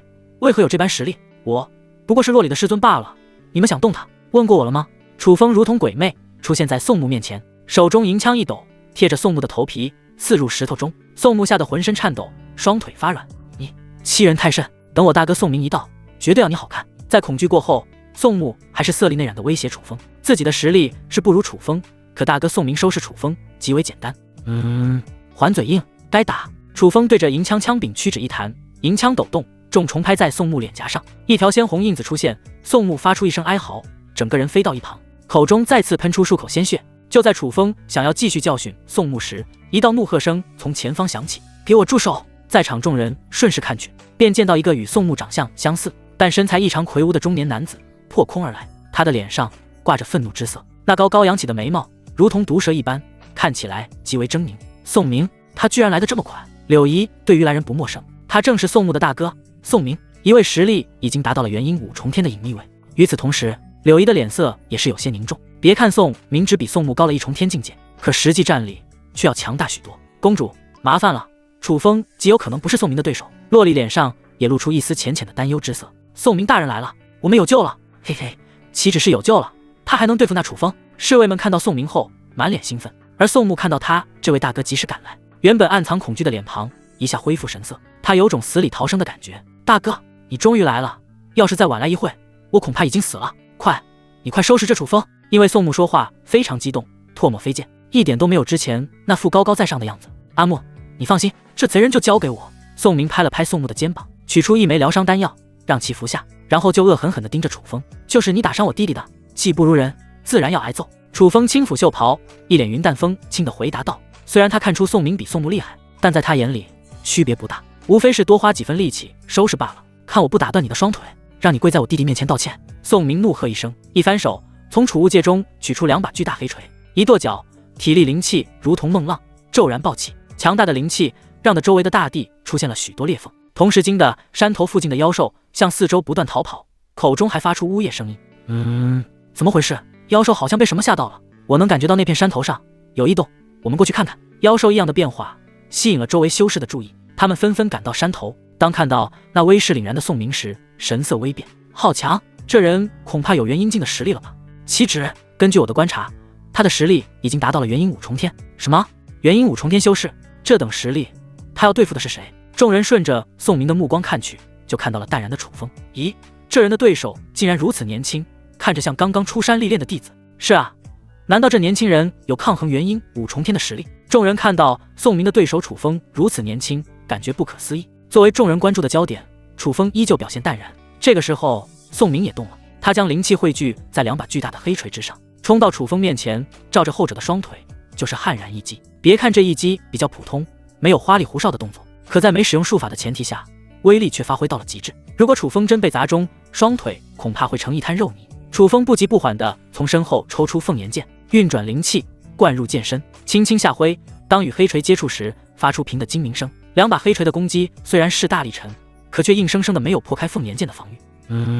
区元婴4重天就挡住了我的进攻。宋明眉毛一挑，感到诧异，眼底的轻视不禁小了几分。能越级抵挡着自己的攻击，就足以证明眼前的楚风有些不凡。柳姨、洛里见到这一幕，暗暗松了口气。众人略感惊讶，大哥，别再试探他了，直接使用术法，让他形神俱灭。宋牧迫不及待地催促道。好。宋明一个后跃，高高举起双锤，催动灵气，按着特殊的法门灌入双锤之中。霎时间，双锤放出10丈黑光，周围掀起阵阵狂风，锤战天下。随着宋明一声嘶吼，双锤如同盖天巨石般落向楚风。虽然这一招是冲向楚风的，但整个山头变得极为压抑，仿佛天塌了一般。围观众人神色大变，下意识后退3步。柳姨、洛里紧紧攥着衣角，面露忧色。倒是楚风一如既往的淡定。也罢，就是世新学的魂术吧。楚风轻声自语，决定用试试魂术。不同于灵气，一股强大的灵魂之力如火山爆发，以楚风为中心快速出现。这些灵魂之力交织缠绕，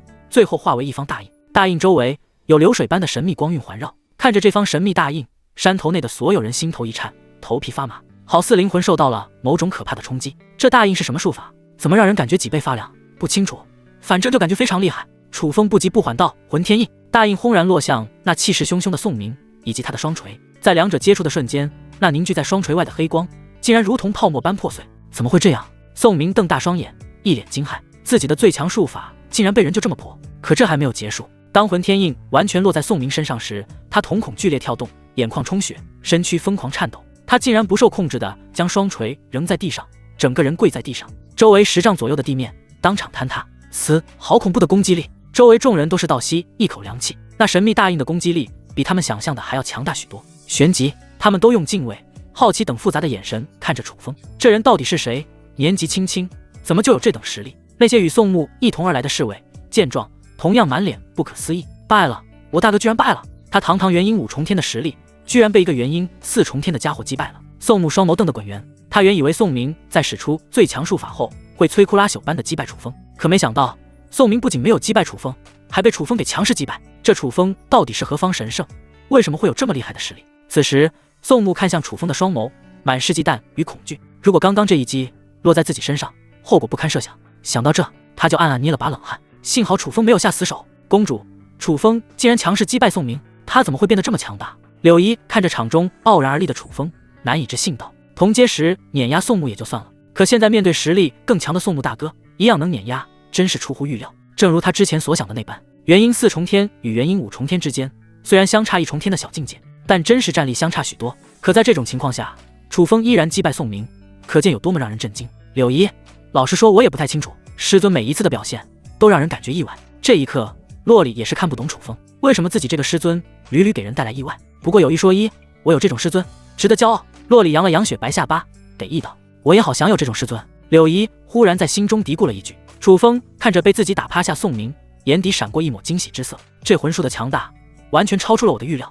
我这还只是将魂天印修炼到了小成境界，如果是大成境界，恐怕整座山头都会夷为平地。还有，魂天印已经这么强大，那还在他之上的四魂阵天术得厉害到何种程度？在心中憧憬片刻后，楚风纵身一跃，面无表情地来到宋明面前。宋明看着楚风，眼底露出深深的恐惧，他颤抖着说道：“魂术，阁下刚刚使用的是魂术？什么魂术？刚刚那楚风使出的竟然是魂术？”宋明声音虽小，但围观众人实力不弱，将他说的话全部听到。当他们听到魂术二字时，神色大变。魂术虽然是术法的一种，但极为稀少与可怕，而魂术修士的实力也比一般修士强大许多。越级挑战，家常便饭。宋牧也是脸色一变，魂术修士的稀缺与强大，他自然知道，即使放在偌大的黎阳神朝内，魂术修士也没有多少。这类人一直是黎阳皇家拉拢的对象，可因为有魂殿这个庞然大物的存在，黎阳皇家根本没拉拢多少魂术修士。魂术，公主，楚风刚刚使出的是魂术？柳仪诧异道。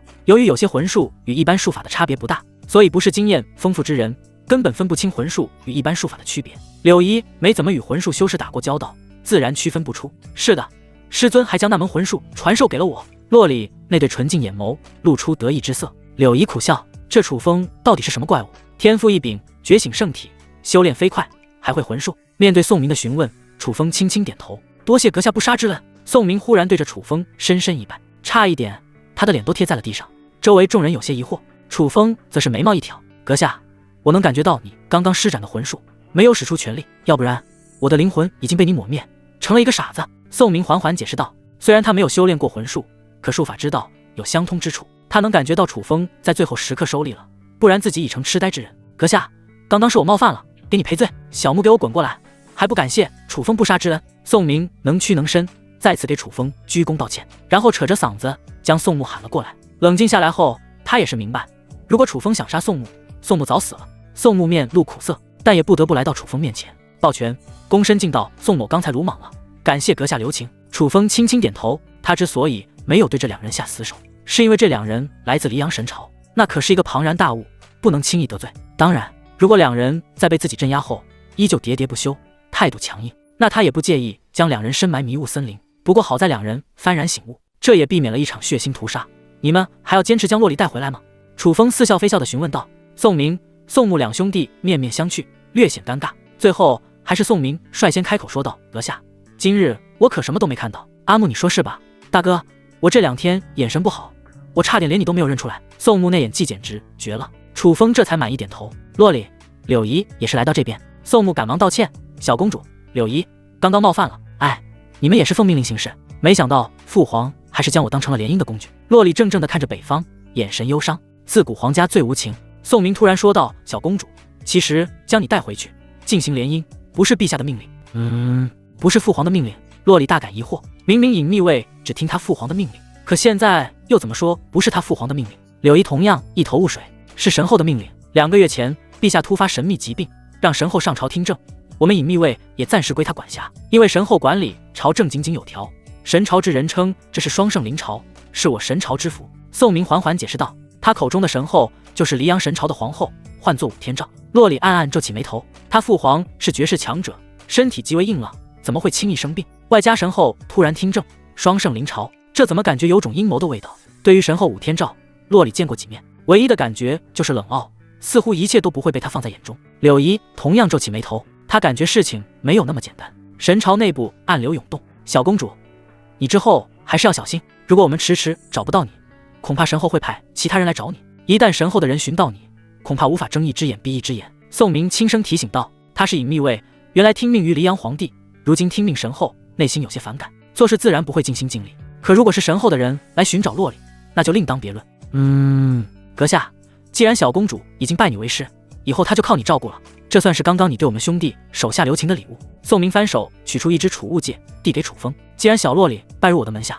我自然不会让他受委屈。如果那神后派人想要将他带走，我的剑魂术可是不认人。楚风嘴角翘起，霸气回应道，如果自己的弟子不愿意回去，他不会允许任何人将他带走。说完，楚风不着痕迹地从宋明手中接过储物戒。小木，还有你们，我们走，去其他地方寻找小公主。是。宋明带着宋木等人离开山头。楚风对着储物戒滴血，意识进入其中，率先出现的是天才地宝以及一些基础丹药。在楚风看来，这些东西不算珍贵，可对于元婴境以下的修士来说极为珍贵。吞下这些东西，实力肯定会有所提升。那是一把冰系宝剑。让楚风意外的是，在储物界的最里面，竟然还有一把冰系宝剑。虽然等级不高，只有3品，可对于洛里来说，完全够用。要知道，现在洛里的配件还只是2品的清源剑。在出发前往这迷雾森林前，他还想着帮洛里寻找一把合适的武器，没想到这么快就实现了。意念一动，楚风将储物界中的东西一股脑取出来。小洛里，这把冰系的3品玄冰剑非常适合你，还有这枚天破丹也不错。你实力已经达到筑基9重天，现在服下它就能冲击金丹境。我为你护法。楚风事无巨细，将每一样东西都介绍了一番。周围众人还没有完全离开，看到楚风此举后，对着洛里露出羡慕眼神。这洛里真是拜了一个好师尊，要是我有这样一个师尊就好了，多谢师尊。洛里也不矫情，笑着将东西收下，盘膝而坐，深吸一口气，调整体内灵气，准备吞下天破丹，冲击金丹境。师姐叶清晨的实力已经达到金丹3重天，自己可不能被落下太多。丁，宿主成功赠送3品玄冰剑天破丹，是否进行暴击返还？是。丁，恭喜宿主，触发250倍暴击返还，获得4品巅峰武器落冰神剑，触发3000倍暴击返还，获得乱天丹落冰神剑。不错，适合小洛里。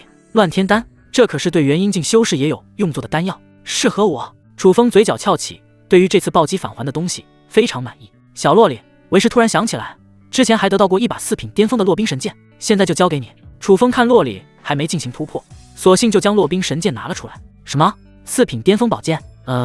这名叫楚风的强者对弟子真是大方，我好想成为他的弟子。呵呵，瞅你这样子，要胸没胸，要屁股没屁股，别人会收你吗？毫无意外，楚风此举又是引起周围一阵轰动，他们恨不得自己就是洛里，哪怕换个灵魂也行。师尊，你对我真好，爱你哦。洛里对着楚风的脸颊重重亲了一口，亲完之后，洛里脸色微红，毕竟这是自己第一次与男子亲密接触，还是自己的师尊，想想都他连忙收敛心绪，调整呼吸，吞下天破丹，冲击金丹境。一旁的柳姨见到这一幕也无奈一笑，同时对于洛里也有些羡慕，要不是抹不开面子，说不定自己都要拜楚风为师。这么大方的师尊，比师铁兽还稀有。柳姨，要不你拜我为师？楚风看到柳姨眼神的变化后，似笑非笑道。柳姨脸色一红，翻白眼，啐道：不要脸，我都一把年纪了。说完，他就连忙扭过头去，不想让楚风看到自己尴尬的表情。一把年纪怎么了？又不是不能收你为徒。楚风心中嘀咕一声，然后将乱天丹取出来。这枚丹药不像普通丹药正圆形的，而是上窄下宽，类似缩小极大的不规则椭圆形，上面还有数条金丝纹路。鱼贯而下，一股类似复合果香味从乱天丹散发而出，闻一口，心旷神怡。楚风不再犹豫，张嘴将乱天丹一口吞下。丹药微凉，与舌尖触碰的时候略显粘稠，稍微用力，楚风才将乱天丹咽入腹中。原本清凉之感瞬间变得火热，如同岩浆一般。虽然对于一般人来说，这高温会让他们痛得死去活来，但对于楚风来说，这温度也就那样。而当乱天丹完全融化之后，一股股庞大且精纯的灵气流进4肢百脉之中，最后汇聚在楚风的元婴之上。顷刻间，一股舒爽之感袭来，楚风的境界再有突破，从元婴4重天突破到了元婴5重天。楚风，你的变化是真大。初见你时，你才金丹境，这才没多久就已经元婴境了，还是元婴5重天。柳姨眼神复杂，当初自己还能俯视楚风，没想到现在被俯视的人竟然是自己。还有今日若非楚风及时出手，自己下场凄惨。这一切的变化真是让人唏嘘。楚风笑笑没说话。就在这时，洛里头顶出现一道道气流，最后凝聚成一枚金丹，金丹之上隐约能看到一枚小小的雪花。洛里睁眼，雪花金丹没入体内。师尊，柳姨，我金丹境了。公主，恭喜你。柳姨嫣然一笑，成熟韵味一览无遗。再接再厉，不能放松修炼，争取在半年后的元龙秘境名额战拿到一个好成绩。楚风揉了揉洛里的脑袋，鼓励道：元龙秘境的名额战可是关乎太古仙宗的发展，极为重要。师尊放心，我一定击败所有对手。洛里重重点头。接下来周围又有一些人过来与楚风搭话，他们一阵吹捧，想要与楚风结伴而行，可却遭到了楚风的拒绝。他还要赶着前往卧龙湖，去摘取瑶池仙子留给他的断魂草，来提高灵魂之力，增加实力，为之后的风主比试做准备，当然也是为未来前往生命禁区寻找瑶池仙子做准备。路上，楚风，我能问个问题吗？只要不是太隐秘的问题就行。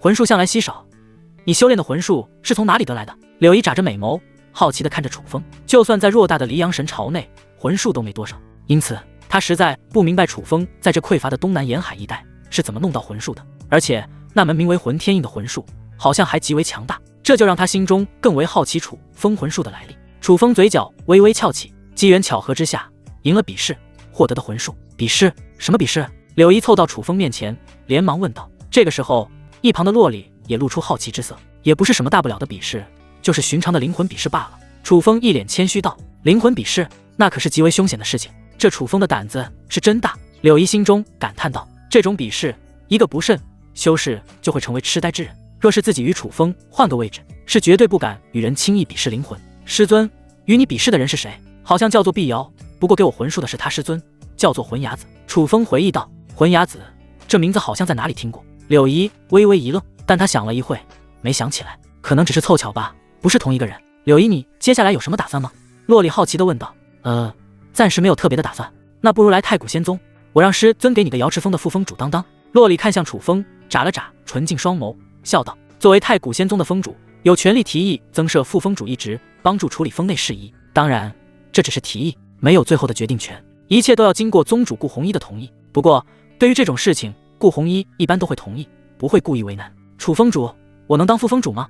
如果不行的话，那我就在外面继续流浪吧。柳姨故意用袖袍遮挡半边脸颊，如同流落的商女，露出一副可怜模样。楚风撇撇嘴：柳姨，如果你能正常一点，我会考虑提议增设一个副峰主，对于他来说不是大问题。而且柳姨有着元婴三重天的实力，加入瑶池峰也能提高瑶池峰的实力。那我就先谢过楚峰主。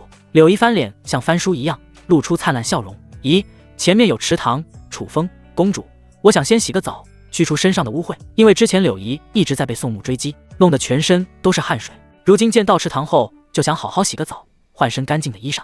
没问题，公主，还劳烦你帮我看着你师尊，防止他偷看我洗澡。柳姨似笑非笑地瞥了楚风一眼。柳姨，我师尊是正经人，他不会偷看你洗澡，要看也正大光明的看。洛丽吐了吐舌头，皮了一下。楚风脸庞一抖，别人都是坑爹，我这弟子是坑师尊。等柳姨离开后，洛里揪了揪楚风的衣角，然后小心翼翼地说道：师尊，真是不好意思，之前对你隐瞒了我的身份。嗨，没必要为这种事情道歉，不管你是黎阳神朝的公主，还是普通人家的女儿，都是我的乖徒弟。楚风揉了揉洛里的脑袋，安慰道。洛里这才松了口气，他之前还真担心因为这点会遭到楚风的疏远与责备。谁也没有注意到，在楚风之前战斗山头的一棵大树上，站着一个不凡的年轻男子。他看着楚风离去的方向，面露思索之色。这换作楚风的男子，魂术极为强大，在灵魂上的造诣恐怕还在我师尊之上。如果可以的话，之后让师尊与其切磋一番，然后试探着能不能拉拢进我们焚天谷。这年轻男子竟然是焚天谷之人，至于他为何会不认识楚风，完全是因为自己刚刚出关，还不清楚谷内消息。当然，这也与焚天谷的高层还没有将楚风的消息发布下去有关。如果楚风知道有焚天谷的弟子想将他拉拢到焚天谷，不知会有何种感想。就在这时，年轻男子腰间玉简响动，屈指一点，就有一道虚影出现。这道虚影是个中年男子，虽然盘膝而坐，却给人极大的压迫感。特别是他的一对眼眸极为锐利与深沉，如同大海，看不到底。此人正是焚天谷21谷中魂岩谷的谷主魂潮，被誉为焚岩谷未来最有可能担任总谷主的人物。他的实力已经达到了元婴6重天，凭借强大的魂术，就算是遇到元婴7重天的强者都能一战。洛阳拜见师尊。年轻男子看到魂潮后连忙行礼。闭关可取得了什么样的成果？魂潮看着洛阳，好奇询问道。托师尊的福，我已经突破到了金丹境，现在正在迷雾森林中准备历练。洛阳恭敬地回答道。咦，竟然这么巧？魂潮眉毛一挑，有些意外。师尊，莫非你也在迷雾森林？不错，我正在赶向那卧龙湖。卧龙湖？师尊是想看看是不是还有断魂草的残留。洛阳对于卧龙湖的断魂草并不陌生。准备去碰碰运气。既然你也在迷雾森林，那也去卧龙湖吧。是。对了，师尊，我刚刚看到一个名叫楚风的魂术修士，极为强大，他在灵魂上的造诣可能还在师尊，与师尊旗鼓相当。师尊也是魂术修士，可以与其交流，然后将其拉拢进我们焚天谷。洛阳想说楚风的灵魂造诣在魂潮之上，可忽然感觉不妥，连忙改口。楚风？你说他叫楚风？魂潮微微皱眉。是的，师尊，有什么问题吗？前段时间洛岩谷谷主洛风让我杀一个人，也叫楚风，是太古仙宗瑶池峰的峰主。他说楚风会因为峰主比试而来迷雾森林。洛阳感到意外，竟然有这种事情？难道我刚刚遇到的楚风就是师尊要杀的那人？魂潮想了想，然后摇头道，应该不是。那瑶池峰峰主楚风不是魂术修士，灵魂一道极难修炼，一般人没有几十年的积累是不会有任何效果的。虽然魂潮知道楚风有不凡之处，可想要在短时间内达到一定造诣根本不可能，所以他根本就没有将洛阳口中的楚风与瑶池峰的楚风联想到一起。洛阳，你将那楚风对敌时的情景与我说下。是。接下来半晌的时间，洛阳将刚刚在这边的所见所闻一字不差地告诉魂巢。魂巢听完后也是沉吟着点点头。洛阳，这楚风的灵魂造诣极有可能在我之上，是值得拉拢进我们焚天谷。不过这一切都要等我将那瑶池峰峰主楚风杀了再说。好，师尊，那我现在就来卧龙湖。迷雾森林某处丛林，大哥，你说如果我们迟迟找不到小公主，或者没有探到关于小公主的消息，神后会不会将我们调回去，或者责罚我们？宋牧看着宋明皱了皱眉头问道。对于神后这位新主人，宋牧看的还不是特别透彻。宋明想了想，给出自己的看法。神后刚刚掌握我们隐秘位，应该不会责罚施政，不过为了确保万一，我们每过一阵子可以传一些假消息回去，反正也没人知道真伪。宋明猜测在神后身边肯定会有负责辨别情报真假的势力，但他觉得那些势力应该还没有将触手伸到东南沿海地带，不可能分辨出自己的消息是真还是假，还是大哥想的周到。宋牧竖起大拇指称赞道。就在这个时候，宋明腰间玉简响动，屈指一点，就有一道虚影出现。这是一个女子，凤冠霞帔，一张绝美的脸庞之上挂着冷傲之色，身材堪称完美，完全挑不出任何瑕疵。宋明拜见神后。宋牧见过神后，在场所有人都半跪在地上行礼，面露恭敬之色。这冷傲女子就是黎阳神朝的神后，被尊称为双圣之一的武天照。事情办得怎么样了？武天照面无表情，声音之中带着一丝清冷。她与太阴学宫的圣女林佑薇的清冷不同，林佑薇的清冷是因为不熟悉的那样清冷，而武天照的那种清冷是俯视一切的清冷。启禀神后，我们初次到东南沿海地带，正在打听小公主的下落。宋明深吸一口气，小心翼翼地回答道。可曾与人起冲突？武天照忽然话锋一转，没有。宋明为了掩盖真相，下意识地回答道。可御简那边的武天照听到这个回答，冷傲的瞳孔微微一缩。上官婉儿也带人来到东南沿海一带做事，你们之后听他的命令。上官婉儿听到这4个字，宋明、宋牧神色一变，这人可是神后的贴身女官，虽然实力不算顶尖，但却占据重要职位，是神后最信任的人之一。神后怎么将他派来这里？难道是神后不信任他们隐秘卫的办事能力，还是另有所图？一时间，宋明、宋牧心绪复杂。武天照意味深长地看了两人一眼，就结束联系。2天后，迷雾森林的某处也是出现了2道身影。如果楚风在这里的话，一定会认出2人，他们就是魂雅子与碧瑶。师尊，我们来这迷雾森林做什么？不是应该前往焚天谷吗？碧瑶有些疑惑道。之前他们得到消息，魂殿的叛徒魂巢已经成为焚天谷中魂炎谷的谷主，自己师尊要帮助魂殿清剿叛徒的话，就应该前往焚天谷才对。为什么来这迷雾森林？小瑶啊，我刚刚得到消息，那魂巢在几天前出发，来了这迷雾森林，准备前往卧龙湖。我们去那里，应该能阻截到他。魂雅子解释道。原来是这样。对了，师尊，你让我打听的那人也有了消息。哦，说说。魂雅子眉毛一挑，来了兴趣，前行速度下降不少。那叫楚风的人是太古仙宗瑶池峰的峰主，师承瑶池仙子，近些年表现得极为平凡，甚至很差。可突然在前段时间觉醒龙凤降体，1日入金丹，然后不知为何，仅仅半个月突破到了元婴境。刚入元婴就强势碾压天魔宗长老天蚕王，之后又是月2重天击杀焚天谷地岩谷谷主焚山。2个月后回去，楚风的实力又达到元婴3重天。原来碧瑶调查的人是楚风，他调查得非常详细，将楚风生涯中的重要事情几乎都说了出来。而内心骄傲如他，在调查到楚风的这些事情时，也不禁感叹：天外有天，人外有人。自己的天赋算是极好，同样拥有圣体，外加背后有家族支持，只花了30年就突破到了元婴3重天，这在当时还引起了不小的轰动。可自己与楚风一比，就有些微不足道，人家就用了3个月，达到了自己30年的成就。另一边魂雅子越听，眉毛扬起的角度越高，这楚风真是不凡，也不知道他是怎么达到目前这种成就的。饶是见惯了无数天才，听到了许多奇特传说的魂雅子，在听到碧瑶的话后，也不禁对楚风的经历啧啧称奇。师尊，按照我们魂殿的记载，龙凤降体是强大，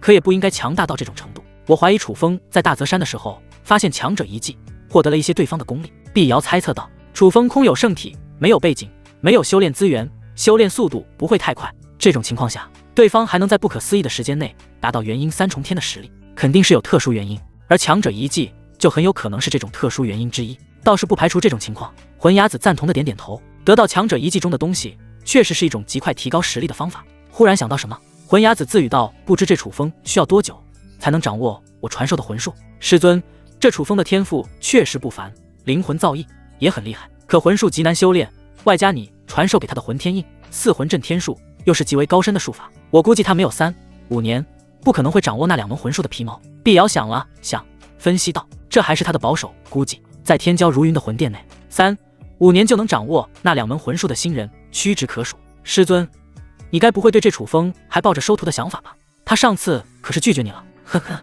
世上不是有句话，没有撬不动的墙角吗？我也想多尝试几次。浑雅子咧嘴一笑，碧瑶苦笑摇头。别人求着拜入浑雅子门下，浑雅子还不收。结果这个楚风不想拜入浑雅子门下，可浑雅子偏偏想将他收入门下。可接着浑雅子面露正色，其实我让你打听楚风还有一个目的，是想看看楚风能在半年时间内将魂术掌控到何种地步。如果能勉强使出魂天印，或者达到我的最低标准，我会考虑将他带入元龙秘境，一同做事。事成之后会给他一场造化。碧瑶眉头一皱，不满道：师尊，难道我不行吗？你的天赋还差一点。浑雅子嘿嘿一笑。碧瑶一脸郁闷。在迷雾森林的西北侧有一处巨大的湖泊，湖泊之广阔足以塞下一座小型郡城，这便是以前迷雾森林著名的卧龙湖。虽然卧龙湖没了之前人潮涌动的景象，但也恰好让妖兽了一个非常好的环境。湖中时不时就会闪过一些水类妖兽的身影，湖边也是有着三三两两的妖兽正在俯身喝水。师姐，这里的环境真是不错，不知我们能不能在这里找到一些宝贝。一个青衣女子蹦蹦跳跳地出现在卧龙湖的旁边，在她身后还跟着一个白衣女子，她们两人的脸庞都挂着一股青涩稚嫩的气息，可低头都不看见脚尖，足以说明青涩与身材发育无关。虽然两人的袍服不同，可袍服的右上角都有用金丝线勾勒着的风雷二字。这两人是风雷阁的人，一个已经没落的中等势力，如今这风雷阁的实力可能与底层势力相仿。传闻风雷阁曾经与太古仙宗交好，似乎还与某位峰主有不小的交情。小双，小心一些，卧龙湖因为近些年的修养，妖兽横生，当心你一口被吞了。白衣女子声音柔和地提醒道。名叫小双的女子不以为，忽然她的视线落在前方。师姐，你看那是什么？声音之中满是惊讶。妖兽。白衣女子不以为意，顺势看去，可当她看到那样东西的时候，神色大变。这莫非是已经消失了的断魂草？只见在前方湖边不远处有着一堆长相比较特别的小草，寻常小草都是绿色，可这堆小草却是暗红色，其上还有点点星芒，在阳光的照耀下如同星辰，引人瞩目。虽然小双与白衣女子从未在现实中见过断魂草，可他们从古籍中见过断魂草的样子，所以他们一眼就认出眼前这些暗红小草就是消失的断魂草。断魂草，小双，就算之后我们在迷雾森林历练没有任何收获，但有了这断魂草，那也绝对赚翻了。白衣女子抑制不住激动的心情，嘴角翘起，兴奋道：断魂草对于提升修炼天赋、潜力、灵魂之力都有很大的帮助，就算自己不服用，那放在市场上也会卖出极高价格。如果是碰到最需要断魂草的魂术修士，那断魂草的价值还能翻上几番。师姐，我们赶紧将这些断魂草摘下来吧。就在小双与白衣女子去到断魂草旁边，准备摘取断魂草时，一道淡漠的声音忽然响起：放下，断魂草是我的。声音之中带着一股不容置疑之意。两人皱眉抬头，就看到一个眼神锐利的中年男子缓缓走过来。这人赫然是焚天谷魂岩谷的谷主魂潮。明明这魂潮走得很慢，可他却转瞬来到两人不远处。小双与白衣女子皱起眉头：阁下，是不是应该有个先来后到？这断魂草可是我们先发现的。由于魂潮并不怎么在世间走动，所以两人并没有认出魂潮的身份。魂潮俯视两人，眼中闪过不屑。风雷阁的蝼蚁，先来后到对弱者有用，对我魂潮无用。说完，魂潮冲着两人一瞪眼，强大的灵魂之力疯狂涌出，压向两人。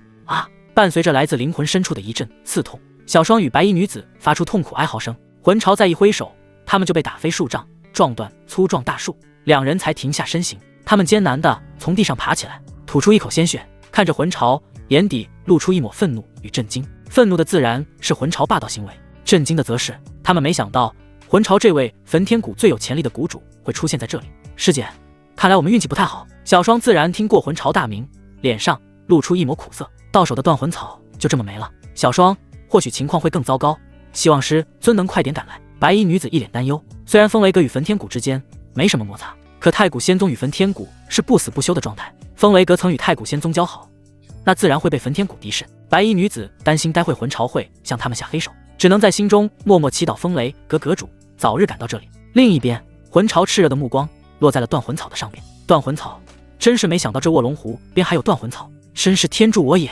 魂潮的灵魂之力已经达到了一个瓶颈，无论他怎么修炼都无法突破瓶颈，唯有借助丹药、天才地宝才能进行突破。可提高灵魂之力的东西极为稀少，魂潮寻了大半年都没有任何线索，没想到自己来这卧龙湖碰碰运气就得到了这种好东西，他能不开心吗？魂潮深吸一口气，勉强压下激动的心情，从怀中取出一个木盒，像断魂草这种特殊天才地宝需要用特殊的容器才能盛放，木盒就是最好的选择。如果用玉盒、铁盒盛放，就会影响药力。没一会，他就采摘了一半。就在这时，一道破空声响起，魂朝眼神露出警惕之色。可当他发现来人时，警惕消失。师尊，来的是魂朝的徒弟洛阳。这是断魂草，恭喜师尊获得断魂草。洛阳连忙恭贺道。魂朝笑着点了点头，然后示意洛阳过来帮忙一同摘取。洛阳连忙来到断魂草旁，他很快就看到了小双，白衣女子。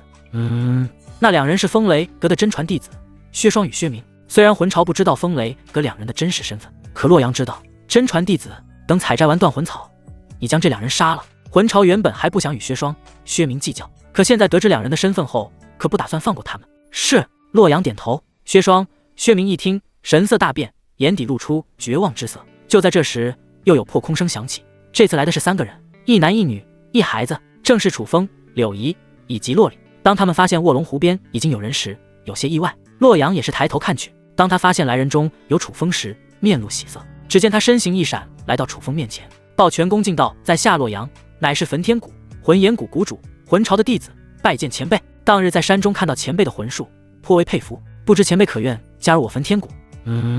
焚天谷的人想要招揽我师尊，我没听错吧？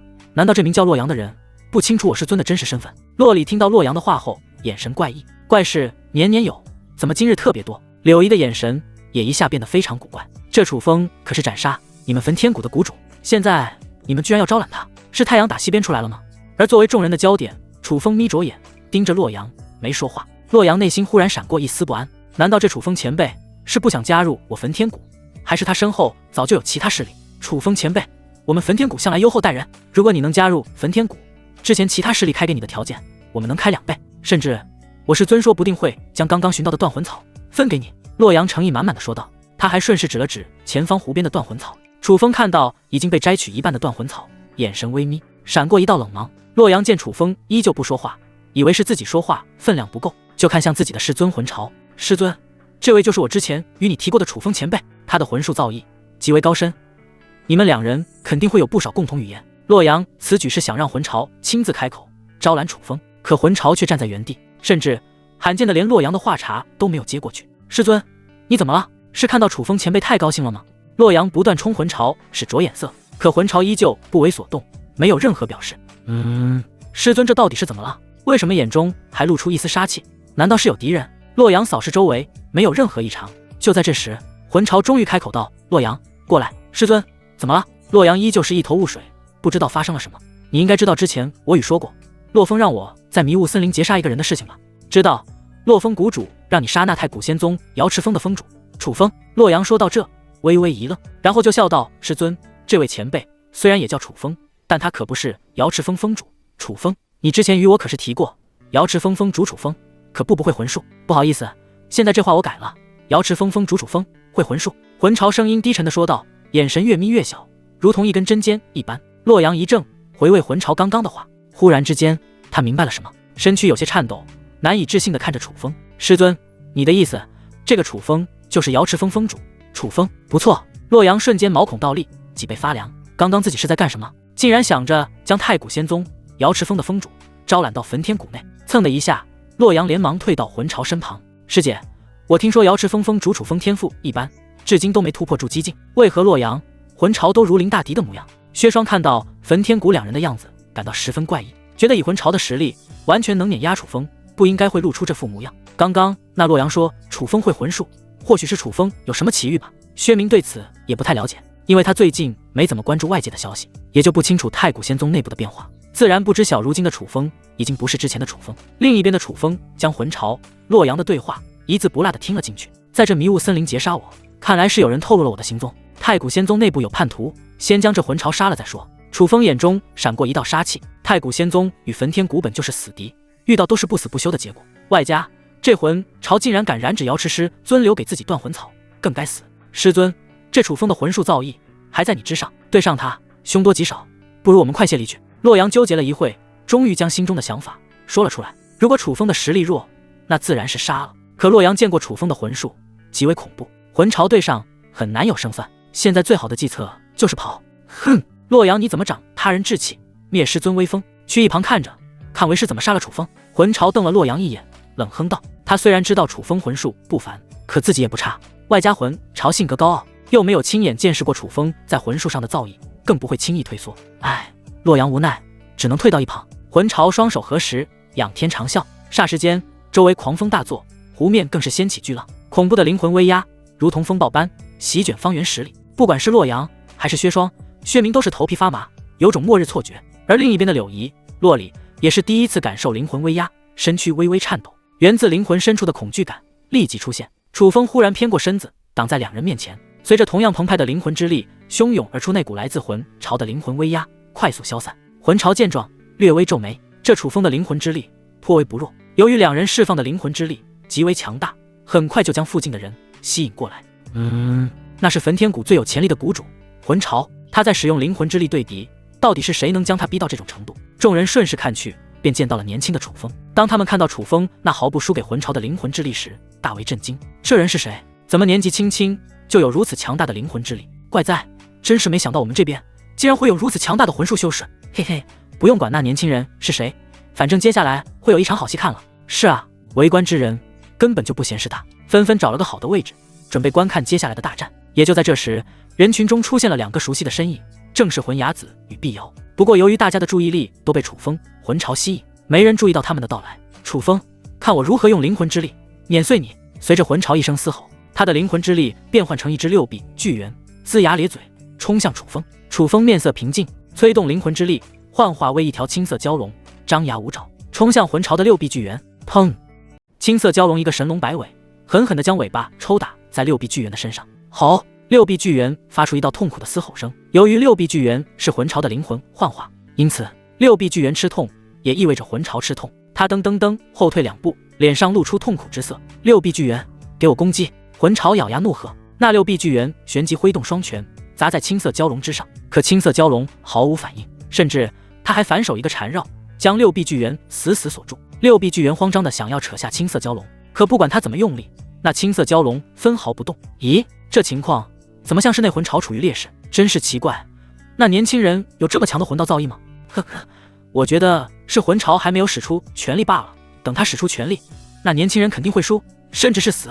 不错，我赞同。许多人对于这话表示赞同，他们都认为魂巢没有使出全力，才让楚风占据上风。师尊，这楚风的成长有些可怕，竟然在短时间内将灵魂之力提高到了这种程度。饶是心高气傲的碧瑶，在见到楚风那强大的灵魂之力后，也是有些震惊。楚风距离首次魂游才结束没几天，按理来说灵魂之力不会太过强大，可偏偏他的灵魂之力竟然增长到了能与魂巢对抗的地步。在来这之前，碧瑶也是向魂雅子询问过魂巢的情况，这人在魂殿内的排名虽然靠后，可也不是初入魂道之人能对付的，但眼前的楚风却做到了。哈哈，小瑶，我早就说过这楚风不是普通人，可他短时间内竟然就有与魂巢抗衡的力量，确实出乎我的预料。接下来就看他能不能笑到最后，毕竟那魂巢可不止这么点本领。魂雅子看向楚风的眼中满是笑意，他是越看楚风越喜欢。师尊，等魂巢使出魂术之后，楚风就应该会不敌，毕竟魂巢会使用魂术，而楚风不会，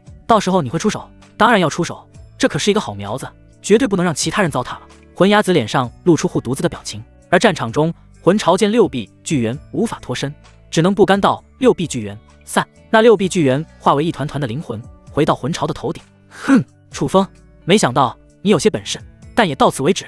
魂术天魂拳。魂巢凝聚神秘印法，狰狞的大声嘶吼一声，只见他头顶的灵魂之力凝聚成一只巨大的拳头，一股恐怖的威势降临全场，似乎要将方圆数里夷为平地。天魂拳，竟然是天魂拳，这可是魂巢最强的魂术。此拳过后，那名叫楚风的男子灵魂恐怕会化为碎片，成为痴呆之人。不错，真是可惜了这么一个天骄。围观的所有人都对着楚风投去怜悯的目光。师尊，你这是准备出手了？碧瑶察觉到了魂雅子的异常。楚风灵魂之力虽然强大，但不会魂术，他挡不住魂巢的这一招天魂拳。魂雅子分析道，虽然在魂殿之中，这天魂拳是中下等的魂术，可也绝不是楚风能够抵挡的，因此魂雅子必须做好随时出手的准备。作为众人关注的焦点，楚风神色平静，甚至眼底还露出一丝兴奋之色。这是他从穿越以来第一次与人进行魂术的交手，之前已经使用过魂天印了，这下就用4魂震天术。呼，深吸一口气，楚风的眼神一下变得锐利许多，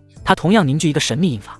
就在下一刻，从四周出现了一股玄妙的力量，融入楚风的灵魂之中。紧接着，一个金黄色的诡异结界忽然出现，笼罩卧龙湖的方圆数里，所有人都被罩在这个结界之中，他们顿时有种头皮发麻的感觉。这楚风竟然会魂术，而且这个魂术似乎我曾见人施展过。魂潮看到这个金黄色结界一怔，有些熟悉，但却没想起来。四魂震天术，给我镇压！楚风面无表情的一声低吼，那金黄色的结界快速收拢，很快他就与天魂拳碰撞在了一起。没有人们想象中的轰轰烈烈的场面，那天魂拳如同豆腐一般被金黄色结界碾碎。四魂震天术，这竟然是四魂震天术！魂潮像见鬼一样，身躯颤抖，眼珠子瞪得特别大，仿佛像看到了什么不可能的事情。这楚风不是太古仙宗之人吗？他怎么会有魂殿的不传之秘？他到底是谁？不等魂潮多想，那金黄色的结界已经攻来啊！魂潮如遭重创，五官扭曲，喷出数口鲜血，然后倒在地上，生死不知。全场一片寂静。片刻，终于有人开口，竟然是楚风赢了，真是不可思议。楚风刚刚使出的魂术到底是什么魂术？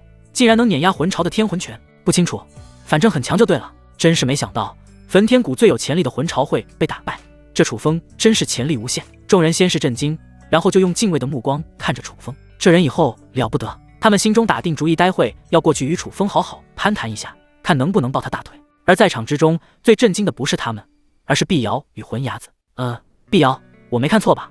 楚风他使出了魂术，四魂震天术。魂伢子咽了咽口水，艰难问道：好像是的，师尊，我掐你一把啊，有些痛。魂伢子吃痛，才确定这是真的。不可思议，我传授楚风四魂震天术，才仅仅几天，他就能施展出来，真是可怕。这等魂道天赋，就算是我也自愧不如，估计能与那总店主相抗衡。魂伢子感慨道，他的脑海中闪过魂殿总店主那高傲如同女帝般的神情。碧瑶惊讶，没想到师尊竟然给出这么高的评价。别看总店主是个女人，可她的天赋被称为魂殿历史上第二人。洛阳看到师尊魂潮战败，脸上既有震惊又有苦闷之色。他震惊的是，楚风的魂术比自己当初看到的还强，竟然瞬间碾压了他的师尊魂潮。苦闷的是，自己之前就提醒师尊魂潮，楚风的魂道造诣很高，不是他能对付的，36计走为上策。可他偏偏不听，结果现在吃亏了吧？甚至连命都会保不住，而且很有可能自己的命也会保不住。柳姨，你看到了吗？师尊与魂潮的魂术对碰，是师尊赢了。洛里非常开心，脸上还有一丝骄傲。有如此强大的师尊，自然值得骄傲。公主，楚风真是强的有些可怕，每次都会用强势表现打破我对他的认知。柳姨看着楚风那俊逸的身影，眼中露出异样的神情。这楚风到底是一个怎样的男人？风雷阁的真传弟子薛双、薛明看到这一幕也感到震惊。他们没想到之前籍籍无名的楚风为何会变得如此强大，即使是强如魂潮，也是败在他的手中。楚风看到自己击败魂潮，面色淡定，没有想象中的狂喜之色。毕竟正常操作，身形一闪，他来到魂潮面前。说来也巧，魂潮正好苏醒，脸色苍白的他又是咳出2口鲜血。当他看到面无表情的楚风时，恐惧的后退2步。楚风，你不是太古仙宗的人，而是魂殿的人，不然为何会魂殿的不传之秘四魂震天术？如果有一天有人告诉魂潮他是魂殿的人，并且拿出对应的身份令牌，那魂潮会对他的身份保持怀疑。可当有人在他面前使出四魂震天术，那他根本就不会怀疑那人魂殿的身份，因为只有魂殿的高层才能修炼四魂震天术。虽然魂潮看楚风太过年轻，不可能会是魂殿的高层，可说不定他是哪一位魂殿高层的弟子，私下传授四魂震天术也未尝不可。四魂震天术，魂殿不传之秘，难道那魂伢子前辈是魂殿之人？楚风有些惊讶，但现在不是想这些的时候。他眼神淡漠地盯着魂潮，是我太古仙宗的何人透露消息，让你在这劫杀我。通过最开始魂潮与洛阳的对话，他就已经知道太古仙宗有人将自己的行踪透露了出来，不然魂潮不可能准备在迷雾森林劫杀自己。呵呵，楚风，我不会透露任何信息。魂潮一声冷笑，那你就去死吧。楚风神色一冷，上前一巴掌拍碎魂潮的天灵盖，同时震碎魂潮元婴。他之所以不对魂潮进行搜魂，是因为他从魂潮的眼神中看出一丝得意，这让楚风知道，即使自己对魂潮进行搜魂，也不会有任何消息。与其浪费时间，不如直接斩杀魂潮。下一刻，楚风的目光落在了魂潮弟子洛阳的身上。洛阳神色大变，但很快他恢复平静。楚风主要杀要剐，悉听尊便。我也不清楚你会出现在迷雾森林的消息是谁透露给师尊的，连自己的师尊魂潮都不是楚风的对手，更何况是自己。与其苦苦挣扎，倒不如坦然赴死。楚风眉毛一挑，没想到这洛阳如此干脆。就在他准备斩杀洛阳时，忽然想到了一个好主意。他身形一闪，来到洛阳面前，将一枚血红色丹药塞入后者口中，然后在洛阳耳边说了几句。洛阳面露纠结之色，最后慎重思考一番后，还是决绝点头。楚风佯装一掌将洛阳打入丛林深处，然后回到魂巢尸体旁，收起储物剑，等待会将断魂草采摘结束，再细细查看。看着眼前的断魂草，楚风五味杂陈，这些都是师尊瑶池仙子留给自己的东西，若是落入别人手中，那他可是要追悔莫及。楚风弯腰，小心翼翼地摘取断魂草，如同拿着的是稀世珍宝一般。等他采摘结束，一阵震破空声响起，围观的众人来到他的身边。在下白莲神教的白青山见过楚风前辈，刚刚前辈的手段可是极为厉害。红楼楼主、楼女拜见前辈。他们过来与楚风搭话，都是想攀上楚风这条大腿。由于他们不清楚楚风是太古仙宗瑶池峰的峰主，所以有人开出了客卿、长老等高位，想让楚风加入他们的势力。甚至还有一个颇有姿色的风韵女人，说可以将双胞胎女儿嫁给楚风，只要楚风护佑他们势力10年就行。可这都遭到了楚风的拒绝。诸位，你们的好意我心领了，若是没事就散了吧。好吧。周围这些人见楚风下逐客令，只能失望离去。他们也不好死皮赖脸的留下来，万一惹怒楚风，那可得不偿失。别看他们人多，可加起来都不够楚风打的。楚风小朋友，我们又见面了。随着破空声再起，魂牙子、碧瑶两人出现在楚风面前。咦，魂牙子前辈，碧瑶，是你们啊？你们怎么会在这里？楚风看到两人后，笑着打招呼。他怎么都没想到会在这里遇到他们。而洛里看到魂牙子之后，面露沉吟之色，似乎在哪幅画像中见过后者。柳姨则是一下就认出了魂牙子是身份，脸色大变，甚至身躯都在微微颤抖。这位可是魂殿的巨擘大佬，就连离阳神朝的掌权者见了都要礼让3分，平日根本不是自己这种人能够见到的。当下柳姨就想恭敬行礼，却被魂牙子传音拒绝。我得到一些消息，要收拾被你击败的这家伙，没想到被楚风你提前解决了，也省得我出手。魂牙子解释道。原来如此。楚风忽然想到什么，魂牙子前辈，您是魂殿之人，之前魂巢说过4魂阵天术是魂殿不传之秘，而自己的4魂阵天术是魂牙子传授的，那魂牙子很可能就是魂殿之人。可能是吧。魂牙子微微一笑，没有正面回答。楚风，你的魂道天赋真是让人惊讶，短短几天就已经初步掌握我传授的魂术，是魂牙子前辈传授的好。楚风依旧保持谦虚。楚风，半年多之后你有空吗？可能有件事情需要你从旁辅助。魂牙子在一番称赞之后，就面露正色道。魂牙子前辈客气了，就算没空，那也要抽空帮忙。不知是什么事情？楚风有些好奇，他能看出魂牙子实力深不可测，可这种人居然还要其他人帮忙，那到底会是什么事情？还有半年的时间，差不多就是元龙秘境开启的时候，届时我会进入其中拿一样东西，为了确保顺利，需要你从旁辅助。魂牙子也不啰嗦，直奔主题。元龙秘境竟然这么巧。楚风略感意外。半年之后，他们太古仙宗要与其他势力争夺元龙秘境的名额，如果自己能靠着魂牙子进入元龙秘境，那就能省去一个名额，这样太古仙宗就会多一个进入元龙秘境的名额。至于魂牙子所需要的名额是从哪里去弄到的，楚风没有必要知道。魂牙子前辈，没问题。咦，楚风你都不问问我要拿的东西是什么吗？或许你会有生命威胁呢。前辈，我相信你不会害我。哈哈，不错，楚风，你将那些断魂草给我，我来给你融合其他天才地宝，这样更能增强你的灵魂之力。魂牙子决定先给楚风一点好处。楚风也没有任何怀疑，将断魂草交给魂牙子。只见魂牙子轻轻一点，就有森白色火焰出现在掌间，周围的温度一下高了许多。前辈，这莫非是天地异火？楚风惊奇道。火焰分为好几种，第一种是由木料、黑炭升起的火焰，成为凡火；第二种是妖兽身躯内自带的火焰，是为兽焰；第三种也是最厉害的火焰，大自然诞生的火焰，被称作天地异火。不错，这是异火榜排名19位的古灵冷火。魂牙子一边介绍古灵冷火，一边将断魂草进行熔炼，同时取出其他药材一同熔炼混合。对于所谓的异火榜，楚风有些印象，乃是当年大荒域上的绝世强者驼蛇古帝制定的榜单，其上收录了50种异火，即使是排名最后的异火，也拥有恐怖的威力，不是一般人能够收服的。像魂牙子的古灵冷火，诞生在极阴极寒之地，没有绝对的实力，恐怕在见到古灵冷火前就死了。天地异火除了能够熔炼药材之外，还有多种用途，例如用来熔炼武器、对战敌人等等。传闻有人得到天地异火后，直接越了一个大境界杀敌，甚至楚风还听说有人靠着天地异火，硬是在充满死气的生命禁区走出了一条道路。想到此处，楚风的眼底露出一丝憧憬之色。若是自己有异火傍身，说不定也能提早进入生命禁区，从而早日寻到瑶池仙子。可天地异火这种东西可遇不可求，想要得到它们，或许也就比登天简单一些。而在楚风心思异动间，另一边的魂牙子也是成功炼制出一枚玄妙丹药，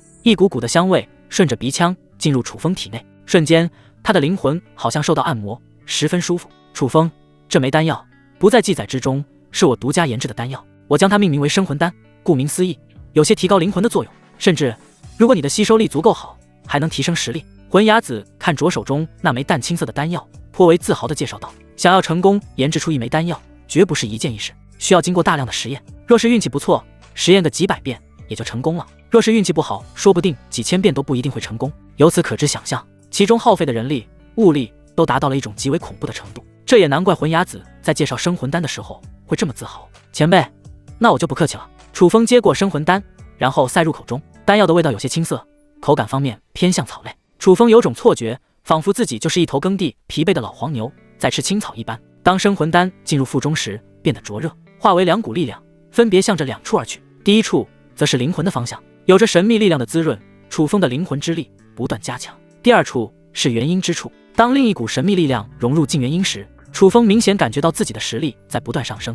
即使楚风的实力已经达到了元婴5重天，想要进一步提升会极其困难，可依旧在生魂丹的药效下再快去提升。师尊，我记得你这生魂丹是时灵时不灵的吧？楚风吃了你的生魂丹，该不会有问题吧？碧瑶小声说道。他记得曾经有几次魂殿的人吃了生魂丹后，不仅没有增加实力，还上吐下泻，整个人都被榨干了。听到黑历史，魂牙子整个人脸一红，他辩解道：意外，那是意外，是他们身体不好。就在这时，一道强大的气息从楚风身上猛然爆发，他的实力有了突破，从元婴5重天冲击到了元婴6重天。与此同时，楚风的灵魂也出现了变化，6道灵魂漩涡出现，然后重新归入楚风体内。这是10境灵魂，楚风的灵魂之力竟然达到了10境。碧瑶一脸惊讶，灵魂有4境，分别是虚境、实境、化境、游神。初修灵魂之人的灵魂境界都是虚境，修炼许多年后才可能达到10境。就算是魂殿的天才，也要修炼好几年才有可能迈入10境。可眼前的楚风，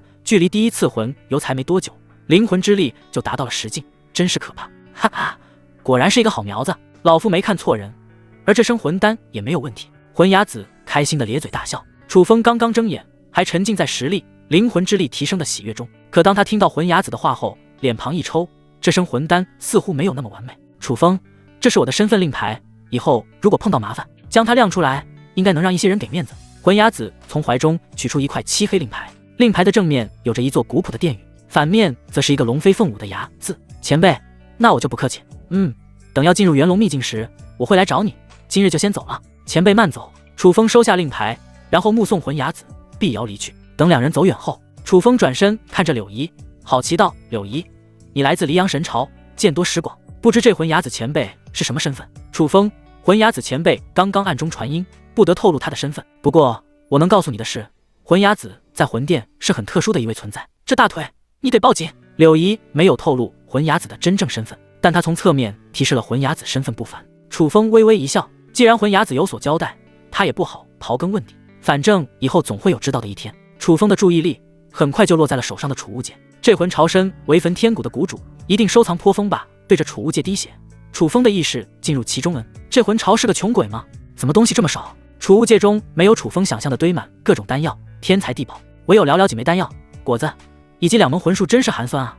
完全不符合魂巢谷主的身份。其实不是魂巢寒酸，而是因为当魂巢拥有修炼资源时，不会囤着或者进行交换，会选择立即将那些资源用掉。若非魂巢急着赶来卧龙湖，否则这几枚丹药与果实也不会剩下来。小萝莉，过来。是，这些丹药、果实与2门魂术，你收下。多谢师尊。洛莉喜滋滋地将东西收下。不远处的薛双、薛明两人看到这一幕，顿时露出羡慕之色。不管是那丹药还是果实，都是珍贵之物，还有那魂术也绝对是好东西。可这些东西在楚风眼中仿佛就是大白菜，就这么赏赐给了弟子。如果自己的师尊能像楚风一样大方就好了。对于这2人的想法，楚风并不关心。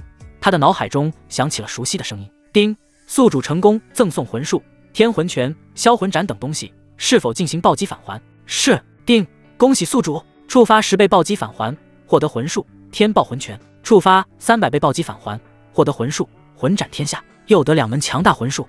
不错。楚风嘴角微微翘起，心中满意道：风雷阁薛双、薛明，多谢楚风前辈救命之恩。薛双、薛明来到楚风身旁，一脸恭敬道：明明楚风的年纪比他们还小，可他们称呼楚风为前辈，竟然没有任何违和感。两位客气，那魂巢要杀我，我反杀他，顺手解了你们的困境罢了。楚风微微一笑，风雷阁与太古仙宗交好，而自己作为太古仙宗的宗主，如果见到风雷阁之人受到欺负，自然不会袖手旁观。楚宗主，不知你可愿前往我风雷阁坐坐？薛双眨了眨美眸，盛情邀请道。楚风刚想拒绝，就有一道破空声响起，只见一个女子正破空而来，她身材高挑，眉宇之间带着一股英气，配合那贴身的战袍，颇有一种英姿飒爽的豪侠韵味。师尊，我们在这里。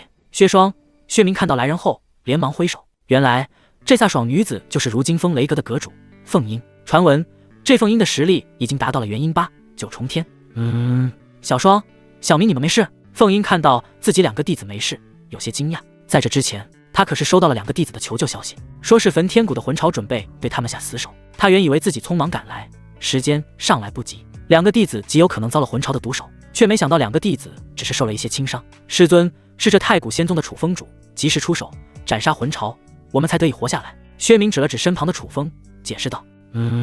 太古仙宗楚风主，该不会是……凤英一愣，然后看向薛明所指的方向，果然看到了想象中面孔。楚风，你不是表现得极为一般，怎么有了对付魂巢的实力？凤英大感疑惑，因为他最近忙着处理风雷阁的事情，而没怎么关注外界的消息，所以并不知道楚风已经崛起。凤阁主只是有些奇遇罢了。楚风谦虚一笑，然后将这段时间的遭遇说了一遍。当然，说到关键东西或者隐晦的事情，他都一笔带过。可即使如此，那也听得凤英面露震惊之色。觉醒圣体，快速提升实力，又是巧遇神秘强者，获得魂术。楚风，这些东西就算是说书人都不敢往一个人身上去说。凤英摇头苦笑道，这些事情单独拿出一件都可称为奇遇，可如今这么多的奇遇都出现在一个人身上，他已经不知道该说什么。对比，楚风只是微微一笑。凤阁主还有凤阁主的2位高徒，要是没什么事情，我就先走了。楚风主，等下，凤阁主还有事情。当年你师尊瑶池仙子与我交好，曾经将一件东西留在风雷阁，说等你修炼有成后，就让我将东西交给你。凤英缓缓解释道。又有东西？楚风一愣，之前瑶池仙子将修炼灵魂地功法放在了王璐瑶那，没想到他还将其他东西放在了风雷阁阁主这边。到底师尊给我留了多少东西？楚风的脸上露出好奇之色。好，那我就跟凤阁主去一趟风雷阁。楚风，我与你师尊交好，其实不用喊我阁主。楚风见过师伯，孺子可教。与此同时，太古仙宗天灵峰，在这天灵峰峰脉的深处，有着一处黝黑山洞，这是何秀闭关修炼的地方。平日里不允许任何人靠近这个地方，违者会遭到重罚，甚至逐出峰脉。在山洞之中，有着一处深潭，深潭中的水非常鲜艳，如同鲜血一般。而在深潭之中，正站着一道人影，是何秀。此时的何秀面色略显痛苦，只见一道道的红色流光在红色深潭不断流转，最后进入何秀体内。随着红色流光被吸收，何秀的实力在逐步提升。最后，当一道清脆的咔嚓声响起，何秀的实力竟然从元婴6重天突破到了元婴7重天。感受着体内的强大力量，何秀嘴角高高翘起，露出满意之色。二叔，你这破血阵真的不错，没想到短时间内就让我的实力有了突破，不知不能再增加鲜血，来提高我的实力？何秀看着前方下棋的何成功，笑问道。破血阵，邪道阵法之一，是抽取活人鲜血进行实力提升的一种方法，这恐怕有些难度。附近几个郡城死了不少人，已经引起了顾红衣的注意，如果万一我被他带到，那就麻烦了。何成功一边自顾自的下棋，一边缓缓说道。原来这破血阵中的鲜血是何成功偷摸着下山击杀周围几个郡城的人收集来的。听到这话，何秀的脸上露出一丝遗憾之色。小秀，你如今的实力已经达到了元婴7重天，在峰主比试上对付楚风绰绰有余，不，说不定那楚风已经死在了迷雾森林。何成功眯着眼，嘴角带着一丝讥讽之色。他觉得有焚天谷的魂巢出手，楚风必死无疑。呵呵，如果这楚风死在迷雾森林，那是最好的；如果没死在那里，那峰主比试上我就会亲自废了他。何秀的眼底露出一道冷芒。以前楚风师尊瑶池仙子在的时候，就压他何秀一头，如今瑶池仙子不在了，何秀以为自己能好好收拾楚风出气，却没想到楚风竟然觉醒圣体，快速成长，短短3个月的时间，实力就冲到了元婴境。这种可怕的成长速度让何秀感觉心惊，他势必要除掉楚风，扼杀这种天骄。二叔，如果之后瑶池峰的峰主也是我们的人，那我们是不是可以提议罢免顾红衣宗主之位，换成你来当？何秀忽然说道。根据太古仙宗的规矩，当有18峰峰主中的13位觉得宗主没有能力时，可以提出罢免一事。这种事情在太古仙宗的历史长河中虽然很少发生，但不是没有。就曾有几位后期平庸的宗主被封主联名罢免。不错，不过这种事情等封主比试结束后再说。何成功嘴角翘起，眼底露出一丝狡黠之色。他原本是想等有了化神境的实力后再谋夺宗主之位，现在看来还有一条捷径，等他安排好一切后就能进行。嗡嗡，何成功腰间玉简响动，屈指一点，洛风的虚影出现。洛风，你是给我们带来楚风被魂巢杀死的消息吗？何成功看到是洛风后，忍不住笑问道。可洛风却黑着脸摇摇头，死了，魂巢死了。何成功、何秀同时一愣，然后惊讶道：死了？魂巢怎么可能会死了？他可是魂术修士，楚风根本就没有杀死魂巢的实力。他们两人觉得楚风的实力本就不如魂巢，再加上魂巢还是魂术修士，有着越级挑战的实力，那楚风更加不可能是魂巢的对手。这种情况下，魂巢怎么可能会死呢？洛风缓缓解释道：我这边只知道魂巢生命愈减碎裂，至于是谁杀的他就不清楚了。我觉得很有可能是魂巢遇到了什么强大的对手，然后才被杀了。毕竟以楚风那实力，别说杀魂巢，恐怕连近身都做不到。说完，洛风嘴角翘起，挂着一丝不屑。他可不会觉得以楚风的实力能够斩杀魂巢。这点我赞同，应该是魂巢遇到了什么意外。何秀、何成功对视一眼，同意这个猜测。哼，这楚风的狗屎运倒是有些好，逃过了魂巢的劫杀。何秀撇撇嘴，哼道。下一刻，他话锋一转，不过这样也好，等封主比试时，我能亲手收拾他。何秀的眼中满是怨毒之色。如果可能，他想将楚风碎尸万段。这个楚风千万不能放过，如果他成长起来，会是一个很大的威胁，会影响到我们焚天谷蚕食太古仙宗的计划。洛风眼底也是闪过一丝冷意。放心，计划不会出错。好了，为了避免被人发现端倪，就先聊到这。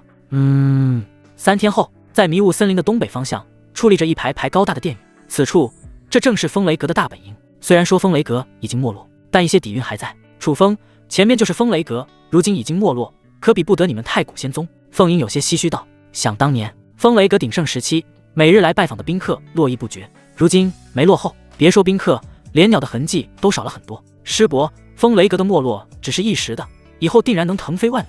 楚风不怎么会安慰人，竭尽脑力只想出这么多词。拜见阁主，见过师姐。当凤英、楚风一行人进入风雷阁后，弟子们恭敬地打着招呼，他们那好奇的目光落在了楚风、洛里、柳姨三人身上，不过更多的还是落在了楚风身上。风雷阁女子居多，男子很少，外加这些女弟子们不怎么出去走动，自然对突然出现的男人好奇。可因为凤英在旁边，他们仅仅看了楚风几眼，就收回目光，各忙各的。凤英带着楚风他们去到最大的殿宇，嘱咐不能有任何打扰后，就走向殿宇的最深处。师伯，你与我师尊是怎么认识的？路上，楚风觉得走着无聊，就询问道。那是一个漆黑的夜晚，我遭到邪道偷袭，危在旦夕，是瑶池仙子救了我，而后我们一同游历，成为了关系很好的朋友。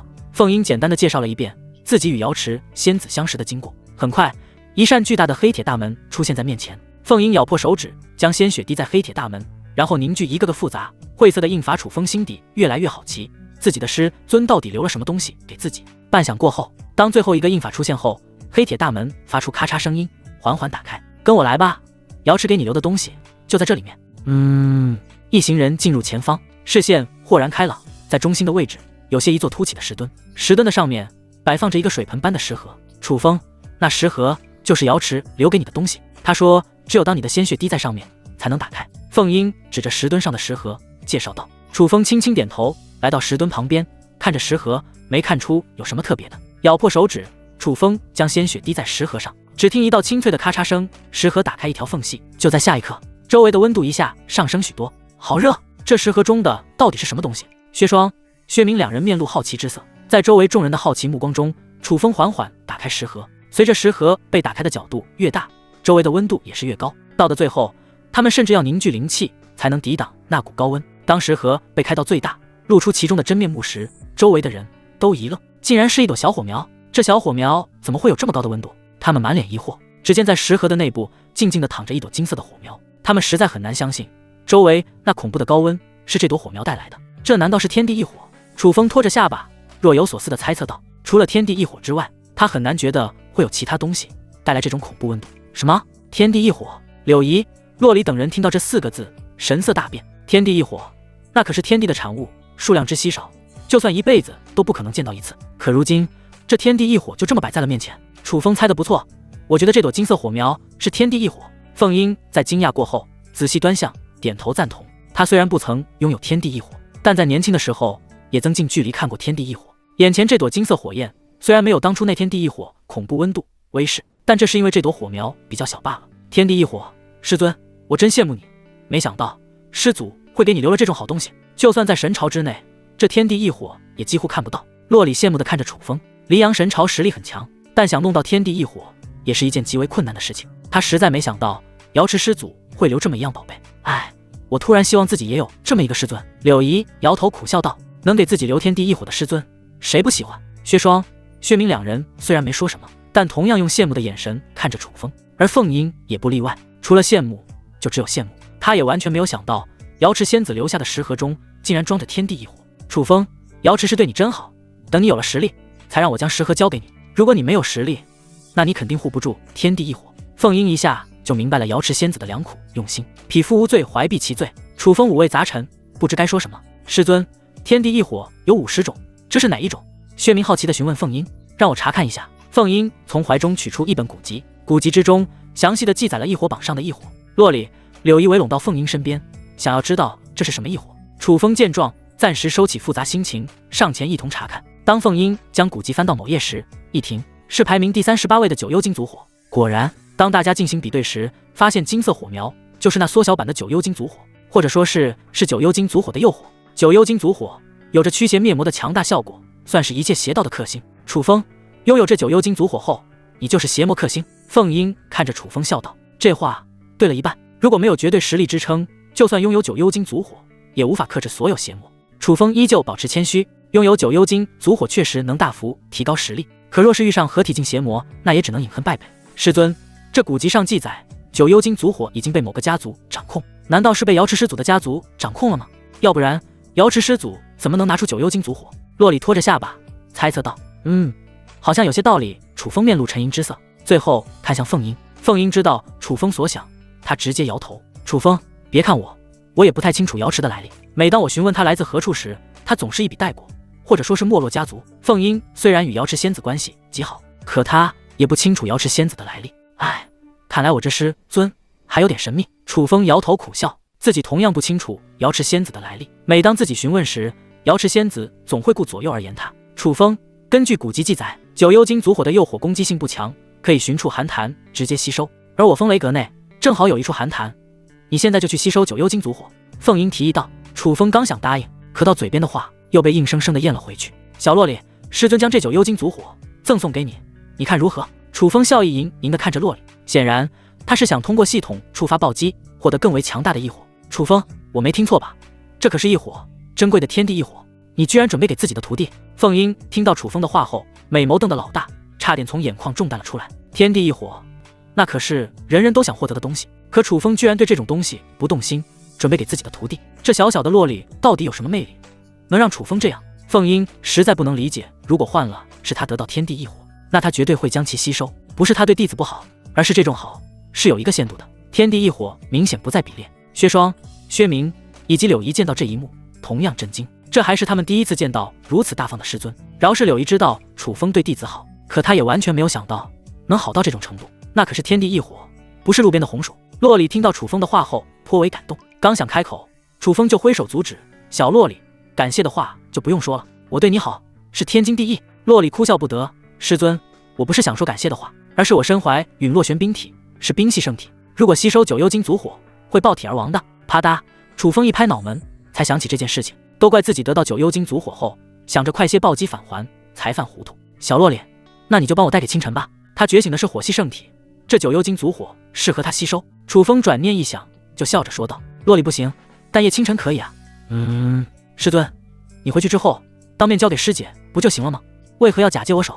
洛里小小的脑袋中满是大大的疑惑。楚风自然不方便告诉洛里真相，就随便找了个借口，我是为了促进你们师姐妹之间的感情。原来如此，洛里也没有怀疑，将带着九幽金族火的食盒收下。而一旁的凤英也是摇头苦笑，这楚风对弟子好的没话说。至于薛双、薛明也是非常羡慕那位清晨的弟子，如果可以，他们很希望自己就是清晨，或者拜入楚风门下，这样以后有异火，说不定就轮到他们了。可这种事情他们也只能想想。就在这时，熟悉的声音在楚风脑海响起，丁，宿主成功赠送异火榜排名39的异火九幽金族火，是否进行暴击返还？是。丁，恭喜宿主触发99倍暴击返还，获得异火榜第9位异火净莲妖火。什么？排名第9的异火，净莲妖火。楚风面色平静，但内心却掀起滔天巨浪。异火与异火之间也有着巨大的区别，特别是异火榜排名前10的异火，更是蕴藏着恐怖威能。传闻这净莲妖火有净化万物的特效，任何东西只要被其沾上丁点，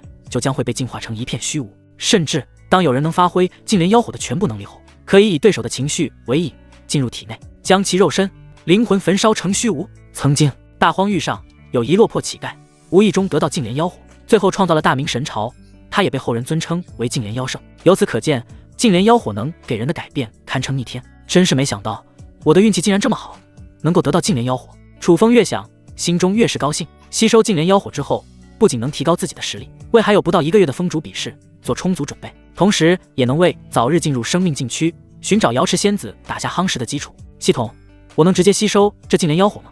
楚风在心中问道。如果不是异火的诱惑，那吸收起来非常麻烦，一个不慎，生死道消也不是不可能。丁，系统暴击返还的异火可以直接吸收，宿主不用担心会被反噬，那真是太好了。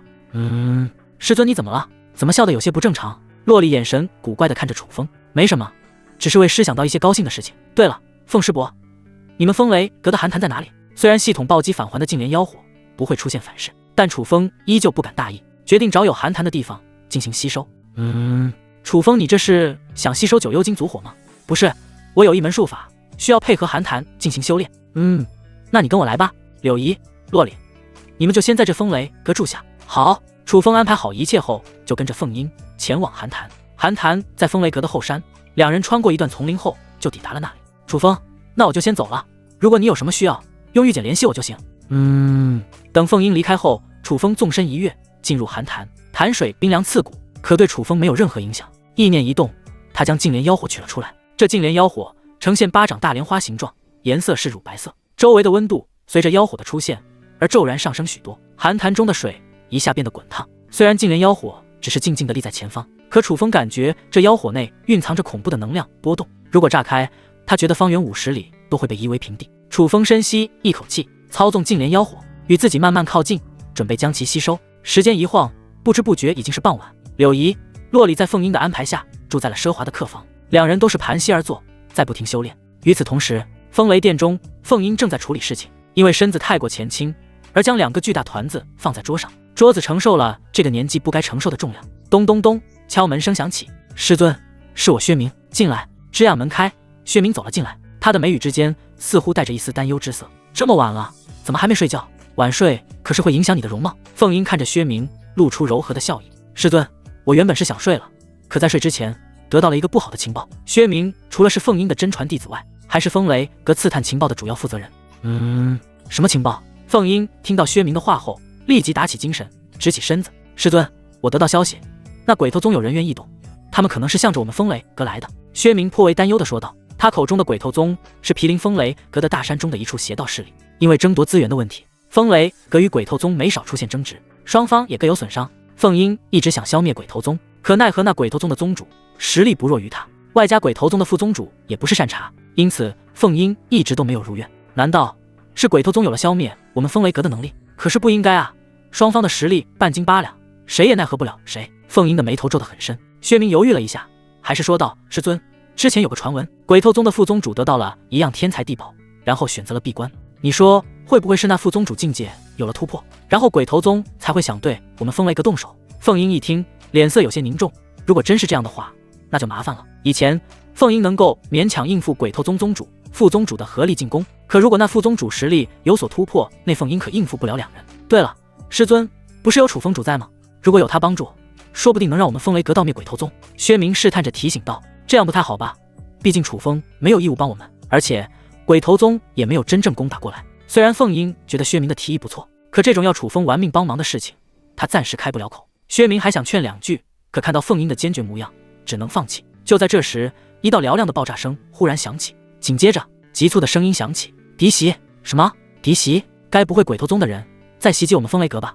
薛明神色大变，心中有着一股不祥的预感。走，我们出去看看。凤英暗暗皱眉，率先破空而出，去往外面。薛明见状，连忙跟上。此时风雷阁已经是一片火光，弟子们已经与敌人缠斗到了一起。这些敌人穿着相同的灰色袍服，在灰色袍服的右上角有着一只巨大的鬼头，这赫然是邪道势力鬼头宗的袍服。真是鬼头宗对风雷阁发动袭击。而在鬼头宗之人的后方，正阴侧侧地站着2个人。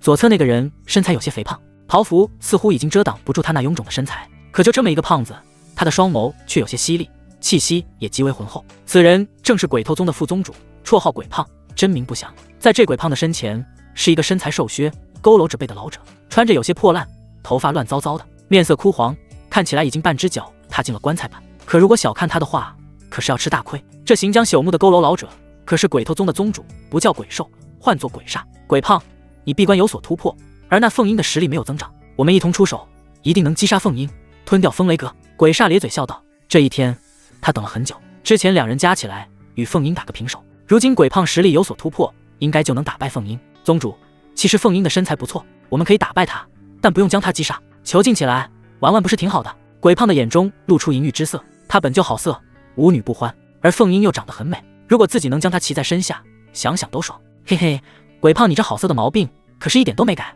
不过我觉得你说的有道理，杀了凤英确实有点便宜她了，要让她生不如死才对。鬼煞的眼中也是露出恶心的神情，自己老是被凤英压制，如果有机会，自己一定要看到凤英落魄的样子，被当成宠物一样囚禁起来，确实是个不错的主意。咦，宗主，那2人有些眼生，但看起来好像也非常不错。鬼胖忽然看向前方，眼中再次露出邪恶的光芒。鬼煞顺着视线看去，然后就看到了一个像蜜桃般的女人，以及一个可爱的萝莉。这2人赫然是柳姨与洛莉。当他们知道有人攻打风雷阁时，就立即出来帮忙。这2人确实吸引眼球。鬼胖，要不你在压凤英前，先拿这2人开荤，解解馋。鬼煞似笑非笑地说道。鬼胖顿时眼前一亮，宗主，这感情好啊，我待会就让你看一场春宫大戏。说完，他急不可耐地冲向柳姨、洛莉，而他们2人似乎也有所感觉，侧头看去，就看到一个胖子袭来，气势颇为强大，绝对不是他们能够阻拦的。糟糕，公主你先走，我先拦着这胖子。柳姨一马当先冲向鬼胖，可他刚刚到鬼胖面前，就被后者强大的气势压制，动弹不得。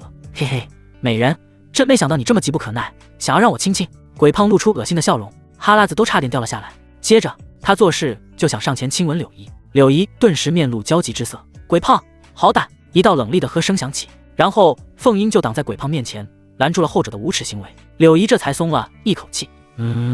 原来是凤阁主，你怎么这么喜欢破坏别人的好事？还是说你想代替这女人让我亲一口？鬼胖被坏了好事也不恼怒，反而更为无耻地说道。凤英和曾听过这种话语，气得脸色通红。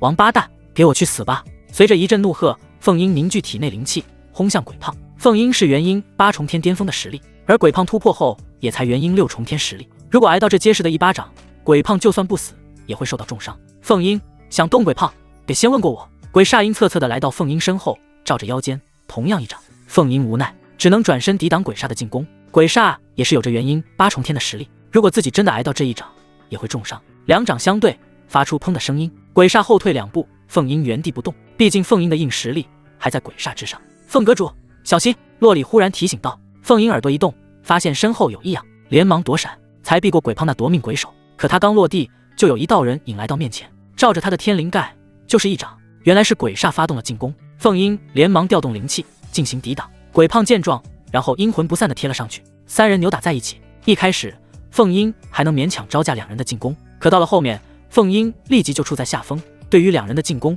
有些招架不住。不行，再这么下去我要输了。风雷掌！只见凤英在双掌之上汇聚灵气，轰出最强的一招术法风雷掌。风声、雷声呼啸，双掌带着强大的威力冲了出去。鬼胖、鬼煞2人不敢怠慢，同时使出自己的最强术法鬼罗拳分鬼术。一大一小的2团黑雾同样冲了出去，与风雷掌触碰时发出巨大声响，对碰的能量余波让他下方的殿宇坍塌小一半。等灰尘散去，鬼胖、鬼煞毫发无伤。风雷阁的众人面露难色，往日阁主使出风雷掌后，多多少少都会让2人受伤。糟糕，局势不妙！凤英脸色一沉，没有让鬼胖、鬼煞受伤，看来今日是凶多吉少。凤英，看来今日你们风雷阁的历史要到此为止了。鬼煞一声冷笑，如同利剑冲了过去。鬼胖也是发出桀桀的声音，紧随其后。3人再次缠斗，但凤英很快就落入下风。到了后来，节节败退，只有勉强招架之力，毫无反击势头。难道今日我风雷阁要完了吗？凤英内心有些绝望。可就在千钧一发之际，一道冷喝声响起：“哪里来的小杂碎，敢对我凤师伯动手！”强大的破空声响起，一个俊逸男子出现，正是楚风。他刚融合净莲妖火，就发现风雷阁遭到敌袭，出来一看，就看到凤英遭到了袭击，怒从心起。鬼胖与鬼煞也是注意到了楚风，当他们发现楚风比较年轻时，脸上露出不屑的笑容。哪里来的小白脸？这是准备送死呢？宗主，你继续对付凤英，我来收拾这小白脸。好，鬼胖对着楚风的一顿嘲讽，然后扭头攻向楚风，屈指成爪，气势汹汹地抓向楚风的天灵盖。区区蝼蚁！楚风眼底闪过一丝冷笑，然后轻描淡写地举起右手对上鬼煞，能够清晰地看到，在楚风的掌心似乎有着一朵乳白色的莲花闪过。虽然鬼胖看见了，但他不以为意，以为是对方的什么变化之法。在众人的瞩目下，掌爪对在了一起。看我不把你手掌拧下来！鬼胖继续打着嘴炮，可他这话刚说完，就发现了不对，那就是自己不仅没有将楚风的手掌拧下来，反而感觉到手上有着一股强大的灼热之感。这是怎么回事？鬼胖有些疑惑，低头一看，瞳孔瞬间一缩，只见他的手上出现了一团诡异的乳白色火焰。火焰看似不大，但片刻时间就将鬼胖的手掌给烧成了虚无。该死，这到底是什么火焰？鬼胖大惊，以他的实力，别说是寻常火焰，就算是强大的兽焰，也不可能将自己手掌给烧了。他连忙挥动另一手，想要将乳白色的火焰熄灭，可不管他怎么用力，那火焰根本无法熄灭，就算是用灵气碾压，也遏制不住火焰的势头。见到这一幕的鬼胖头皮发麻，拼了！鬼胖眼底闪过一抹狠色，将那条被火焰燃烧的手臂当即扯了下来。手臂连心，即使以鬼胖的实力，还是发出一道痛苦的嘶吼声。混蛋，逼得我自废一条手臂，你该死！看我不宰了你！鬼胖死死瞪着楚风，如同猛兽一般，想要一口将后者吞下。他还没有意识到楚风实力不凡，以为楚风是靠着这神秘火焰奇袭自己，才让自己吃了大亏。如果在有准备的情况下，绝对不会着了楚风的道。万鬼拳！阴风呼啸，无数带着鬼头的劲拳出现在鬼胖周围，然后铺天盖地地向着楚风而去。楚风眼神平静，轻轻抬起手，一朵乳白色莲花火焰就飘了过去。在与那些万鬼拳接触的刹那，净莲妖火瞬间将其焚烧成虚无。怎么会这样？这到底是什么火焰？鬼胖瞪大双眼，不敢相信眼前这一幕，一股深深的恐惧没来由得从心底升起。跑，得赶紧跑，不然我恐怕会被焚烧成虚无。鬼胖催动体内剩余的所有灵气，开始向着风雷格外快速逃跑。跑？能跑哪里去？楚风嘴角露出一丝轻蔑，那净莲妖火在他指挥下很快追上鬼胖，蹭的一下就将鬼胖焚烧成虚无，连渣渣都没有剩下来。周围鬼头宗的人见到这一幕，暗暗吞了吞口水。可怕，那火焰真可怕，居然连元婴6重天的强者都能焚烧。还有这操纵火焰的神秘男子到底是谁？一瞬间，他们觉得今日与宗主、副宗主攻打风雷阁似乎不是一个正确的选择。而不远处的鬼煞虽然在与凤英不断缠斗，可他也时刻注意着鬼胖、楚风的战场。当看到鬼胖被楚风催动火焰碾杀，眉头直跳。该死，这突然冒出来的家伙是谁？还有他操纵的火焰，难道是天地异火？鬼胖虽然没有接触过天地异火，但能轻易将元婴境修士焚烧成虚无的火焰，除了天地异火，他实在想不出还有什么其他火焰。鬼煞，我们在打斗呢，你怎么能分心？一道淡漠的声音在鬼煞耳边响起，他暗道不妙，回过头发现凤英一拳袭来，他匆忙阻挡，可已经来不及，整个人瞬间被打飞出去。凤英得势不饶人，继续攻击鬼煞。凤师伯，我帮你！楚风如同鬼魅般出现在鬼煞侧面，伸出右手拍向鬼煞的胸部，净莲妖火在掌心旋转，不断逼近。鬼煞见到这一幕，眼皮直跳，脊背之处不由得生出一股凉意。他很想逃跑，避开楚风的净莲妖火，可时间上已经来不及，无奈之下只能凝聚灵气进行抵挡。毫无意外，那净莲妖火只是瞬间就将灵气燃烧，同时席卷鬼煞全身。啊！凄厉的惨叫声顿时从鬼煞的口中响起。他想要扑灭净莲妖火，可不管如何努力都无法将其扑灭。前辈饶命，我错了。鬼煞对着楚风不断磕头认错，祈求能对方留情。敢欺负我师伯，该死！楚风霸气的冷哼一声，然后任由鬼煞被净莲妖火焚烧成虚无。鬼透宗的其他人见到宗主、副宗主都被杀了，哪里还有打下去的心情，纷纷向着外面逃去。而风雷阁这边因为楚风的出现而士气大振，趁势追击鬼头宗的邪道。呼，楚风，这次多亏你出手，要不然我风雷阁恐怕会成为历史。凤英对着楚风投去感激的目光，如果不是后者及时出现，现在的自己已经被鬼胖、鬼煞打败，而风雷阁恐怕已经不复存在。凤师伯，举手之劳罢了。楚风依旧保持谦虚。对了，楚风，你刚刚使出的乳白色火焰是异火，排名应该在九幽金族火之上吧？凤英试探着猜测道。洛里、柳姨也是来到楚风身边，一脸的好奇。可能是吧。楚风打了个马虎眼，难怪你之前会将九幽金族火让给弟子，原来体内有着更强的异火。凤英恍然大悟，同时看向楚风的眼中有着羡慕之色。楚风，你拥有的好东西也太多了吧？圣体、魂术、异火。柳姨酸溜溜地说道。楚风看向远方，嘴角微微上扬，可能这就是所谓的天命之子吧。清风吹拂，吹起袍服，在月光的照耀下，楚风颇有一副谪仙模样。洛里的眼中不禁露出痴迷模样。师尊真帅！没了鬼胖，鬼煞的鬼头宗被风雷阁当场覆灭。除了这个心头大患，风雷阁上下无比高兴。在凤英的指挥下，他们纷纷向着楚风拜谢。唯有让楚风感觉可惜的是，鬼胖、鬼煞两个穷鬼，储物界中根本没多少东西。楚风，接下来你有什么打算吗？前往迷雾森林继续历练，为风主比试做准备，同时也让小洛里进行历练，为半年后的元龙秘境资格战做准备。那到时候你们太古仙宗进行大比的时候，我可要过来观看。欢迎。时间一晃，距离太古仙宗风主比试还剩下3天。由于风主比试是太古仙宗的重头戏，因此顾红衣会邀请一些势力前来观看。这次来的有青云剑宗、石荒村以及天火皇朝等势力。仙穹殿，顾红衣坐在首位，正笑盈盈地看着下方。只见在那里坐着一个穿着凤袍的女子，她身材完美，面容姣好，肌肤如同白玉，配合那眉宇间的一丝傲气，妥妥就是一个成熟御姐。此人是天火皇朝的皇后，唤作韦秀，代表天火皇朝因顾红衣邀请前来观看太古仙宗的风主比试。别看韦秀是皇后，以为是一个母仪天下的弱女子，但其实不然。这韦秀可是有着元婴9重天的实力，是天火皇朝皇帝非常得力的帮手。韦皇后尝尝我们太古仙宗盛产的天古龙井茶，1年可是只产1斤。顾红衣笑着说道。韦秀轻拿茶杯触碰一口，原本平静的脸庞上露出一抹惊讶之色。顾宗主，这茶确实不错，比我们天火皇朝的炎火茶好喝多了。对了，顾宗主，上次你们18峰比试的第1名是哪个峰脉？天灵峰、雷灵峰还是醉仙峰？在韦秀的印象中，这3大峰脉弟子实力最强，最有可能夺得第1，都不是，是瑶池峰取得第1。什么？瑶池峰？韦秀喝茶的动作顿时一停，脸上露出困惑之色。顾宗主，如果我没记错的话，瑶池峰只有楚风一人吧？他作为峰主不可能参赛，而且他的实力……韦秀话到这里顿了顿，没有继续往下说。他记得楚风实力极为一般，若非瑶池仙子失踪前指明让他继承自己的峰主之位，那韦秀觉得楚风可能会是一个普通到不能再普通的仙宗弟子。韦皇后，士别3日当刮目相待。楚风已经不是当初那个楚风，而瑶池峰也不是那年的瑶池峰。接下来半晌的时间，顾红衣将楚风、瑶池峰的变化都详细说了一遍。饶是以韦秀那不凡的心性，听完后也不禁露出惊愕之色。这楚风竟然觉醒了圣体，短短3月就有了元婴3重天的实力，还收了2个非常有天赋的弟子，真是不可思议。此时，这位天火皇朝的皇后突然想见见楚风。韦皇后，不如你猜猜这次峰主比试第1名会是谁？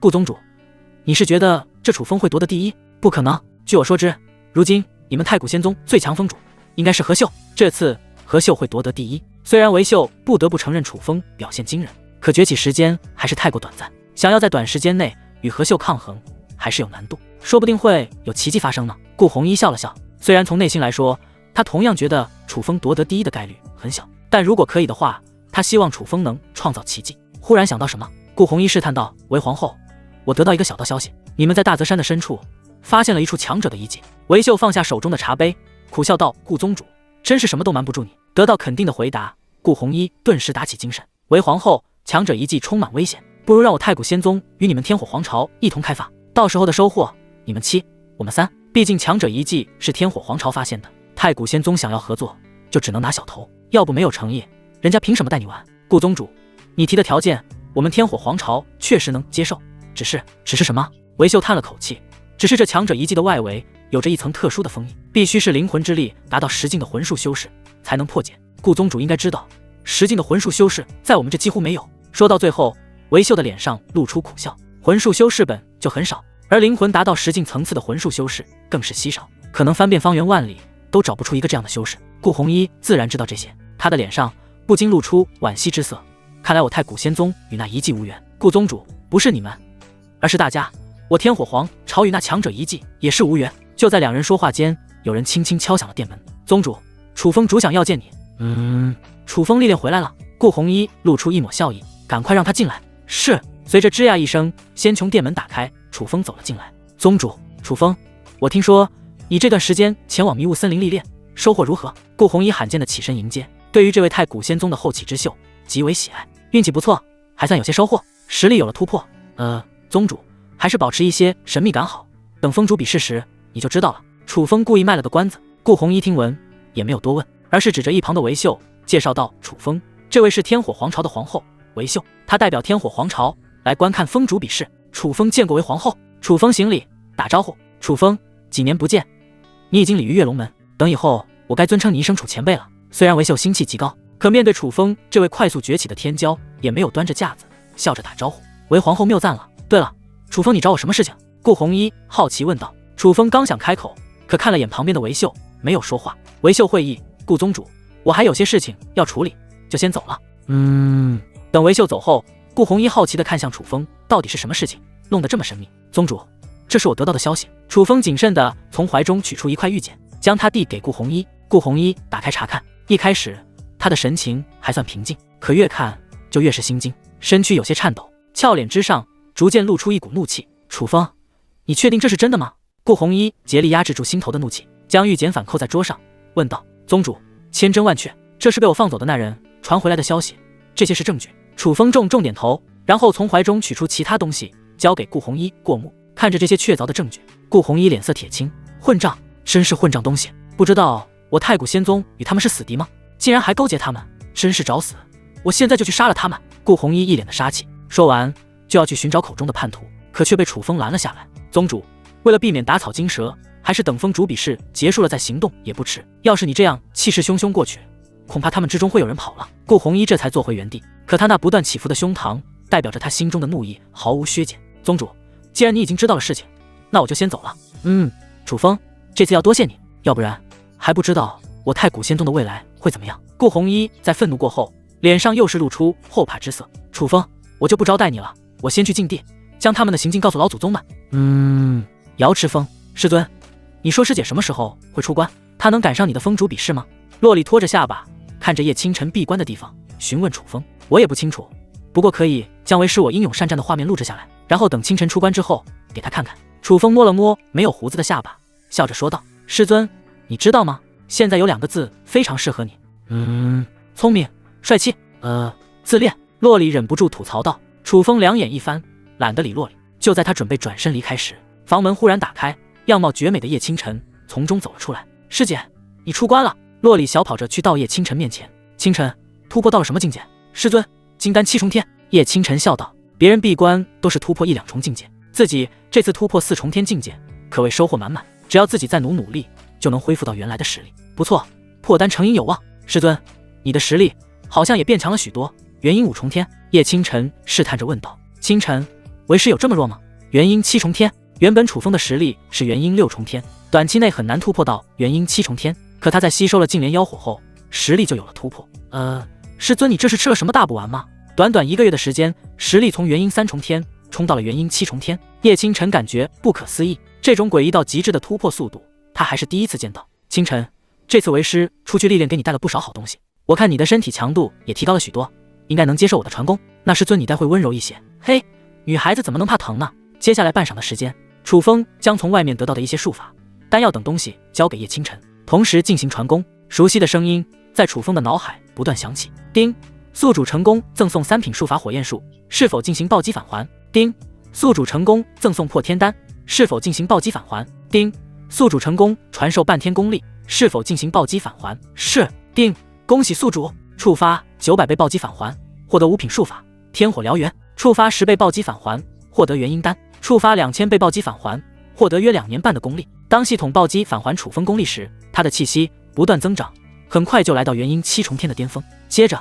一道清脆的咔嚓声响起，楚风的境界来到元婴8重天。“师尊，你刚刚的实力是不是又有了突破？”叶清晨距离楚风比较近，他敏锐地察觉到了楚风气息上的微下变化。虽然这种微小变化被楚风竭力压制，可依然让叶清晨察觉到了一丝异常。“清晨，既然你借助我的传功，实力来到了金丹8重天，那威势突破到元婴8重天，不是很正常的事情吗？”楚风笑着说道。师尊，你真是变态。不过有一说一，有你这种师尊真好，出去倍有面子。师尊，以后出去了，不如你喊我师姐如何？这样显得你比较年轻。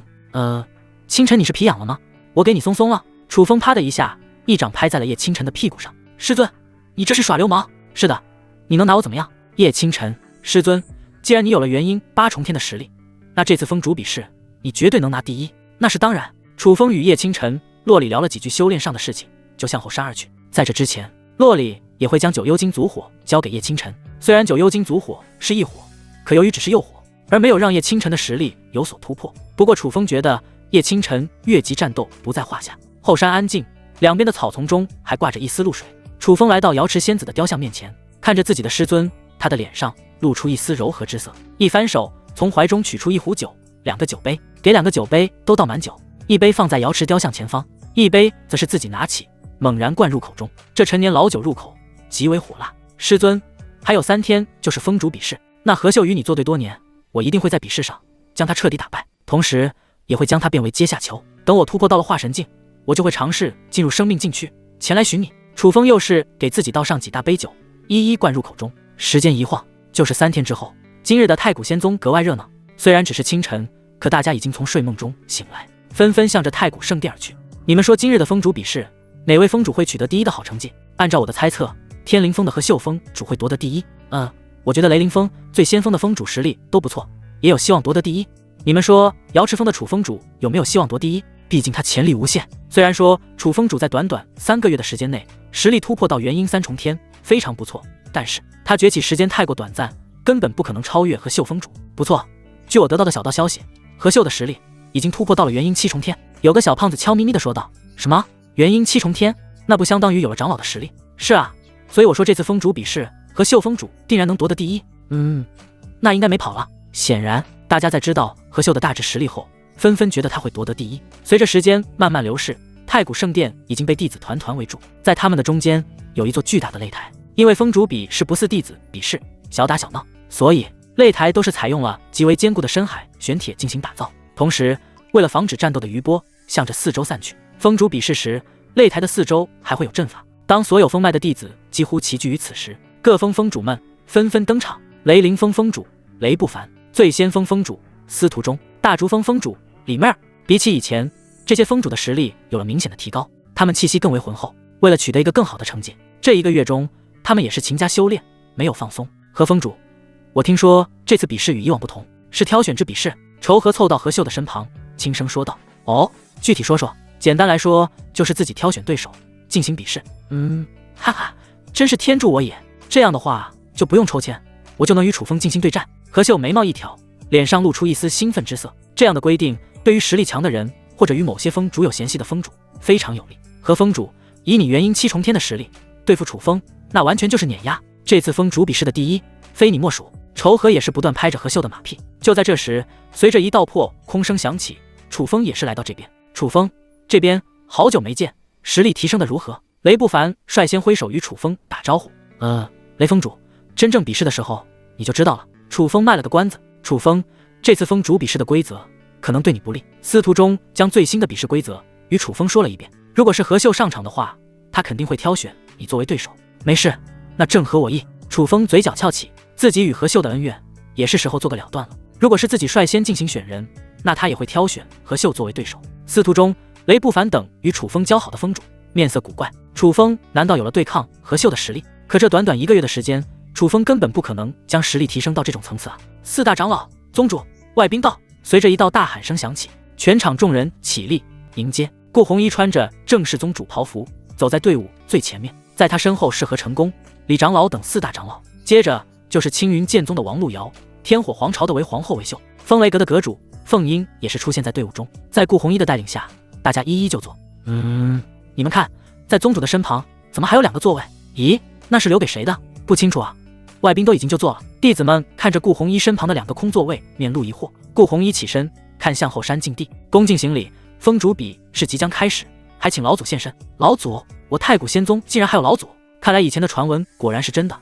我太古仙宗最强之人不是宗主。弟子们一阵热议，然后顺着顾弘一的视线看向后山敬地。沉寂片刻后，就有2道强大的气息从禁地中猛然出现。这2股气息让得在场许多人都是心中一颤。化神，这是化神境的实力，真是没想到，除了宗主之外，我太古仙宗还有2大化神强者。在一片片惊呼声中，禁地中的2道强大气息不断向着太古圣殿逼近。很快，2道身影就出现在众人视线内。左侧那人穿着粗布麻衣，腰间别了这一把神秘之剑，此人就是与楚风有过一面之缘的封剑尊者。而右侧那人是个风韵犹存的成熟女子，她的样貌竟然与顾弘一有着几分相似，不应该说是顾弘一的样貌与他有些相似。顾弘一拜见封剑尊者与金花尊者。顾弘一再次行礼。封剑尊者，当初我太古仙宗那一位凭借一手封剑闻名的强者金花尊者，好像是宗主的亲姑姑，靠着一朵金花打遍周围无敌手，真是没想到他们还活着。周围的弟子们立即分析出了两人的来历，在太古仙宗的历史中，这两人应该都是失踪了，却没想到他们都还活着。拜见封剑尊者、金花尊者。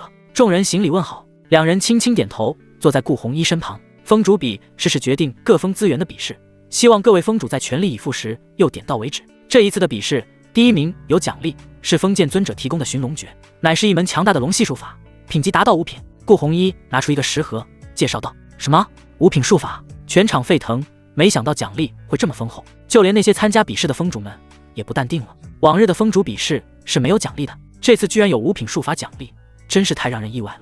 一个个封主都是眼神火热地盯着食盒，势在必得。顾红衣收起食盒，掷得有声道：“封主比试，现在开始。”说完，就有人拿出封主名单，倒扣在木盒内，递到顾红衣面前。顾红衣随即一抽，看着名单，淡淡说道：“第一场第一人，何秀。”什么？第一场就是何秀封主？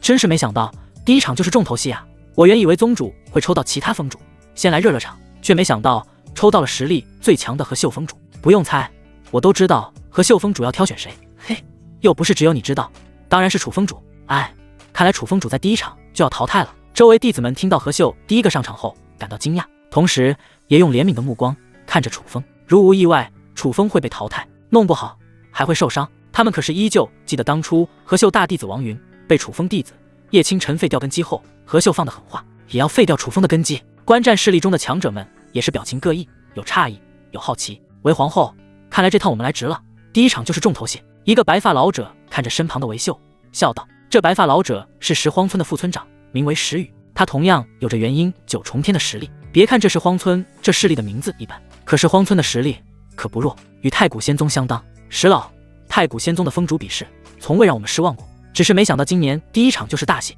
韦秀也是感慨道：“往日这种封主比试的大戏都在最后，没想到今年提前了。何封主，好机会，恭喜你，马上就能报仇了。”仇和再次拍起何秀的马屁，真是天要灭亡楚风。何秀面露的一只色，一拍椅子，身形冲向擂台中间。他看向楚风，扬了扬手指，面色冷厉道：“楚风，我要挑战你，我们之间的恩怨也该在今日画上一个圆满的句号。当然，你也可以直接放弃认输。”说完，何秀露出挑衅的神情，唰的一下，全场的目光都集中在了楚风的身上。他们会看楚风如何选择。如果他们是楚风，那他们可能会选择认输，暂时避开何秀的锋芒。虽然说认输会有些丢脸，可那也总比受伤来的划算。等以后有了实力再回击何秀也是不迟。楚风面色平静，他缓缓起身，身形一跃，来到擂台中间。何秀，我们之间的账是该算了，不过我觉得光凭你一人可能不够。何秀眉头一皱：“楚风，你什么意思？难道你想对战多位封主？”“不错，我正是这个意思。”此话一出，全场顿时无比安静，旋即一片哗然。我没听错吧？这楚风主想要挑战几位封主？这也太扯淡了吧！楚封主连何秀封主都对付不了，更何况是对付几位封主？不，我倒是觉得楚封主非常聪明，同时对战多位封主输了，那名声绝对比对战何秀封主输了来得好听。不错，周围的人先是惊讶，旋即有人分析出其中利弊后，就恍然大悟。对战多位封主，不管输赢，这份勇气就超过了许多人，即使输了，也有非常好听的名声。楚风，你倒是会给自己找台阶。何秀冷哼一声，然后看向看台上的顾红衣：“宗主，既然这楚风要求挑战多位封主，我觉得可以。”顾红衣皱了皱眉头，有些不明白楚风葫芦里卖的什么药。楚风，你想清楚了？宗主已经考虑清楚，还请其他11位与何秀交好的封主一同上场。楚风平静地说道。狂妄！楚风，你对自己的实力没有一个认知吗？算了，别与他废话，既然他这么张狂，收拾一下也是好的。对，今日就让楚风明白，年轻人觉醒圣体是厉害，但得低调行事。仇和等11位与何秀交好的封主纷纷下场，聚到擂台，一个个都眼神不善地看着楚风。今日他们势必要教训一下这位狂妄的瑶池峰封主，好让他明白年轻人得低调。韦皇后没想到这楚风还有几分小聪明，知道在打不过何秀的情况下还能来这么一手。石宇摇摇头，韦秀皱了皱眉头，没说话。这个时候，王路遥这位楚风的师伯也是一脸困惑。何秀，时间紧迫，你们可以出手了。楚风风轻云淡地说道。我先来，玄冥神掌，我再来，霸王枪，双节锁链。12位封主同时使出自己最强的术法，攻向楚风。华丽的招式一时间布满整座擂台，而擂台上的阵法也是被开到极致，尽量避免攻击余波会冲击到周围的弟子。楚风对着上方屈指一点，雄厚的灵魂之力如同巨型海浪冲天而起，经过交织汇聚，这些灵魂之力变化成一把巨大的剑刃。魂斩天下，这赫然是楚风之前暴击返还的魂术。魂斩天下，灵魂剑刃带着恐怖威势，向着那些华丽的术法而去。当他们触碰在一起的时候，没有发出惊人的轰鸣声，只有撕拉声音响起。接下来发生的一幕，让在场所有人都是瞠目结舌。只见那灵魂剑刃像切豆腐一般，摧枯拉朽般的毁灭封主的术法，仅只是一个呼吸的时间，12道术法全部灵魂剑刃消灭。怎么会这样？楚风使出的是什么术法？这什么魂斩天下？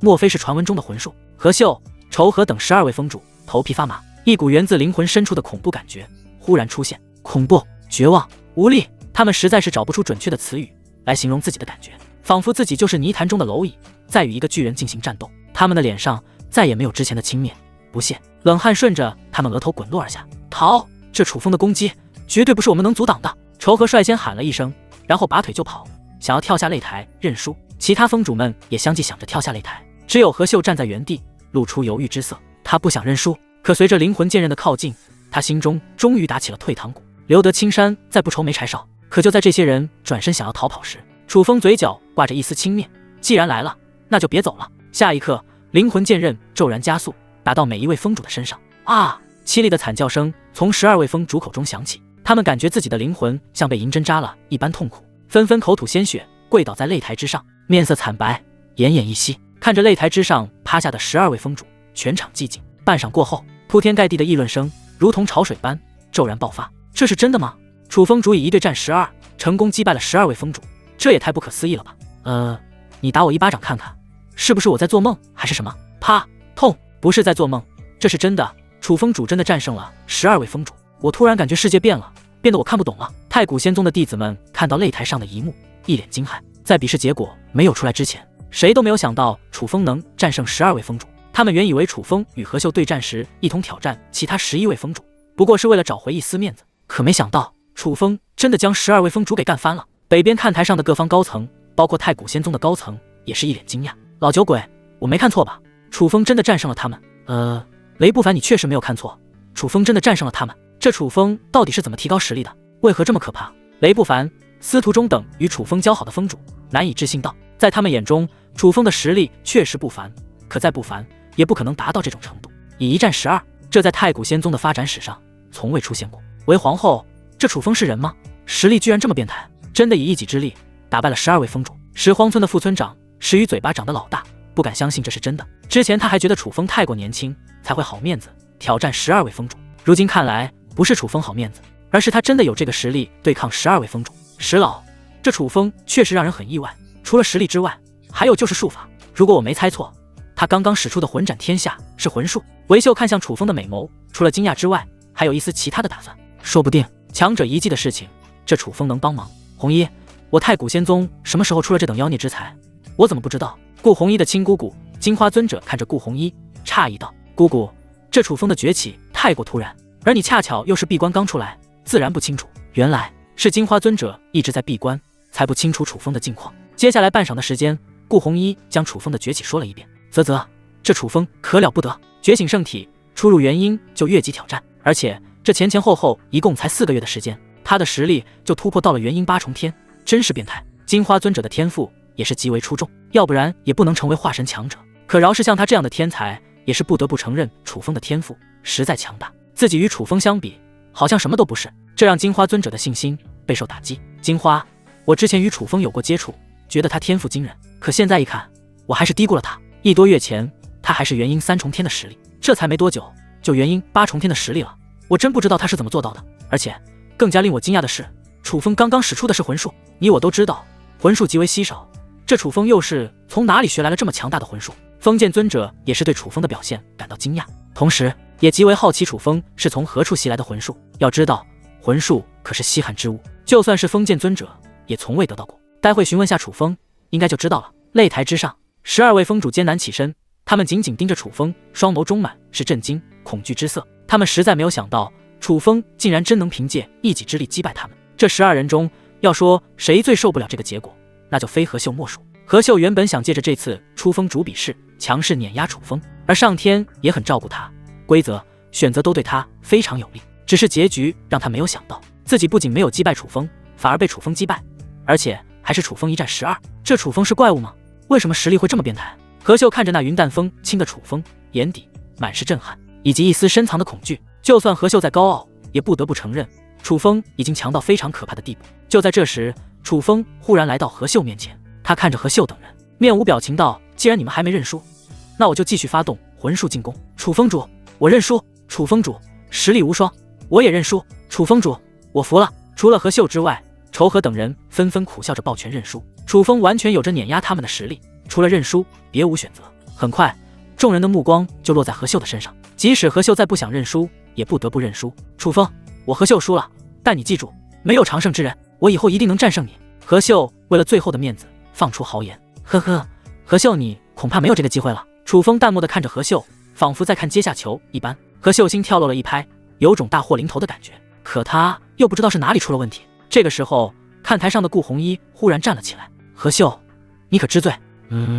宗主在说什么？不知道，不过感觉会有什么大事发生。众人紧紧盯着顾红衣。宗主，我之前确实针对楚风，但也谈不上有罪吧。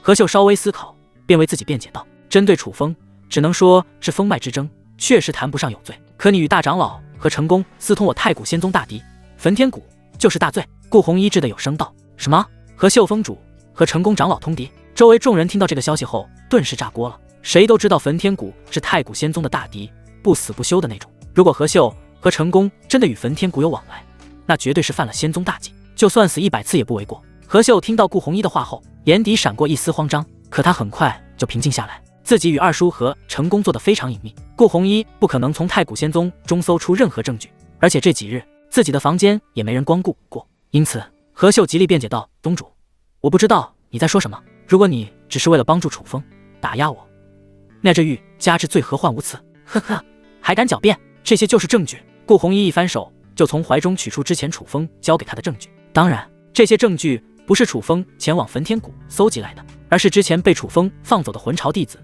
洛阳帮助楚风搜集的。当时在迷雾森林的卧龙湖旁，楚风与洛阳达成交易，作为活命的条件，洛阳需要成为楚风在焚天谷的眼睛。为了防止洛阳回去后叛变，楚风给洛阳的灵魂下了禁制，只要自己愿意，就能随时要了洛阳的性命。在这种情况下，洛阳自然拼命为楚风干活。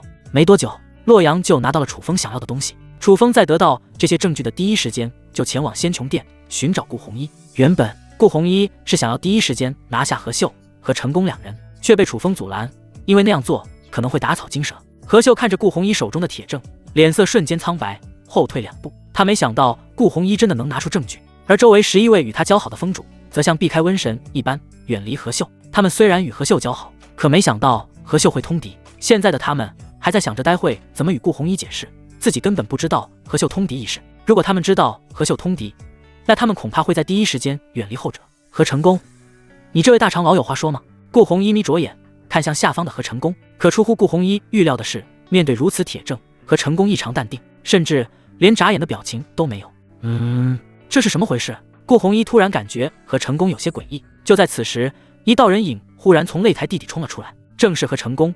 而北边看台上的何成功忽然变为了一根木桩，这是替身之术。雷不凡惊讶道：所谓的替身之术，就是使用物品代替自己，没有一定的实力，根本不能悄无声息地做到这一切。顾红衣，真是没想到你能搜集到我们通敌的证据，可惜还是棋差一招，只要我擒下楚风，一样能带着何秀全身而退。擂台上的何成功狰狞大笑道。在顾红衣质问何秀的时候，他就感觉事情不妙，然后就偷偷使出替身之术，悄悄来到擂台下方，准备抓住楚风，以楚风的性命作为威胁，逃离太古仙宗。与他们的性命相比，明显楚风这位仙宗未来之星的性命更为重要。他相信顾红衣、封建尊者、金花尊者会做出最有利仙宗的选择。不得不说，比起何秀和成功要老辣许多，在事情出现不好的端倪时就会进行选择。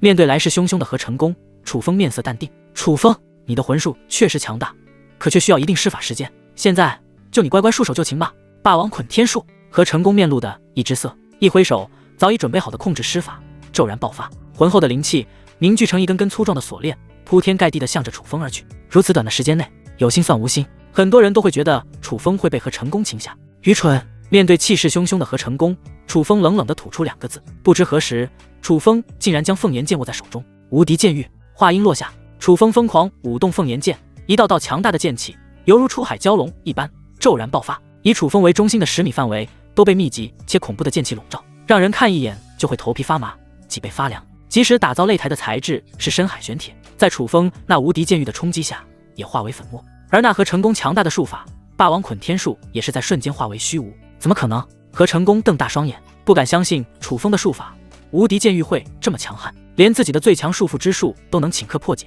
可不等和成功从震惊中反应过来，那漫天剑气就将他也笼罩在内。啊！撕心裂肺的惨叫声顿时从无敌剑域中响起，周围众人听到后感觉毛骨悚然。这和成功恐怕已经被劈成好几段了吧？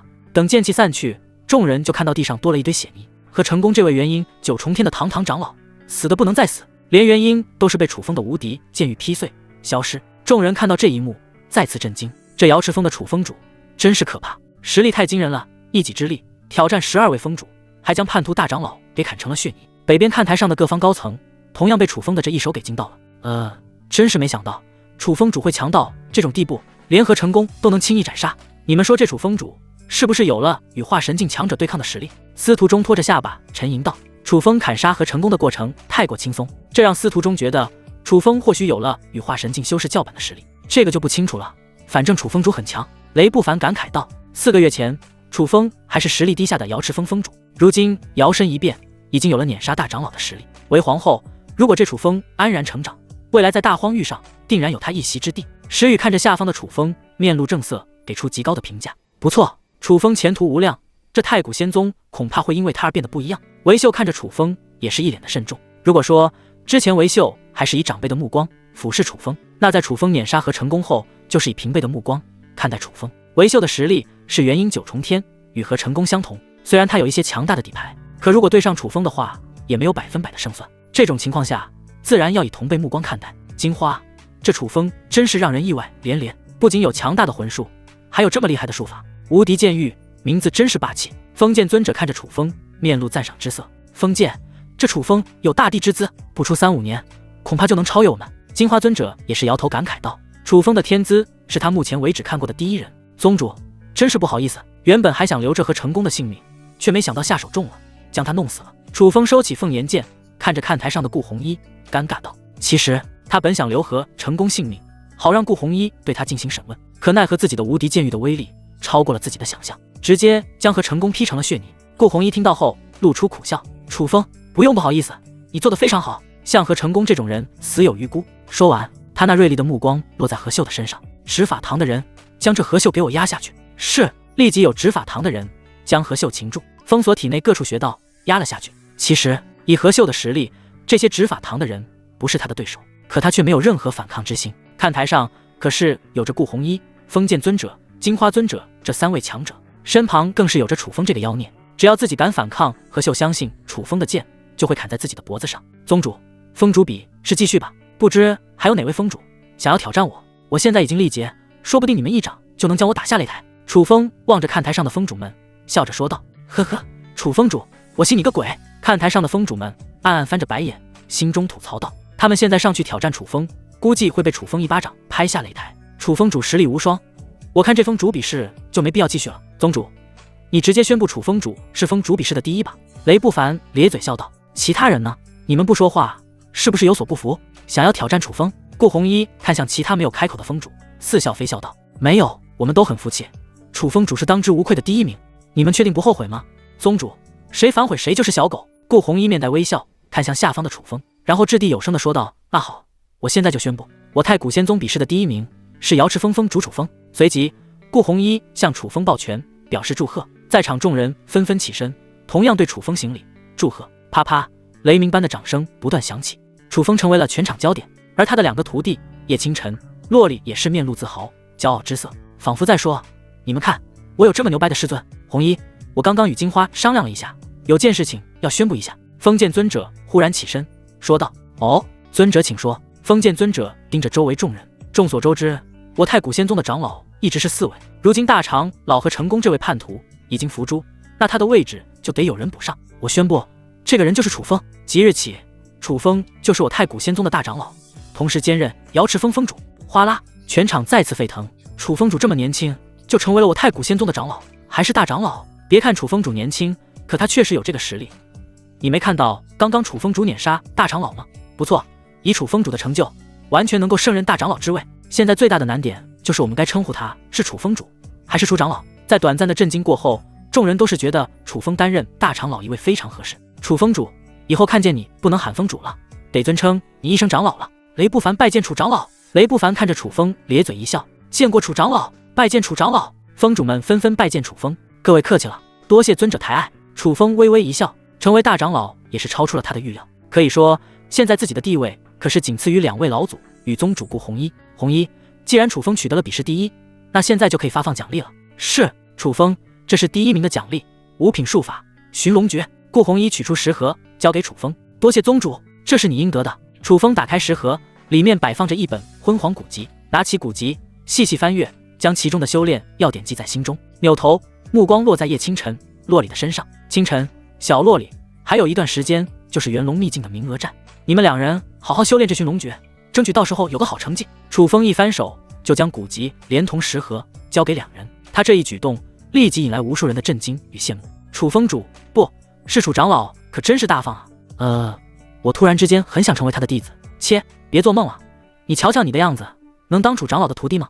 叶清晨、洛里共同接过食盒，感激道：“多谢师尊。”此时，熟悉的声音在楚风脑海响起：“丁，宿主成功赠送5品功法寻龙诀，是否进行暴击返还？”是。丁，恭喜宿主触发500倍暴击返还，获得准7品术法神龙霸天术，准7品功法，赚了，赚了！楚风心中高兴，之前自己最强大的术法是6品的无敌剑域，现在更进一步换成了这神龙霸天术。要知道，准7品术法一般只存在于大势力之中，而且在大势力中也只有一些最核心的弟子与高层才能进行修炼。就在这时，顾红衣腰间玉简响起，他看了一眼，暗暗皱眉。楚风，我得到消息，元龙秘境的名额战会有些许的变动，之前一直是各大势力的弟子间进行战斗，这次是师徒都要上场，可能接下来几个月的时间，你不仅要让弟子提高实力，同时自己的实力提升也不能落下。至于具体的规则，等几大势力商量后再行通知。楚风轻轻点头，表示知道。接下来，顾红衣又是说了几句话，就让大家都回到各峰，同时对应的修炼资源也会在2个时辰后发放到各个峰脉。原本热闹的太古圣殿很快就没几人，可是楚风的表现却深深地刻在了他们心里。瑶池峰后山，楚风带着叶清晨、洛里2人来到瑶池仙子的雕像面前，按照以往惯例，他依旧是取出2只酒杯，一只放在瑶池雕像的前方，一只摆在自己面前，然后从储物借取出1壶老酒。师尊，这次峰主比试我取得第1的成绩，还抓到了你死对头何秀通敌的证据，让何秀和成功下台，同时我也被提拔为了大长老。师尊，你如果知道这个消息的话，一定非常高兴吧？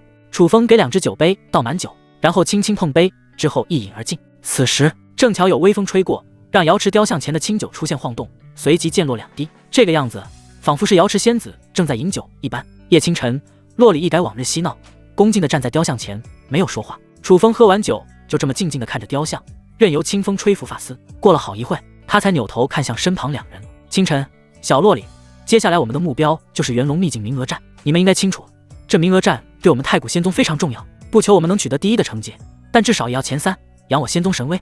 你们修炼上可有不懂的地方，尽管询问我。楚风一脸郑重地说道。这元龙秘境的名额战关乎太古仙宗未来的发展，不能大意。如果能取得一个好成绩，那太古仙宗就有更多的人能进入秘境获得好处。师尊，我这里有些地方不太明白。师尊，这门剑术修炼到这里的时候，我还是有些疑惑，为什么是这样？2人虽然天赋异禀，可在修炼上依旧是有些问题。对于他们的问题，楚风是知无不言，言无不尽。在楚风的指导之下，2人闭目细细感悟。不知过了多久，破空声响起，只见2道曼妙的身影出现在瑶池峰的后山，其中1人是宗主顾红衣，还有1人则是天火皇朝的皇后韦秀。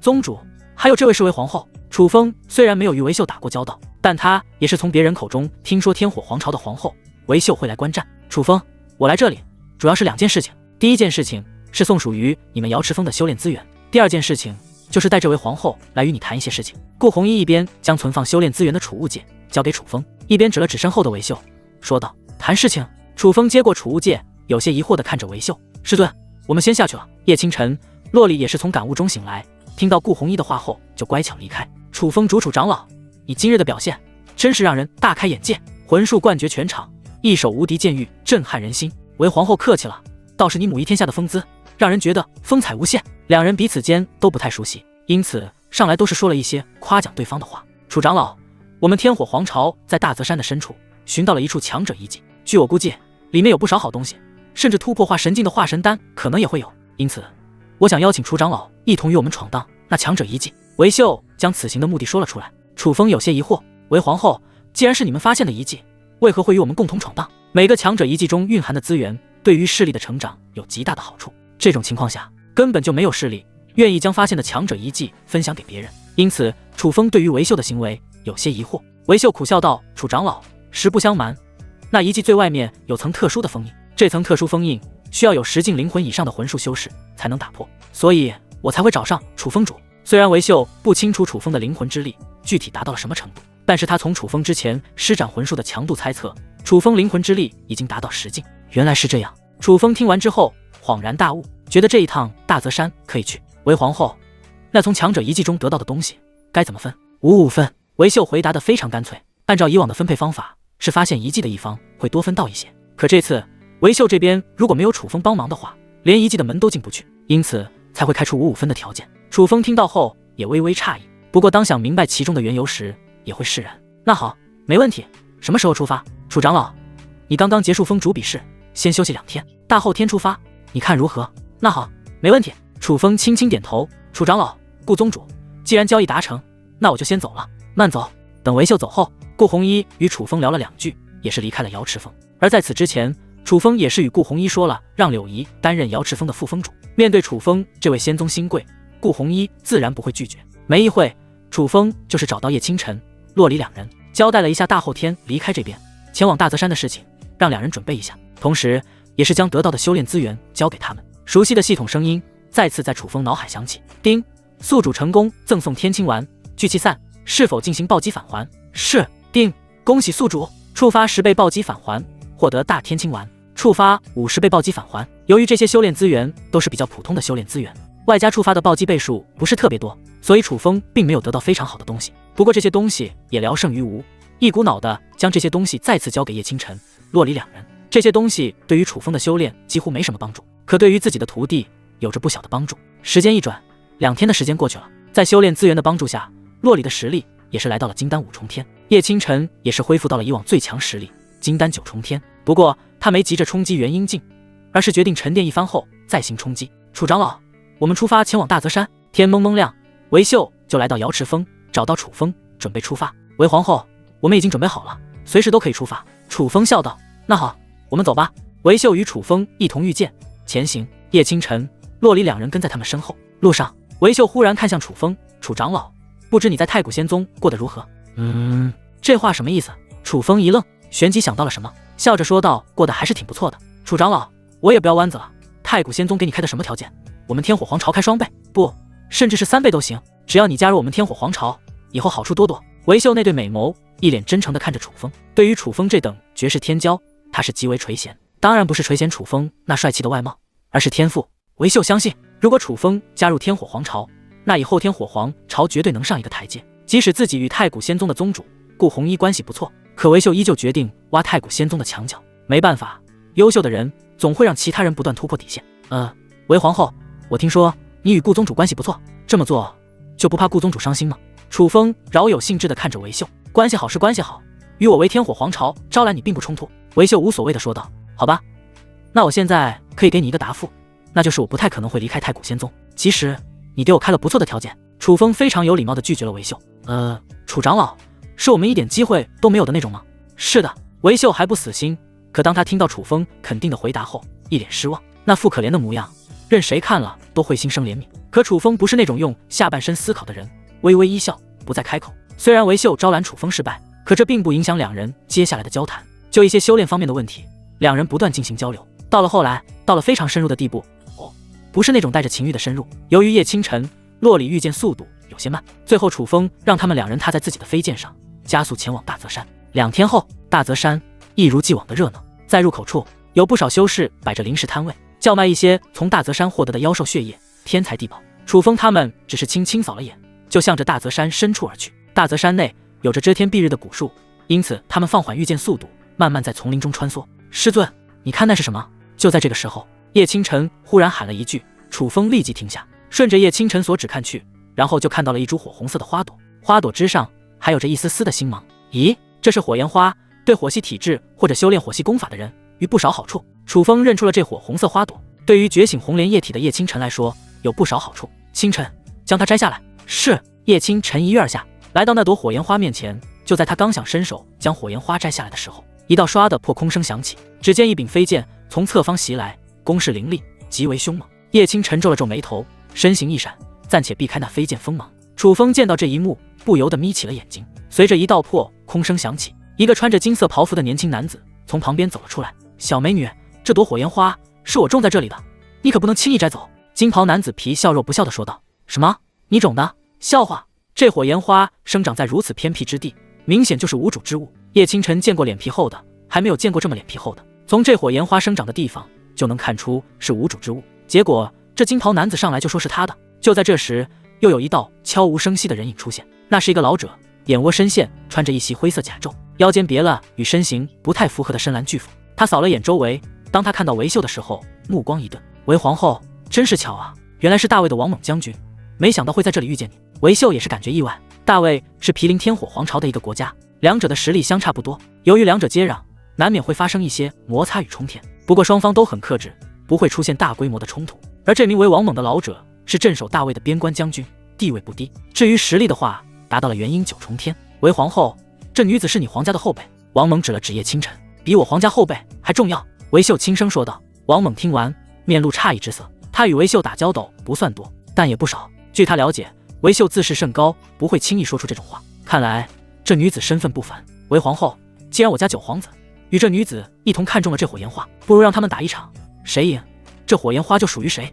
王猛眯着眼提议道。王将军，不妥，我现在明明距离火焰花比较近，唾手可得，没必要进行比试。金袍男子，也就是大魏的九皇子魏成，不乐意了。身为大魏的皇子，他养尊处优惯了，外加实力不俗，这更让他行事霸道。说完，魏成就想摘那朵火焰花。可就在这时，一道破空声响起，魏成偏头看去，就发现有一道凌厉剑气袭来，吓得连忙后退一步。大魏九皇子，这里是大泽山，不是大魏，做事最好还是按规矩来。楚风收回打出剑气的双指，看着魏成，面无表情地说道。火焰花是无主之物，不说谁先看见就是谁的，但也要遵守一定的规矩，谁赢归谁，他觉得很合理。当然，如果对方要胡搅蛮缠，楚风不介意亲自出手。你是谁？知道我是谁吗？大魏的九皇子。魏成何曾受过这种气，咬牙切齿地看着楚风，怒道。楚风眼观鼻鼻关心，慢慢抬起右手，就想凝聚一道剑气，教训下这不知天高地厚的魏成。阁下，大家都是寻宝而来的，没必要伤了和气。九皇子，你就与那女子比一场，好让其他人心服口服。王猛将魏成护在身后，眯眼看着楚风，说道。那好，我待会就能让你们心服口服。虽然魏成很不想服软，但眼下这种形势，不得不暂时低一头，毕竟对方的韦秀实力就与王猛相当，外加一个楚风，真要打起来，他们这边会吃亏。不过他心中已经打定主意，等这边的事情结束后，就将另一位在大泽山深处寻宝的将军找来，一同对付楚风，好为自己找回一些面子。阁下，既然九皇子已经同意比试，那纸中剑可以收了吧。王猛眯眼看着楚风，楚风轻轻点头，收回右手，刀剑无眼。小丫头，待会被我打伤后，可不要哭着喊着说我欺负你。魏成扭头，手持飞剑，指着叶清晨冷哼道。看他那副傲慢的样子，仿佛最后胜出的人绝对会是他。废话真多。叶清晨撇嘴，翻了个白眼。死丫头，找死！魏成面露狰狞，我对付不了楚风，还对付不了你吗？他猛地身躯一抖，金丹7重天的实力骤然爆发。别看这魏成态度傲慢，可实力却极为不俗。他有着不错的修炼天赋，外加各种丹药、天材地宝的加持，实力远超同龄人。魏成手持飞剑，一个前冲就来到叶清晨面前，照着后者的面门就是猛然一剑。这一剑攻势凶猛，就想要了叶清晨性命。可叶清晨也不是吃素的，只见雷光闪烁，他就轻松避开魏成这一剑。叶清晨施展的赫然是楚风传授的3000天雷步。你这出剑的速度，还想伤谁呢？说完，叶清晨连剑都没有拔，照着魏成的腰部就是一脚，砰的一下，魏成差点摔了个狗吃屎。魏成气得脸色通红，臭丫头，给我死！风云剑法。随着一阵怒吼，魏成使出自己最强的剑法，铺天盖地的剑气射向叶清晨。区区小道。叶清晨面露不惜，轻轻一挥手，就凝聚出灵气壁垒，将那些来势汹汹的剑气全部挡在外面。这怎么可能？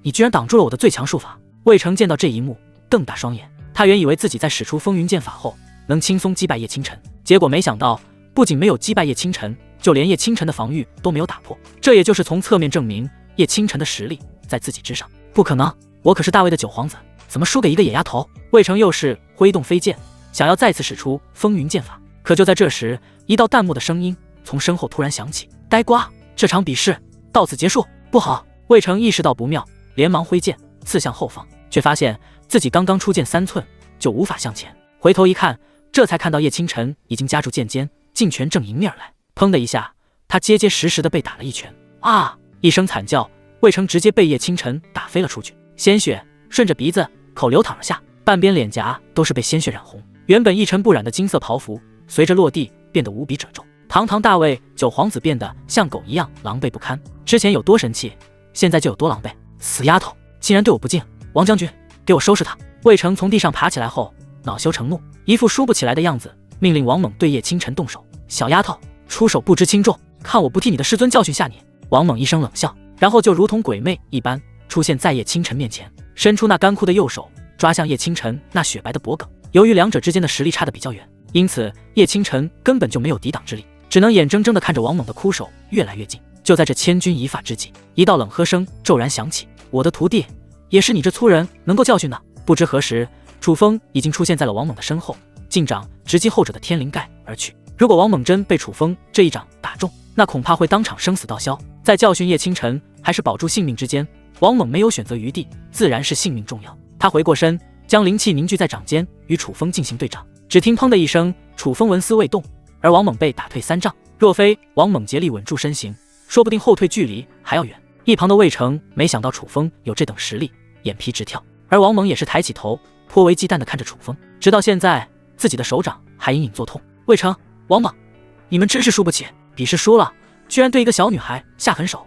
韦秀身形飘然落在，将叶清晨挡在身后，嘲讽大魏的两人。一时间，魏成、王猛都是脸色难看。韦皇后，是我们失礼了。王猛虽然心中不愿承认，但还是露出服软的样子，形势逼人，如果他不服软，韦秀与楚风一同联手，恐怕会将他们两人的性命留在这里。这个时候，魏成也暂时低头，是我鲁莽了，这火焰花属于你们。王将军，我们走。是。就在王猛准备与魏成离开时，楚风却面无表情地说道：说几句软话，这事情就能结束了吗？魏成、王猛脸色顿时一变，有些阴晴不定。最后还是王猛一咬牙，从储物戒中取出一枚丹药。阁下，我看你的徒弟实力已经达到金丹9重天，这是一枚元婴丹，适合他突破元婴境。王猛将丹药放在地方，然后戒备地看着楚风带着魏成离开这里。楚风一挥手，就将元婴丹握在手中，深深地看着大魏两人离开的背影。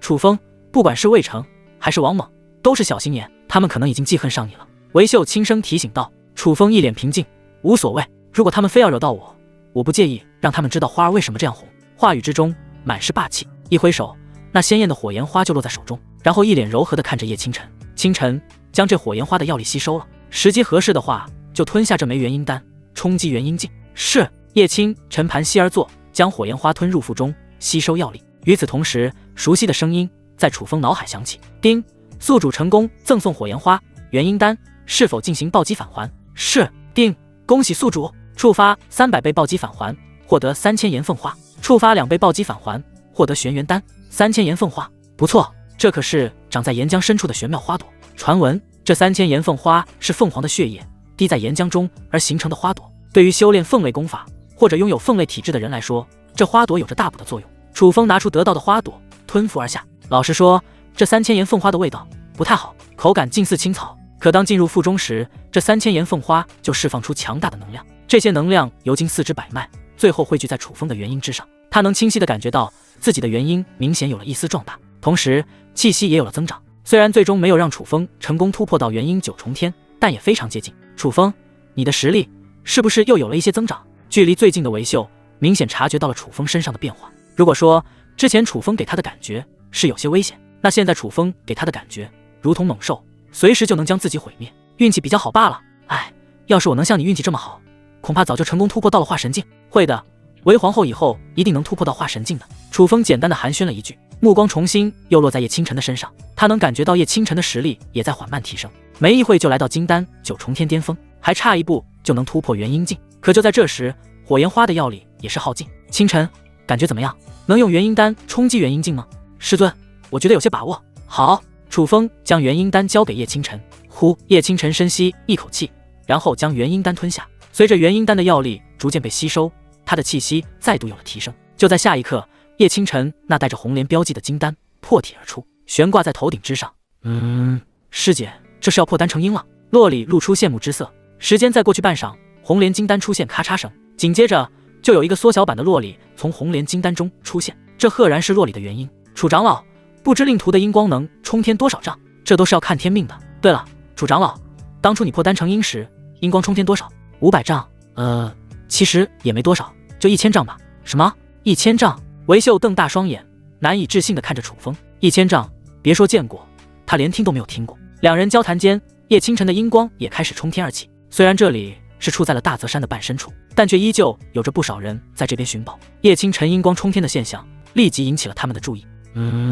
这是有人在突破元婴境，走过去看看是哪方势力的人。很快有不少修士就出现在周围，与寻常修士相比，这些人的身上明显多了几分杀气，这是因为他们长时间在大泽山历练导致的。楚风也是微眯着眼盯着周围的人，一旦有人包藏祸心，他就会立即出手。杰杰，这是哪里来的小娃娃，在我的地盘上进行突破？你的元婴，老夫收下了。就在这时，一道阴冷笑声响起，只见一个佝偻着背的邪道老者出现，然后就化作一道黑影，向着叶清晨的元婴而去。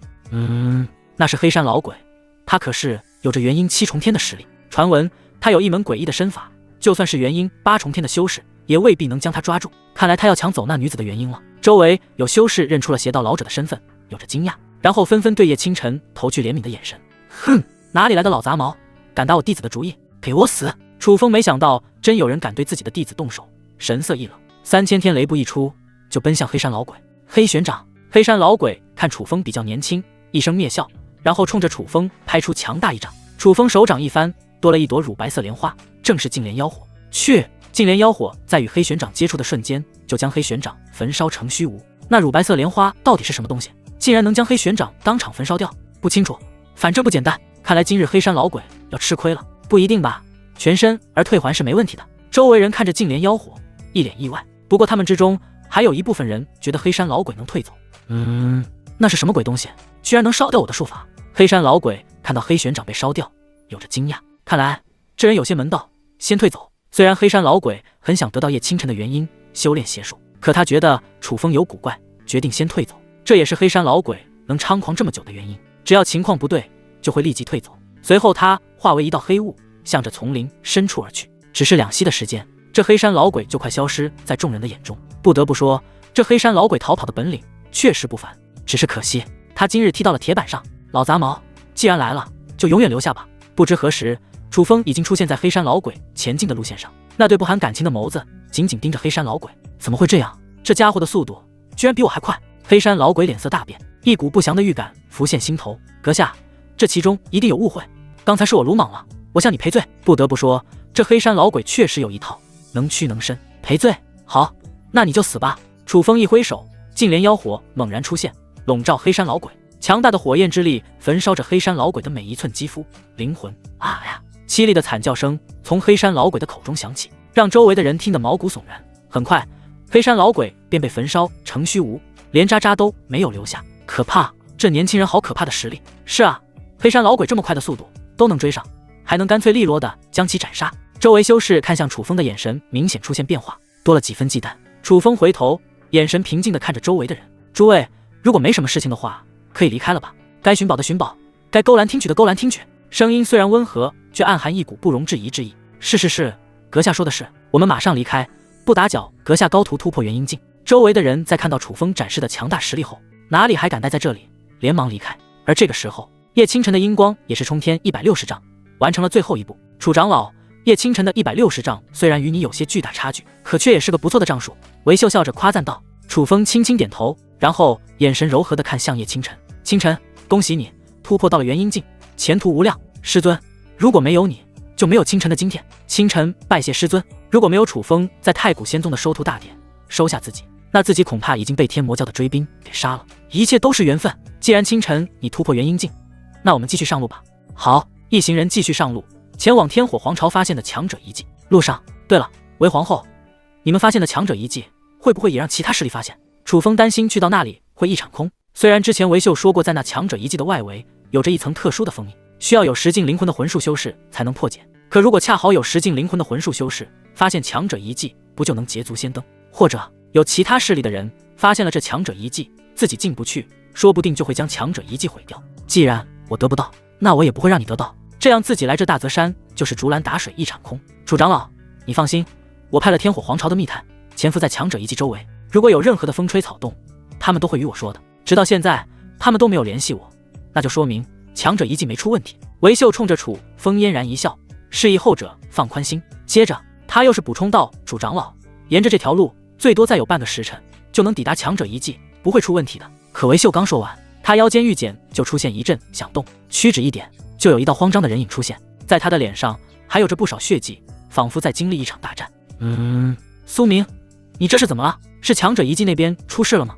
韦秀一看到这狼狈人影，连忙询问道。这名叫苏明的人正是被韦秀安排在遗迹周围的密探首领。皇后，大事不好！大卫的王虎忽然出现在这边，发现了强者遗迹，正在与我们交手。苏明一脸焦急地说道。王虎与之前韦秀他们遇到的王猛一样，是大卫的边关将军，但论起地位，这王虎还在王猛之上。同时，这王虎的实力也要比王猛稍微厉害一些，达到了元婴9重天巅峰。什么？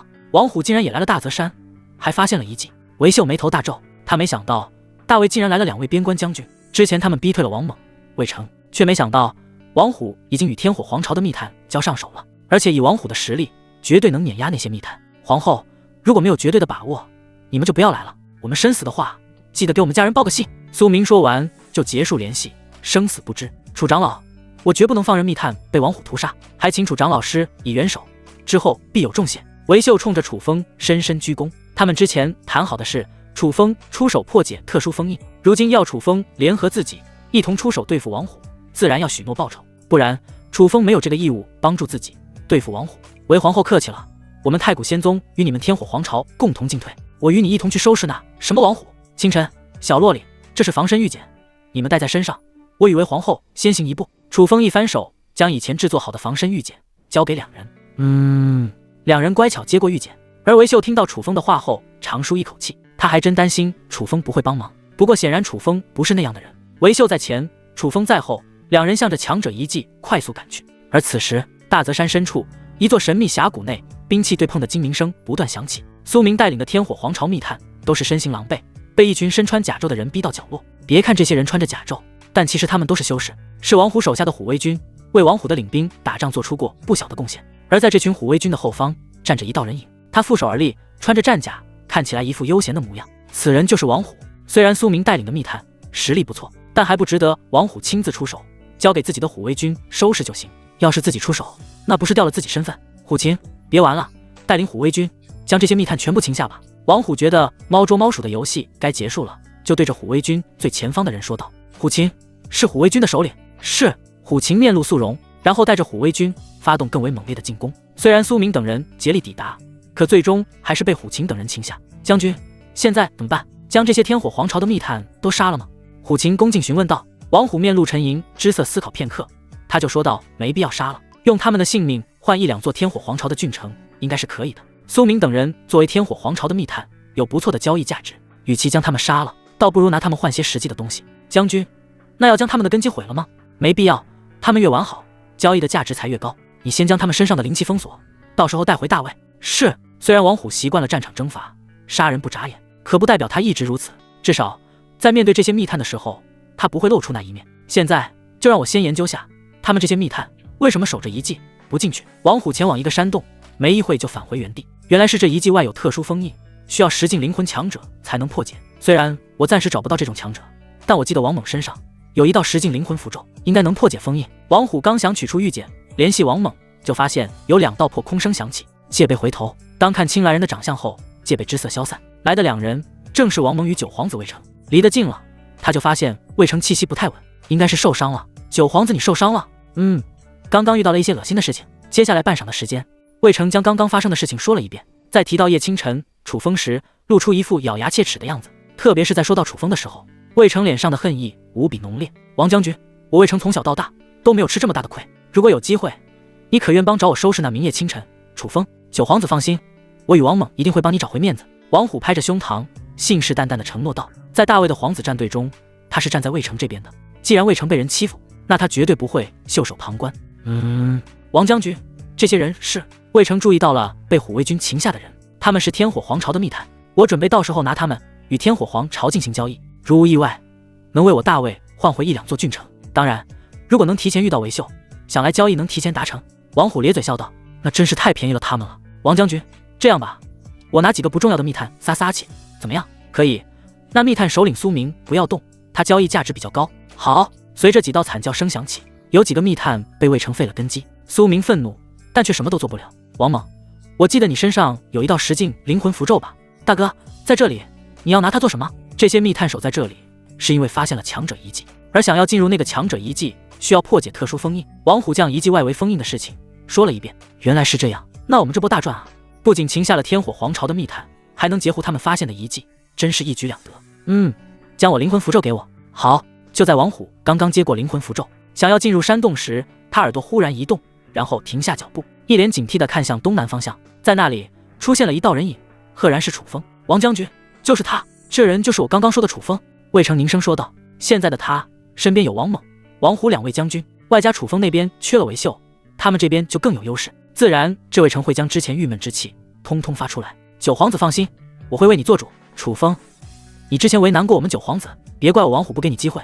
过来跪下道歉，自废双臂，这事才能算了，不然就别怪我们大魏无情。王虎看着楚风，双手环抱在身前，用一种不容置疑的命令说道：“不错，楚风，该低头时就得低头，就像刚刚我与九皇子面对你与韦秀时，不也低头了？现在该轮到你低头了。”王猛也有些的意道。说完，他还慢慢取出别在身后的巨斧，缓缓靠近楚风。另一边的王虎见状，也顺势逼近楚风。大有楚风一不同意，他们就立即动手的趋势。而楚风的出现，自然吸引了虎威军的注意，虽然他们依旧站在原地，可目光却落在楚风身上。面对2位元婴9重天强者的逼迫，楚风依旧平静，神色不曾发生任何变化。楚风不说话，看来你是敬酒不吃吃罚酒。大哥，动手！